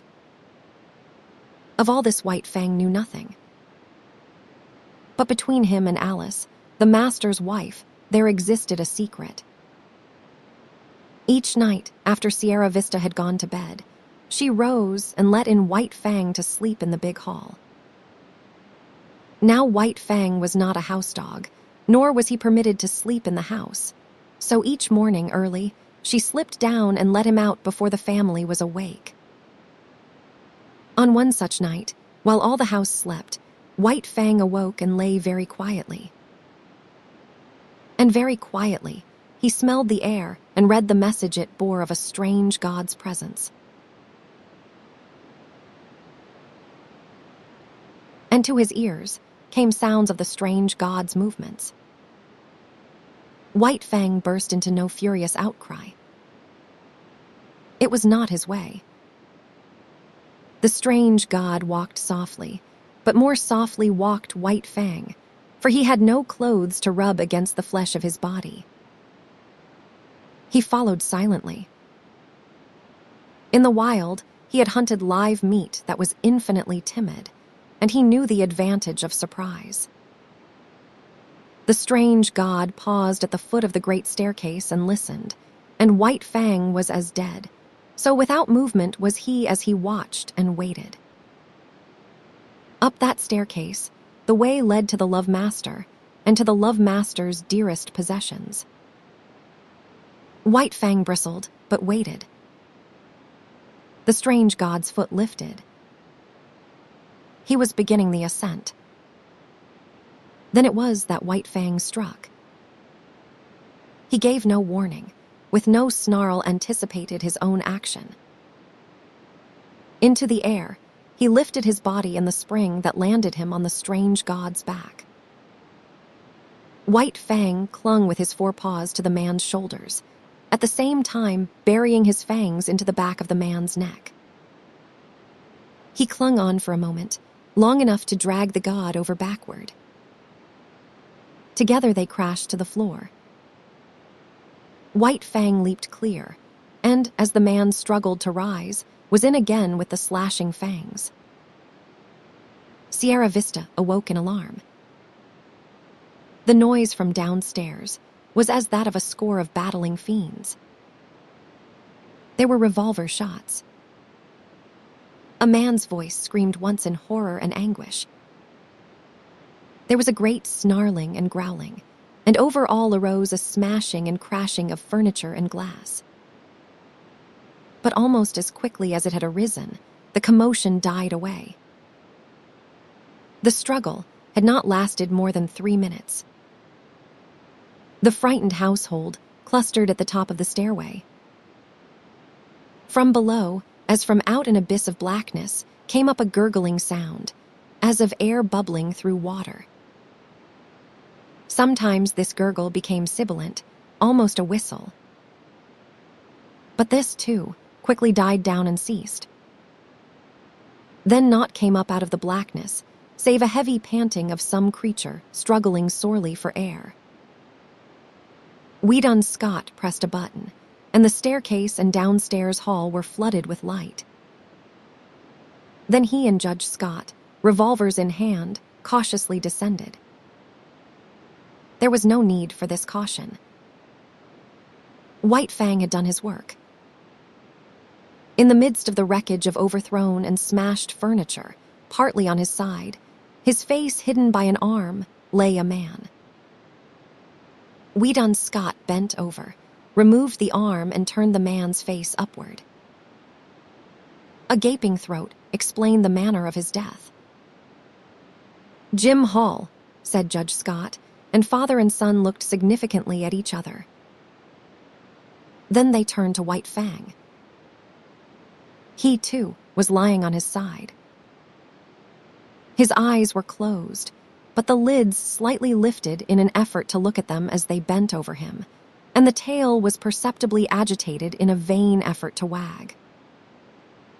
Weedon Scott patted him, and his throat rumbled an acknowledging growl. But it was a weak growl at best, and it quickly ceased. His eyelids drooped and went shut, and his whole body seemed to relax and flatten out upon the floor. "He is all in, poor devil," muttered the master.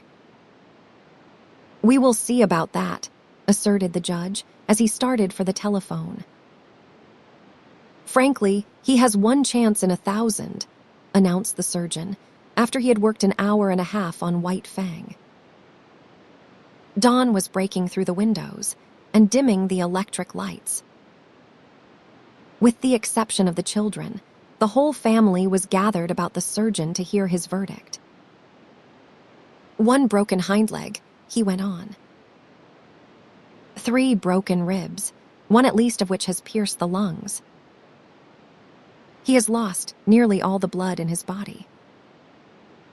There is a large likelihood of internal injuries. He must have been jumped upon, to say nothing of 3 bullet holes clear through him. 1 chance in 1,000 is really optimistic. He has not a chance in 10,000, but he must not lose any chance that might be of help to him, Judge Scott exclaimed. Never mind expense. Put him under the X-ray, anything. We done. Telegraph at once to San Francisco for Dr. Nichols. No reflection on you, doctor. You understand. But he must have the advantage of every chance. The surgeon smiled indulgently. Of course I understand. He deserves all that can be done for him. He must be nursed as you would nurse a human being, a sick child. And do not forget what I told you about temperature. I will be back at 10 o'clock again. White Fang received the nursing. Judge Scott's suggestion of a trained nurse was indignantly clamored down by the girls, who themselves undertook the task. And White Fang won out on the 1 chance in 10,000, denied him by the surgeon. The latter was not to be censured for his misjudgment. All his life he had tended and operated on the soft humans of civilization, who lived sheltered lives and had descended out of many sheltered generations. Compared with White Fang, they were frail and flabby and clutched life without any strength in their grip. White Fang had come straight from the wild, where the weak perish early and shelter is vouchsafed to none. In neither his father nor his mother was there any weakness, nor in the generations before them. A constitution of iron and the vitality of the wild were White Fang's inheritance, and he clung to life, the whole of him and every part of him, in spirit and in flesh, with the tenacity that of old belonged to all creatures. Bound down a prisoner, denied even movement by the plaster casts and bandages, White Fang lingered out the weeks. He slept long hours and dreamed much, and through his mind passed an unending pageant of Northland visions. All the ghosts of the past arose and were with him. Once again he lived in the lair with Kitch, crept trembling to the knees of Gray Beaver to tender his allegiance, ran for his life before Lip Lip and all the howling bedlam of the puppy pack. He ran again through the silence, hunting his living food through the months of famine. And again he ran at the head of the team, the gut whips of Mitsaw and Gray Beaver snapping behind, their voices crying, "Rah! Rah!" when they came to a narrow passage, and the team closed together like a fan to go through. He lived again all his days with Beauty Smith and the fights he had fought. At such times he whimpered and snarled in his sleep, and they that looked on said that his dreams were bad. But there was one particular nightmare from which he suffered, the clanging monsters of electric cars that were to him colossal screaming lynxes. He would lie in a screen of bushes, watching for a squirrel to venture far enough out on the ground from its tree refuge. Then, when he sprang out upon it, it would transform itself into an electric car, menacing and terrible, towering over him like a mountain, screaming and clanging and spitting fire at him. It was the same when he challenged the hawk down out of the sky. Down out of the blue it would rush, as it dropped upon him, changing itself into the ubiquitous electric car. Or again, he would be in the pen of Beauty Smith. Outside the pen, men would be gathering, and he knew that a fight was on. He watched the door for his antagonist to enter. The door would open, and thrust in upon him would come the awful electric car. 1,000 times this occurred, and each time the terror it inspired was as vivid and great as ever. Then came the day when the last bandage and the last plaster cast were taken off. It was a gala day. All Sierra Vista was gathered around. The master rubbed his ears, and he crooned his love growl. The master's wife called him the blessed wolf, which name was taken up with acclaim, and all the women called him the blessed wolf. He tried to rise to his feet, and after several attempts fell down from weakness. He had lain so long that his muscles had lost their cunning, and all the strength had gone out of them. He felt a little shame because of his weakness, as though, forsooth, he were failing the gods in the service he owed them. Because of this, he made heroic efforts to arise, and at last he stood on his 4 legs, tottering and swaying back and forth. "The blessed wolf," chorused the women. Judge Scott surveyed them triumphantly. "Out of your own mouths be it," he said. "Just as I contended right along. No mere dog could have done what he did." "He is a wolf, a blessed wolf," amended the judge's wife.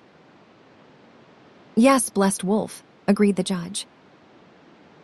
"And henceforth that shall be my name for him. He will have to learn to walk again," said the surgeon, "so he might as well start in right now. It will not hurt him. Take him outside." And outside he went, like a king, with all Sierra Vista about him and tending on him. He was very weak, and when he reached the lawn he lay down and rested for a while. Then the procession started on, little spurts of strength coming into White Fang's muscles as he used them, and the blood began to surge through them. The stables were reached, and there in the doorway lay Collie, a half-dozen pudgy puppies playing about her in the sun.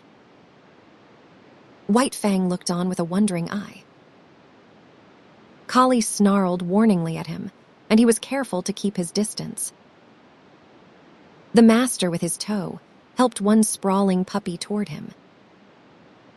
He bristled suspiciously, but the master warned him that all was well. Collie, clasped in the arms of one of the women, watched him jealously, and with a snarl warned him that all was not well. The puppy sprawled in front of him. He cocked his ears and watched it curiously.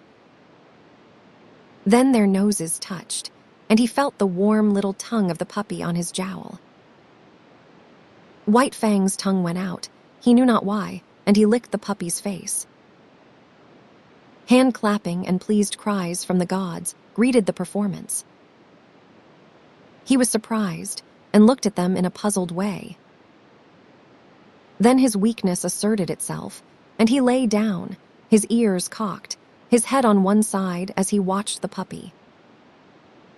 The other puppies came sprawling toward him, to Collie's great disgust, and he gravely permitted them to clamber and tumble over him. At first, amid the applause of the gods, he betrayed a trifle of his old self-consciousness and awkwardness. This passed away as the puppy's antics and mauling continued, and he lay with half-shut patient eyes, drowsing in the sun.